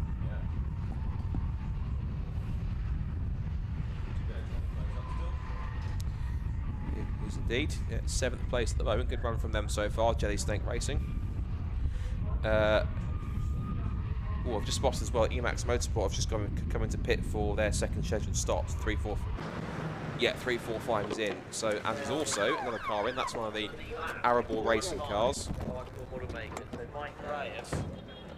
482 is the car that's come in. Some pretty good close-up shots here from Jeremy, our camera guy in pit lane. Just checking out the pit lane.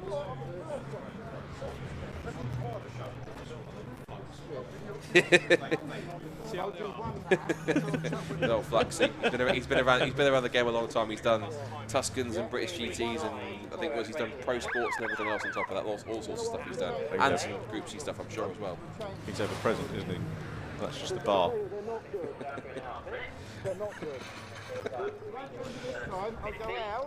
I might, as a prospect, I'm probably doing the festival possibly on common with David. If that's the case, all these puns are preparing me what I'm probably going to get in October. Just him constantly punning them, so. I think I'll be doing the pit lane again. So excellent. Do you know what, I think us three together on that's going to be fantastic. Sort of like us three just throwing puns everywhere is going to be. It was great actually, because the great BRSCC event, the festival. It was a super event last year. I've been going for many years. I missed a few, but what a pleasure to be involved in that last year. One event of the year, and I think rightly so. Yeah, it was. We're very proud of that. It was really good, and it was nice to get back involved again. And ironically, I just rejoined the club. I hadn't been a member for a while, but it's nice to be a part of it all again.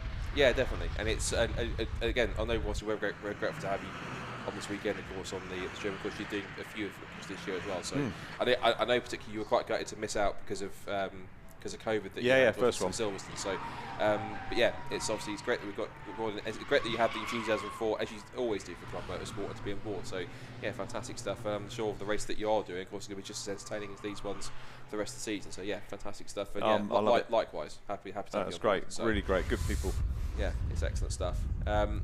Hour and 45 to go in this C1 Racing Club event, and as we say, Emax Motorsport just coming in for their pit stop. Now it's not Jake Little, I think it'll be James Little that's taking over that car now, because Jake Little started the car. Stuart Ratcliffe has finished his stint now, so it's now over to James Little to do the next hour and 45 to finish off the run to the flag.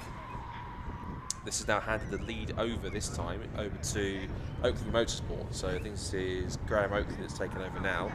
The Wombles are now up to second place now. Zoltan Shabai, but of course they've got to make their second stop, as have also Oakley Motorsport and others. Watson from Manchester has to still stop, so there's the Patrick Watts racing car. The highest placed car that has made a second pit stop is the Alcor Model Makers car. The highest placed car that has made 3 pit stops. That's one that was a penalty one. Is the Patrick Watts racing car, the Patrick Racing 1 car. Again, but for whatever reason, their tag system isn't showing us exactly who's in the car. All we can speculate is it's not Amy Watts because she started the car, so it's either Orlando Lindsay or it's Patrick himself. And perceptively, unless they've decided to leave Patrick in until last, perceptively he might have been the quicker driver. Or there's no slight on Orlando at all. I hope we can catch a glimpse of what the helmet's like by the in the window. We would have done if there wasn't a car on the outside line that would have blocked the view. But Patrick Watts racing, and that's a magnificent name to have in the series as well. Patrick, of course, and someone who is well respected in having raced in touring cars a lot, but of course he did a lot of club stuff in the beginning. He did Honda CRXs, I remember him doing them before. Yeah. And of course as well, not many people know also, and there was a feature that did this in motorsport a couple of years ago. He started his proper race. He started there, or one of his early steps in his racing career back in when they were first starting racing them, was Mazda MX-5. He started back in sort of 89, 90, 91. He started racing the MX-5. So he did a track test at in Motoring News in one of the SuperCup cars. Had a go in that. And he really liked it, appreciated it, and thought it was a good comparison. A bit different to what he remembered back when it was the racing back in the early 90s when he was just starting MX-5 racing in the UK.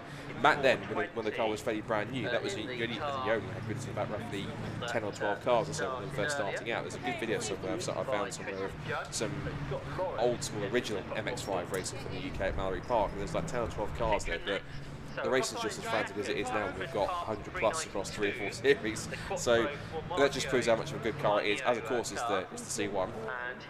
In the pit lane now is Scuderia Polo Rosso, the sort of front-running cars towards the head of the field. They have pitted from, I think, possibly inside the top 20, but they're now in 22nd position, so they've now dropped down a little bit here. Hour and 42 left still. Now the other Patrick Watts racing car has just come in now. We just had one of them come in for a stop, I think. So, well, it's not long ago. So Patrick Watts Racing 2, that's Melvin Glanville coming in, and also the Womble's also in from where they were as high as 2nd place. This now pushes the Quattro Formaggio car into P2, and CSC Racing FDL into P3. Look at 459 on screen here.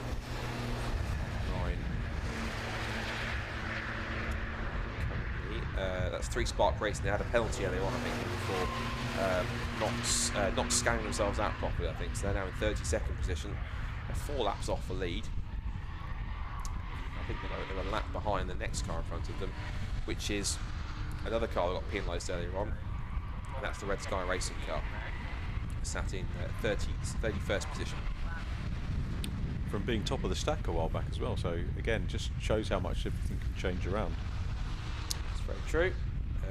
You were tipping Oakley Motorsport. It was a good call earlier on there. Dark horses for this one, definitely. Well, we had 1 or 2 in the chat also that were tipping Oakley Motorsport that were saying that they did quite well towards the end of last year and then happened to have a problem with the fuel. So because of that, they missed out on the victory. So potentially, it looks like they were doing quite a good strategy. But look at where they started, actually. They were back in... I say back in, but where were they? They started 16th place, so they've actually risen quite well at the moment to go from 16th to the lead, and have got the pace to look pretty good. Something just happened that hasn't happened for a while, and that's a new fastest lap of the race has popped up on screen, or it had done, and that was by Mr. Biosouth once again. So the hashtag Blessed car is now taking the fastest lap again. There's a bit of battle going on here. That's going on between 361 and 462. So 361 is this for position? I wonder. 361, 462. Where's 361? 462. So 462 is the AASP car. That's the yellow car just on the screen there. The 361 which I love that old school 462's got Tross's dependent trays on the side of it. That's a magnificent touch. That is just a nod to Ollie Fours and Horses. And then 361 is also into. That is the Quattro Formaggio car in for a pit stop. That's one of its scheduled stops. That's the Mayan Parks car 392.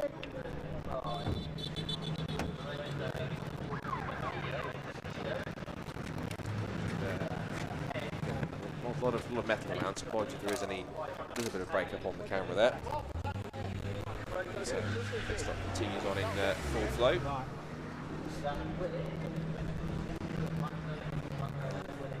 Another touch as well. They've also put like looks like one of the microfiber cloths on the rear wheel just to make sure if there is any spillage, you just go onto the rear Yeah, tyres. that's smart thinking, isn't it? Yeah. Because it save a problem. Because that could be an easy thing to happen, where you can go out there and there's a little bit of fuel on the tyres, and all of a sudden you go to turn to the left hand, and all of a sudden, if you've got some fuel on the tyres, it starts to roll around on the tyre when you get going. By the time you get to a braking zone or a corner at higher speed, it starts to affect straight away, because obviously fuel is quite slick, like oil. As soon as you get into the corner, that might just send you spinning. And so it's not like tyres losing temperature, it's because you dropped a little bit of oil, race fuel onto the tyres. That's what's caused it to spin. So actually quite a smart thing, quite a smart tactic there from Miglia to let one. Of course, the fire extinguisher on hand to make sure that it's looking good. Now back on track, we check out through my car. There's the 531 car that had the problem and stopped early on. Back out on track now, back with 434. I think that 434 car that's the Bacon Racing car. Yes, that's the Bacon Racing car with the Miglia car starting on the front row of the grid. Then that's Oscar Proietti that's now in that car in 54th position. There goes the hashtag best car just ahead of them. Still with Colin Bice out at the wheel. So by process of elimination, that's just left Mark Bennett left to go at that one. If that's the same Mark Bennett, I think it is. It might be the same Mark Bennett that's not only raced Cajuns, but also when he was back in the days of the Honda VTEC Challenge, had quite a unique car, because everyone else would turn up in like a Civic or someone getting an Integra or one or two having a Accord. He chose an S2000, which is quite a nice choice. And to be fair, it was a really nice car that he drove out. I think he got close to winning a race or two outright, but I think he was got beaten by a chap called Rob Birkinshaw, who was in a fairly nicely put together Honda Integra. It wasn't a touring car, but you could easily mistake it for one, not in terms of the wide arches, but the way it just performed, the way it looked with the wing on the back. It was just pretty simplistic. 455 is currently still in top. There is your race leader. So very quickly in the lead now, as he has been for some time. Although, I wonder if that's possibly Patrick Watts driving, because he's just dived up the inside of a leader without any care of the world. So thinking that about when he took Murray's a while back, it looked that kind of style. But whoever it is, it looked like they were enjoying it. Yeah, definitely so. So that's the 506 car essentially unlapped itself now. So we look at lap times for that car just in case. 506. So that car's in 5th position overall now. So that's been a pretty decent pace. And the last lap for it was 2 minutes 42.210. So I put money on that being probably Patrick at the wheel of that car. And I think Orlando must have been, by the process of elimination, possibly the second driver in that. And I think possibly Patrick has jumped in for the final stint. They've done all their stops. I still wouldn't like to bet on who's going to win this. It's extremely difficult to read. And that's, again, going back to Robin's comment about the strategy and the whole tactics element of it, is that it gives you that unpredictability with all these cars very evenly matched. And it should be fascinating to see how that works out. Now that 328 car's back in the pit lane again. That's a David Drinkwater car that's had problems earlier on. They had to have a tyre change, change tyres, then came back in again just to be cut from an interview with David Drinkwater for a puncture. And now it's back in again. That looks like a more scheduled stop it's coming in for. So, but that car, because of the issues it had, has dropped all the way down to 24th position now. So it's quite deep in the midfield at the moment. Luckily car with a good lead. I only had the one stop, so I can't say it's a false lead, but they're having their moment out front. And the second place car, Quattro Formaggio, still hasn't passed the line on my screen just yet, so yeah, it's a good healthy. But you'd expect that. I mean, we were just looking at the stops, so generally the stop piggyback a lap, so they're going to do that. The Quattro Formaggio top team with 2 stops. CSC Racing running in 3rd with 1 stop, and then it's Hardcore Modelers. Hardcore Modelers have made 2 stops, so they're going to make one more. I'm intrigued though, because as you say, that Patrick Watts has made 3 stops, so that 506 car has made 3 stops. So I wonder, is that done? If that's done, and they don't have to stop again, and of course everyone else has to stop again twice, and of course Hardcore Models have to stop again once as well.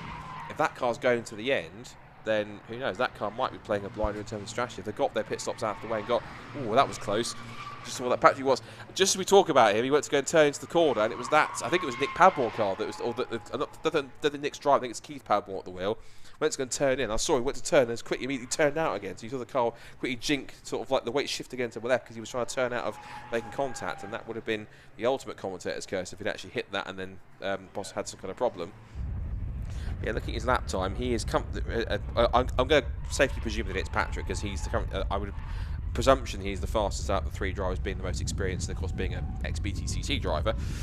He's currently in 5th position, as I said, but his last lap was a 2 minute 41.766. He was the, out of everyone on track, well, I'll correct myself, because I was about to say he was the fastest person on track last time in terms of their lap time, but I've just spotted that down in 13th position, TOF Racing have put in their personal best of a 2 minutes 41.333, so it was actually the 2nd fastest time on track, but it's quite fascinating to see that Patrick is getting his foot down. He is 14.3 seconds behind the Jelly Snake racing car, number 495, and for time comparison, he was 1.3 seconds quicker than the Jelly Snake car. Headlights flashing there. I think that's the Bacon racing car with Liquid Molly as he flashes the car out of the way. Just behind him, there's 531. That was the car that had the stock Billy Selly car that had the issue earlier on. DSE Motorsport. And we look a little bit further back now to see who else is coming down the back straight. Still, this race continues on. And there is Patrick Watts then. So there's Patrick in the 507 car. 506, forgive me. The 507 car, which is their other car they have. That's Ludo Granville. At one point was running ahead of the Patrick Watts Racing 1 car, and he's now currently sat in 11th position at this point in time.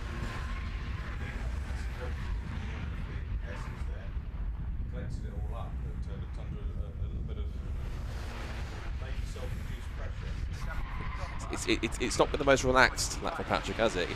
He made contact with the Padmore car, then he lost it through the S's. So this is our leader again, Oakley Motorsport, and he's got the one of the 3 former front runners, which is the 410, the Scuderia Polo Rosso car, which is still a bit further back in the 20s at the moment. At the moment, it's sat in 25th position. That's dropped back a little bit. In fact, actually, there is the race leader. Of course, as we said, Patrick Watts has unlapped himself from that bit. He's now trying to pick his way back through. There is that car. There's the Padmore car I just saw going through shots. That's the PD56 car with Keith Padmore at the wheel. So Keith Padmore running in 34th position. And that car, just for the record, being shared, it is Nick and Keith Padmore, but it's also Graham Hill and Richard Bartlett, of course, who has been is another person who's been in MX-5s this weekend, particularly in the MX-5 Championship. He might have done Clubman as well, but at least the MX-5 Championship he's been in. So again, another Mazda driver posting a bit more track time out there this afternoon. I think the next thing we're probably waiting for is Oakley Motorsport to pit for the 2nd time, because we're well into this race now, and you kind of think, right, we'll have got those out of the way by now, but strategy might be an issue, but we're definitely going to expect that leading car to come in, and maybe the CSC Racing 417, which, you know, arguably we would say is going to leave Hardcore Modelers out front.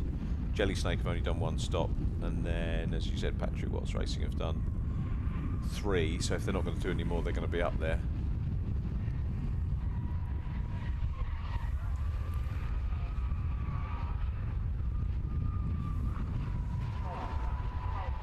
There's a couple of there's also a couple of cars that look to be arguably a little bit out of place in terms of how many stops they haven't made.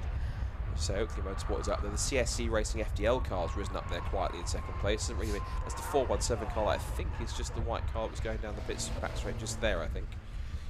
Again, well, 1 or 2 of these cars that I guess in races like this they're a bit anonymous in terms of they don't really make too much of an impact, because they just quietly get on with their race. They don't do anything too, in a nice way, exciting or too kind of dramatic or so. They just keep the car on the road, keep the laps flowing, just pick them off one by one, and eventually find themselves into a decent position where they're up in 2nd place. And they're still on with the lap as well. They're 54 seconds off the Oakley Motorsport car, so that's the good thing for them. But of course, as we've talked about, along with Oakley Motorsport and a few others still to make their 2nd stops, a few teams that haven't made their 2nd stop yet.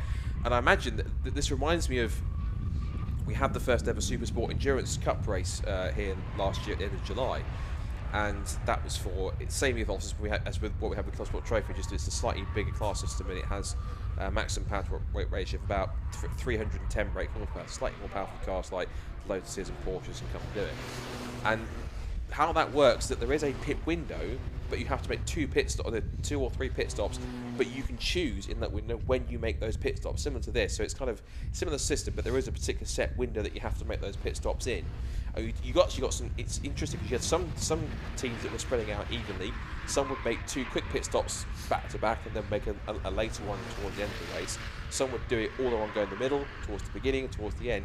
So you had that mixture of different strategies, different things with pit stops in terms of where you worked it. So maybe there's some strategy at play here in terms of some teams are going, well, let's see if we can sort of, given how much they know, how much fuel they've got on board, thinking how can they work it in terms of doing pit stops in quick succession, like we saw with the #best crew when they came and did their 2 pit stops within, what, 20 minutes? Yep. It didn't quite work on the strategy because they got a penalty, but it's their thinking in terms of, well, if we get those pit stops done early, it allows us to then go through the rest of the race and then just look after the fuel. So different sort of elements of strategy in play, whether it's order of pit stops, gap between pit stops, etc. How much fuel do you take in, how much do you not take? Different things at play here for different drivers, and it's also to work out in different ways for everybody. Yeah, it's finding which one works for you, isn't it, over the course of the event. So they've got plenty of practice at doing that this year. It's getting 5 o'clock in the afternoon now, hour, and we're inside the curfew, because the curfew for the circuit complex is 6:30, so we're inside that. 457 is just finishing its pit stop. I can see outside my commentary box window. So we're watching 361, that's 529 I think, and 338. They're having a own battle amongst each other.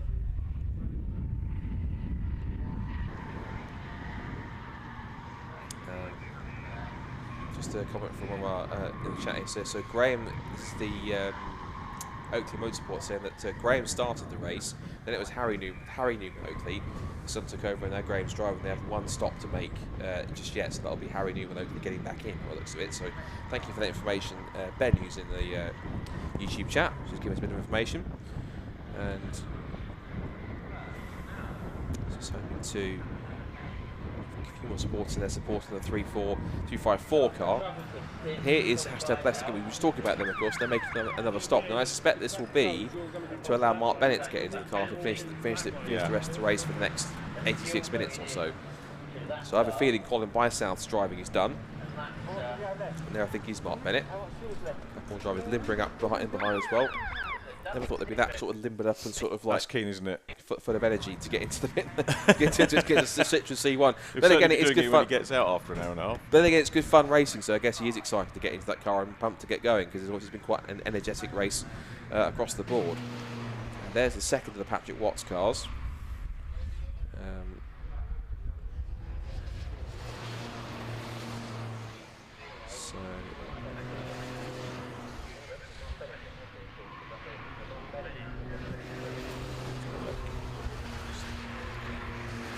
They're just taking it on the 2 of the timing screens, just working out the run and where it goes. Because just working out the comment from there, because one of our commenters was saying that Graham started the race, then Newman Oakley took over, and now Graham's driving. But that was just he's done 2 pit stops rather than 1. So if that's the case, then it does, doesn't it? The system suggests that it's a pit stop that for some reason hasn't registered, but given how accurate the TSO timing system is, that can't really be true that it's been a fault. So unless it's possibly just a bit of miscalculation, but it's on that side, but it's easy to make in some cases. 498 is in for its pit stop now. He's helped out with the belts and the straps. 498. The record is SM Motorsport, Steve Mace, Max Easton and Ed Allison. Wonderful, thank you very much. So that car completing its pit stop, as are a few more cars that are stopping. Has jumped out of the 498 car and has just relinquished his balaclava. It looks like it's Steve Mace has taken his balaclava off, so he's done. Yep. Looks like Colin Bysouth has finished his duties in the #blessed car, so that will now be Mark Bennett at the wheel, take that to the end. There's the MH Racing car 487, that's got Andreas Keller at the wheel now, so that car looking good. And I think now Graham Oakley there, of course, he's been up the wheel for quite a while in that car, so I think, yeah, so he's got, if they have got one more stop to make, well, I'll have to work that one out, because I'm going to presume that, according to the timing screen, they have got 2 more to make, but whether there is a glitch or not, we'll wait and see. The officials will be all over it anyway, so... Yeah, absolutely. So, just seen the car's been on the wars today, just being lapped by one of the other cars. Now that's the Sandown Motorsport car's been in the wars a bit, which is the so I've currently got, I think, Miglias at the wheel of that car now in 51st position. And 531's also been out there back on circuit as well. There's the Manpower Racing car in the foreground as well. So they turn in. I haven't checked on them lately. Let's have a quick look and see if we can. I think they're inside somewhere in the top 20, I think, because they're basically creep their way up, I think. On 26. 26. Paul Manning. So, but they've got one more stop to make as well, because they're going to make another pit stop as the Silverlake squad of Mike Chapman and Mike Harris on their regular refueling duties. The Team Hard Academy cars in the pit lane in the background as well. So, essentially, for many people, they're either their second or their final stops are in full flow. There's no one on track that has not made at least one stop. It would be quite extreme if someone got to, with 80 minutes to go in this 5-hour race and hadn't stopped. Blast them all in. Yeah, they'll have to be hypermiling it like crazy, which would have been quite a significant drop in lap times, I would have thought.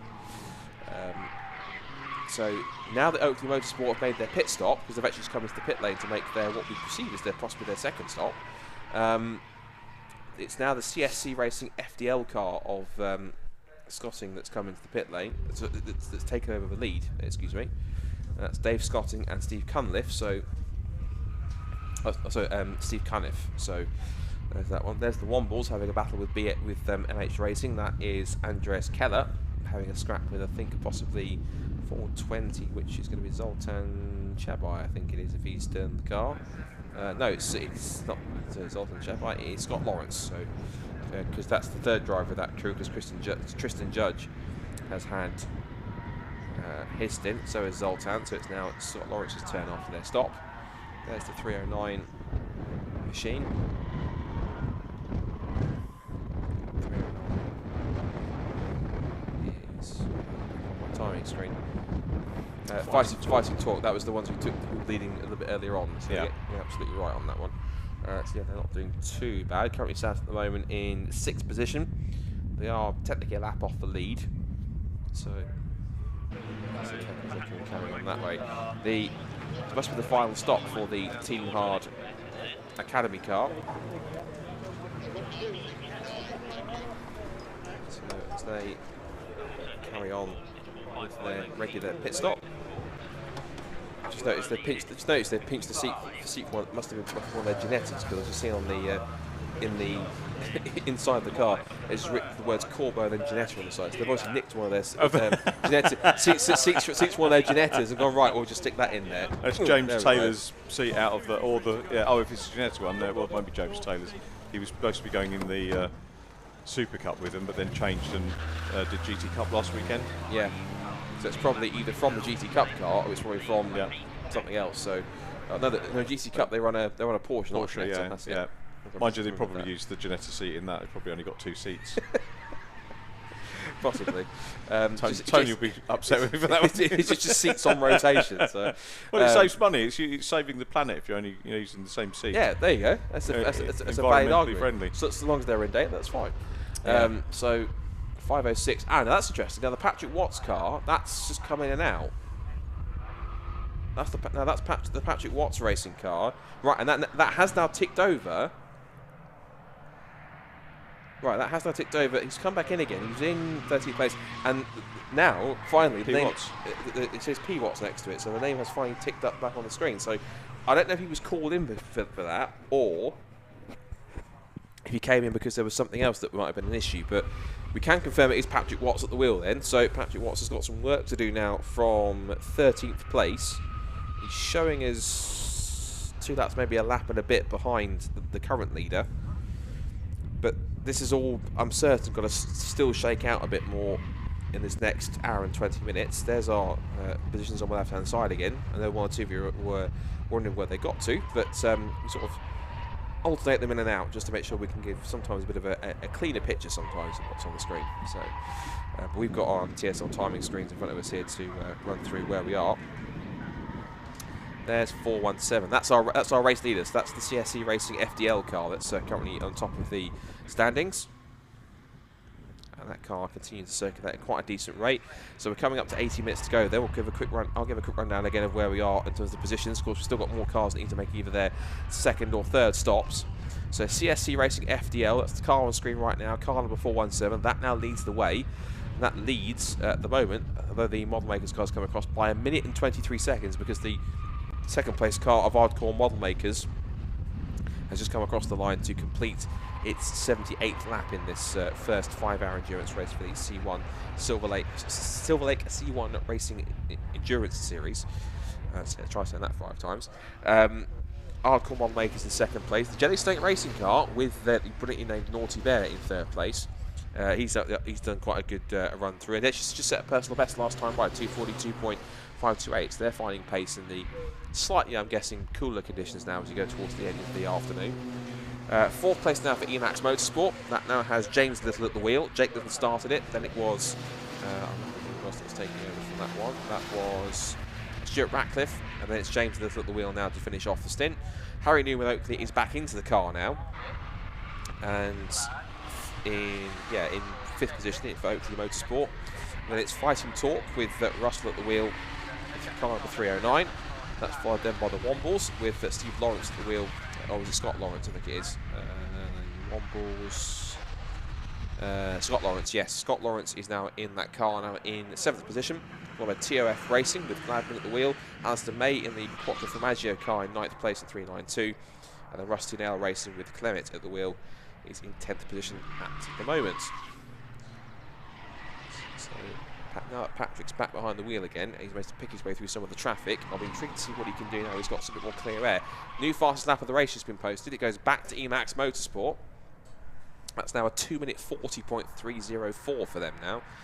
And I think if I'm right, they're not the only ones that have done 2 minute 40s. There's been a couple that have done as quick a lap time. The only other one I can see what's a 2 minute 40 is the car that's been quite quiet that we haven't talked about pretty much at all, which is the On The Edge Motorsport squad with Edgecombe at the wheel. I think he did 2 minutes 40.950 earlier in the race.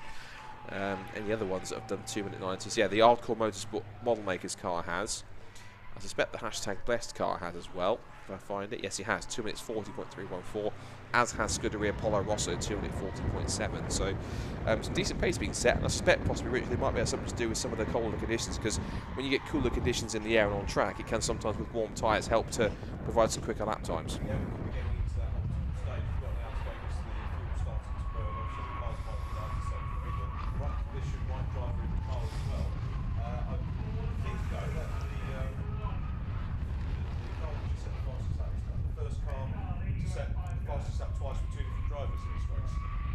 Could be. I think you're right. It could be. Yeah, absolutely right.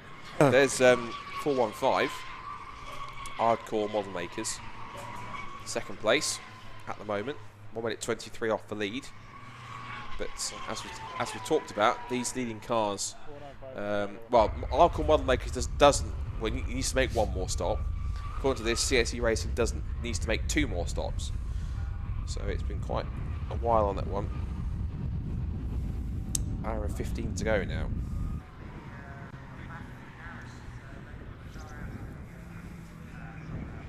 I do like that shot down from coming down from the left-hander there, Palmer. Yeah, Palmer. Agostini. And I was saying earlier on, who had the inspired idea of using the ground in the middle to come up with this heavily revamped circuit those years ago? It was just there, wasn't it? And yeah, you know, it was parking or whatever. But who knew there was a racetrack trying to get out of it?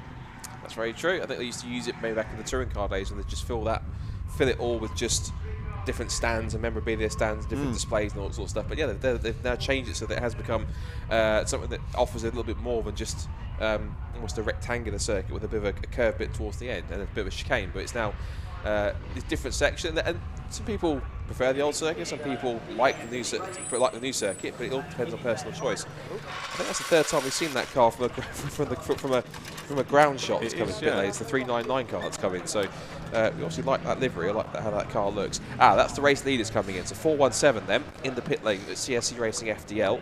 That is the Dave Scotting car that's coming in. Steve Cunliffe is going to take over for that car for the remainder of the race, which is an hour and 14 minutes. So this now will it should now hand the lead at the moment to the hardcore model makers.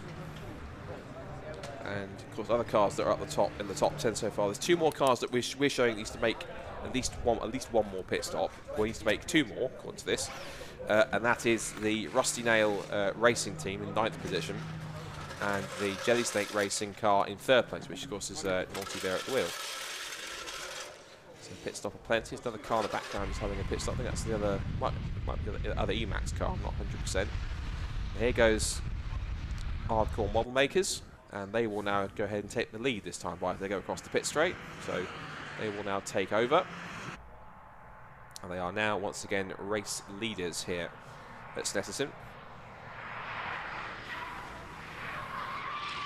we go. Sweep through. Long right hand at Ritchie's.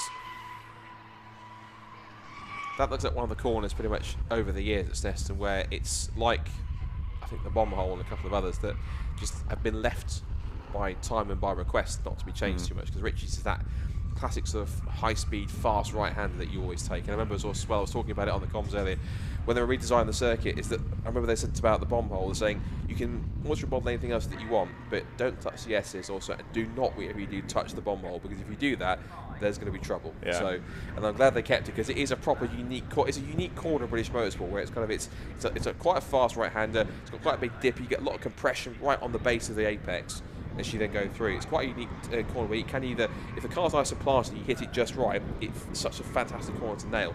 If you don't get it right, it can get on the bump or get it sideways somewhere, and it can spit you back out onto the grass. So, and we saw that a few times yesterday with a little bit of oil that was dropped down by one of the cars that was dropping it yesterday.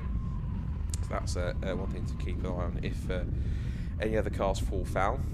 I have to say, even though even these cars can be pushed quite hard and they can be pushed quite to the limit, I was expecting 1 or 2 maybe we're pushing it a bit too much more. There has been 1 or 2 spins, but not as many as I probably had thought there might have been. But maybe that's just because they are low power cars and you don't get it as often as you would with something that's more powerful than rear wheel drive like an MX-5. So a lot of these drivers have done pretty well to keep these cars on the road and keep them in the right direction, which is pretty good. Particularly when there's so many new drivers coming in, it seems to be like it's quite a novice-friendly car, this C1.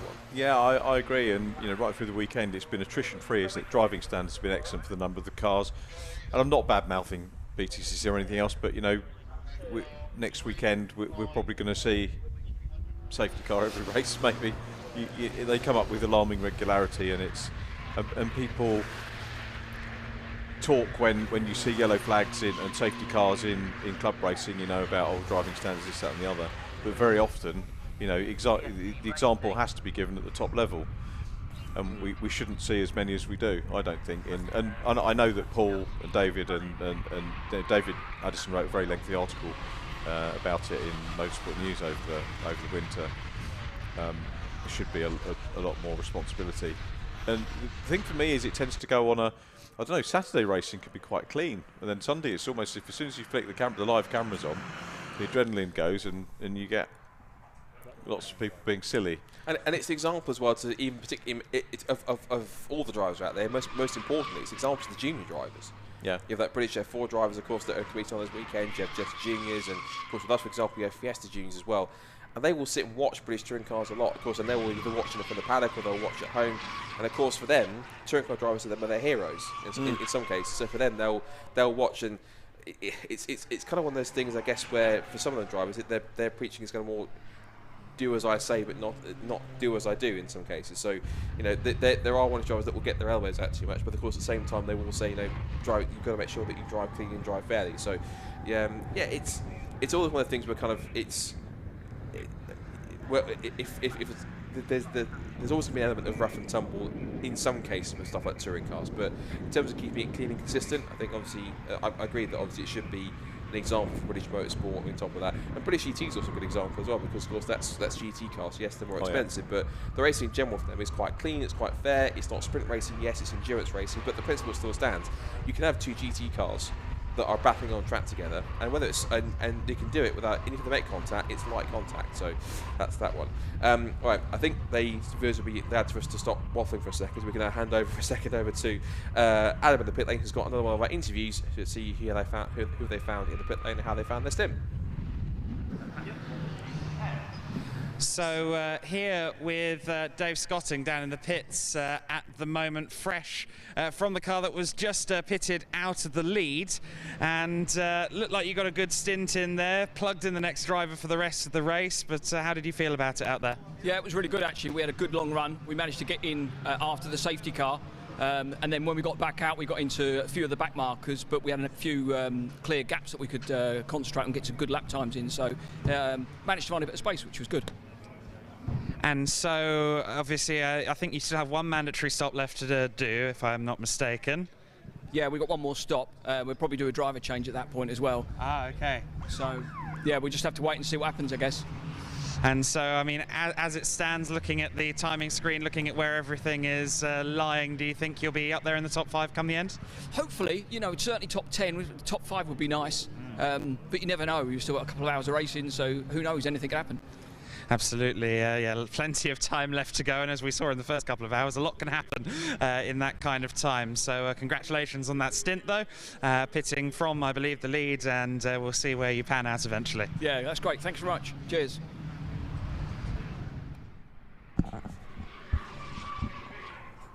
It's great to hear from our leaders, or the former leaders. Of course, that was Dave Scotting, who was in the lead car, that's rejoined the race and he's back in 8th position now with Cunliffe at the wheel. It's the car that's currently sat in 2nd place at the moment, the 495 car, Jelly Snake Racing, with Naughty Bear still at the wheel. Still got 2 more stops to make, I think. And then we've got James Little in 3rd place in the Max Motorsport car. And I wonder how this is all going to shake out, because if Jelly Snake do have 2 more stops to make, then they have 2 more stops to make. If the model maker cars have got 1 more stop to make, which they have, and of course we've still got Oakley Motorsport, the highest placed car that has made more than 1 stop at the moment appears to be the Ludo Glanville team, although 1 or 2 of those extra stops could be taken into account any penalties that have had, like stop and go, so it could be that come into play as well. And I think also maybe if the Patrick Watts car came in, that might well have been a penalty stop as well, I think, because it looks like they made their 3 stops, and of course Patrick, I think, would have taken over from Orlando Lindsay on their 2nd proper stop, so I suspect that possibly that extra stop that they made possibly meant that they had to serve a penalty of some kind, I think, in that sense, because if Patrick's now in that car for the rest of the race, I'm sure that you could probably try and climb up and get some clear air to maybe get himself as high as, I think it's possibly you can get himself as high as possibly a podium, I think. Maybe. I think it has a penalty because there's a little number which prefixes the race number on there. It doesn't always correspond with the number of pit visits. But further on, the ones that have got the higher numbers prefixing the race number on the TSL screen, they have got a higher number of pit visits. So if we look there at Patrick Watts, right. a little 1, we've got it on that one, but certainly on the mobile screen. And if we look further down, the drivers, there are some fairly big numbers. So 3 Spark Racing have got 2 on there next to their number, and they've had 5 pit stops. So that would equate to maybe 2 penalty stops. And 3 regular stops. So maybe that is indicative. What I'm trying to get to is whether Patrick Watts has got a penalty, as you were saying. Could well have had one of those stops, so we might be looking at 1 more stop for them. Certainly for the leaders, Hardcore Model Makers have had 2 stops, and they haven't got. Well, they've got a 1 suffix as well, prefix. Sorry. Yeah. As has Naughty Bear. I'm just hoping we get Naughty Bear in the lead at some point. That will be fantastic, wouldn't it? Well, he's leading this group of cars, because I was watching what's going on here. We've got Bacon Racing with Liquid Molly car in there too. The hashtag Bless car is in there also. Bit of battling going on between these 5 together, who's working away at the wheel. I love that. What's one of the great things? You can see them working away at the wheel, but the great thing is you can see them turning, how much lock they put on with these cars. You can see they're properly going full. It's not like a purpose-built race car. It's all smooth and a smaller steering rack with the car, just a little bit there and a bit there, sort of like 45-degree angles. Then it's proper like full lock they use to connect these cars around the corner, which is brilliant to see. Couple of things which I want to mention is team manager to race control has been called for car 350. So that's the JTR car has been called to for reasons we're not sure. And there's also been some warning for exceeding track limits, if that's even possible in these kind of cars, given how wide a circuit you've got and how small they are, for car 448, and that is the Team Hard car. The Team Hard Academy car has been given a warning for exceeding track limits ×2. I guess if they carry on with that, they will be, I think, the only car so far that will have been given a time penalty for track limits. So if that does happen, that'd be interesting. Third place car, Emax Motorsport, is in the pit lane, so that is now James Little in. Now who he'll hand over to, I'm not sure whether it is Jake Little or whether it will be again their other teammate driver in that, which is Stuart Ratcliffe. But I'll have to wait and see if what decision they take on which driver they choose. Car now in. There's 455 in third place now. There's the 462 car with Tross Independent Traders. Yeah, that's one of our efforts. This is the thing about this series. I've noticed that you get some brilliant liveries, but also there's a brilliant sense of humour in this paddock as well, from what I've seen, particularly in the liveries and some of the team names as well. So it's great to see such a great bunch of drivers. Of course, a handful that are familiar to BRSCC circles, but I think most possibly are either haven't raced in this paddock for a while or haven't ever raced in BRSCC. But great to see plenty of new names and new faces that we're kind of learning along the way, and of course we'll learn more about them as the season goes on. So. Good to have them on board, and I think so far, for a first go for the C1s, I think so far with an hour to go, I think if you want to use the Beatles now, I think they've passed the audition. I think they've done quite well today.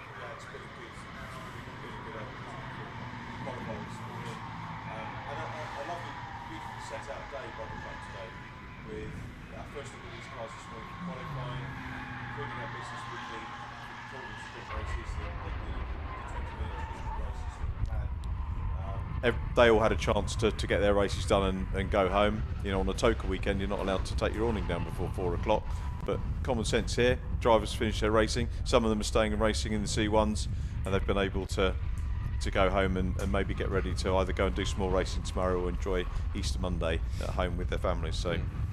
Either that, or if they want to go and watch some racing, of course, there's British GT open for their season opener tomorrow. So, yeah, which is quite plenty of a packed support package for them as well, and that will be live streamed on their YouTube channels. I'll be tuning in for that, so I'm sure most of you will be as well. It'll be on the GT World YouTube channel as well. Thirdly, back on its traditional Easter bank holiday weekend season opener, 2 1-hour races for the British GT Championship.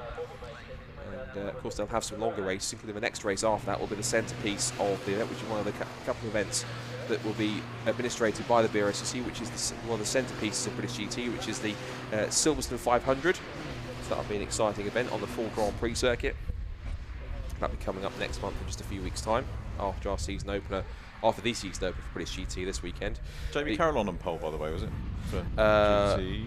Possibly, I think so. I know it was an Audi on pole, I think, for GT3, I think. Right. Now, whilst we're looking at that, there is and there is a car behind it, I can see.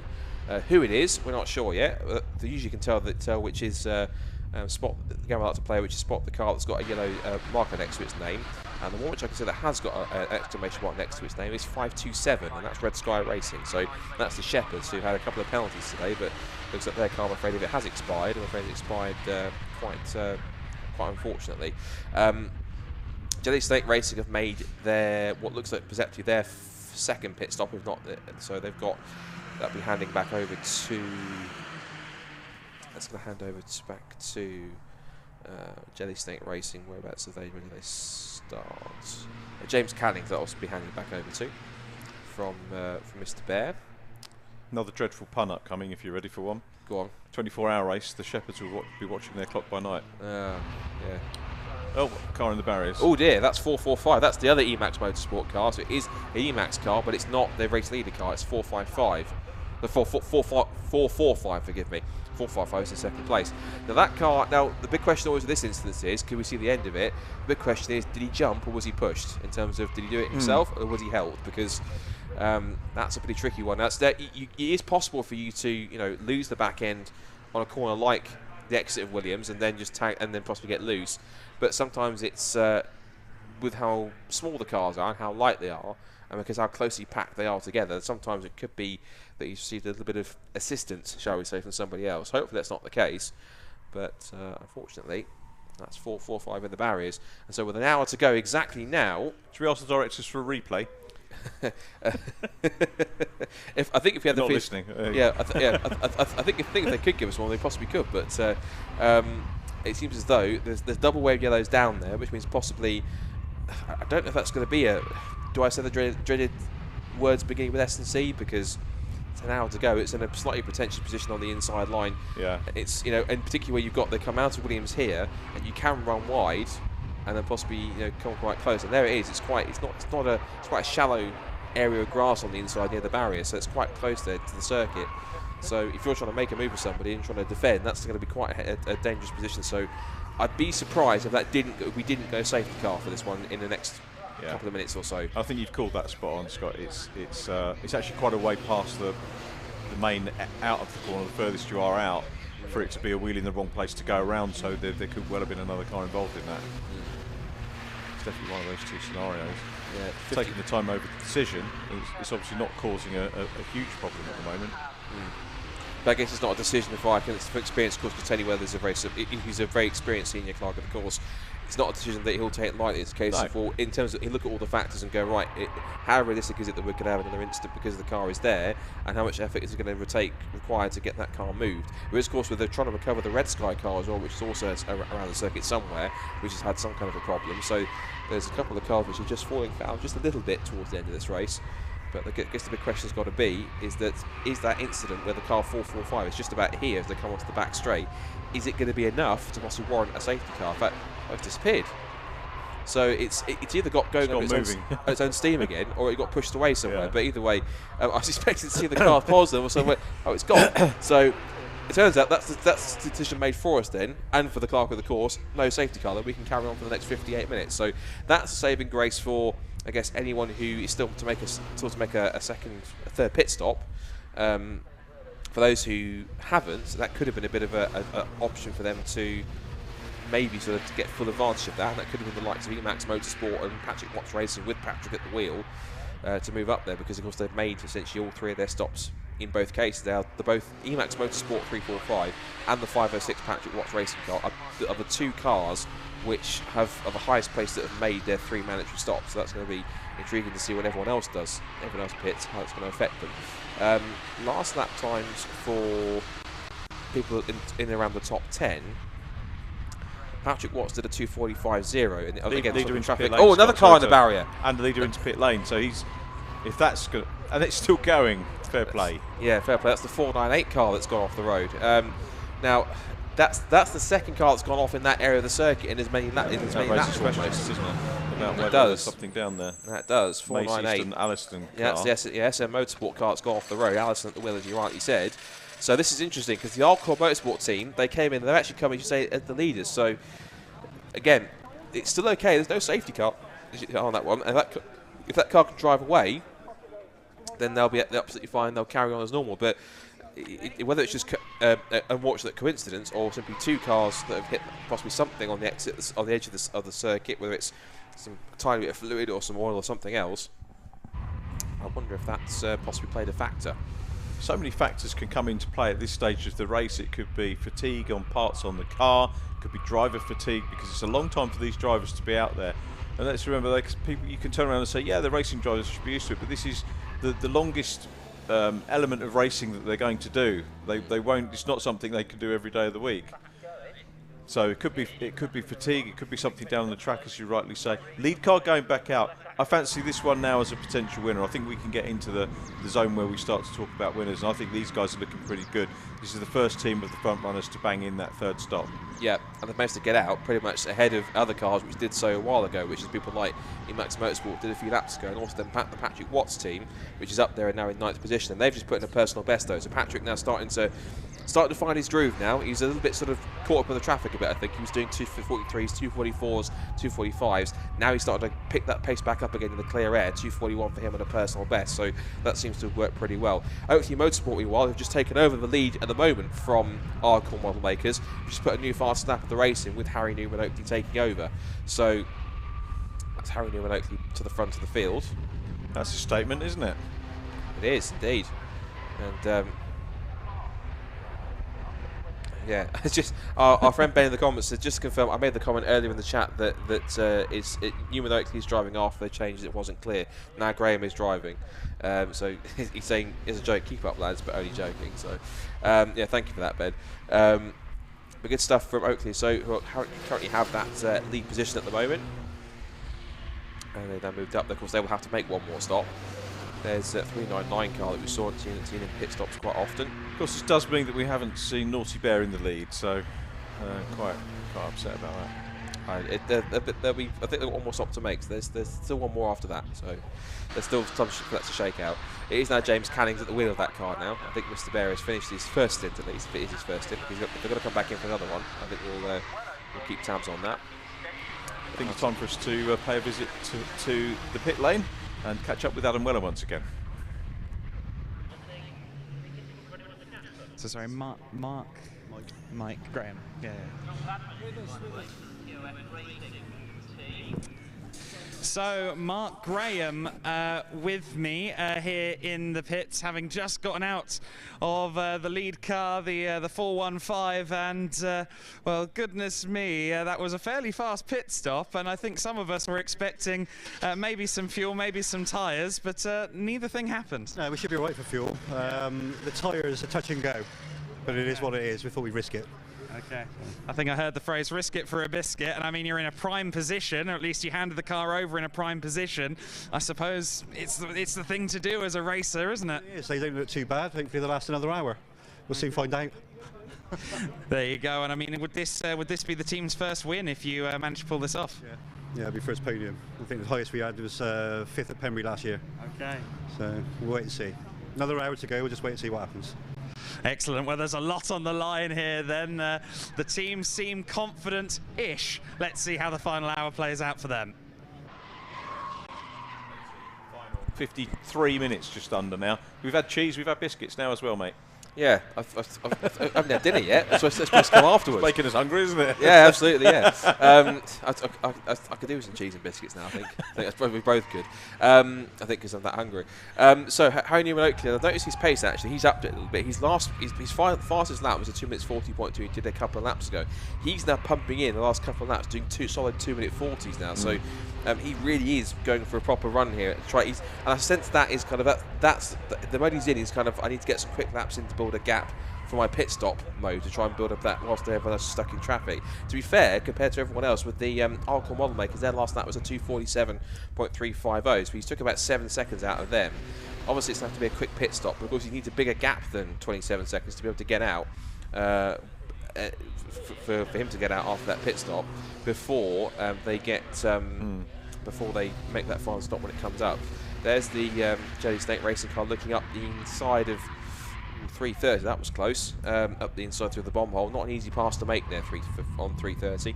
There is the current second place cars, possibly net leaders because they've made their third stop, and they were saying in there that they're good for fuel, but they might have risked it on tyres a little bit, and that could be possibly a difference, but particularly if some teams have enough of a gap advantage that they feel they can either just change fronts or change whatever they need to do in order to be able to get themselves up there a little bit more.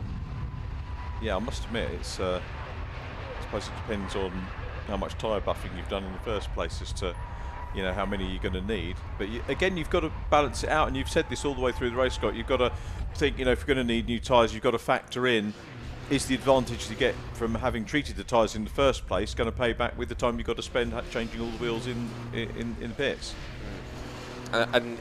This is not the world of 2 to 3 second pit stops in terms of tyre change. This is where these are essentially all road tyres that you would run on the road, essentially, or tyres that you guys are road legal, and they all run, of course, on the typical 4 wheel nuts. So you have to use the typical wheel gun to take them off rather than any kind of centre locking nut. So you have to kind of take all 4 nuts off, take the wheel off, to put it back on again, then put the 4 nuts back on and secure them on.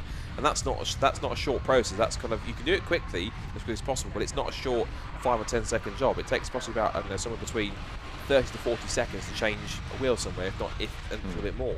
So it depends on the speed you can get that changed, and there'll be some teams that would have practiced doing that kind of pit stop change, and there are some that have it down to an art, some that are just starting out and have to kind of develop that a little bit. But end of the day, all of the pit crews at different skill levels, as are the drivers. Therefore, I guess it's the most practiced teams out there that will obviously have the better advantage of being able to put these pit stops into practice pretty quickly. But Hardcore Motorsport looking as though they're pretty solid at the moment in second place, and lap time wise we're looking at everyone's lapping roughly around sort of mainly 242 range at the moment, if not into the 241, so pretty even pace from quite a few people in the top 10 so far. Yeah.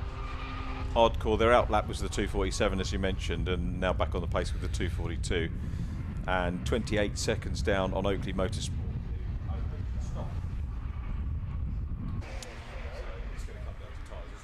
I think so.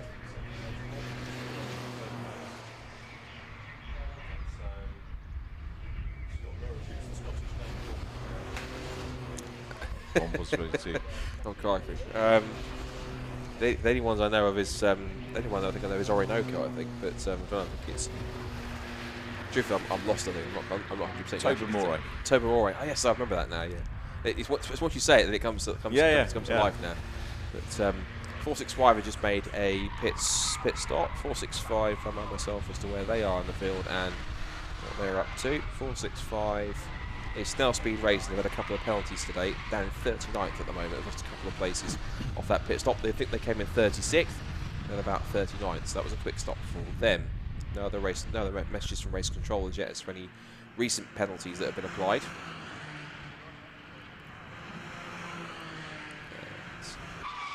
Coming up to 3/4 of an hour left. There's the hashtag Blessed car going through the picture. Here comes the Jelly Snake Racing car, and behind them is the Bacon Racing car with Liquid Molly. The car with Liquid Molly on the side there to get some good exposure is Liquid Molly. 48 minutes to go in this race now. And I was keeping tabs on how Patrick Watts was getting on. He's still in 8th or 9th position. Yeah, 9th position at the moment. He's been lapping this consistently in 241s in the last few laps, so looking pretty strong at the moment is Patrick. And yeah, good lap times. Not too bad. Actually, he's lapping, yeah, apart from the guys that have just done personal best, which is James Canning's in this car, the Jelly Snakes Racing Machine, and then the Quattro Formaggio Alistair May car in 4th position. Apart from them, he was at the 3rd fastest car in the top 10, or 3rd or 4th fastest car in the top 10, because I also spotted that the Andreas Keller MH Racing car, the last lap Paul Wanich just completed was a 2 minutes 41.5 or so. So Patrick keeping on that pace. His last lap was 2:43. So again, it's the combination of getting caught in the traffic and lapping. Like he's got a couple of cars around him here. The Wombles here up in 3rd place. Whether that's him trying to unlap himself or possibly just trying to get past to try and get himself up there, but was not hanging around. Whether he spotted the patch of these mirrors and thought, I'm not having any of that, I'm going to try and get up the road and get away from him. But that's interesting stuff from the Wombles. They're doing quite a fine job in 3rd place, and in car 420. I've also noticed that if you look on the side, the decal on the side is basically a mock-up of what the Royal Mail one. So it looks like it's whether that's a tribute supposed to be like Postman Pat or something, I'm not sure. But the logo on the side is an adaptation of the Royal Mail logo I've noticed on the side, which is quite amusing. I'll be done for that. It could be. I mean, actually, funnily enough, talk about copyright and go back to Nick Grindrod again. They replicated something, an Austin Rover ship or something as their team logo, and got pulled up over that. Oh, really? Yeah, back in the day when they were running in probably Westfield. I said about running in the Kit Car Championship. I see. So yeah, I have to be a bit careful with logos. There's a Legends car actually that runs like, you know, Tow Mater from the film Cars, and there's one number 2 runs 2 Mater. And I'm surprised if somebody from Disney sees it, he's going to be in trouble. He really is. He's hoping they don't watch Legends Racing back over there, because they have their own Legends Racing over in America, of course. So I think that's where it started. So of course coming over that way. So I know they still use them on, not so much on bigger circuits, but they're rather more on the short ovals. There's like a route into something like stock car racing and NASCAR, so to speak. So they do short oval and long course as well. And they have it's bizarre actually, because they actually have a world championship in Legends, so you can go out in November. Okay. And they have short track dirt, like speedway track, as we would call in this country, championship. They have tarmac oval championship, and then they have tarmac big circuit like we have here, racing, and they have world championships. But their world championship they call national championship. They call it the Nationals. and yet they have a World Series, which is only American in baseball, don't they? So they get it totally the wrong way around. Tell you what, Legends on Dirt must be a spectacle.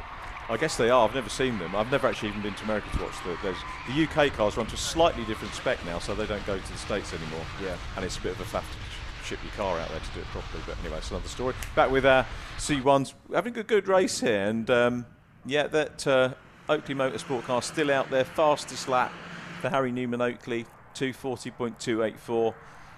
I'm amazed at the way these guys have really stuck with this and continue to. I see what you mean about that logo, isn't it? It's a good replication of it, Royal Mail. Yeah, really, the drivers have really stuck at this, haven't they? And it's just really a question of how much longer are we going to get before that final pit stop for Oakley, who are 29 seconds ahead, having done 89 laps. And what was your forecast on laps? Did we reckon we were going to get to 100? I thought we were going to get to about 100 and more. I thought we would get to. I think we would definitely get to 100. Looks like we're going to achieve that. Cause we've got, again, obviously, touch wood, provided there's no interruptions in between now and the next 44 minutes before the checkered flag. But if they keep going at the rate they go, because they're lapping at sub 2 minutes, sort of like 2 minutes 40s, we should get to 100 laps in fairly quick time. The next, roughly, I'd say maybe 7 or 8 minutes or so, I'd imagine, because they're doing 2 minute 40s. So not 20 seconds off that. I'll do my rudimentary maths here. Get 10 laps, that'll be an extra 200 seconds, about 3 minutes. So it's about roughly, I'd say, keep it this pace, maybe the next 7 or 8 minutes we'll get to 100 laps, I think. I reckon. So based on how I tried to work that one out in my GCSE maths brain, which is funny because it's true.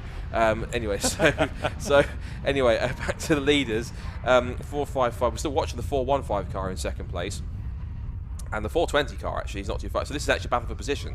So second and third, forgive us if we've been watching it and not realised that up until now, this is now a battle for position between second and third here. So this is now 415, the model hardcore model makers versus the Wombles. This is now Ardis versus Lawrence at the front, and they're 7/10 of a second. There's a bit more dust being kicked up by a course car, somebody on the exit of Agostini, I thought there. But now we see it's in the toe down towards the complex of Brunton Nelson. The lapped car there's not doing him any favours. That's 304 that's a bit further back in the pack. That's the 304 Auto Park Racing with Harold at the wheel. And also in there just behind them, trying to make up some time and some pace to try and tag along, looks to be Patrick Watson in the 506. Patrick's still showing his 9th in the race. Still got some time to go. And there's a gap now, but the car now between the cars in second and third place. Still pretty close towards the end, it seems. Back into the complex they go for the end of another lap. This will be the end of lap 91 because the leader's just gone through Harry Newman Oakley with a 2 minute 41.0. So his pace is really consistent at the front, and not just consistent but quick as well. This is looking pretty impressive between them. And now coming down the pit straight. See there, Patrick Watts car is pushing the Wombles car down the back the pit straight, giving a bump drive. He was shoved right underneath the boot lid, but the boot lid's made of glass. If he gets any closer, he'll smash it. So got to be careful there. They cleared the lapped car, at least the car that was around them at that point. Now it's a straight fight at the moment between 420 and the 415 car. They come up to the hairpin again. This is now for second and third, fourth position. They are literally that close. It looks as though, temporarily at least, that the Wombles car has a bit of backup in the 506 car behind them, which is back in about a lap back or so in 9th position. Yeah, this is interesting to see the differences between the cars, and 415 has got the advantage of already, of course, having had that third stop. But what would be nice would just if they stay out, the Wombles stay out a little bit longer and see whether they can maybe unlap themselves. That might be crucial in terms of a potential podium position by the end of the race. Quattro Formaggio, how many have they done? They've done 2. So, but yeah, basically it's still only the hardcore model makers that have done 3. And you do wonder whether it is a gamble for them. They said it was, so they're obviously thinking that the tyres may or may not last out in this, and that they've got enough fuel for the race, as they told Adam. But they're not hanging about, are they? They're not backing off and coasting. If you've got a lap lead, that might be the case, and effectively they have got a lap over this car here, because that one's still got to go in. Yeah, lap time very similar. The hardcore model makers car 3/10 of a second quicker. That was even with the shove that the Wombles car got in third place. And another of the course cars, the Se7ens course vehicles in the background making more dust. So that's more as to add to the ambience the late afternoons here at Snetterton. Here goes our battle of the second continue. Another lapped car we're going to try and get around. That is couldn't quite see the number on that yet, but there is our second and third place. That's the car that's got Biffa on the side. And he will try and make his way through if he can. It's 520 that's going to try and make through if he can. He takes it a little wide right. There's so many red cars in this, but there's 5 of them on the case now, though, Scott. He is, yeah. Look, he's going to get Patrick Watts as the backup, I think, here, if he decides to give a bit of a hand. On the long right. And again, even though they are sort of relatively sort of well sprung, I love how they just lean on their door handles all the way through the corners, where they push them so hard, and they're just again just on the almost right on the bottom of the compression suspension that come up through the left-hander. So across the line they go. We've got a few more cars in traffic just in front of them as they come down the pit straight. And now it's again, you see the Watts car giving a bit of a push here. Another car just leaving pit lane after a, I'm presuming is its final stop. Just checking to see who that is that's coming out of pit lane. It is going to be, I'm about to say possibly Miglia Motorsport, but then that 340 car had some problems earlier. It wasn't that, because it was red and silver. So it's possibly something else that had problems previously that's had to come back out again. Saw the SM Motorsport car which had that spin at 4.9. That SM Motorsport car which had it spins the barriers earlier on, that hasn't, I've noticed after a while now, it didn't actually come back around again. Right. So it did leave the site of the accident, but it looks like it parked somewhere that was out of the way that wasn't going to cause an eventual safety car at some point. It's a long way before, down the straight, before you can get a gap in the Armco to move it onto the infield. So I'm just trying to think. Yeah, the back straight there isn't one, is there, until you get through the S's to go back into the paddock. So I don't know where they put it, but might have struggled round on its own. But the car must have still be drivable to get back to that placing point. Obviously, if they tried to drive any further, it would have caused more damage, or possibly at least even overheated, because it was looks like it punched the barrier on the front rather than on the side or towards the back. So it's obviously potentially damaged something like the radiator or the cooling system, which has cost it a problem, which could potentially mean that the car starts to overheat, and that could cause more problems if it starts leaking fluid or on the circuit, which really would require a safety car to clear things up. The other thing that BRSCC have done really well this weekend is getting the cars off track straight after the race, whereas you'll see most meetings that are run here, they will run for the full 3 miles and come back then into Parc Ferme, whereas the race directors have had them come off. I'm not sure exactly where, we couldn't see, but they've been in Parc Ferme after about a quarter of a lap, so they come round behind the garages. Now, for the efficiency of the meeting, that is absolutely superb, because it means that you can get the next group of cars on track quicker, which they've done. If there's a potential downside, it's maybe you don't get to see the winner doing waving and doing a lap of honour, but you can do it on the last lap anyway for spectators. Yeah, but then you start getting to Mansell Canada 91 territory. You don't want to get into that territory. You take your hands off the wheel, all of a sudden the thing stalls. You don't want that, because that just doesn't happen.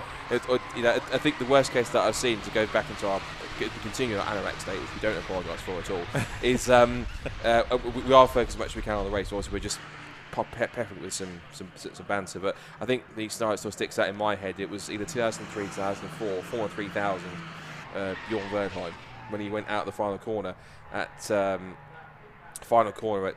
Monaco, and pretty much sort of slowed towards his pit crew and basically started celebrating before he even crossed the line. And so the car in second place came through. He sort of crossed the line, and he did that thing where it's almost like a thing when you, it's similar situations when you're sat at the lights, and all of a sudden then someone, but you didn't realise they'd gone green, someone like beeps to go again, all of a sudden you that panic sort of like, let's go, and he did the same sort of thing, but it was too late at the end of it. So from racing away from the pit for lights in Formula 3000 back to our pit stops here with about 36 minutes to go. This is the MX Racing car with our 2 Swiss drivers, Andreas Keller and De Claudio, I think, on that car. MX Racing. Where was the MX Racing? They are on the screen here in a moment if I can find them.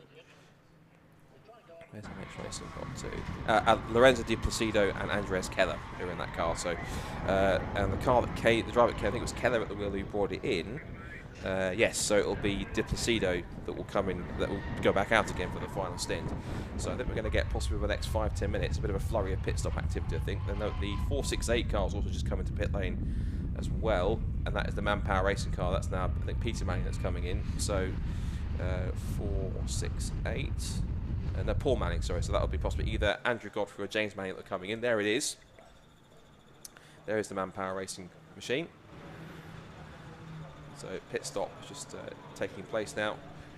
Starting to get a little bit more into dusk weather now, so a bit more yellowy in the sky, a bit more hazy here at Snetterton. It's the first Silverlake C1 car. That's a screeching getaway there. Look at that. He was not hanging around there, was he? If that is still Peter, if not, if that's somebody else getting in the car. But definitely that was that's always one for the intro, isn't it? Kind of like the sort of the screech of tyres as he gets away.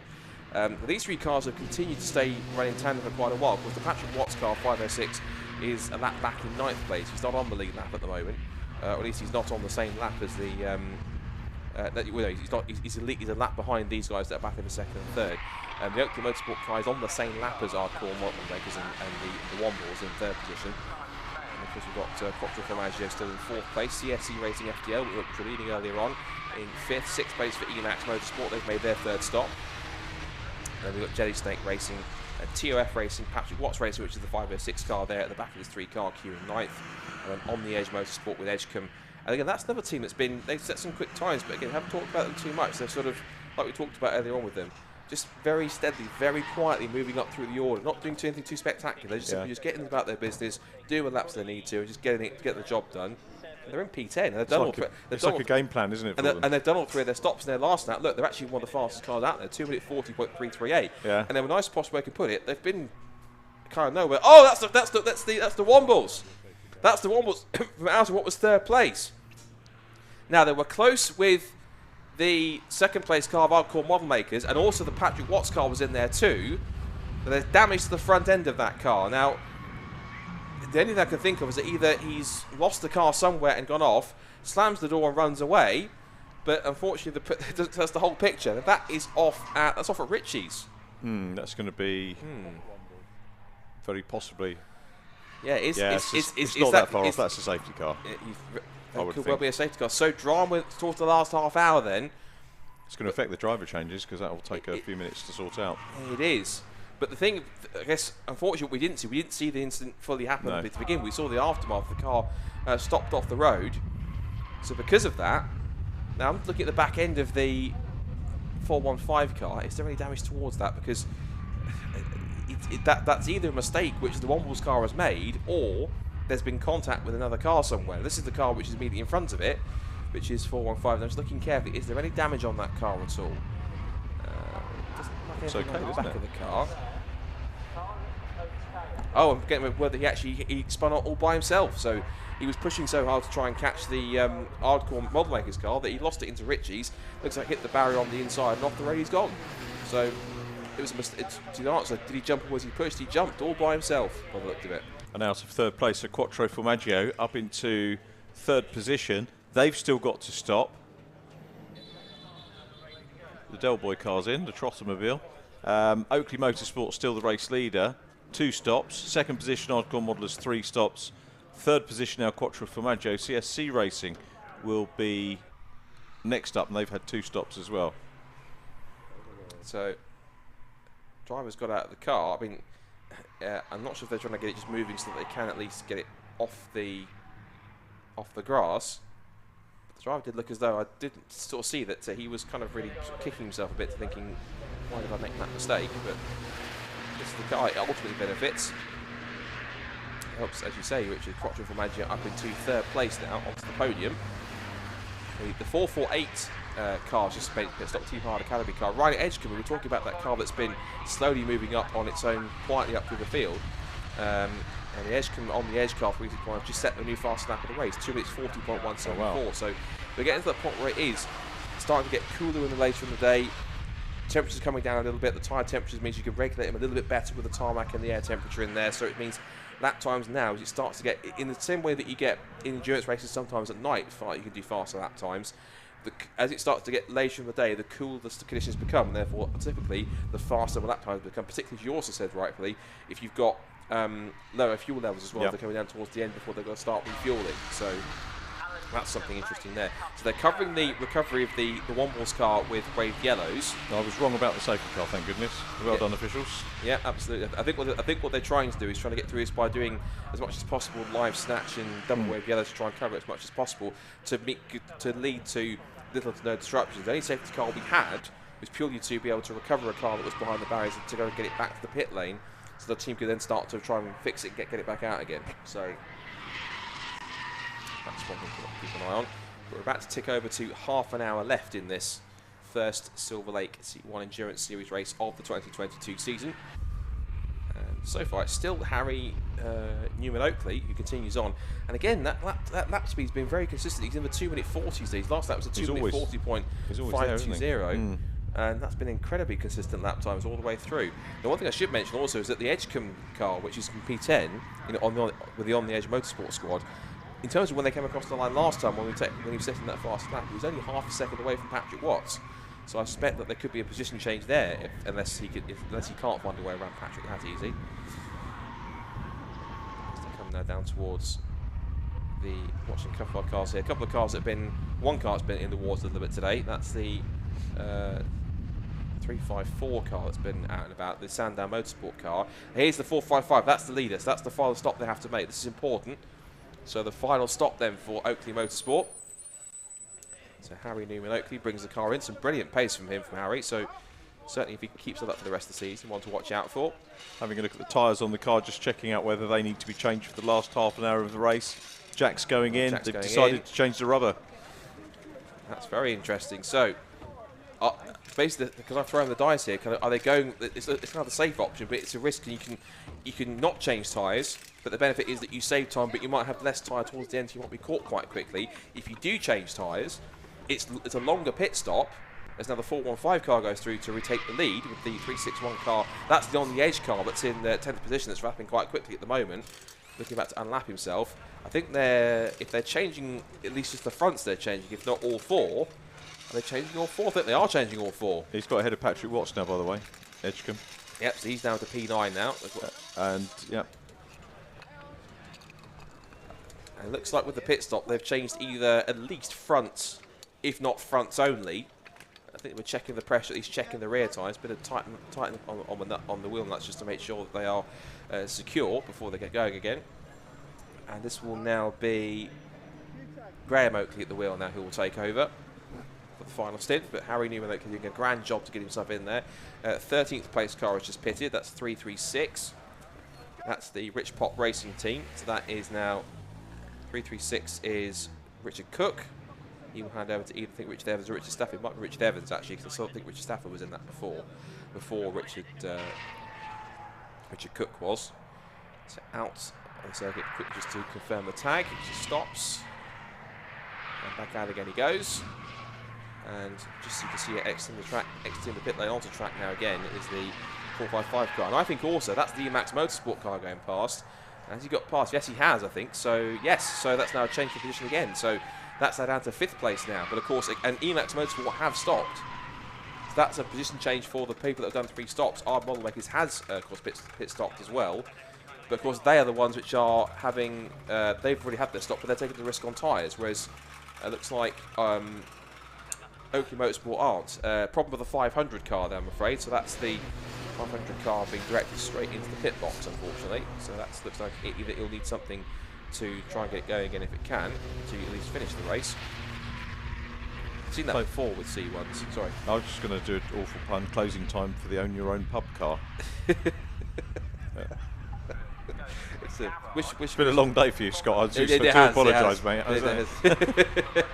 We've got 24 hours to come up next month, so that's going to be quite interesting. You're opting out of that one now. Well, I won't be there on the Saturday, mainly on the Saturday, because I'll be here at Snetterton for our other meeting, but I'll be there from the evening, so one thing I wouldn't miss is watching these cars go around at night at Silverstone. So as soon as I get to Silverstone, I'm straight onto Silverstone GT, I'm pretty certain, because I'm that mad. But 26 minutes to go then. A couple of last pit stops being shaken out here. Now it looks as though, at least that the hardcore model makers, who are just on screen here, and they've got the On The Edge car possibly pushing them along a little bit to give them some kind of assistance. Or they should be, but the Edgecombe car now going up the inside to unlap himself. So that we're putting That's up flying, to, isn't it? Yeah, he's into 8th position now. Edgecombe goes diving up the inside into the braking zone. And that is him up past the lead. So he has officially, I think, if he was a lap behind, he's officially unlapped himself now, which means that pace-wise, I think it's safe to say, unless I eat my words, he won't catch the 415 car or whoever else ends up in the lead once these last few pit stops shake out. We've still got Crossroad from Miglia to stop, we've still got the CSC Racing FDL car to stop as well. We've still got Jelly Stick Racing to pit stop too for their final pit stop as well. Lots of the cars, about half the cars in the top 10 or top 15 have all stopped and made their final pit calls. There's about another half still have to do so, another 7 or 8 that have to come in, but they've got that time to do so. I suspect that they will within the next possibly 2 to 3 minutes, I would imagine. So, just seeing there, Patrick Watts' car 506, that's still circulating in now 9th position. It's got ahead of the other car, the 507 car's managed to come up with it, Ludo Glanville in the Patrick Watts Racing 2 car, 507. So, and they, if that car catches up, they could easily finish in 9th, 10th, 15th formation if they wanted to. But the fact there's a 33-second gap between them suggests that Patrick would have to slow right down towards the end if he realises that there's no chance in catching the cars in front. And I don't think that's in Patrick's nature to slow down, particularly before the end of the race. No. Potentially could get a couple more positions. 328. A couple more cars that have been having up. All these cars have had their own stories today. There's the 399 car, the Norwin Motorsport machine. In the top 20 now. It's been quite a steady run for them so far. 17 seconds off the next cars in front, which is the Scuderia Polo Rosso car, which is was up in dizzying heights of about 3rd or 4th at one stage. See the Nick Padmore car there as well. That's the outside the top 20 right now. That is PD56, and it is Nick Padmore at the wheel, so he's now getting out there. His last lap was a 2:42.952, so the man who is usually in many cases more accustomed to racing things like historic Grand Prix cars and mini Miglias when he takes his fancy, and many various classic, fantastic looking machines at Goodwood. He's jumped into the C1 and decided to jump in for the last stint to see what he can do to push the car a little bit higher than 36th position. That car currently is at 5 laps off the lead at this point.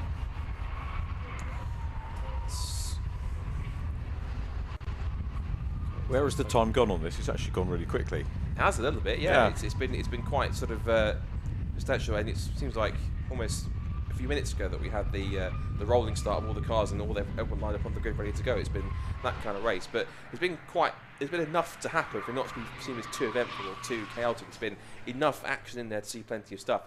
And it has been that kind of race where there hasn't been an amazing amount of overtakes, but it has been that race where Robin actually put it spot on. It's been that race of strategy. We've got to work out where's he going to come out when that car comes up and stops and pits. When do they have to pit to make sure that they can come back out and still lead? It's that kind of crucial thing you have to work out. Is that tactical, strategical element that makes it endurance racing to many people who enjoy it so enjoyable and so kind of brain bending in terms of how they work it out. It's fascinating to watch. And a proper team sport as well, with the efforts of the engineers that are coming on, whether it's changing the wheels, tightening the wheel nuts, putting the fuel in, even overseeing it and just making sure that everything's done, because for everyone that's doing a job there's going to be a team manager or coordinator who's saying, have you done this, have you done that, and you need to do this. We've seen the penalties. Some of the teams have had the penalties, but equally for everyone that has had a penalty, many of them haven't. So loads of people involved in this, and it's such a good thing for motorsport to have that, rather than just someone who goes out on track. And you always hear the driver say, I want to thank the team. But this is where the team are actually actively involved in the event. Yeah, absolutely. And I think what's crucial is, of course, a good crew is only good as its team manager in some cases. So that's going to be a crucial thing there. 21.5 minutes to go in this first C1 race, and hopefully you guys have enjoyed it. For those who are dedicated live stream viewers, still 300 people watching, so good to see many of you out there. Of course, hopefully those of you that are watching on the C1 channel as well, both the YouTube channel, Facebook page. Thank you those for watching. And if you haven't subscribed already, on the BRSCC channel, there'll be plenty more racing coming up throughout the season. I think the next racing we've got that will be broadcast in some capacity will be the C1 24 Hours. We'll have a full day of racing on the support package, including Mazda MX-5s and the Club Sport Trophy again, like you've seen here this weekend. You will also see as well, of course, the C1 24 Hours, which starts at 5 o'clock on Saturday, May 21st as well. So plenty here. We get plenty more action, and there'll be more and more cars in. Some different teams and drivers that also join in for this round. There's quite a few teams here that haven't confirmed their presence for the C1 for the 24 hours just yet, but they are just sort of using this weekend as a tester to make sure that everything's working right, everything's all okay, and then they're deciding to make the entry once they've got this first round out of the way. I've also noticed as well, just whilst that's been talking just there, they have got let's have a look. There's a new fast lap of the race, and actually someone, which is that Edgecombe car, we thought he was flying, his first car to dip in sub 240, 2 minutes 39.903, up into 8th position. Now looking at the last lap time compared to TOF Racing, he's 17 seconds back, but he was a full practically, what's that, about 3.2, 3.3 seconds quicker, so he's lapping pretty rapidly. He might just run out of time unless the TOF Racing car gets caught up in traffic. But aside from that, it's been quite an exciting run for them in the final sort of 20 minutes or so. They could really possibly even steal 7th if traffic falls in their favour, and if the cars in front start getting held up as well. We've got a stop-go penalty being awarded for car 468. That's for speeding in the pit lane. I think a 30-second stop-go penalty. And that's the Manpower Motorsport car. So that's the Paul Manning car that's had that one. Bit of shuffle there between 455 and 345. I think that was a change of position. I think that was. It was. So EMAX Motorsport and Oakley Motorsport. This is a position battle here now. This is 4th and 5th between EMAX Motorsport and Oakley Motorsport down the pit straight. And they also given the Scuderia Polo Rosso car a push as well. So 4th place now for Jake Little. And Harry Newman Oakley, I think, has stayed in the car for Oakley Motorsport, so he hasn't gone out. And Scuderia Polo Rosso, who are all the way back there in 19th position, might not be doing the EMAX Motorsport car any favours. Here's the 383 car coming in, what should be, I think, possibly its final pit stop. But we kind of want to see, I think, the battle for foot's going on for 4th and 5th position, because that's been looking pretty close out there between EMAX and Oakley. Also in position pits for its final pit stop is Jelly State Racing, so I think we might get, unless James stays in, might get the last appearance of Mr. Bear, I think, joining to the car, possibly. But are we going to get the... I mean, we kind of need to see the battle for 4th and 5th, I think, because this pit stop is happening. But if we can have a look at them, then we certainly could do with seeing how that battle's shaping out, because they were pretty close on the exit of the Ritchie's corner. 383, that's a quick pit stop for 383. Of course, one of the drivers in their driving strength is Ray Grimes, I saw on that one. Ray Grimes, of course, a very experienced British driver. Good chap, he's right. He does quite a lot of stuff for Ferrari these days, I remember in many cases. He also did a couple of odd rounds in the MX-5 SuperCup back in 2015, amongst other things he's done. Many other things he's done, and many other cars he's raced. I think he did some stuff with Chevrolet, I think, too, as well. He did some stuff in their Brit car program alongside guys like Anthony Reid, if I'm correct. Yeah, good chap is Ray, and good, pretty handy peddler as well. Right, here's our scrap going on for 4th place, like I wanted to mention. So EMAX Motorsport have lost 4th place again now to Oakley Motorsport, with this now Jake Little versus Harry Newman Oakley.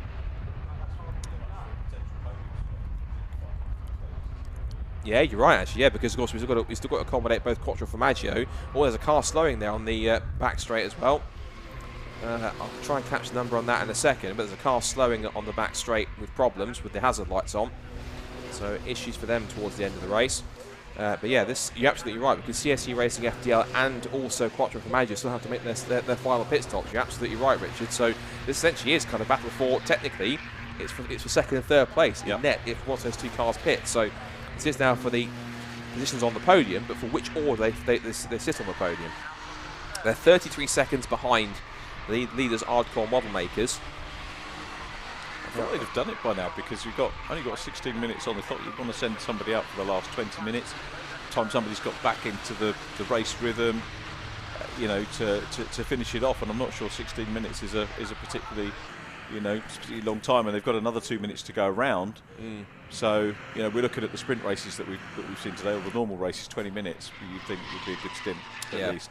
Well, I think it's possibly for two of those teams, possibly it's a case of rolling the dice and thinking, right, well, let's just go with the strategy, let's see if it works, and then if we have to come in late, all we can say is we did our best and we tried. And you might put them in a better position, so that then rather than being in 2nd and 3rd and dropping their way down to midfield, they could still be somewhere decent in the top 10. Of course, there's no points to worry about, because it's not a championship, it's a series. Therefore, there's just a series of races, and it's basically whatever you win from these weekends, which is the trophy. There's the car that stopped on the back straight. That's the 437. And that car had problems earlier on. I think that was one of the first cars to pit early on in the race. That was 437. That was the BPC Tuning B car. and that had Glenister at the wheel. That car started back in, if I look back down the order, that's Ryan Glenister at the wheel, showing that car with James Riley. That car started back in 52nd position and was running when it stopped. It's possibly somewhere around 45th, 46th position. It's dropped a few places since then. It looks like the Oakley Motorsport car is doing what it needs to maintain. Currently at the moment it's 4th position, but it's technically 2nd, we think, because we've still got the two cars to pit in. There's the Miglia Motorsport car that's served its 30-second stop-go penalty. And again, with 15 minutes to go, there is our race leader. It's been chased down by Patrick Watts. There's the 508 car on the Team Trojan machines. There's the 383 car that we've just seen in the pit lane as well, making its final stop. And here's the Team Hard Academy car as well. So that's the Team Hard Academy car. It's young driving strength. See the BRSCC flags on the wall just fluttering in the breeze there. Adding to the slightly more professional feel to the meeting, of course, with those flags up at the top there, fluttering around with the brand new BRSCC branding, of course, which was launched right at the start of the season. And slightly bolder, more modern 21st century take on the BRSCC logo going forwards. And of course, a new tagline as well, driven by racing. And of course, you notice for the cars now, rather than the classic yellow shield that they run, it's now the simple you see on the side on the front corner there, just the longer sort of BRSCC decal. It's similar to how we've seen like other clubs have a similar sort of setup, but. One thing I will say with the new branding logo, it does suit being on the side of a race car. It looks like it belongs on the side of a race car.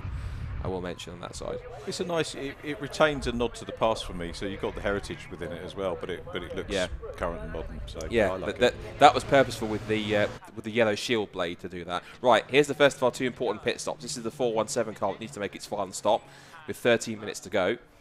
So that car's coming in. And the other car, which we, of course, we're to wait for, is the Quattro Formaggio car, which isn't in just yet. Any other cars need to make their 3rd or 4th, so that's another car coming in the background, but that's not the car that we're waiting for. Driver just looking on to make sure he gets the signal to go.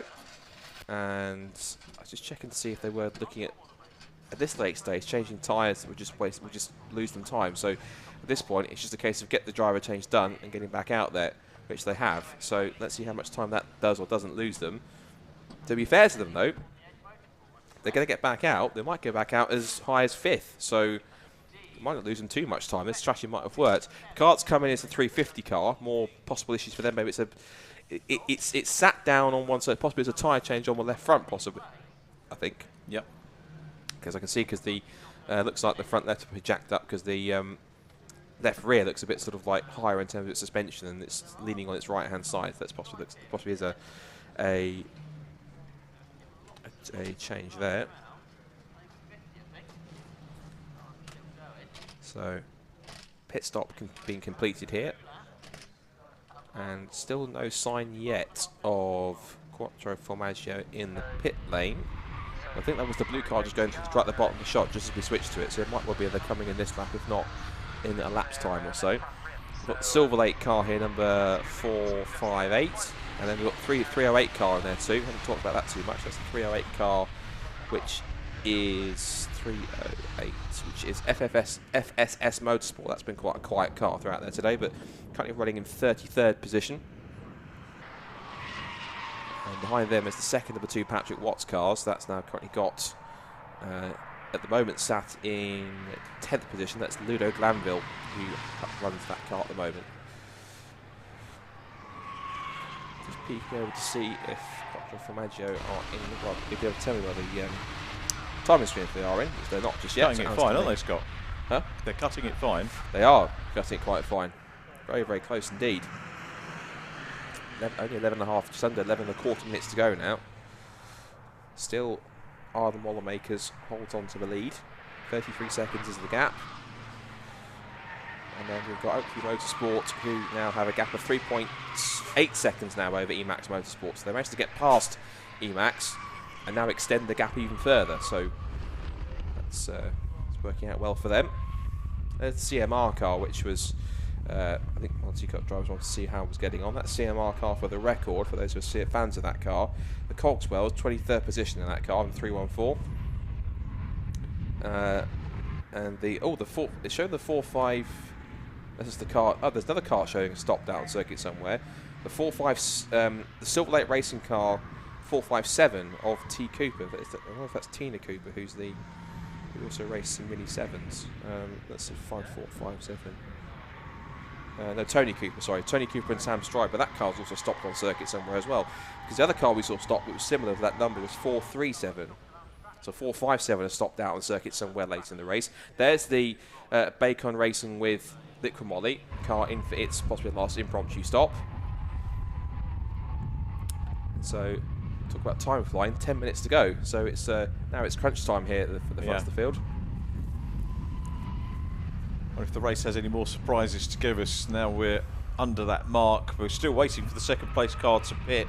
They really are cutting it fine. I mean, maybe it's just going to be go out for the last couple of laps, see where they are in the mix of things. They might just go for the second place finish and then get thrown out. It's motorsport. There's always something that's going to happen in the last couple of weeks. There always is. As we know, this is probably the most unpredictable sport in the world. So it's always going to throw out one or two surprises. So the record in positions then, it's still the Hardcore Motorsport car which still leads the way. Has about a 33-second advantage over currently quadruple manager, but we're pretty certain they've got to stop. And then Oakley Motorsport in third place, Harry Newman Oakley, followed by Emax Motorsport, which is the Littles, followed by Littles and Stuart Ratcliffe. And then it's TOF Racing in sixth position. On the Edge Motorsport has been lapping incredibly quickly, setting a new fastest lap of the race. And the only car that actually lapped under 2 minute 40, 2 minutes 39.903.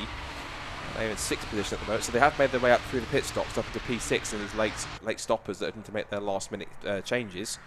And of course, remember some of these teams as well. It might show that on the timing screen, if you're looking on the timing screen, having taken 3 pit stops, but some of them, even though it says 3, one or two of those may well be penalties they've had to take. So therefore, TSL doesn't know the difference. Therefore, it will take it as a pit call, so to speak, in order for that to happen. The 455 car just swept around the outside of the Chotts Independent Traders livery machine. 462. 62, which, look at where it's running at the moment. 462 is currently running in 43rd position at the moment, so a bit further back. It's just racing there with the 320 car. It's AASP Motorsport. 39th place at the moment, into the last 8 minutes of the race now in this first C1 race, and that's a typical endurance racing shot with the sun starting to go down and shadows starting to lengthen, hazy afternoon into early evening. It's at this point in time, if it was getting any dark, you'd start to see a few headlights coming on now as well. It's kind of and that's the one thing. It's one thing that's great. Motorsport is what it does great. It's the 462 went very deep on the inside line and actually runs wide on the exit. That was never really going to work. He went way too hot into the corner. I expect it's tired drivers, tired reactions trying to get through, just trying to get to the end of the race without any kind of drama whatsoever. And because of that, it's possibly meaning they're making 1 or 2 more mistakes than they normally would. But there's something about motorsport when it goes into dusk into night that helps out. Oh, the 330 car stopped again. 330 car has stopped out on circuit. So that is, remind myself who that is now. 330 was the DSE Motorsport car. So that car was at one point in 38th position. 330 is 330 started all the way back in 54th place. That's Gary Boone at the wheel of that car. So we talked about late drama and late twists. It's quite down in the order, but what effect will that have, I wonder? I think that our directors are trying to have a look to see where the Quattro Formaggio car is, so we need to keep an eye out for it on circuit and just watch its movements over the last couple of laps, just to see whether it is going to head into the pit. I'm puzzled, and it's kind of this is the thing that it might just be. Yeah, we're just going to stick someone out for the last couple of laps. but there is a rule that there's only a certain amount of driving that you're allowed to do. I think looking back in the regulations, there's a certain amount of driving you're allowed to do at any one point. So whether or not they kind of exceeded that or got to the point where they can kind of feasibly kind of stick someone in for the last minute. They've only got 2 drivers, haven't they? So I guess they probably shared it out amongst themselves with the 2. Yeah.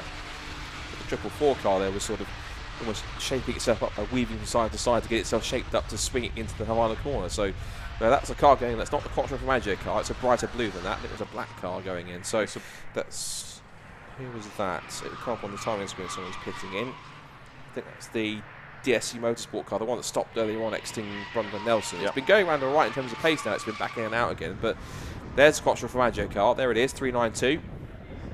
So the key thing is that the key question you've got to ask is, when in these last 5.5 minutes is this car going to make a pit stop? Is it going to be like a last lap sort of like Michael Schumacher Silverstone 98 situation, when it pits in on the last lap and take you when the race is over? It's going to be intriguing, because the rule states in the regulation that you have to make 3 mandatory pit stops. You make at least 3. Yeah. So ultimately, as long as they make their pit stop right in there, same as F1 in was it last weekend when we had Alex Albon, 57 laps on a set of hard tyres, pissed at the end, still got 10th. So maybe they're employing that strategy. They got inspired by Alex Albon to try and go in and go towards the end and pit right at the end with a couple of minutes to go. But either way, that car has got to make a pit stop. I wonder if us focusing on it on stream, if they're watching, made them think, oh, he should probably come in now, because unless they've forgotten. What if they're watching us thinking, have we done 3 pit stops? It says we've done 2, and they're on the screen, and it's us on the stream just going, come on, you need to pit now. You've got 4.5 minutes to go. Otherwise, if you don't, you're going to get disqualified. And so they need to come and get it done now. No. A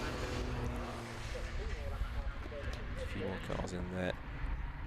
The 507 car, another Patrick Watts car, 303 car in there as well. Another one of the Silverlake cars in there too. And so, as we turn in through complex now, we're going to set it with anticipation. We have 4 minutes to go. Is it going to pit? Yes or no? He's looking pretty racy. Is he sticking to the inside line? Yes. Is he pitting? Yes, he's in. So he's done it. So they were listening to the stream. They were listening. So into the pit lane they come.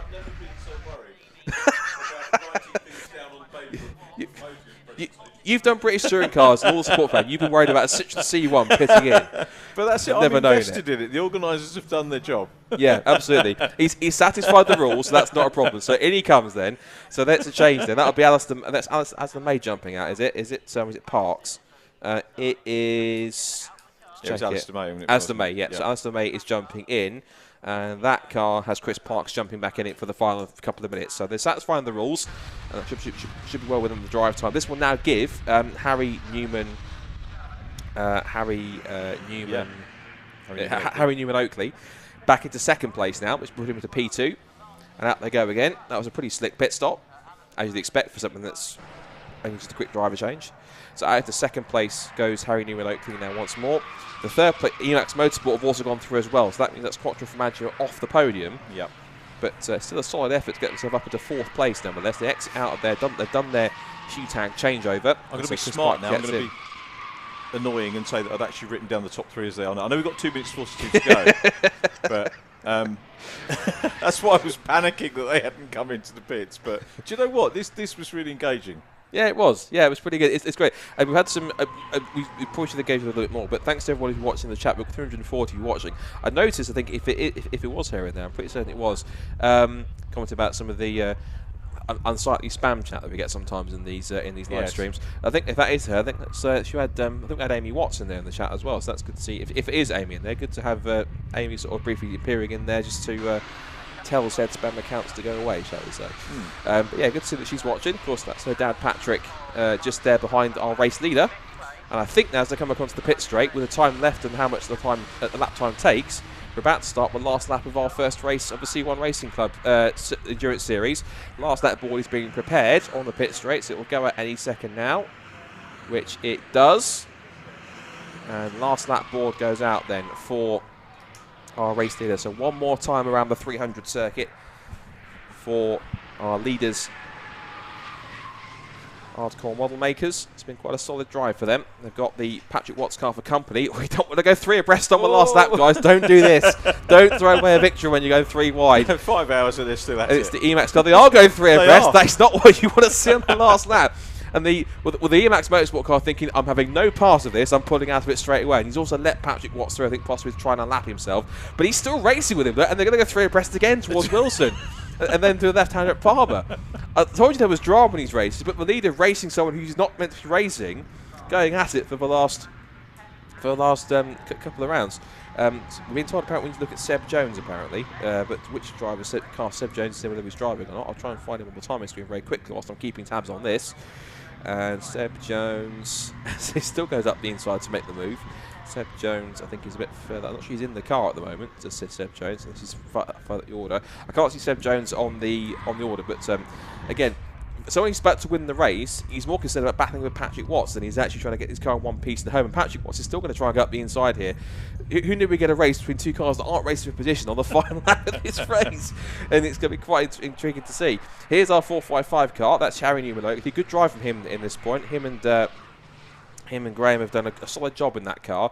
And it's been pretty well. And they do say that racing stripes make you quicker. He has had BMW M stripes, so certainly had a bit more power to that car, I'm sure. On to the back straight for the final time then. And as you say, it's been quite, for many different reasons, quite an entertaining and intriguing first SC1 Racing Club race. Of course, and this sets things up nicely for the 24 hours. And whether that's dust in the background or just natural sunny haze, it's a perfect setting for ending this race. But it's been absolutely wonderful all weekend for the race that we've had, for sprint and endurance. And yeah, very worthy winners, it seems, coming up for what's been a fantastic weekend. Yeah, it has been a great weekend of racing action, not just from the C1. It's been a great finish, actually, a really good way to unwind, but everything's been superbly organised. The races have got going quickly. What was it, one safety car in the end? Yeah. Amazing. And it was only in this race and not for very long. So with just 2 corners left to go then, it's been a fantastic first way to open up the partnership between the C1 Racing Club and the BRSCC with their first race on the club's programme for 2022.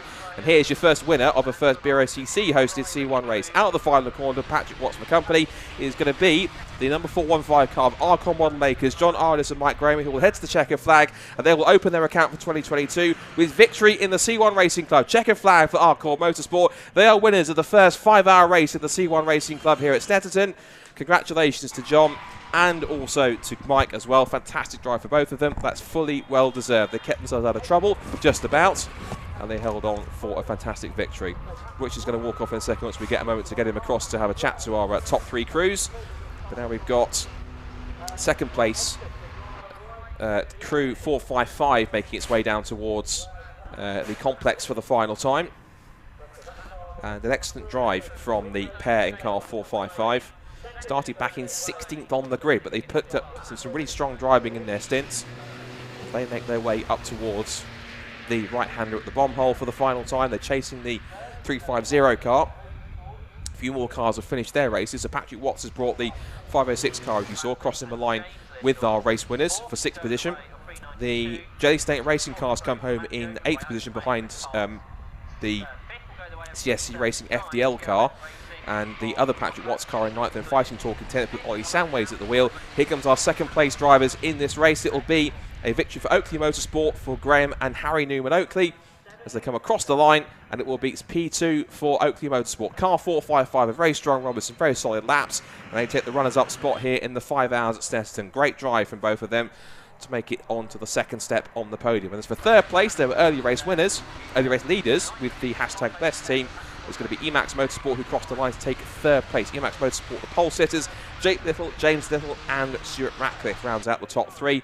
As for Quattro Formaggio, they only just got themselves out with a pit stop in time and picked up 4th place overall. Good stuff from Quattro Formaggio. And we're also waiting for our final top 10 finisher, which will be TOF Racing with Glyn at the wheel. TOF Racing started back in 20th. That's Steve Glynn and John Gladman. Across the line will go our 5th place cars. Waiting for them to come across any second now, I think. And a couple more cars towards the rear of the field who are holding on. But what a great day and what a great racing weekend it's been for Easter. I think this might be TOF Racing across the line now, is it? No, it's not. That's one of the cars towards the back of the field. Even this is another small glitch in the timing. Oh, yes, there's a couple more cars just coming through the last 2 corners now. And TOF Racing, I think that's the TOF Sport car there. The TOF Racing car in 5th position with the Red Sky car just behind it. They will confirm 5th position in the first C1 Racing Club event of the year. Across the line they go, and it's 5th place for the TOF Racing car starting at 20th, Steve Glenn and John Gladman. And I think that's just about all of our cars that have made it across the line to take the flag. And what's been an amazing first race. Yes, all cars that need to take the flag have taken the flag. And that is racing concluded for the day. The car that stopped on the last lap was car Trouble 4, with some problems. So Charles Treble Ford doesn't make the flag, sadly. And that was the Swerve Racing car that had a problem. So that car's pulled up on the back straight, as has 1 or 2 cars that did so. So I believe that is racing complete, and every single car that can finish the race has done so under its own steam. So congratulations to all those who did make it through, and of course we'll give you a very, very quick run through of the teams, not necessarily drivers, but teams that went ahead and won those, took their positions from first all the way down to 57th for the cars that retired early on in the race. Wow, what a day, what a weekend it's been, of course, and hope you've all enjoyed the club racing that we've had today on this Easter weekend. We've had Mazda MX-5s, we've had Minis, we've had, of course, the C1 Racing Club race we just had as well. We had Club Sport Trophy yesterday and the Zero Prototypes. A great mixture of different championships and series involved. And of course the next live stream I believe is going to be in a month's time where we have the big one. It is the C1 24 Hours. We'll have great support action on the Silverstone Grand Prix circuit from the Mazda MX-5s, both Mark 1s and Mark 3s, and a bumper grid of cars for the Club Sport Trophy as well. Plus of course that main event from 5 o'clock on the Saturday afternoon all the way through to 5 o'clock on Sunday afternoon, the 24 hours. So deep breath, here we go from the top then, the winners from top to bottom. So it is Arcor Motors Model Makers who win the race by 1 minute 16 seconds from Oakley Motorsport in second place. Emax Motorsport is third, Quattro Formaggio fourth, TOF Racing fifth, Patrick Watts Racing 1 in sixth place with Patrick Watts at the wheel, seventh place for CSC Racing FDL, eighth for Jelly Snake Racing, ninth for Patrick Watts Racing 2, Fighting Talk is 10th, hashtag Bless 11th after a pit stop penalty, one of several for several drivers, Rich Pop Racing 12th from MH Racing, and then the On the Edge motorsport car stopped on the last lap as well, or stopped on the final couple of laps. That finishes 14th. That's a shame because they take the fastest lap of the race. 15th place for Rusty Nail Racing from Team Trojan, Silverlake Racing, Morwin Motorsport, Scuderia Polo Rosso, and Arable Racing. That's the top 20. And then going from 21st position is Auto Park Racing, Manpower Motorsport, CMR Racing, A1 Racing, Texan Motorsport, JTR, 3Spark Racing, WRC Developments, Team Hard that also stopped on the last lap as well, and Emax Motorsport, and that's the top 30. That's the other Emax Motorsport car, 445. Then it's FSS Motorsport, Tivoli, RSL Motorsport, PD56 with Nick Padmore at the wheel, CTS Motorsport, Style Speed Racing, AASP Motorsport, CML Team Godham, Purbrook, and AASP Motorsport, I should say, for the top 40. Quick rattling off the last few cars, we've got BPC Tuning A, DSC Motorsport, Bacon Racing with Liquid Molly, Silverlake Racing, which also stopped on track, Swerve Racing, Sandown Motorsport, Glenbrook, Red Sky Racing, DSC Motorsport, The Wombles, RSL Motorsport, BPC Tuning B, CNC Racing, SM Motorsport, Amigo Motorsport, CAT-DT, and Track Toys Racing only completed 13 laps after they had problems. They were 94 laps down on the leader. Whew, I need a break. That was 57 cars done and dusted. I think we can quickly hand over. We have to keep going for a second. We're just getting Richard prepped for having a chat to our top threes. So we've got quite a lot of C1s that have parked themselves, I think, up at least in their pit garages, if not in pit park Ferme. But yeah, just whilst we are waiting to hand down to our top threes, to have a chat to the crews, a big thank you from our part, from BRSCC, for all of you that have taken part this weekend, whether it is Mazdas or Minis or the C1s or Club Sport Trophy or the Zero Prototypes. It's been magnificent to see you all racing with us, of course. Big thank you to everyone that's been watching on the live stream as well. Of course, particular thanks to our 2 guest series this weekend. Well, our guest series, the Mini 7s. We're looking forward to welcoming you back next time at Donington Park later in the year. A great first weekend for the C1s also. Great to have all of you guys on board, to Robin and all the crew. Thank you for coming on board, and thank you for making this quite a fantastic first weekend for you guys who all seem to have enjoyed it. Thanks to all our marshals. Thanks to all of our fantastic volunteers. And thanks to all of you watching. I'm sure we'll come back to me in a moment once we've had a chat to our top threes, which I think we can now, because for the final time for this weekend we'll have a chat down to Park Ferme, and here's Richard John Neal have a chat with our top threes from that incredible first Silverlake C1 Endurance race here at Snetterton. Thanks, Scott. I think the overall top three are making their way to the podium, but I've managed to get Mike Graham and John Ardis, our winning pairing of drivers. And I'll start with, well, I don't know who started the race, was it? Mikey. It was Mike. So talk us through from the start. First of all, congratulations, well done. Thank you very much. Start, I think we qualified about 15th, something like that, and sort of picked them off one by one, and I think we were 4th at the first stop, not quite sure. Yeah. Then handed over to John, and just carried on from there. And John, your race?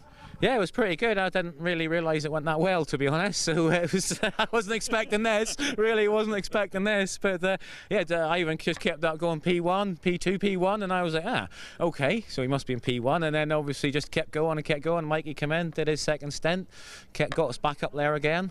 And then I went out and managed to bring it home somehow. Still don't know how we did that. So if you can tell me how we did it, write it down and we'll use it for the next time. The other teams will probably want to know how you did it as well. So looking forward, obviously we've got other endurance races this year, racing tonight at Anglesey, and the 24 hours. Will you do the 24 hours? No, we're a wee bit low on cash. We're a cash-strapped team, so we can't do about 3 races a year, to be honest. It's all the old bank manager will let us afford, you know. So we probably won't be out now.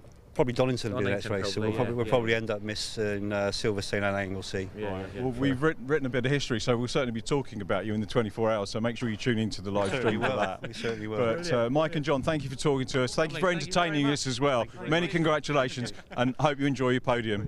Thank you for coming and talking to us. So there we go, we managed to at least talk to our race winners. Mike and John, very happy about it, as you saw. Might not see them too much before the end of the year. Sounds like we're going to see them at Donington Park, which was great. For me, absolute pleasure to work with Scott Wood. It was first time I've commentated with Scott.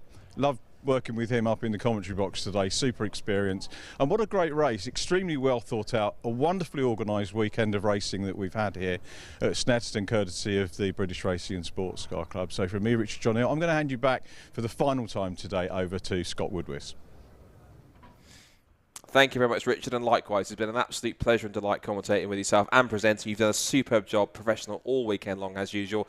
Wouldn't have expected anything less, so thank you so much to yourself for all your hard work. Thanks to all our TV crew, of course, for giving us a fantastic live stream. Thanks to you for watching as well. If you haven't already, make sure to hit the subscribe button and also hit the like and on our Facebook page, or if you're watching on Facebook, and also hit notifications when we do go live, and also upload cut-up highlights as well. That'll be notified when it does. The next live stream coming up for BRSCC, as I said, is a big one. It is the C1 24 hours. We'll have not only the 24 hours itself, we'll have also support racing from Mazdas and from Club Sport Trophy. If you want information on any and all of the series and championships that you've watched, aside from Se7ens, because they were a guest series, but all those for Club Sport, for Zeo, for Mazdas and for C1s, head to the website, brscc.co.uk. Like us on Facebook, subscribe on YouTube and all of that good stuff. And I guess also for me to say is from myself, Scott Woodwis, from Richard John Neal, from all of us here at the TV Centre, setup here at Snetterton, and all of us at Snetterton. Thank you for watching. Have a fantastic rest of your Easter. Have a fantastic evening. I also implore you tomorrow, if you're a British GT fan, do go and watch the season opening 2 races tomorrow at Alton Park. If you're going to go in person or on the live stream, do go and watch them as well. And yeah, have a fantastic evening. Thank you so much for supporting us, and what a weekend it was at Snetterton. Happy Easter, and yeah, we'll see more action very soon in about a month's time. Take care, and thanks very much. Good night.